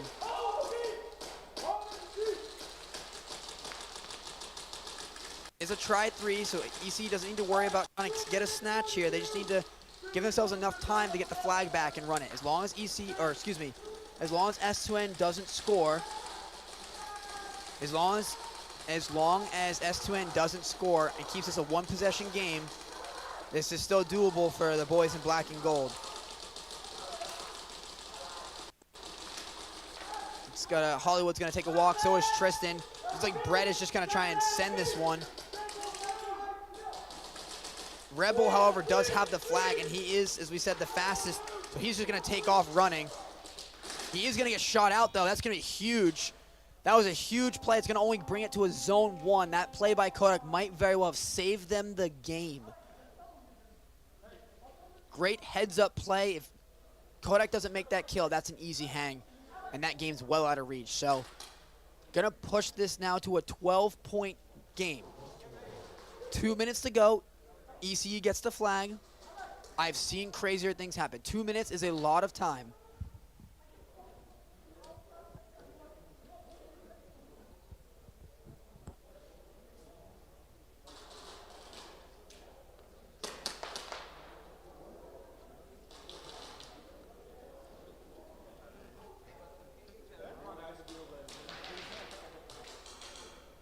Now's the time to make a statement. You understand? This is our third try, right? A little bit of a listening with Saviors. We get this hang. The point lead is unbeatable. Okay? That's comfort. Seek that. A little bit of words of motivation coming from Mr. Captain America.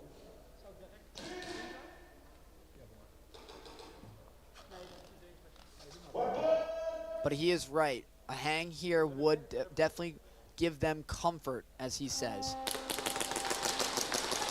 Double up home for both teams. They're gonna clean break as well. Abyss gonna work his way out. Gray's gonna go up to his nose, his front Dorito. Weeby gonna go into the snake.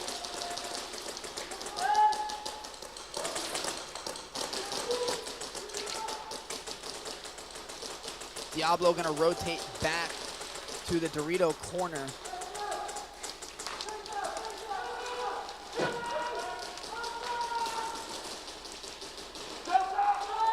One's gonna drop for it, two's gonna drop now for Kai, 5-on-3.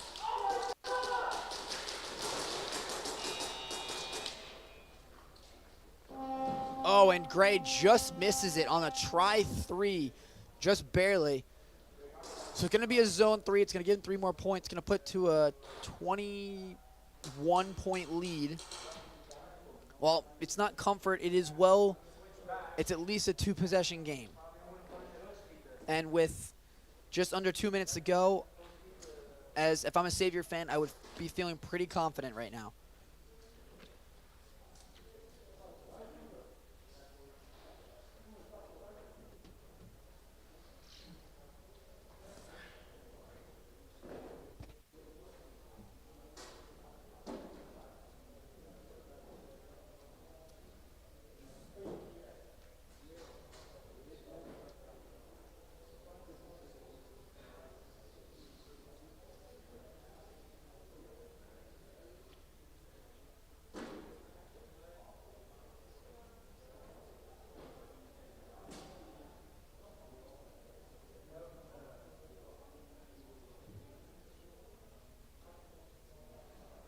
Looks like the referees are discussing whether or not the play, I think by Diablo, running down between the castle and the plexi, was whether or not he was actually hit or not, because he did leave the field after the engagement. Didn't see him get pulled, but I think they are clarifying to make sure that it is not going to be considered a first degree, because if he was hit and continued to play, we're going to see.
Pretty serious debate going on here.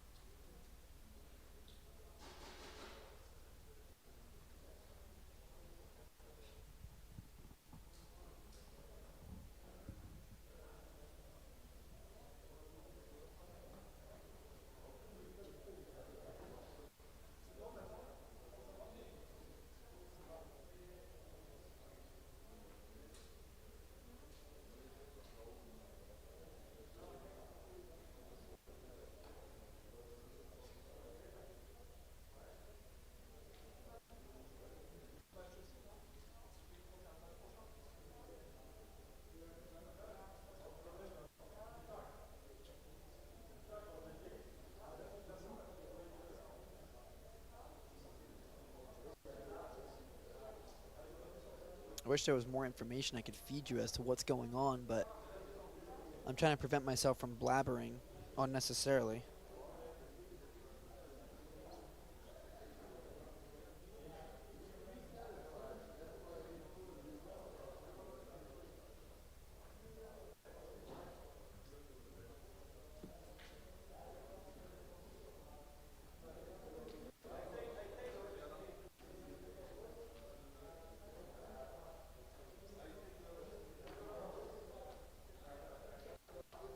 I mean, at least we did it on the poll. I asked for 100 votes before the end of the game, and we're at 105, so good job.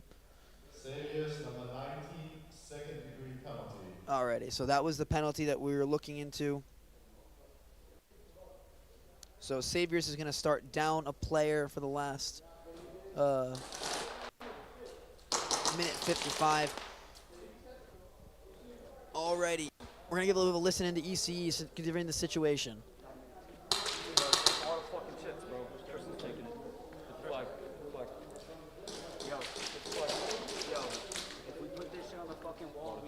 Next team, East Coast Energy, first draw. 20 seconds.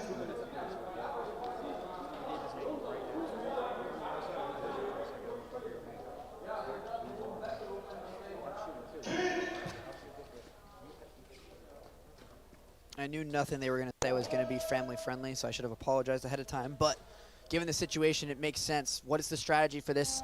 With 2 minutes to go and the flag down a possession, what are they going to do? It's going to be a clean 5-on-5 breakout.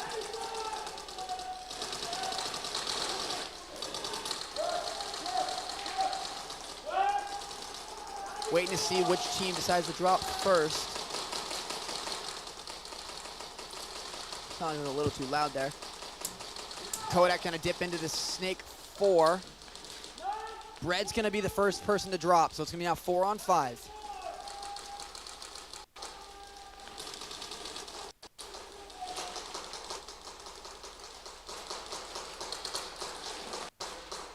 McSwain's gonna drop, even it out.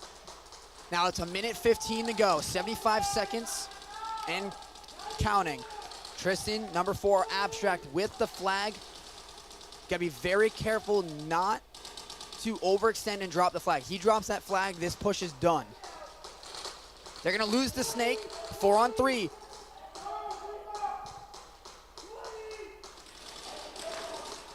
Doubling the snake corner. They're gonna, Polo gonna push. He's actually gonna get dropped. Rebel.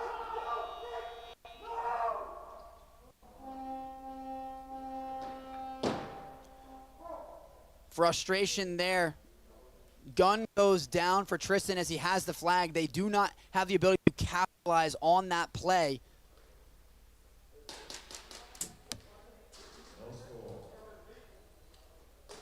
Boy, EC boys are going to be wanting that one back, especially if this game doesn't go the way they hoped. Looking like Tristan was having gun troubles. You are allowed to put your gun down and run. You don't need a gun in your hand. So I'm not really sure what else happened. He had 3 players in front of him. He probably could have put the gun down and ran.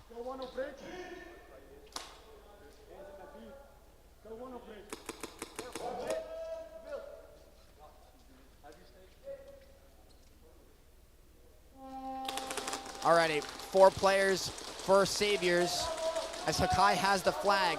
As Cringe said, it's not comfortable now because they didn't get those points. It's still fairly steep. It's 1:45. One of them's going to drop, make it an even 4.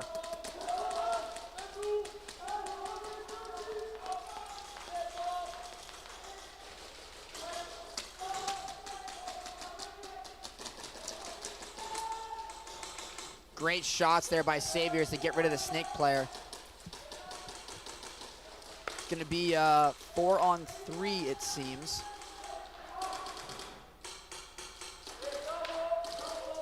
Good shots to get Cringe out by Mushu.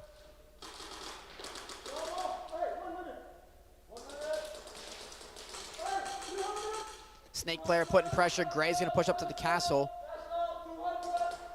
Mushu's ready for it, though. He's going to get him, so it's a great shot. I think actually Hulk gets him in the process. They're going to run away.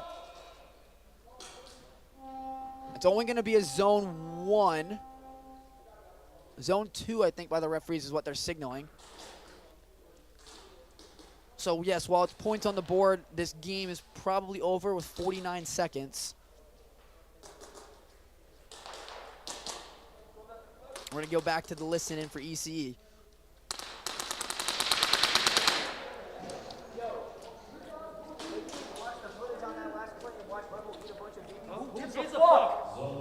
Damn, bro.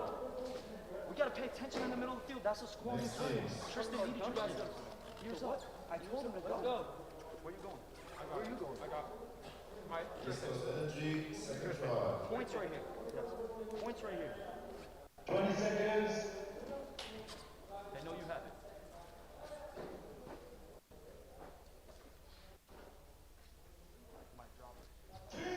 Alrighty. This either goes or it doesn't. Less than a minute to go. EC with the flag down 11. They get a hang here. They tie the game. They got to do something big.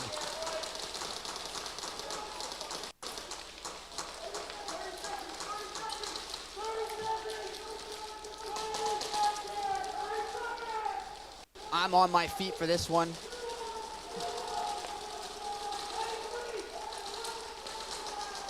S2N playing super defensive, which makes sense. They're going to need to make a play now.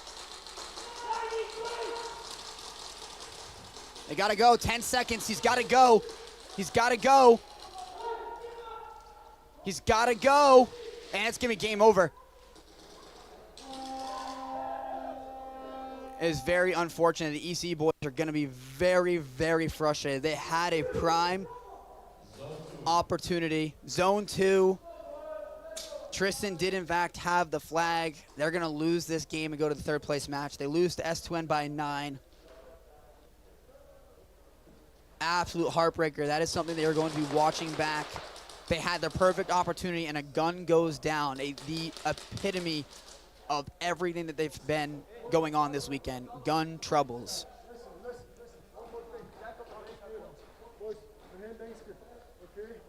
nog hele minuut. Geen penalties, want het is geen opening. Oké? Marshall, wat de hand.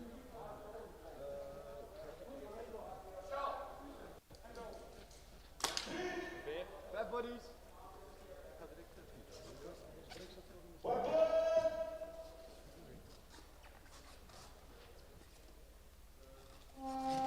50 seconds here to go in the second semifinal.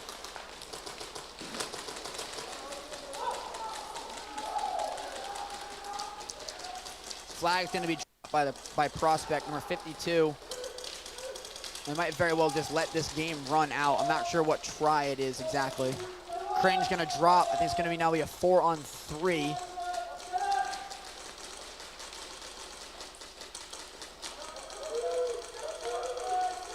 It's going to be now 3-on-3. 15 seconds to go. This game is certainly over. So just playing for consolation, considering that prospect cannot pick the flag up after he's dropped it. He's going to go down. Gray's going to get picked off. And Hulk not paying attention to the clock. He's just going to have to go. The game is over. Saviors take the other semifinal, 23-6. So we're going to have a global championship rematch for the Pro Series final.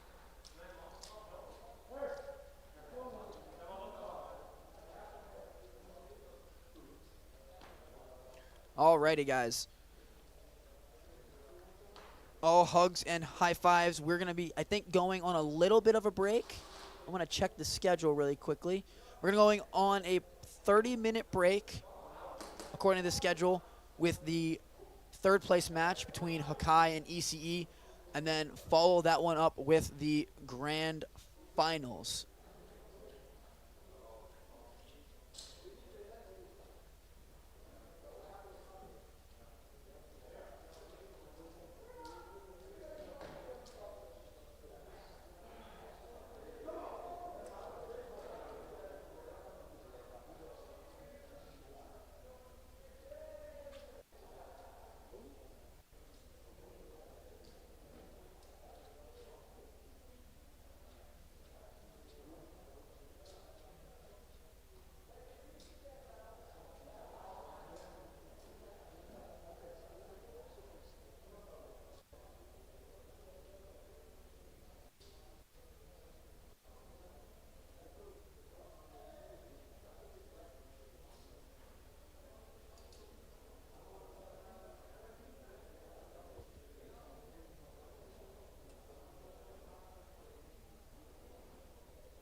It's 3-on-3. Snake drops. Oh, flag drops and the snake again.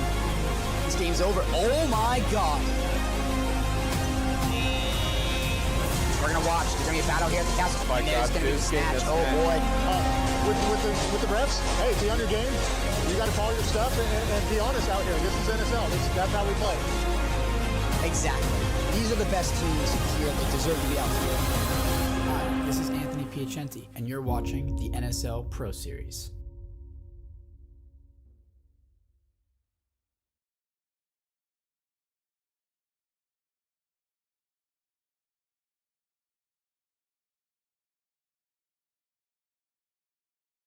So for those of you who are new, I'm going to give a brief introduction for what is going on. Everyone seems to be in good spirits. They are definitely ready to go. I've fallen, and now I'm going in. Free flowing, like echoes on my skin.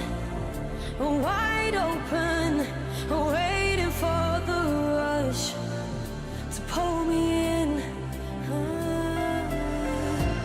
Getting closer to the moment, ooh, when I let it in, and I'm floating on emotion. Feel adrenaline.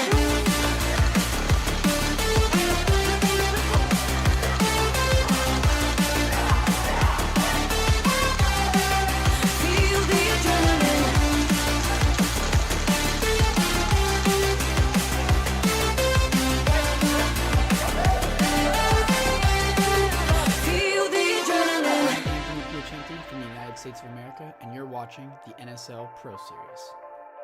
Hey, Baby Goat from NSL USA. I just want to say, man, this Pro Series, some great matches. 7 of the best teams in NSL right now. If you haven't watched it, go back and watch it. Shout out to East Coast Energy for going over there doing their thing. Man, making USA proud. They had a game winner with 1 second left on the clock. 1 second. So if you guys haven't watched it, or if you're not watching it live, go back and watch all the matches. They were great. But just shout out to everybody over there doing their thing. The 7 best teams in the NSL Pro Series. Watch it. For us in the U.S., if you're playing here in the U.S., go to the websites, extreme.com, sackcounty.com. Get your registrations in. Get them in early. So, but once again, Pro Series, Pro Series, Pro Series. Good job, guys. Keep it up.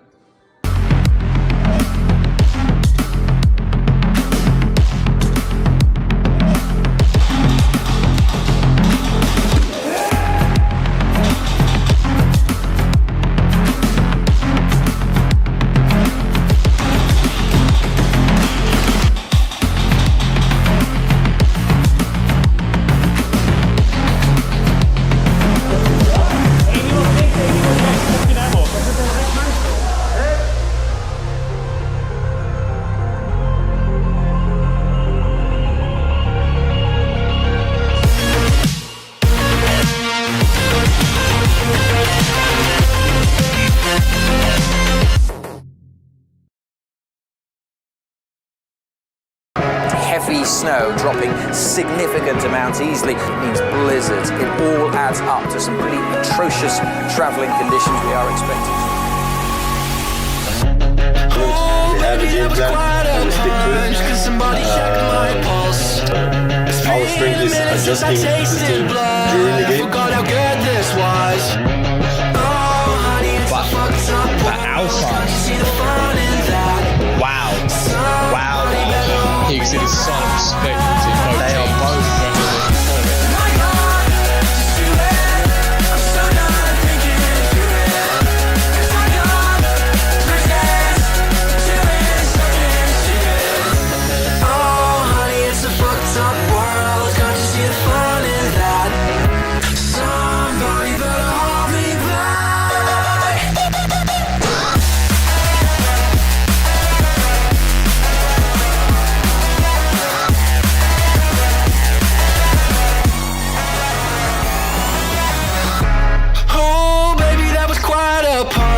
somebody check my pulse.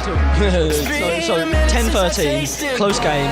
What are you feeling? Like, even though you lost, you got second place. How are you feeling? Yeah, it's always not possible. You can lose a game and feel like winning. It was a hard game. It was a fair game.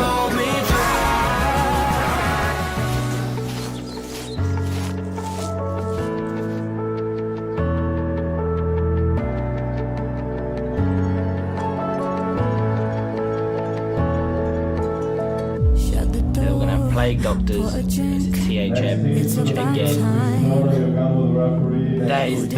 This heat is a very nice heat to see. This is exciting.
Congratulations, number 2, Paradise.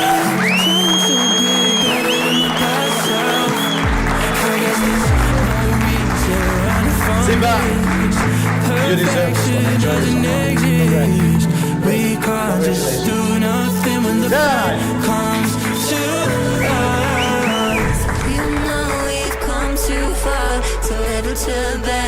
turn back every step.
We can find a place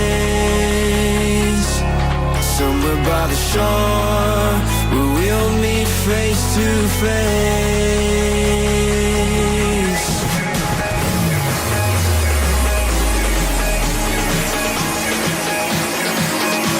Face to face.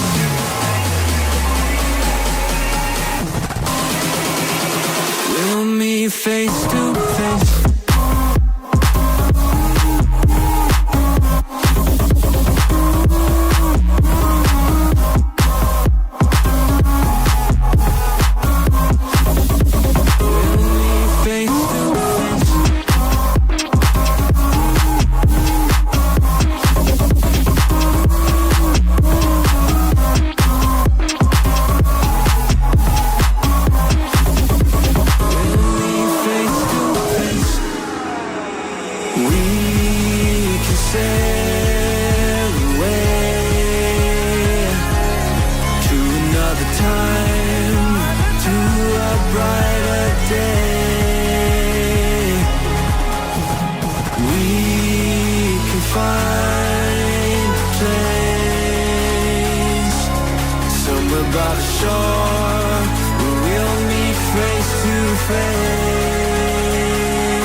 Face to face.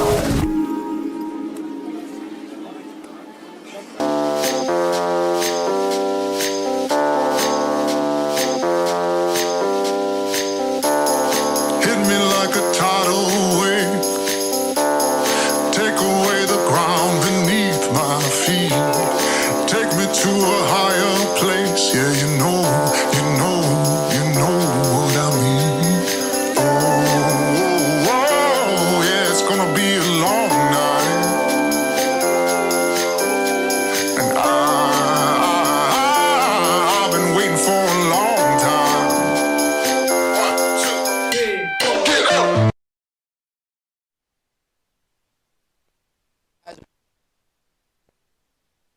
I'm you want to call him? Give me a little rundown. You're moving into the finals. Overall, our plan was really just to catch some momentum in our last few games, and we really did that. So, I think we got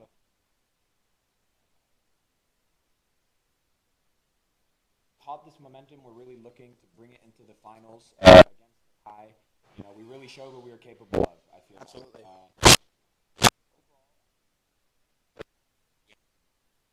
Hakai also well in like chance to face second to none. And then also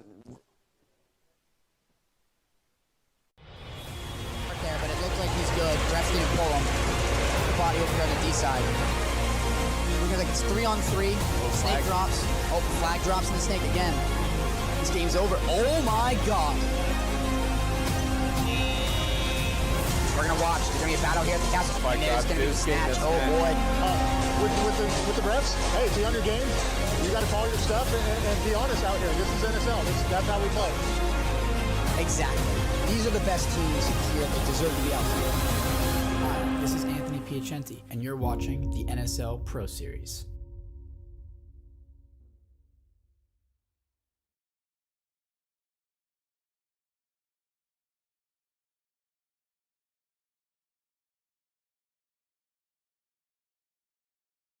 So for those of you who are new, I'm going to give a brief introduction for what is going on.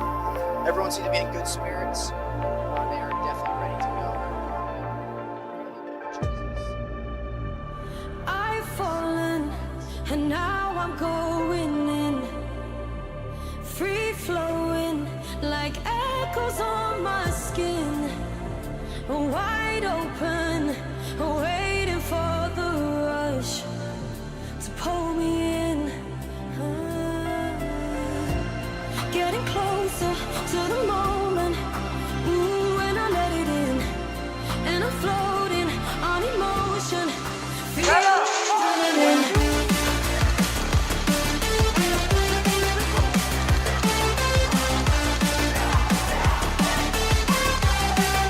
Feel the adrenaline.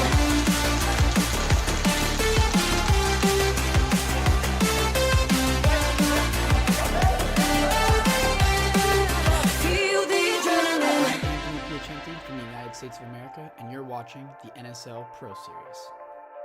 Hey, baby goat from NSL USA. I just want to say, man, this Pro Series, some great matches. 7 of the best teams in NSL right now. If you haven't watched it, go back and watch it. Shout out to East Coast Energy for going over there doing their thing. Man, making USA proud. They had a game winner with 1 second left on the clock. 1 second. So if you guys haven't watched it, or if you're not watching it live, go back and watch all the matches. They were great. But just shout out to everybody over there doing their thing. The 7 best teams in the NSL Pro Series. Watch it. For us in the U.S., if you're playing here in the U.S., go to the websites, extreme.com, sackcounty.com, get your registrations in. Get them in early. So, but once again, Pro Series, Pro Series, Pro Series. Good job, guys. Keep it up.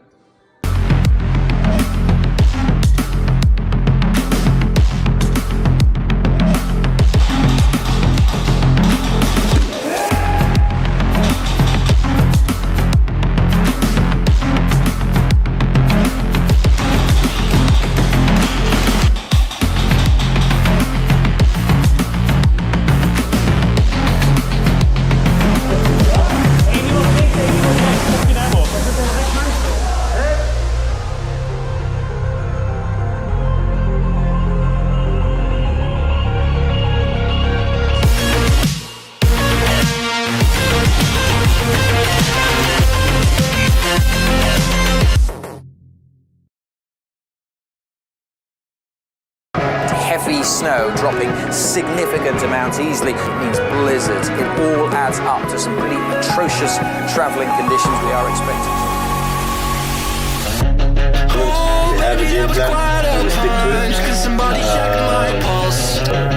Our strength is adjusting the team during the game. But outside, wow. You can see the silent respect between both They are teams. both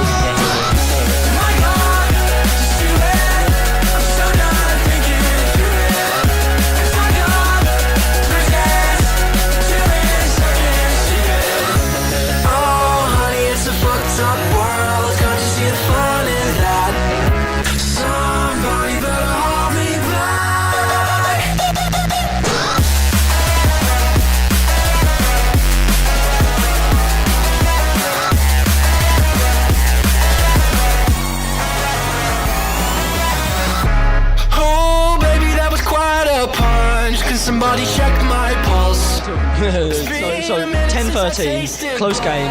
What are you feeling? Like, even though you lost, you got second place. How are you feeling? Yeah, it's always not possible. You can lose a game and feel like winning. It was a hard game. It was a fair game.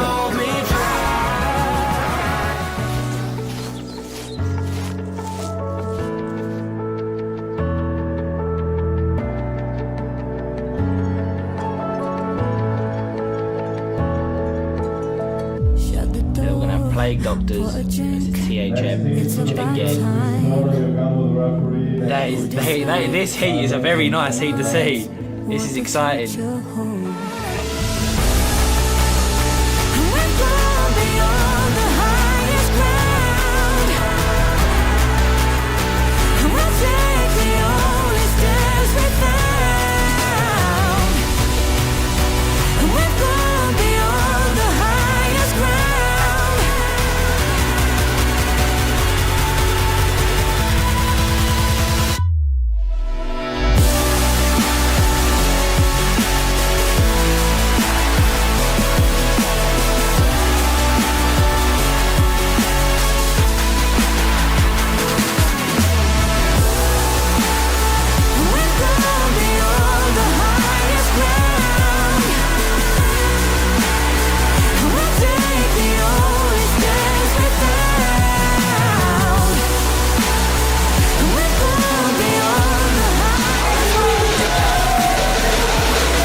Congratulations, number 2, Paradise.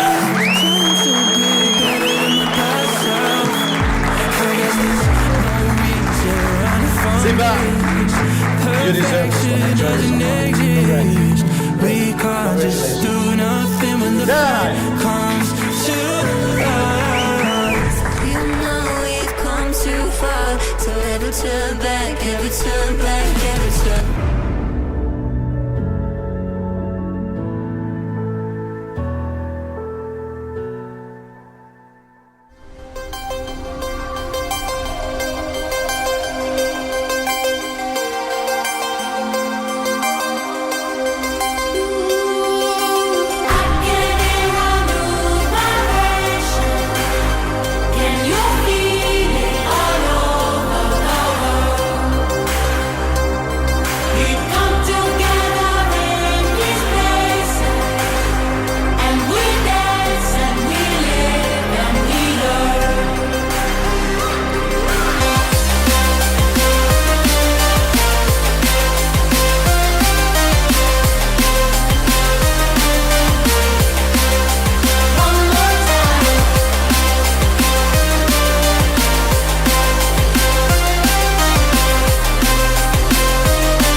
find a place somewhere by the shore where we'll meet face to face.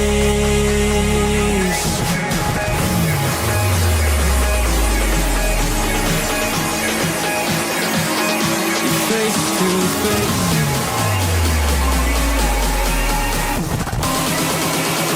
We'll meet face to face.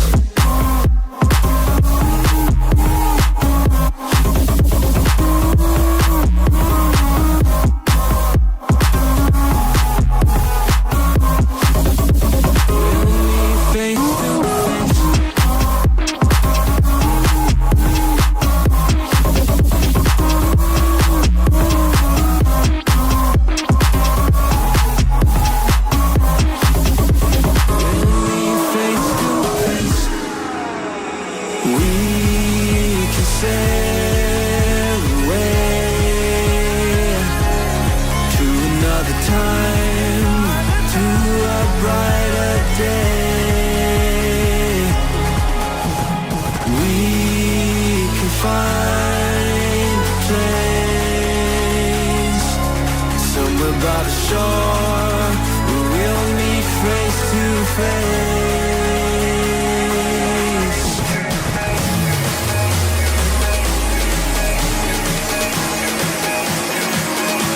Face to face.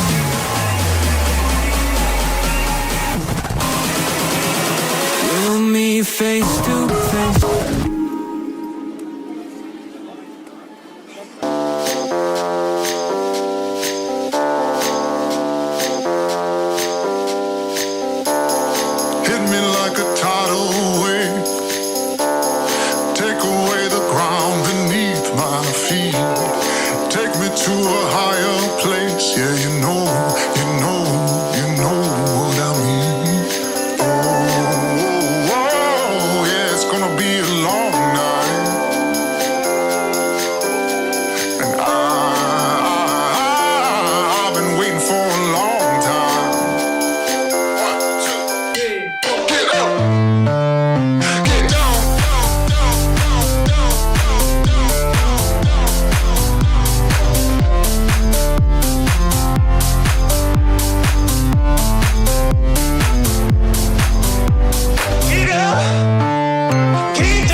Make sure you tuck that barrel in, mate. The barrel was just sticking over the top then. Dino having to really sardine himself in it. Snake kill's good. Nice.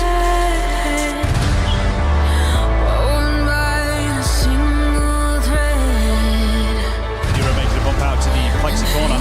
So we've got 3 on the plexi side. Snake, yeah, number 25 play box taking the wall. The devil is knocking right at your door.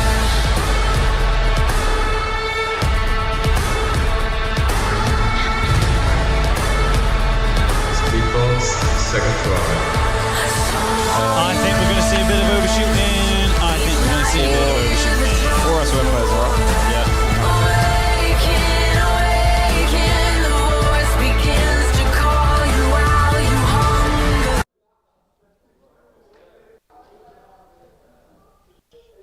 Alrighty, guys, we are back for the 3rd place game. Welcome back after that short little break.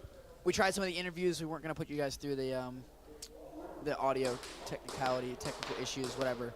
But yes, this is the game for 3rd place, the bronze place match, the whatever you want to call it, 3rd place game between Hakai and ECE.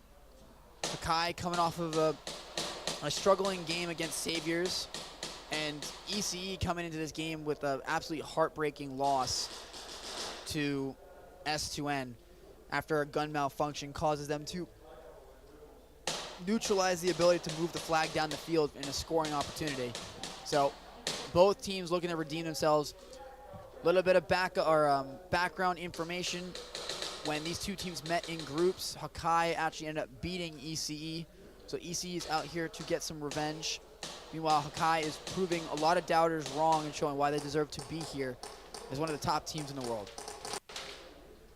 Refs are slowly working their way to the field, as are the players. We're going to get the coin toss going relatively soon, and we're going to get this 3rd place game underway. Seeing lots of love for ECE at almost 80%.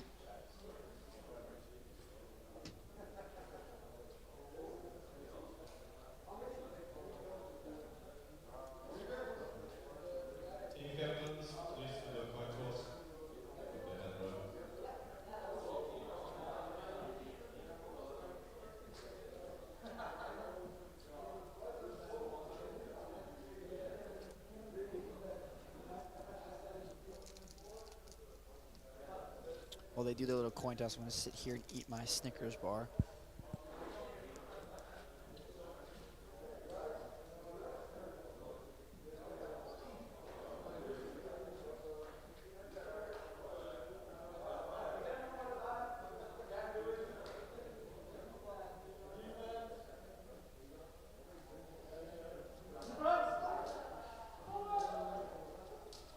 It really is true, though. You're not you and you're hungry. And I'm certainly hungry, so I'm going to eat that Snickers. I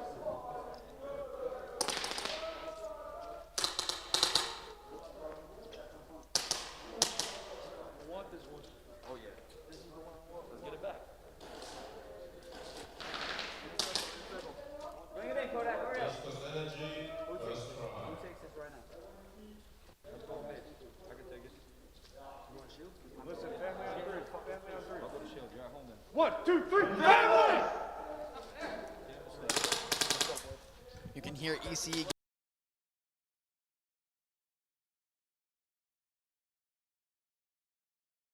getting themselves right there. They are here to get some revenge, to right the wrong they have made along the way. And we are underway. We got 2 laners going for Hakai, 1 for ECE. Clean breakout for all of them, it seems. You're going to have a double snake for ECE.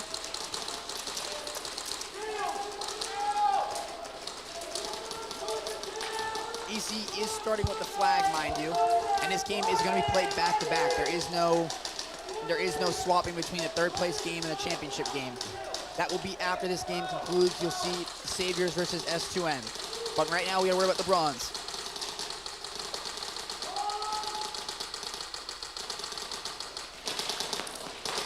Still full 5-on-5 as no one has been able to get some connections going. ECU trying to control their temper after they were very frustrated with how the S2N game finished. Trying not to let those emotions overtake their actions coming the third place game. They do not want to leave Europe empty-handed this time. They left empty-handed back in October at Globals. They're looking not to repeat the same fate.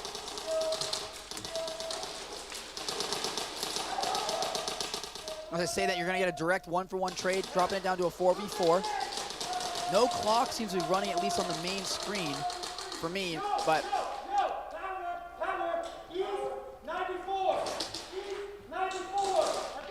Kodak's gonna dip into the Snake Tower at that 50.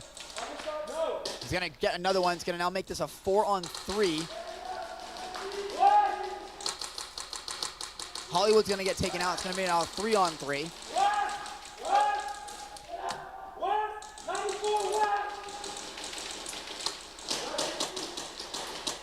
Kodak's gonna get a great kill on the Snake. He's gonna open up this field. He's not gonna completely open lane if he wants to get into it.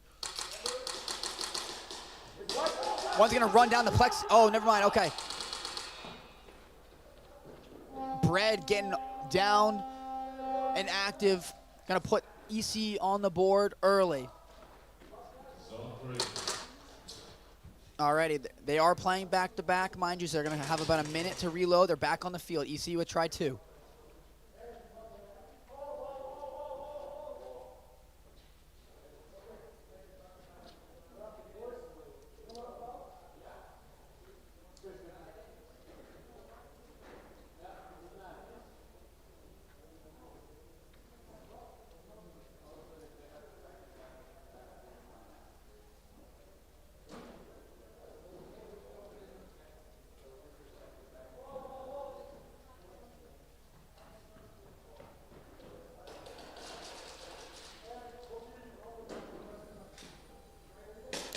We love seeing the love for ECE in the chat. They were hanging their heads a little bit when I went down to see them in the pits after their loss to S2N, but they perked up rather quickly once I told them there was a lot of support for them, a lot of love coming from the United States. So we love to see it. Keep that coming.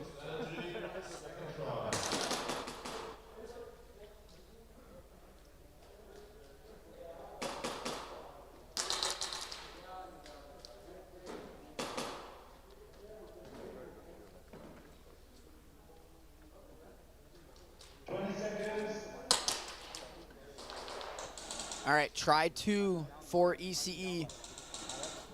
Gonna be clean 5.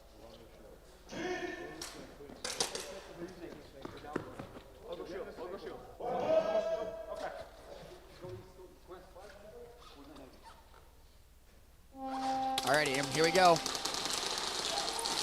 Nick pushing his way up to that front Dorito.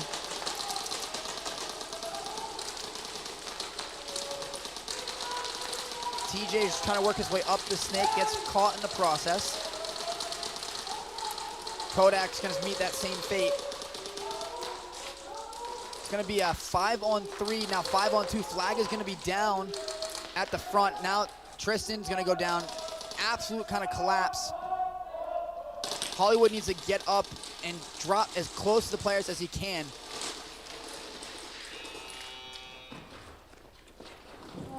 And they just get the snatch.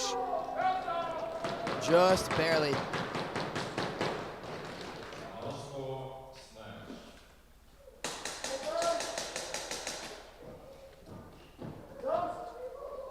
Nicely done, putting body on the line for that snatch.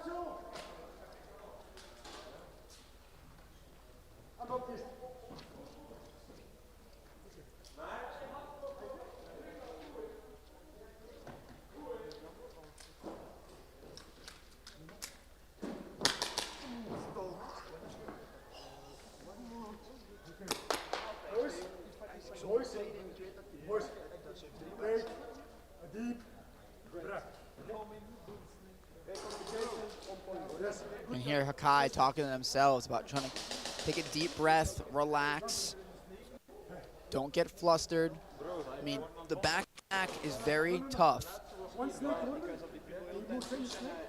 Playing back-to-back is very tough. It's very energy consuming.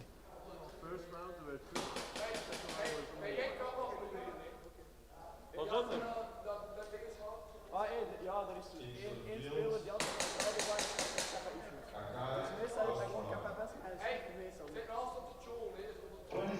Is dat die Martino? Nee. Nee, ken zijn kappa. Ja. Daar moet je gewoon... Let's go, boys! Boys, let's go! Let's go!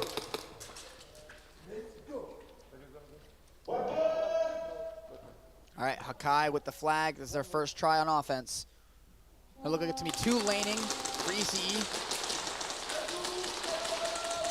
And ECE is actually going to pick off 1 to make it a 5-on-4.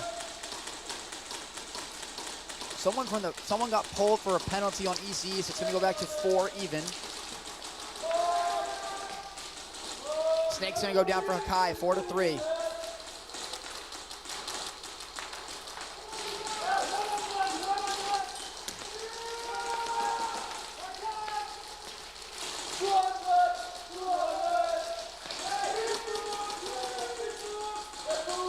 Hollywood, looking like Hollywood's gonna push up to the front Dorito. Flag's most likely gonna be with Hulk at the D2. Kodak and looks like Hollywood gonna be doubling up. Great shot there, good trade by Nick.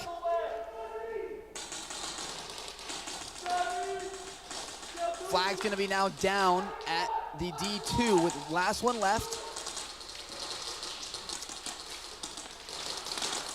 They gotta time this right. Oh!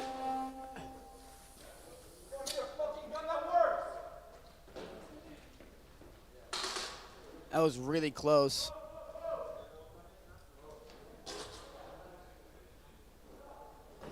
No score. Either way, good stop by EC, even though they don't get the snatch. It's a solid stop. We're gonna wait to see what the penalty might have been. I did see someone from EC in the box.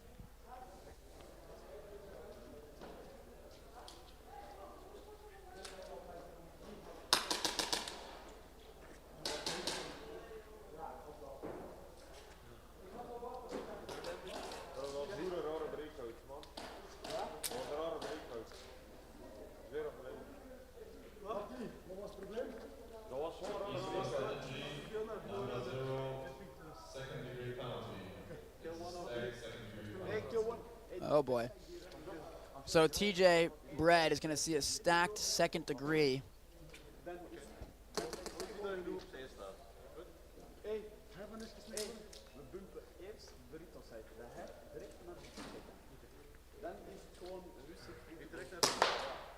gaan sowieso dan via de opening, via het midden, via de brouw gaan sowieso.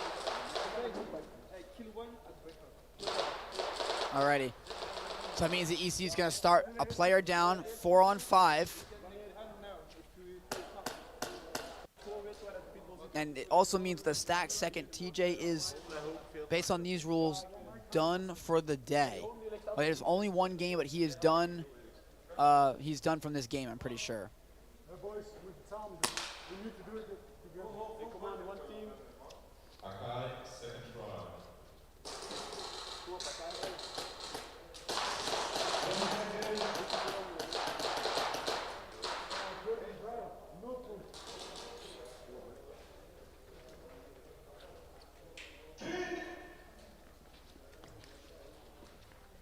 Happy Snake. Kill one. Kill one of big. One home, one D side. 2 lanes up for ECE. You're going to see a double at the home for Hakai. Clean break. As you know, Kodak's going to go down. It's going to now be a 5-on-3.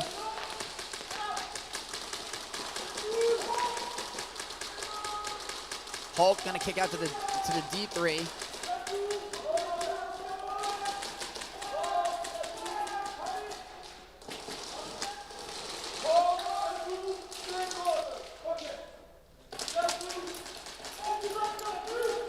Looking like, yeah, it's going to be a 4-on-3 in favor of Hakai.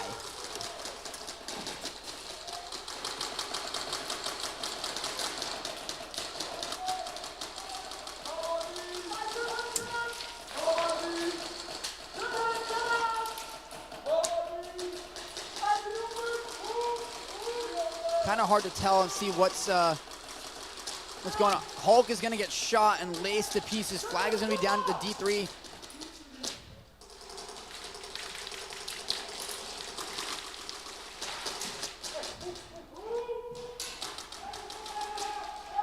Nick's going to get dropped in the Snake's going to make it a 3-on-2 now. Prospect number 53 is going to dip over to the D3 to pick up the flag.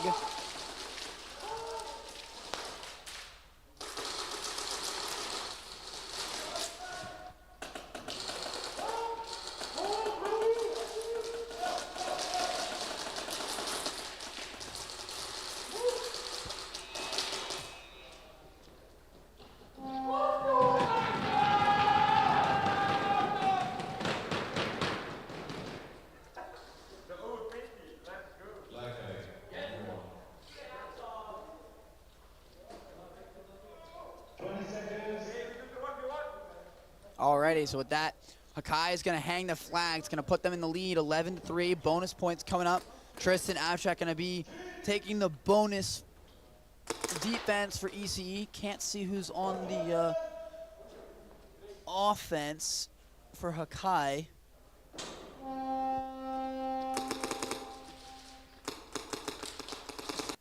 Kind of a late start there from Tristan. I don't think he realized the game was going.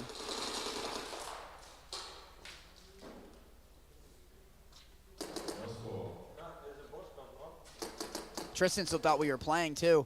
He didn't realize he had actually shot the player.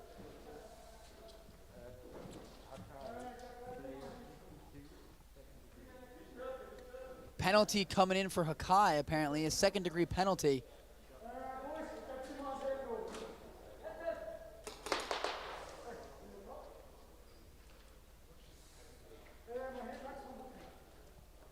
So EC is going to get the flag back, down 8. Hakai is going to be on a second-degree penalty.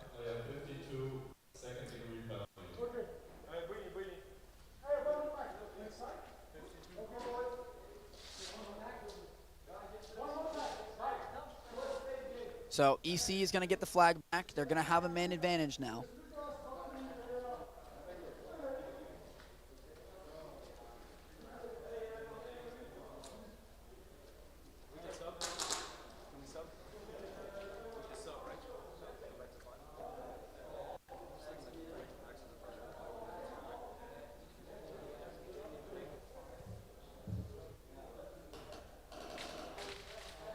A little bit of clarification going on to make sure, see whether or not Brett is actually eligible or not.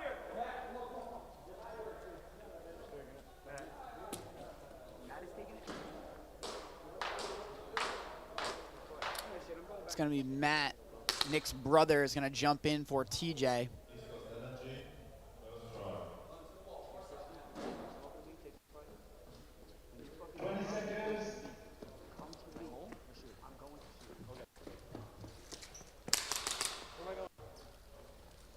Alrighty, so it's going to now be a 5-on-4.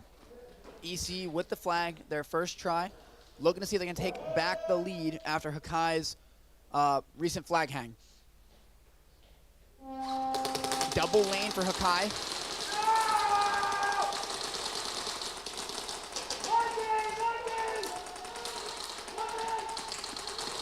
Yeah, I was saying that might also, that's going to be a penalty as well for Hakai, taking too long to get off the field. I was wondering what was going on. I was kind of confused. Another one for Hakai is going to drop. I don't think EC is aware that there's a penalty on the board as the ref pulled him actually out of the dead box. So this is where the coordination is going to come in handy. They're definitely going to get probably startled by the fact there's going to be an earlier buzzer than anticipated. 4 up still. The Cuoco brothers, hopefully I'm pronouncing that right after like the 5th try. The Cuoco brothers working together. Matt and Nick, Hollywood gonna kick out to this D3.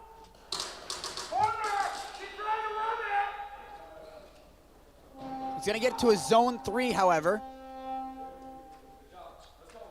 Zone 3, gonna cut the lead down to 5. We're now gonna see what the penalties are as Hakai serves one of them, but they're gonna stay down a man after it looked like the ref pulls him for taking too long to walk off the field. which, believe it or not, is indeed a penalty for those who don't know. If you take too long, you meander, walk your way slowly off the field, it is indeed a penalty. There we go. Thank you, Danielle. Cuoco, sweet. It took me all weekend to get it, but now I remember.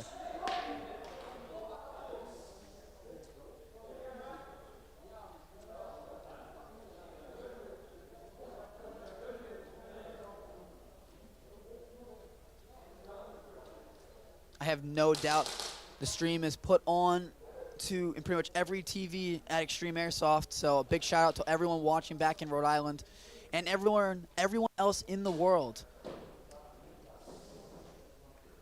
It is only the third place game, but it doesn't mean it's any less important.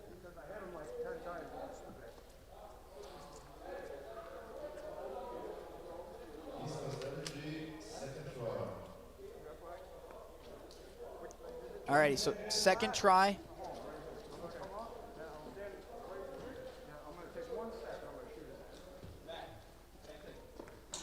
Second try coming in for ECE, down 5.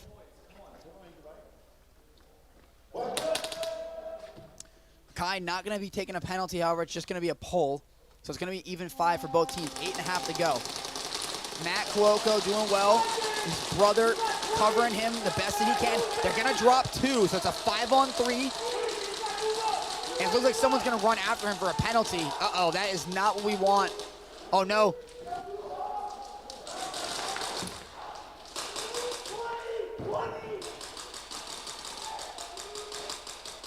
A little bit of confusion as to what was going on that penalty. Ref running across the field. It might have been when Nick moved across to get into the snake corner. He might have taken a BB and not realized it on the slide. Possibly going to be a second degree, but we will see after their VAR review.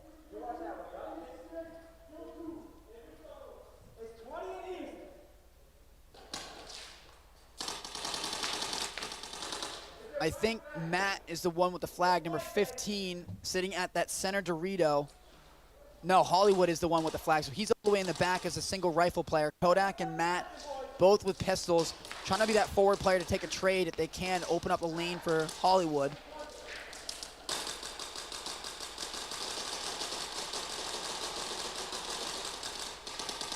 Kodak could probably get into the snake and get rid of that lane.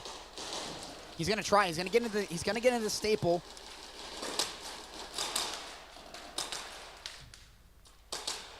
He's gonna slowly push himself into the opponent's snake. Doesn't get him. Hollywood's gonna move up now.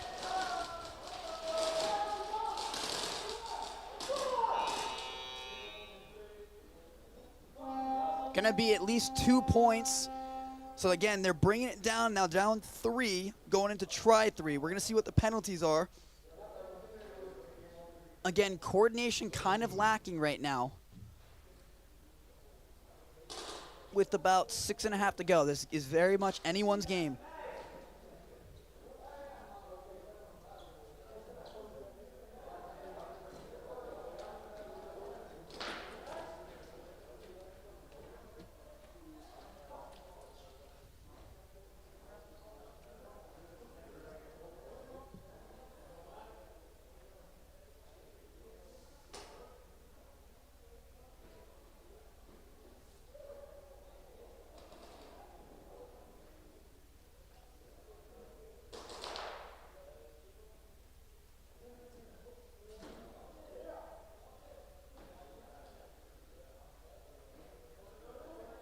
Still waiting to hear what the status is on that penalty for ECE.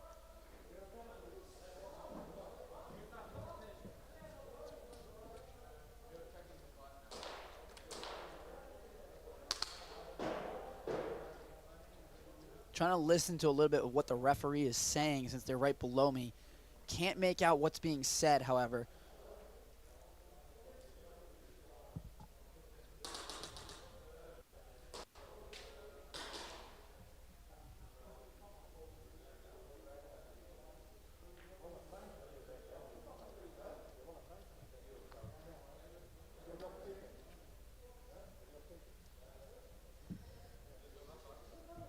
A little bit of commotion going on in the penalty box.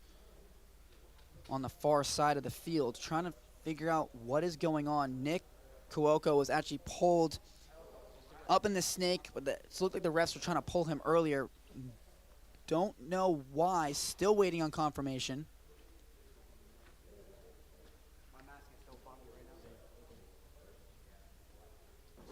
Sounds like it's going to be a first-degree penalty for Nick. 11-8 with like 6 minutes left. They got, oh boy.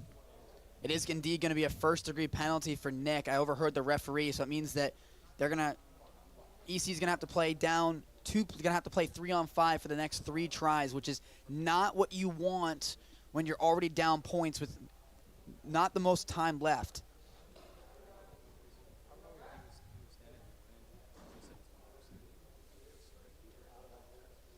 It's just funny how it gets used. It's cool. What we do? Run this shit.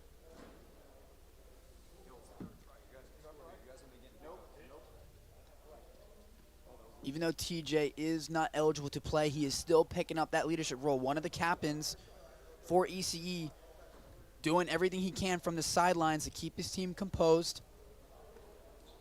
Trying to keep Nick calm. Nick right there, but it looks like he's good. The refs didn't pull him. The body over here on the D side. Looking like it's 3-on-3. Snake drops. Oh, flag drops in the snake again. This game's over. Oh my God. We're gonna watch. There's gonna be a battle here at the castle. And there's gonna be a snatch. Oh boy.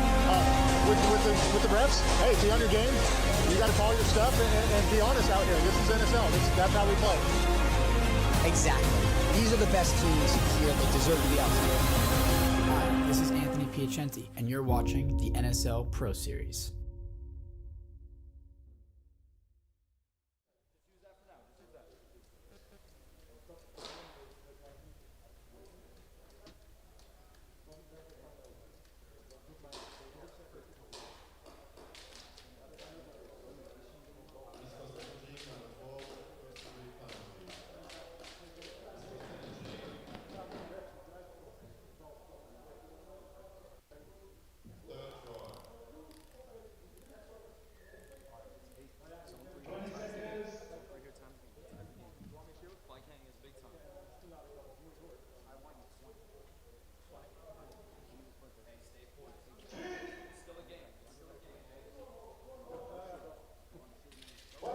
Alrighty.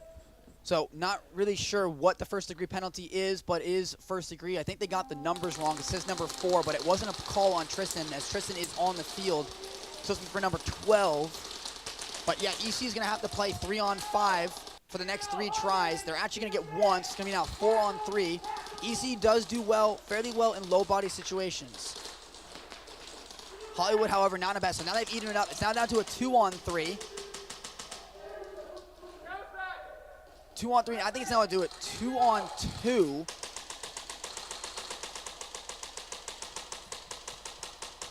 Tristan Abstract and Kodak. Two players I would certainly have out here in a 2v2, especially in this situation. Both very talented players. Hakai trying to keep him bunkered, and that is not what you want to see. Kodak's going to probably read this. He does realize it's a try-3. He needs to make a move. He's not going to be checking the snake. He might get tagged here. He did get him. What a shot. I think he saw him at the snake 50.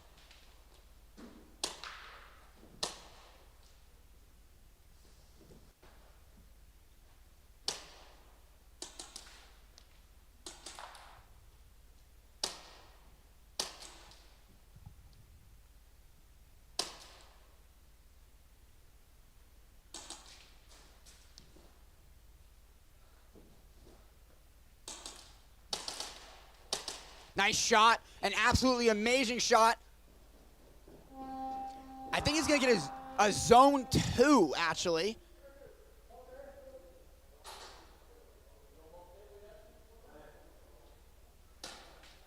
If not, that might be a zone 3.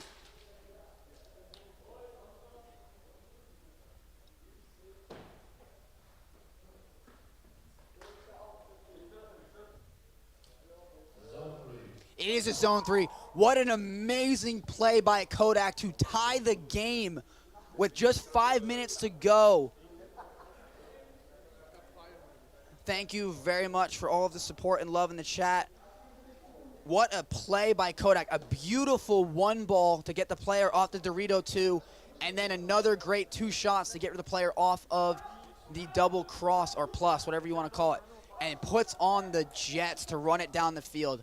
Great heads-up play, great game IQ. Nicely done, Kodak. Round of applause.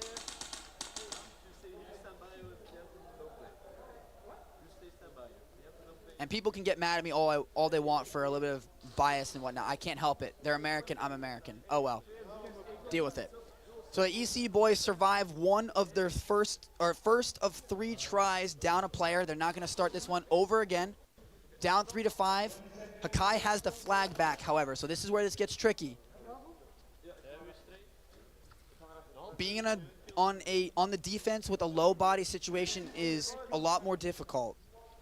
Boys need to probably play a lot more defensive, tentative, and not take gunfights they know they won't win. 2 players up, 5-on-3. They're actually going to get one, so it's going to be a 4-on-3. Hakai trying to put the pressure. They're going to pick up another one. It's going to be now 3-on-3, so instantly within the first 10 seconds, you already have a 3-on-3. Man advantage gone. Mishu almost gets tagged on a push-up to the front Dorito. Stays alive. Nicely done. 3-on-3. Hollywood's going to drop there at the home. Now it's going to be 3-on-2.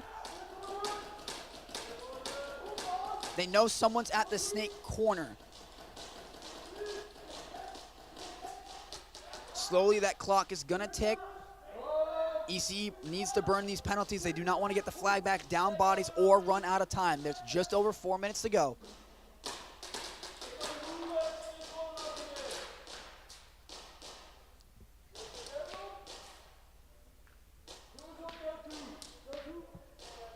Sounds like there's only 1 player left at this point, unless one of them ends up being just hiding.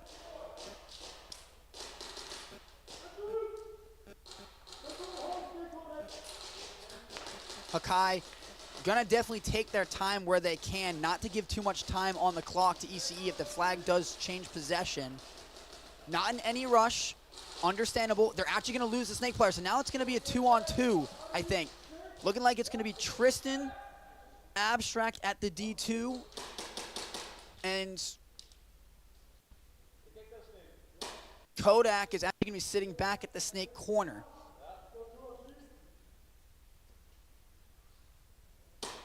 As good as a hold this is, ECE does need to be aware that while they're on defense, they cannot afford to give up this much time. They need to have time to get the flag back.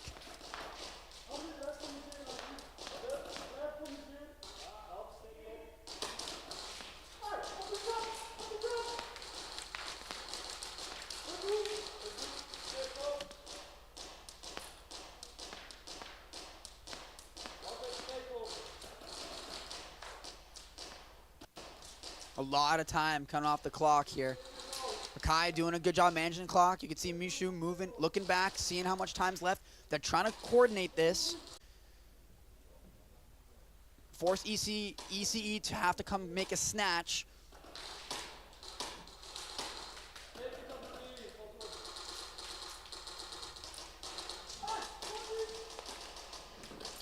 Flag's gonna drop, actually. Oh boy, very close. They burn a lot of time. You're now at about just over 2 minutes. They've got 2 more tries and one more round down 5-3. Hakai did a good job of clock management. Great plays by Kodak and Abstract. Hollywood having a tough time this game, it seems. Can't really get anything going. He is playing a harder position, playing at that home. We've heard it the entire weekend from everyone, all the different players. It is a very exposed position, very different than it was last season. Home is, while viable, it's very exposed on both directions, both ends. It's a low barrier.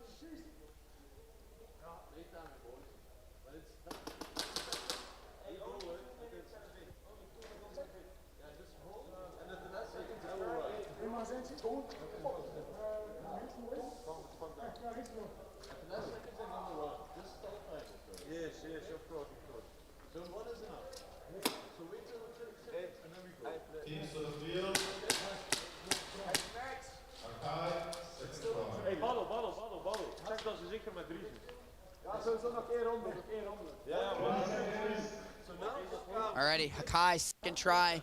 2:12 to go. Kill 2. Oy. Kill 2, one snake. Hey, guys, we need points. One pitbull.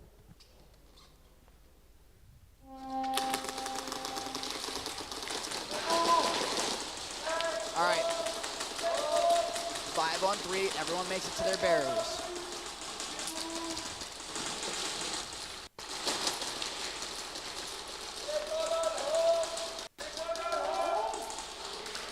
Mind you, it is still a tie game.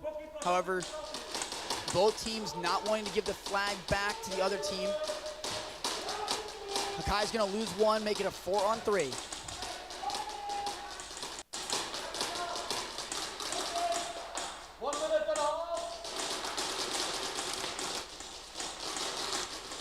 Looks like EC is not going to smartly not pressure anybody, but they're going to willing to take this to overtime.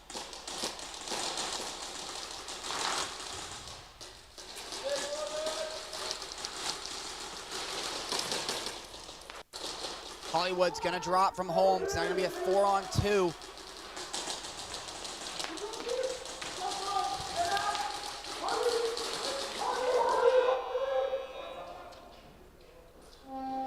So it's only going to be a zone 3, but however, that does burn the last try of the man disadvantage. Puts Hakai up 3. They have one more zone or one more try with 62 seconds to go. What is the strategy going to require?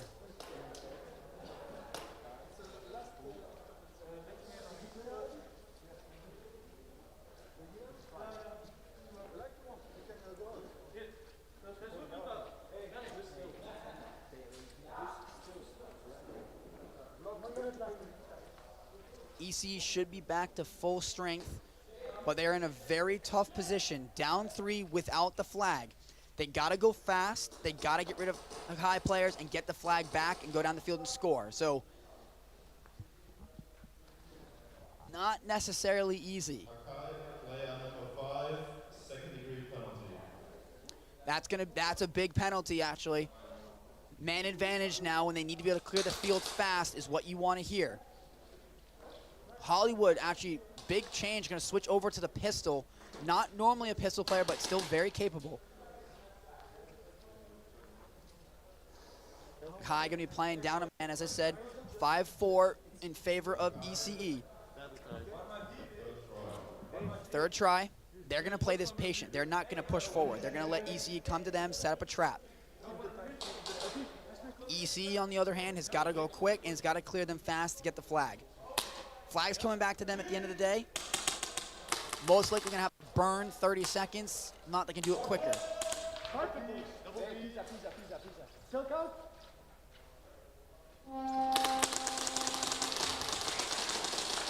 Clean break. 5-4 still. But 52 seconds. Again, EC is going to have to make something happen. Flag looking like it's going to be at the D2. Unless they decide to keep it really deep.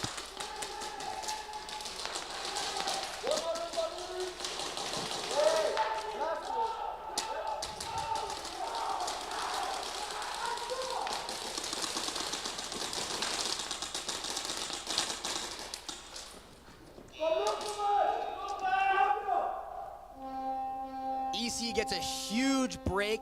Coordination out the window from Hakai. Looking like they were searching for the flag, think they were on defense. So it's going to be a turnover down 3 with 23 seconds to go. It's going to be 5 on 5, however.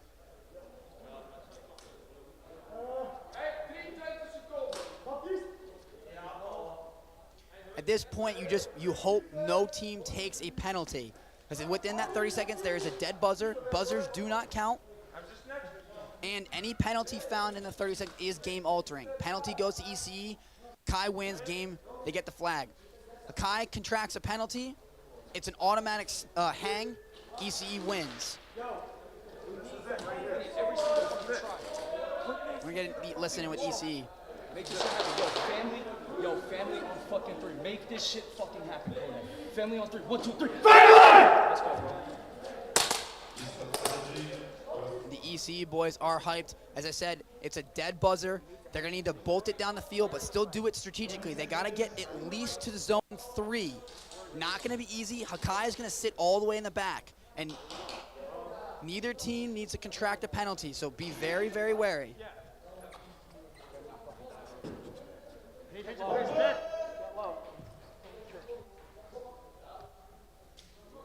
The game is on the line right here, and you're going to see him go.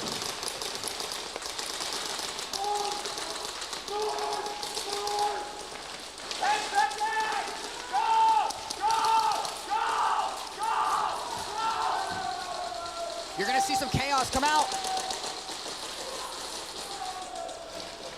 Oh, that's a way to end it. Oh, that is unfortunate. I think it was Matt Kuoka with the flag, gets tagged, almost sneaks all the way through. Almost gets all the way through and gets tagged at the very last second. But Hakai defying all odds to kick a podium in their first, I don't think they played in globals, but someone correct me if I'm wrong. So welcome to the international stage, and EC is going to go home empty-handed from Europe once again.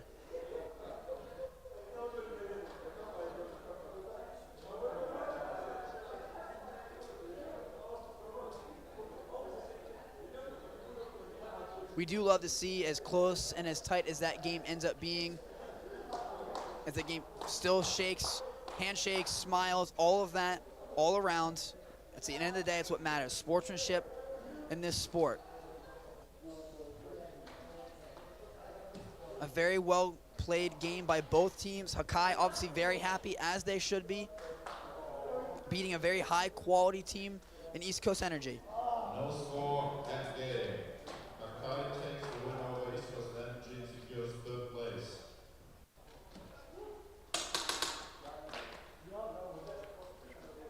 Savior, second to none. Please prepare yourself and come to the chrono station. There's no break. Alrighty. Savior, second to none. Please come to the. You heard it here. There is no break. We're gonna roll.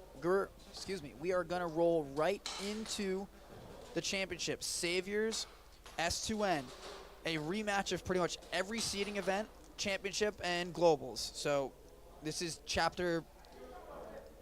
God, I don't know at this point. Why do I even try? If there's, for anyone who's familiar with the NSL scene knows this is the rivalry in the sport. Saviors S2N is the rivalry of NSL at the moment. Two very good teams, both home-based out of Real Strike. Rosters filled with arguably the best players in the world.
absolutely should have grabbed a water while I was downstairs, but oh well.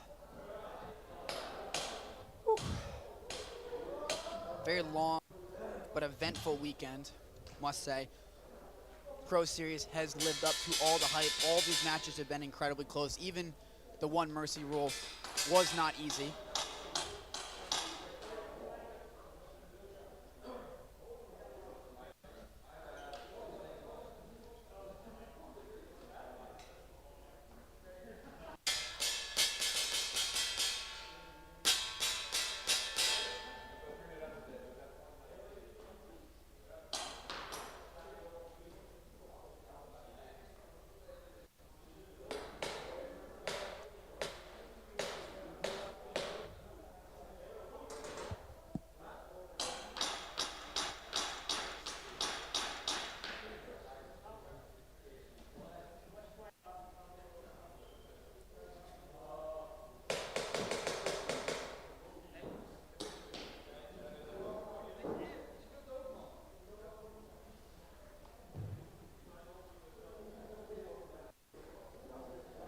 Team captain Xavier's second man, please come to the headway for the coin toss.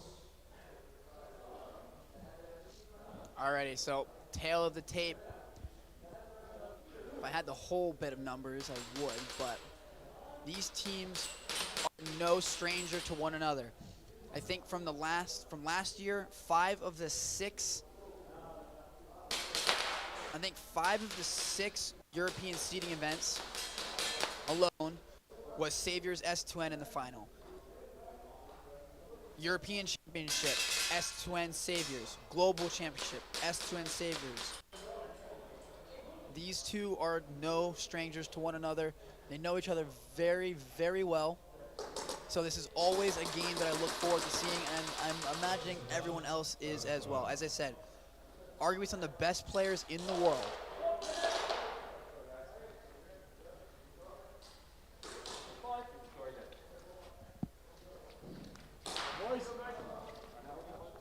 Looking like it's going to be S2N starting with the flag.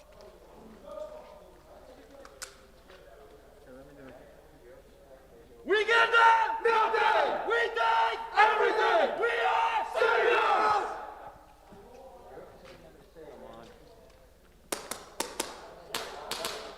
Saviors getting themselves hyped up. S2N doing the same.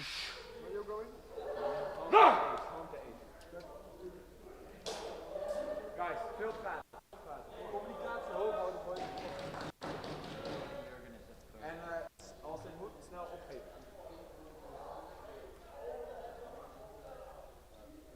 I want to know when Sonia is out. 20 seconds.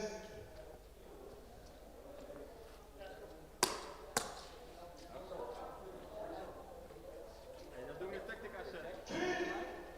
Alrighty. Here we go. Let's see who you're supporting in the chat. And we are underway. The Pro Series Stage 1 Finals. One down already. McSwain taking the walk. Rebel's gonna push up to his favorite barrier. 5-on-4 in favor of Saviors. Saviors on the Rebel's gonna take a walk as well. 5-on-3. These two teams always love playing each other because they always push one another. Gray gonna fill in for Cringe as Cringe is gonna take a walk, making it a 4-on-2. It looks like Foul takes a walk. Doubling the snake, Jaeger and Wolves trying to do some damage together. Diablo gonna work his way down the tape side of the plexi.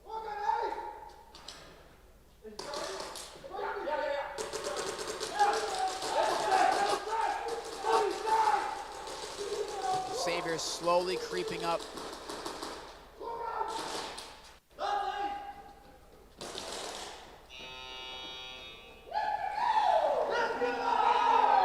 Snatch for Saviors by Jaeger.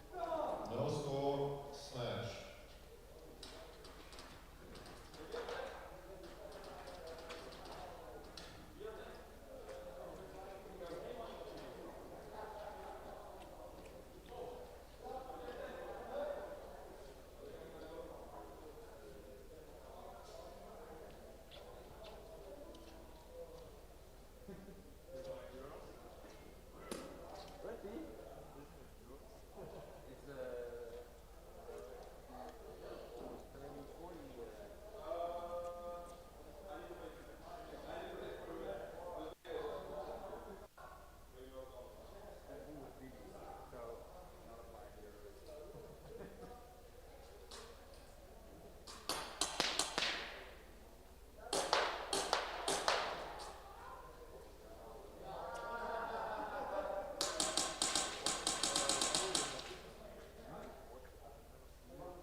come on, come on.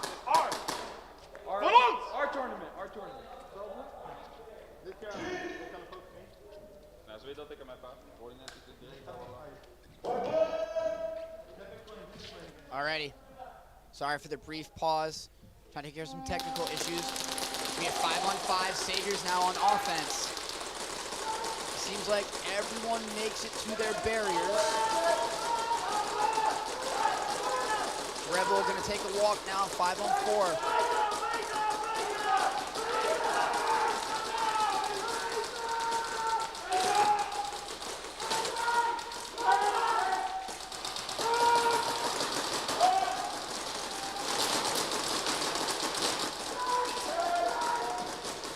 Saviors slowly trying to push themselves up. I think Gray is the one with the flag. Cringe trying to get some coordination going between his team. He's gonna slowly work his way up.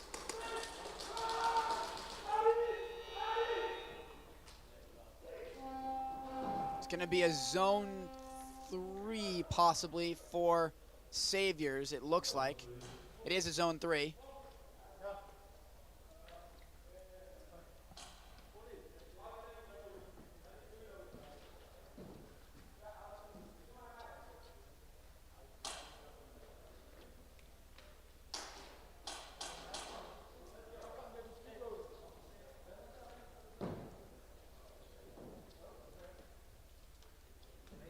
Refs trying to fix barriers after I think Gray slammed into one of them, moving it off of its placing. So that's going to be a zone 3 for Savior's first try.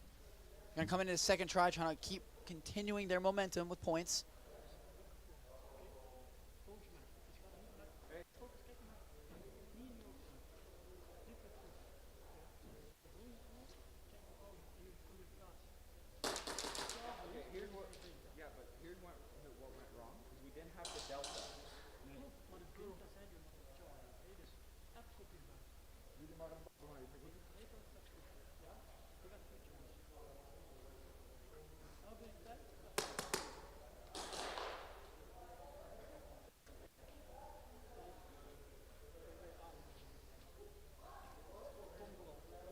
Waiting for players to make it back to the field.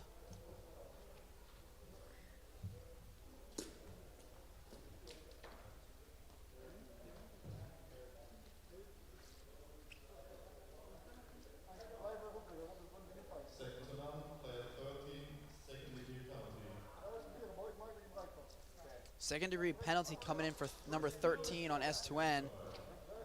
Which means S2N's gonna start a man down for Savior's second offensive try. First kill is beta.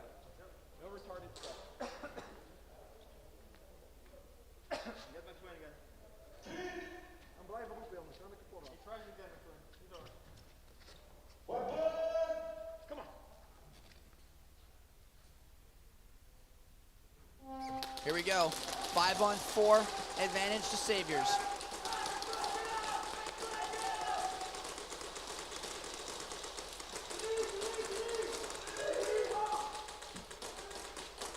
A lot of these players move so fast, it's very hard to commentate on what they're doing.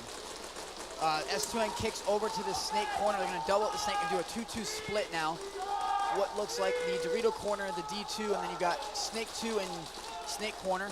Cringe is going to take a walk after he challenges the snake 2. Going to make it a 4-on-4.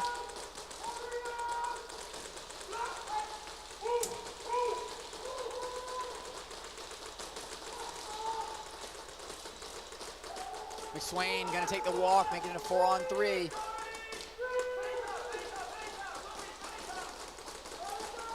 Going to watch here in the snake 1. If Wolves isn't paying attention, he's going to try and creep out. He might get picked up here. Yep, he is. The snake player in snake 4 creeps out, picks up Wolves to try and tie the numbers. Very nice play. Ducks back into the snake, and he is gone.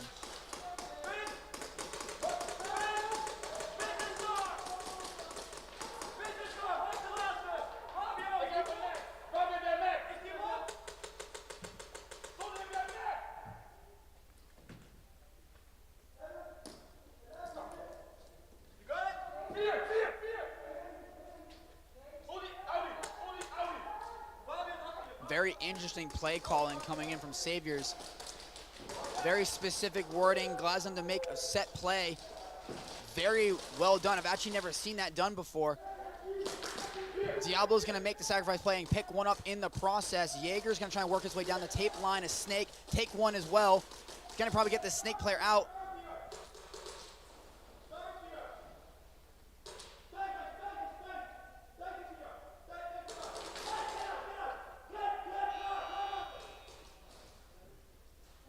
And I think he might get a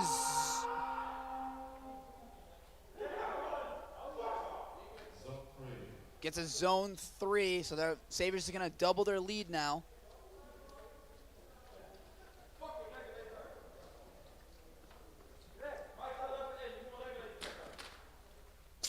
So with just about a third of the way through the game, Saviors is up now 6-0.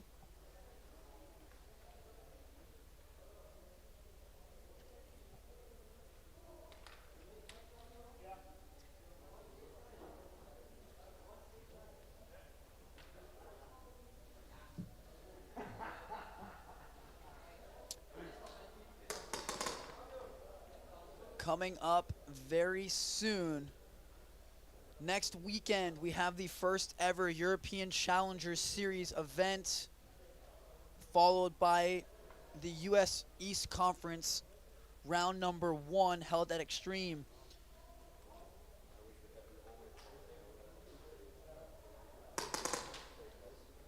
Followed then the weekend after that. So we're gonna have we got 4 weekends in a row. Pro Series 1 this weekend has come to conclusion. Challenger Series in Europe the weekend after that, or next weekend. The weekend after Challengers, you have the first round of the start of the US season, 2024 US season at Extreme Airsoft, February 24th and 25th. The weekend after that, the start of the West Coast Conference in the United States. And then we get a little bit of a break for about a month until we come back to the Netherlands for Pro Series number 2.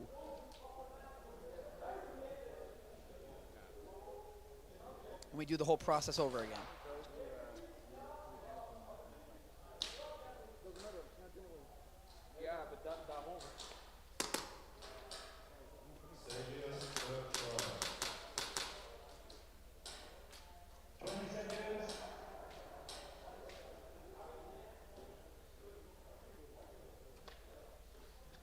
Already, Saviors making their way back onto the field after they get back-to-back zone 3s. Gonna be a try-3 for them now with about 11 minutes to go, give or take. And they are off. Should be an even strength game as S2N served their penalty last round. Cringe gonna work his way up to that front barrier. Getting bunkered, Gray with the flag. S2N's gonna take one. No, excuse me, Cringe. Saviors is gonna take down one, make it a 5-on-4.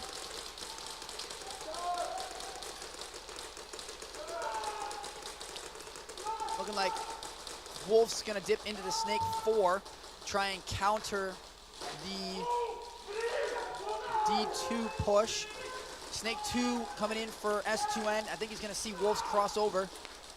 Great trade though. Wolves comes in to get rid of Rebel at the plus, relieves a lot of pressure, leaves Jaeger now space to work his way up the Snake. 4-on-3, I think. Yep, S2N sitting. McSwain's gonna push up to mirror Cringe at that front Dorito. Cringe is gonna take a walk to now even the odds. Gray's gonna get picked up at the castle.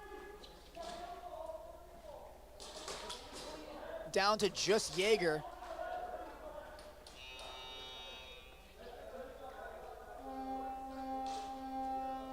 So, Savior's momentum finally stopped by S2N. The flag possession is now going to change. S2N taking up 3 tries to get some points on the board after their initial first try snatch against the S2N offense.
Alrighty, here we go. S2N getting the flag back, trying to go to work. Triple lane coming out of Saviors. Cringe is actually gonna get picked up. Rebel gonna change up his positioning here and switch over to the D3. Swain sitting at the Snake Dorito.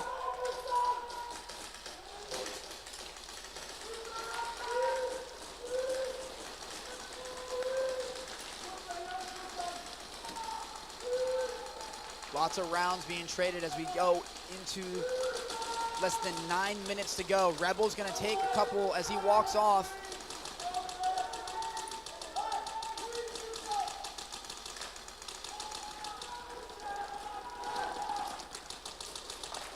I think this now makes it a 4-on-4.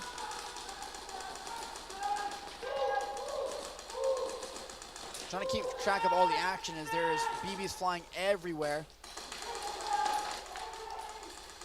S2N, I think, just left with the flag in his hand.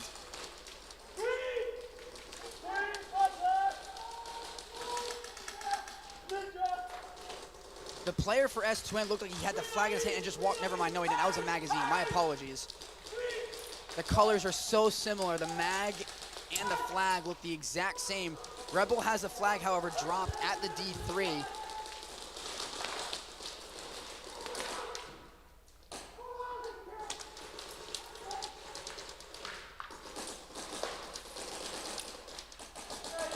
Snatch for Saviors.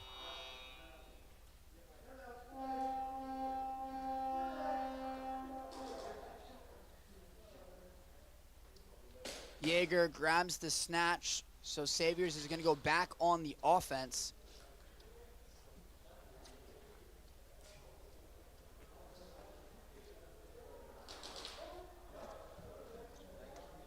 It's very weird. There's some of the mags that S2N is using are, it looks like red, kind of like P mags in a way, even maybe SpeedQB mags, and they look very similar to the color of the flag when it's folded. So I had thought that the S2N player had walked off the field with the flag, and I was going to be in utter disbelief because that is the massive rookie move. I didn't see I didn't see Rebel drop the flag as he was out from D3. So for any S2N fans, I did not mean to scare you.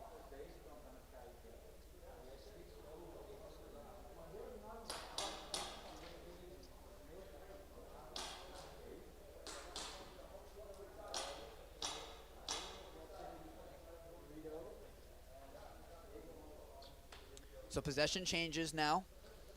7:46 to go on the clock. Try one now for Saviors as they get the flag back after that snatch by Jaeger.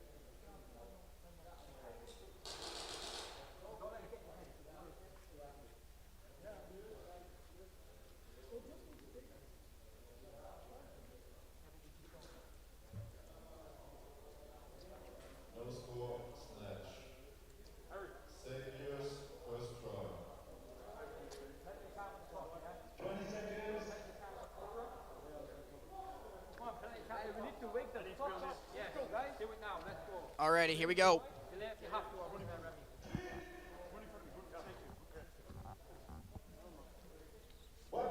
5-on-5.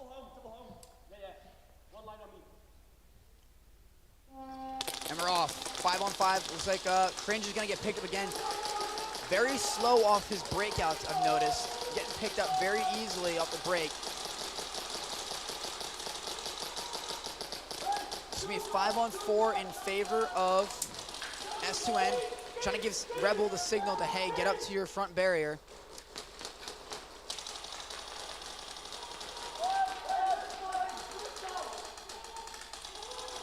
Looking like Weeby might be getting into the snake. Snake player for S2N is actually going to drop.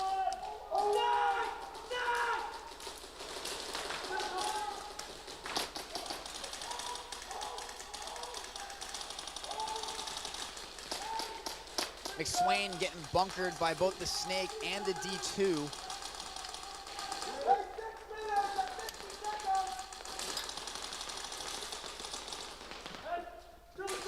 Red Bull's gonna kick over to the snake corner, trying to tell the ref to get out of the way so he doesn't run into him. McSwain gonna crawl on his belly up to the front Dorito. He's actually gonna get picked off, however. Rebel up to the snake 3 now.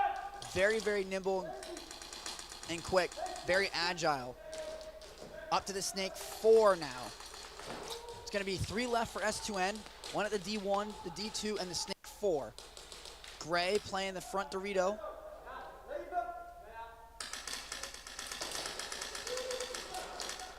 It's gonna be a 3-on-2.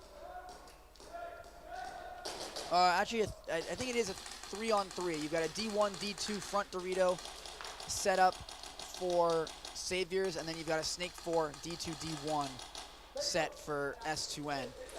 Saviors with the flag, just controlling the clock down to under 6 minutes. This is coming up on a 2-minute round at this point. Saviors not in any rush.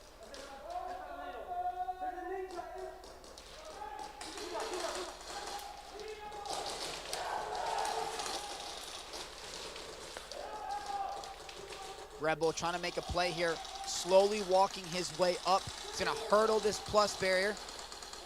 Gray is gonna get the trade out with Rebel though, good awareness. Again, now a 2-on-2.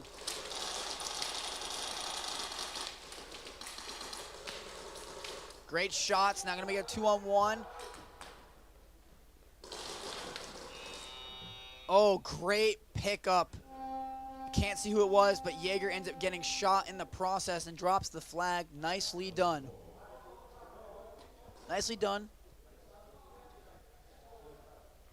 Just over, a little bit over 5 minutes on the clock.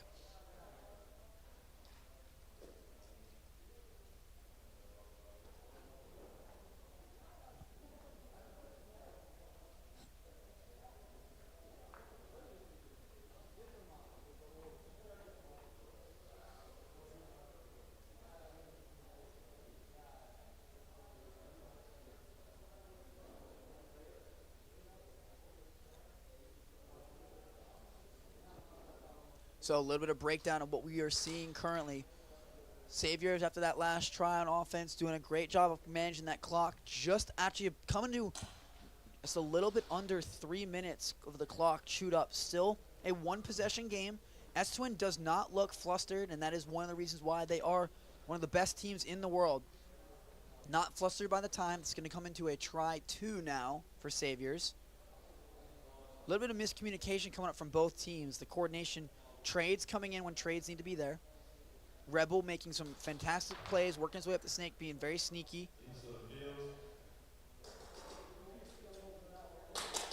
I'm curious, I want to see in the comments for you guys, who would be the MVP of the tournament? Let's hear it.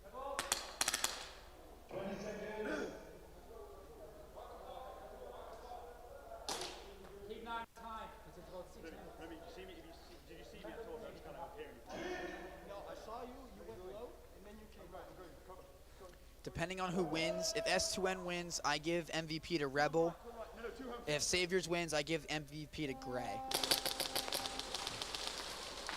One of them actually gonna get, S2N's gonna get picked off one. Rebel's gonna move his way out. Saviors is going actually very, very hard and heavy. Rebel pushing his way out to the snake corner. McSwain, S2N is gonna double up in the snake, go very snake side heavy pressure. Foul, switching over to the Dorito, their only Dorito player. Gray is going to get traded out by the Snake 4. I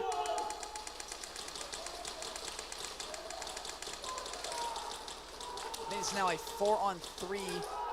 4-on-2 now as foul gets taken out from the Snake 4. Looking like that is... I cannot see the number.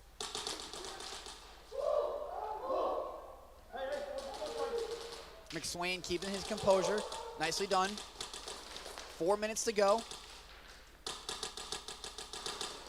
Gray looking, or not Gray, excuse me. Jaeger rotating over to pick up the flag. Cringe is gonna bump his way up to the castle.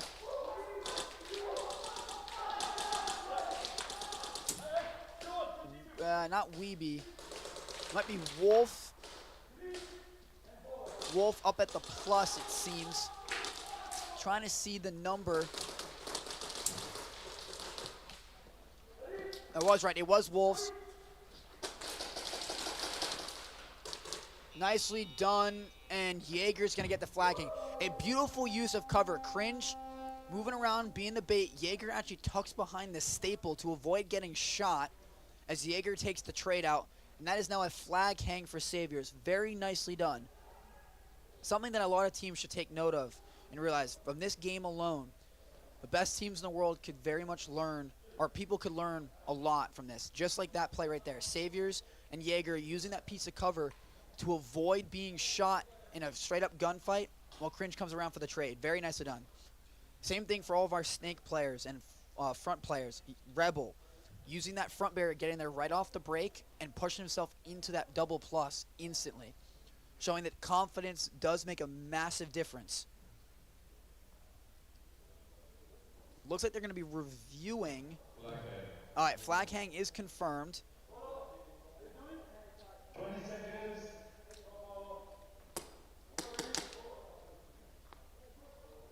Flag hang confirmed. I think that was a try 2.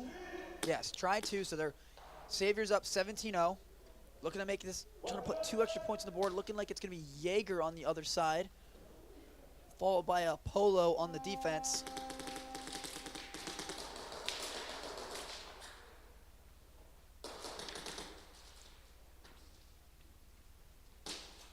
Polo using his height, staying on his tippy toes, can literally see directly over the bear. What a shot. Absolutely phenomenal. Wolves giving him the high five, and the thumbs up as credit to what a play that is. And see, that is one of the advantages that those really tall players have, is Polo is full on his tippy toes, head clears those barriers, and he's able to shoot over it, making an impossible, basically head glitch at that point. Very, very nicely done by Polo. He's a silent killer. All right, so change of possession after the failed bonus attempt, 17-0. It's now a 2-possession game. It is now a 2-possession game. S2N needs to get something rolling as there is not much time left, quite honestly. I think we're into like the 3-minute mark. There's 3 minutes left. We can kill this in 1 round. It's only 3 minutes? 3 minutes, 30 seconds. Okay, we'll go to look down. I'll go to... I'm going to Ace and I'm holding Hill. Understand? Where you line up? Yeah.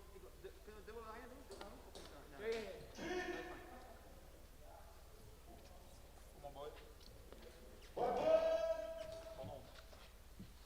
Alrighty, even 5-on-5. S2N trying to get something on the board now. 3.5 minutes to go as we wind down into the business end of this match. Almost an exact mirror replica. Rebel and Cringe diving both up to that front Dorito as looks like Wolves is going to take a walk out of the snake. Jaeger playing that back snake corner. Savior's just going to play very defensive here. They don't need, again, they do not need to challenge anything. They don't want to give me up. As Cringe said, if you overheard it, they can kill the game right here.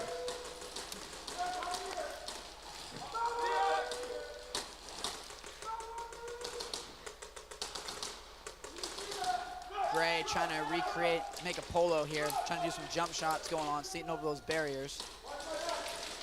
That'd be a great 1v1, Polo versus Gray. 2 very tall, big men. 2 different positions, however, but nonetheless, still would have been very entertaining to see. About 30 seconds have come off the clock. Actually, about a minute, excuse me. About a minute's come off the clock at this point. 2.5 minutes. It's getting down into crunch time. But again, as you're seeing, Saviors is in no rush, and nor should they be.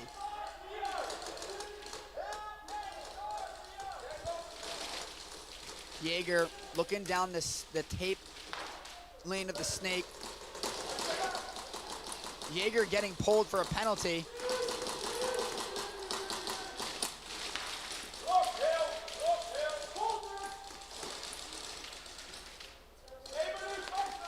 It looks like maybe McSwain jumps into the castle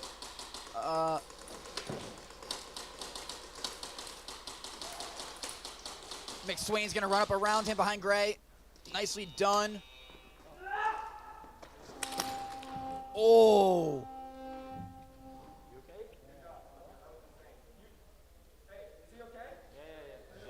Rebel taking a really hard fall right into the wall. I could hear it from here when he landed. Very slow to get up. Do we need to call a blind man? Very slow to get up. His shoulder might be dislocated. Oh, boy. Right there, but it looks like he's good. Ref's didn't pull him. The body over here on the D side. Looking like it's 3-on-3. Snake drops. Oh, flag drops in the snake again. This game's over. Oh my god. We're gonna watch. There's gonna be a battle here at the castle. And there's gonna be a snatch. Oh boy. With the refs, hey, be on your game. You got to call your stuff and be honest out here. This is NSL. That's how we play. Exactly. These are the best teams here. They deserve to be out here. Hi, this is Anthony Piacenti, and you're watching the NSL Pro Series.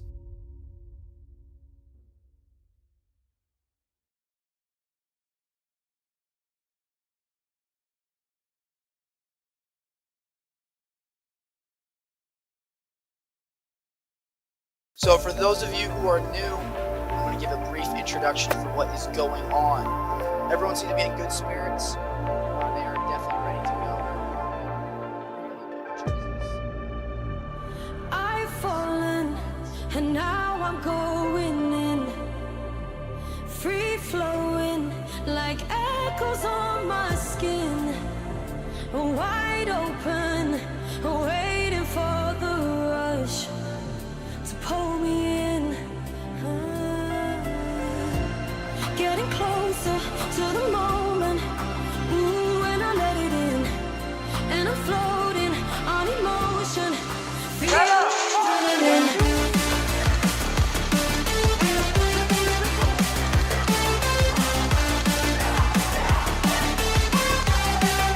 Feel the adrenaline.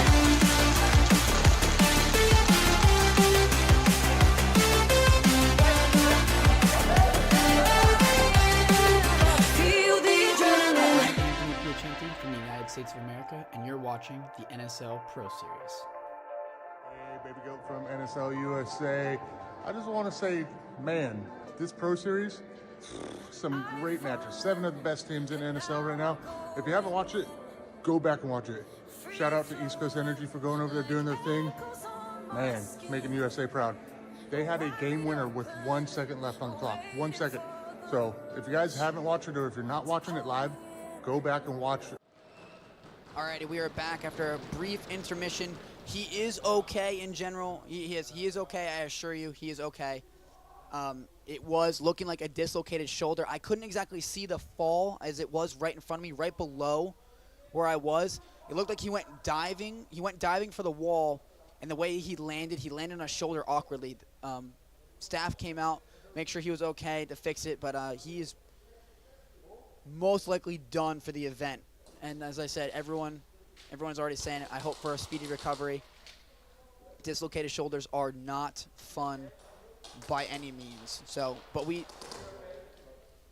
spin it in a positive way. You're putting your body on the line. You can see how much this means to these players out here. But yes, to reassure everyone, he is okay. He was escorted off the field, whatever, into the dressing room. He is okay. It was just, it looked like a dislocated shoulder from the angle that I was seeing right above.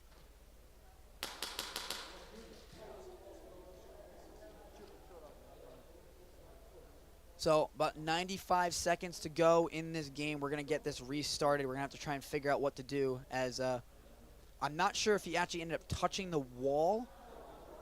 I couldn't hear it. I heard a big metallic clink as he hit the ground, which was probably his tank and grip smacking the ground. So it definitely sounded like something had broke, and I thought it was a high kappa, potentially. Everyone's saying that it's Pedro from S2N. But no, he is okay. He is off the field. He is into the dressing room. But we will keep you guys updated as we know more.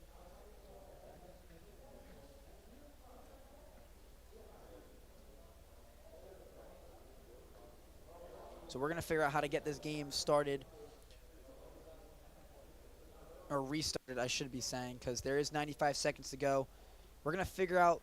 S2N did score. They gave him the 3 points for the zone 3.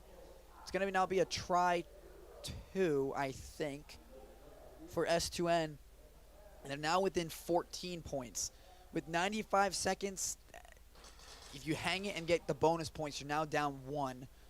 But given the time, Saviors will definitely just run the clock out and ice the game.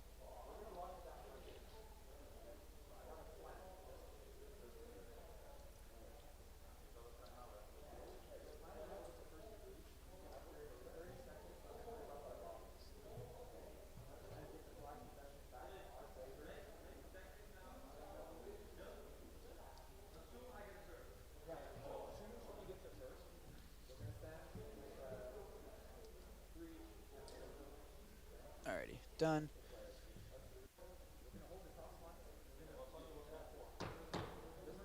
Yes, it was foul. I thought it was Rebel at first, then I looked down and saw the gun. I was like, nope, never mind. Alrighty, second try.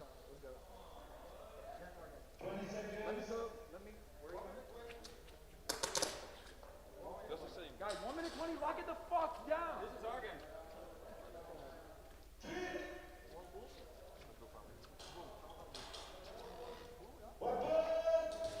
We apologize for Cringe's enthusiasm. Minute 35 to go. Second try for S2N. You're going to see a very heavy push here because S2N needs to make something happen. S2N's going to lose 1, a 5-on-4 now. Our Saviors can feel it. McSwain's going to take a walk as well. Rebel in the back. I can just see him sliding around like an absolute madman. Polo going to take a walk, as well as Jaeger. Another one's down for S1. I think it's a 4-on-1. He's at Plexi. No one knows he's at Plexi.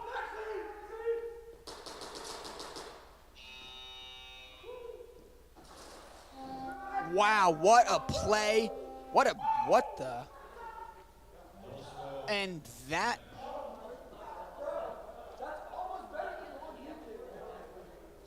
All right, so for whoever saw that on stream, I'm trying to see who snatched it. It looked like it was Wolves, or maybe, I think it was Wolves. Yeah, it was. Wolves runs over, picks off the player at Plexi, slides in, grabs the flag, and then Gray proceeds to do like a one-handed backflip, kickflip, whatever. Yeah, Mans did just emote. My God, it actually scared me. That is probably going to do it for the game, as there is about 50 seconds to go, and Saviors now holds possession. Then let me just have flag.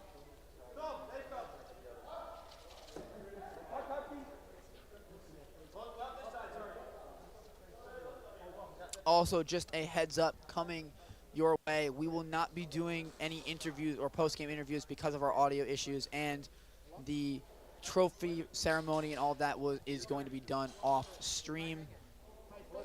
We're going to get some after shots after the game ends, but we will not be doing a public trophy ceremony.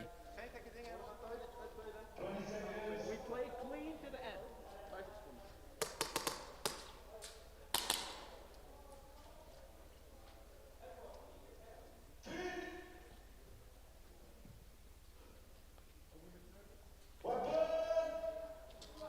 See how much time is left on the clock. 48 seconds. There's a lot of time here.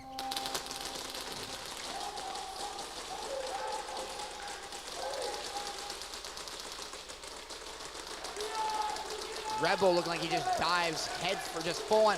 Oh, someone just tripped into the snake. Way to recover himself. 30 seconds to go.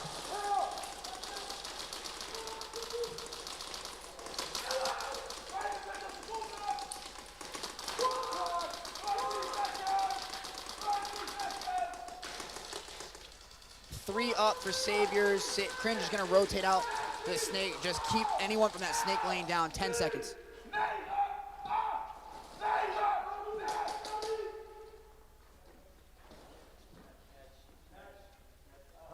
There's a snatch at the very, very end, but that leaves about 2 seconds on the game clock. That is, in fact, going to do it.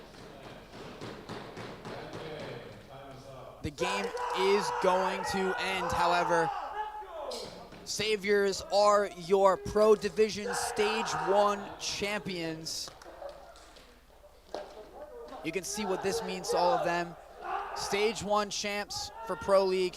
Gray, I think, looks like he's crying a little bit.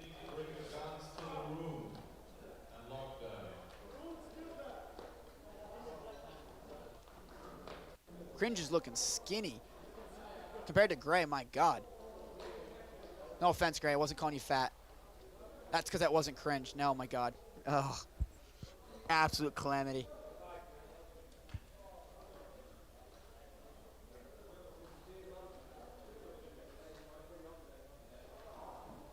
Congratulations to Saviors, your 2024 Pro League Pro Series, I can't want to call it Pro League, 2024 Pro Series Stage 1 champions. But I hope you guys enjoyed the stream. This was an absolutely fantastic weekend, an absolute blast coming over here to commentate and cast for all of you guys. I hope you guys enjoyed it just as much as I did. It was the games out here, the atmosphere, the quality of gameplay is absolutely unmatched, and I am very much looking forward to being back and commentating for hopefully the rest of the season. So that is going to do it for the entire stream, guys. Thank you again for everyone, all the viewers who watched, who tuned in from all over the world, getting up at really off hours and whatnot to support your favorite teams. And hopefully you guys enjoyed it. And yeah, that's really going to do it for the stream. Appreciate everyone, and good night.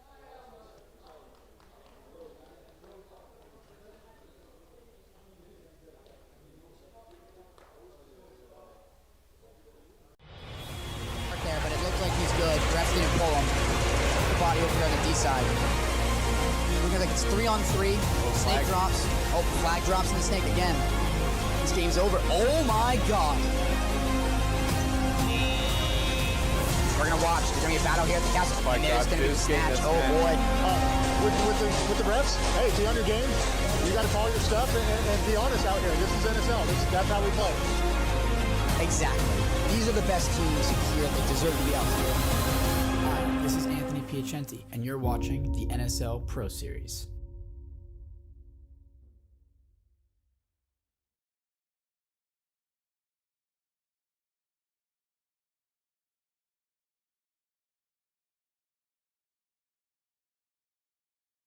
So for those of you who are new, I'm going to give a brief introduction for what is going on. Everyone seems to be in good spirits. They are definitely ready to go.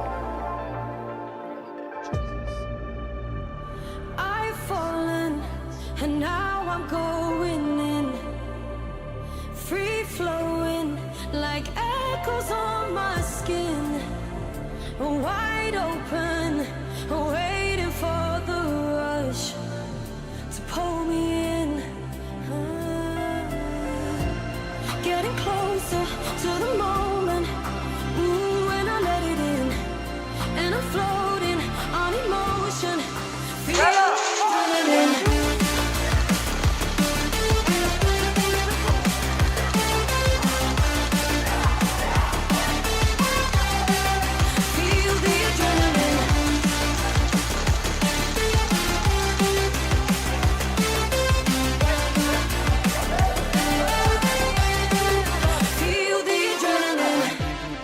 From the United States of America, and you're watching the NSL Pro Series.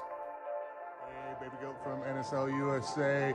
I just want to say, man, this Pro Series, some great matches. 7 of the best teams in NSL right now. If you haven't watched it, go back and watch it. Shout out to East Coast Energy for going over there doing their thing. Man, making USA proud. They had a game winner with 1 second left on the clock. 1 second. So if you guys haven't watched it, or if you're not watching it live, go back and watch all the matches. They were great. But just shout out to everybody over there doing their thing. The 7 best teams in the NSL Pro Series. Watch it. For us in the U.S., if you're playing here in the U.S., go to the websites, extreme.com, sackcounty.com, get your registrations in. get them in early. So, but once again, Pro Series. Good job, guys. Keep it up.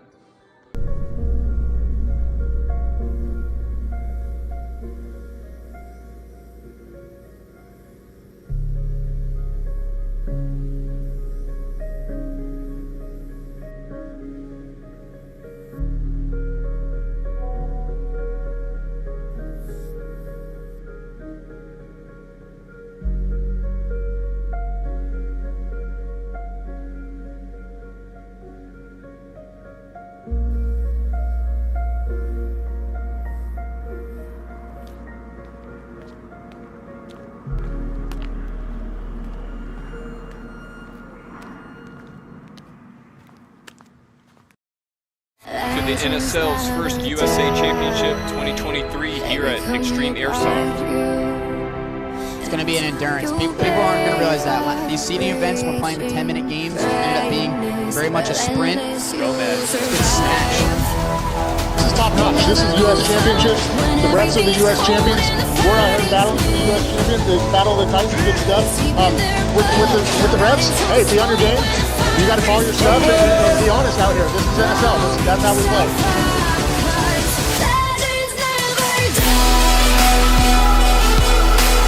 Time he almost had a false start there, but it looks like he's good. Refs didn't pull him.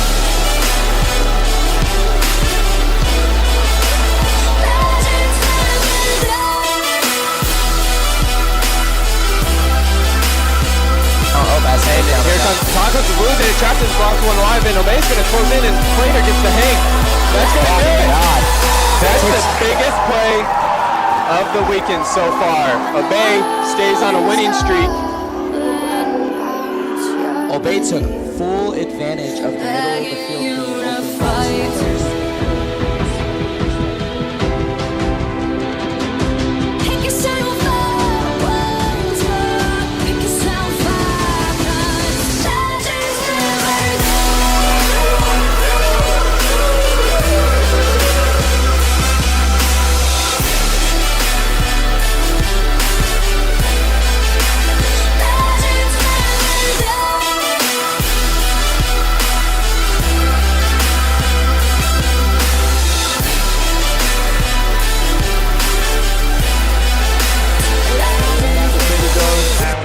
Morgan, I think, from Obey. Man, what a match was this, man. I mean, you had it until the last 30 seconds. What happened right there, man? If you don't like that, you don't like NSL. Come on, that's what this is supposed to be, down to the last second. I mean, Obey pushed it on us, and they took it from us. Yeah, costly mistake on us. That's why your head's got to be in the game the whole 15 minutes. We were out of it for about 30 seconds, and Obey took advantage of that. Good job, them. Yeah, man. It was such a close game. I mean, it was so close that you really hurt yourself right there in the back, man. But you gave it all, man. That's how intense it got.